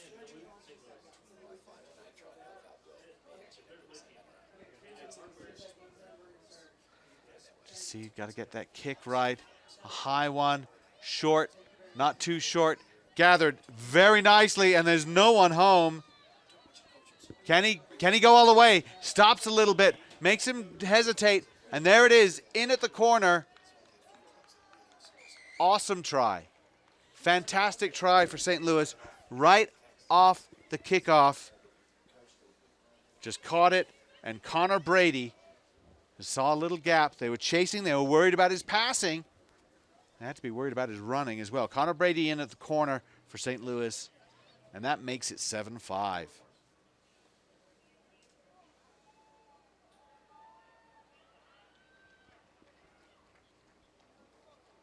Brady will also be the kicker. He's taking his time just to get his breath back a little bit, but he's off on the sideline. And really, we haven't seen too many kickers kick it from the sideline this time. Beautiful, beautiful kick. Maybe taking that little extra time was exactly what he needed. And that's kind of a crucial one because that ties the game up, 7-7. Here we've had a fantastic day of rugby at the USA Rugby Sevens College Championships. I'm Alex Goff. I've been with you off and on, along with Katie Wurst, Kittery Wagner, Phaedra Knight, James Patterson, Kurt Weaver, Paul Emmerich, Dolan Stanford, Dan Power. I'm sure we've had a couple more as well. We've had everybody doing this. Takes everyone. Oh, and that's a dropped pass. It's fly hacked around. Schwartz is back. Schwartz is a smart player. He just goes in and touches it down, doesn't try to get too cute with it. And a 22 dropout. A long one taken by Bolstad. Fumbled around. Schwartz is on the chase. And how smart was that? Nobody home at the back for St. Louis. They quickly get out to the 22. Bolstad has got a good drop kick on him. Sends it deep into St. Louis territory. And then is not really fielded particularly well with the chase from Schwartz. And so now it's a scrum for Duluth. A complete turnaround right there.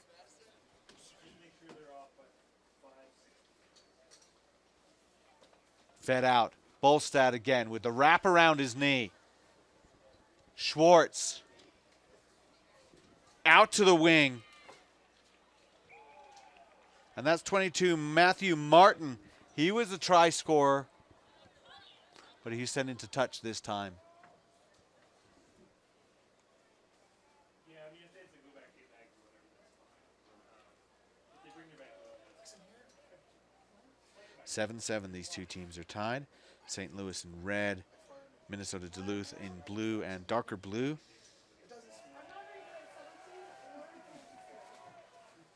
And a short line out. Nicely taken. Off they go. Oh, what a sidestep. Offloaded. Offloaded and then just nailed to the ground. Slow going, getting that ball out of the ruck. Sloppy. Duluth quite happy to chase down. Maybe try to get a turnover. No, St. Louis still has it. But the flying in, those Penguins, fighting Penguins flying in, and I know Penguins can't fly, but these guys can. And they come in so hard with those tackles. out on Ciber Field very soon. We'll be getting ready for the women's final. What an amazing game that's going to be. Penn State versus Central Washington. Penn State, a team that is used to winning championships in women's rugby. Central Washington just getting started, but you know they'll be around. St. Louis wins that scrum, but held up. Manages to wriggle out of it. He goes to ground. They've won it again. It's all defense for Duluth. Taken down again. And it's a 2-on-4. They're going to have to make something out of that. At least they loop it around. And a break through the middle. Can he offload? No. Schwartz has it. It was kicked into his hand. Lutger's with him. But Schwartz fends off one, fends off two, skates around another, gathered and just held nicely and out to the wing. And there, once again, Matthew Martin, pass from Blake Martin, and try for Minnesota Duluth just before the stroke of halftime.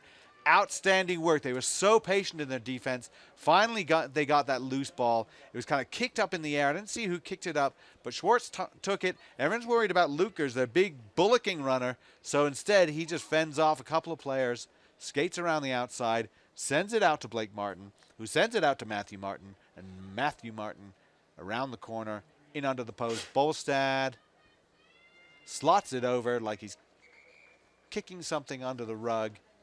And 14-7. That's halftime here in the third-fourth match. Men's Division II College Sevens Championships here at Denver University. We'll be back in a couple of minutes with the second half.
Hey everybody, welcome back to the USA Rugby College Sevens Championships. I'm Alex Goff. They left me all alone here for this third-fourth match of the men's D2 bracket, and it is St. Louis in red against Minnesota Duluth in blue. Duluth is winning. Duluth is leading this game 14-7, and right off the bat, a too-short kickoff from St. Louis.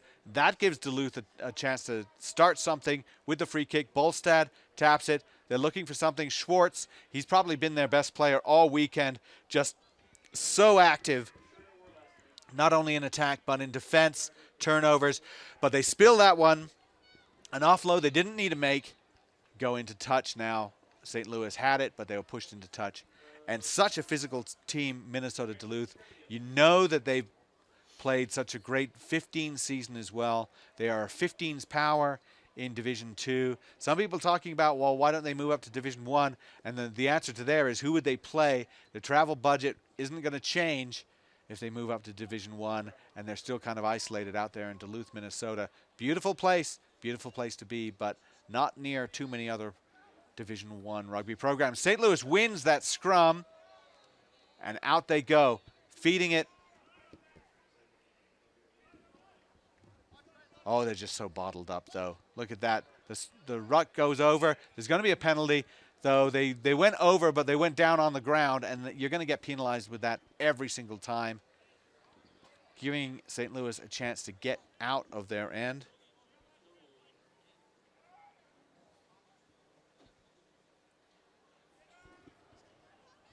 working it out onto the wing. But again, Schwartz with a little bit of help. He makes the tackle. And that's into touch. Line out for Duluth.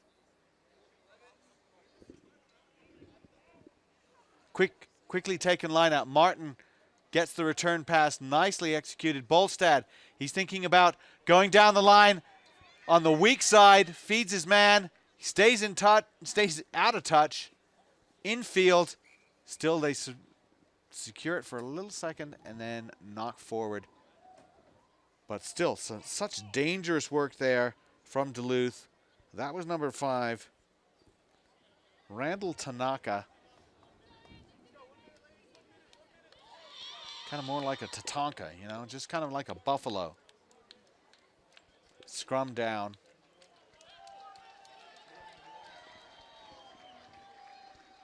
And that's the put in by St. Louis. Number 10, that is your try scorer. That is Connor Brady. He seems to be the central figure in their attack. They need to get somebody else working too. Picked out. And that was Pavlakis. Pavlakis still going, charging, wriggling, but really mostly sideways. And look at that ruck over. Completely rucked over. Penalty looked like side entry, so Pavlakis is going to tap and go. This is really their big chance. It's 14-7. They need something, but a turnover again. Ball loose. Ball kicked ahead. Can he get there? He's still soccer kicking it ahead. Is it in goal? Such drama. That was John Stackpole. Smart play as he got his boot to it and kept chasing after it. It went into in goal. Referee stopped and said, we're going to ask for a little clarification. And ended up being not quite getting there to the try zone. Knocked forward, scrum down for Duluth. University of Minnesota Duluth. Bolstad again, he does that. He thinks about going strong side, sidestep, he comes back. This time a long, long kick. Bolstad still chasing after it, kicks it ahead, gathers it, touches it down. Nobody really home. And what a fabulous play that was. There's Bolstad. He realized that there was no sweeper back. And on that artificial turf, that ball can roll a long way. So he just sidestepped to his left, to his right, kicked it all the way downfield and was on his horse. He's quick, and nobody wanted to turn around and chase it. He was really all on his own. The only one there who wanted to get near him was Stackpole, and he had no chance. The kick is no good. No, the kick is good. The kick was good. Look good from here. So 21-7, Duluth leads in this third, fourth game. And that looks like something, that looks like a comfortable lead for them at this point. Their defense has just been so strong. Somebody's got to get off the field for Duluth because it looked like they subbed on and nobody knew who was coming off. But Penguins have stolen it out of that ruck. And they're going down the weak side again. Big hit. Penalty against St. Louis.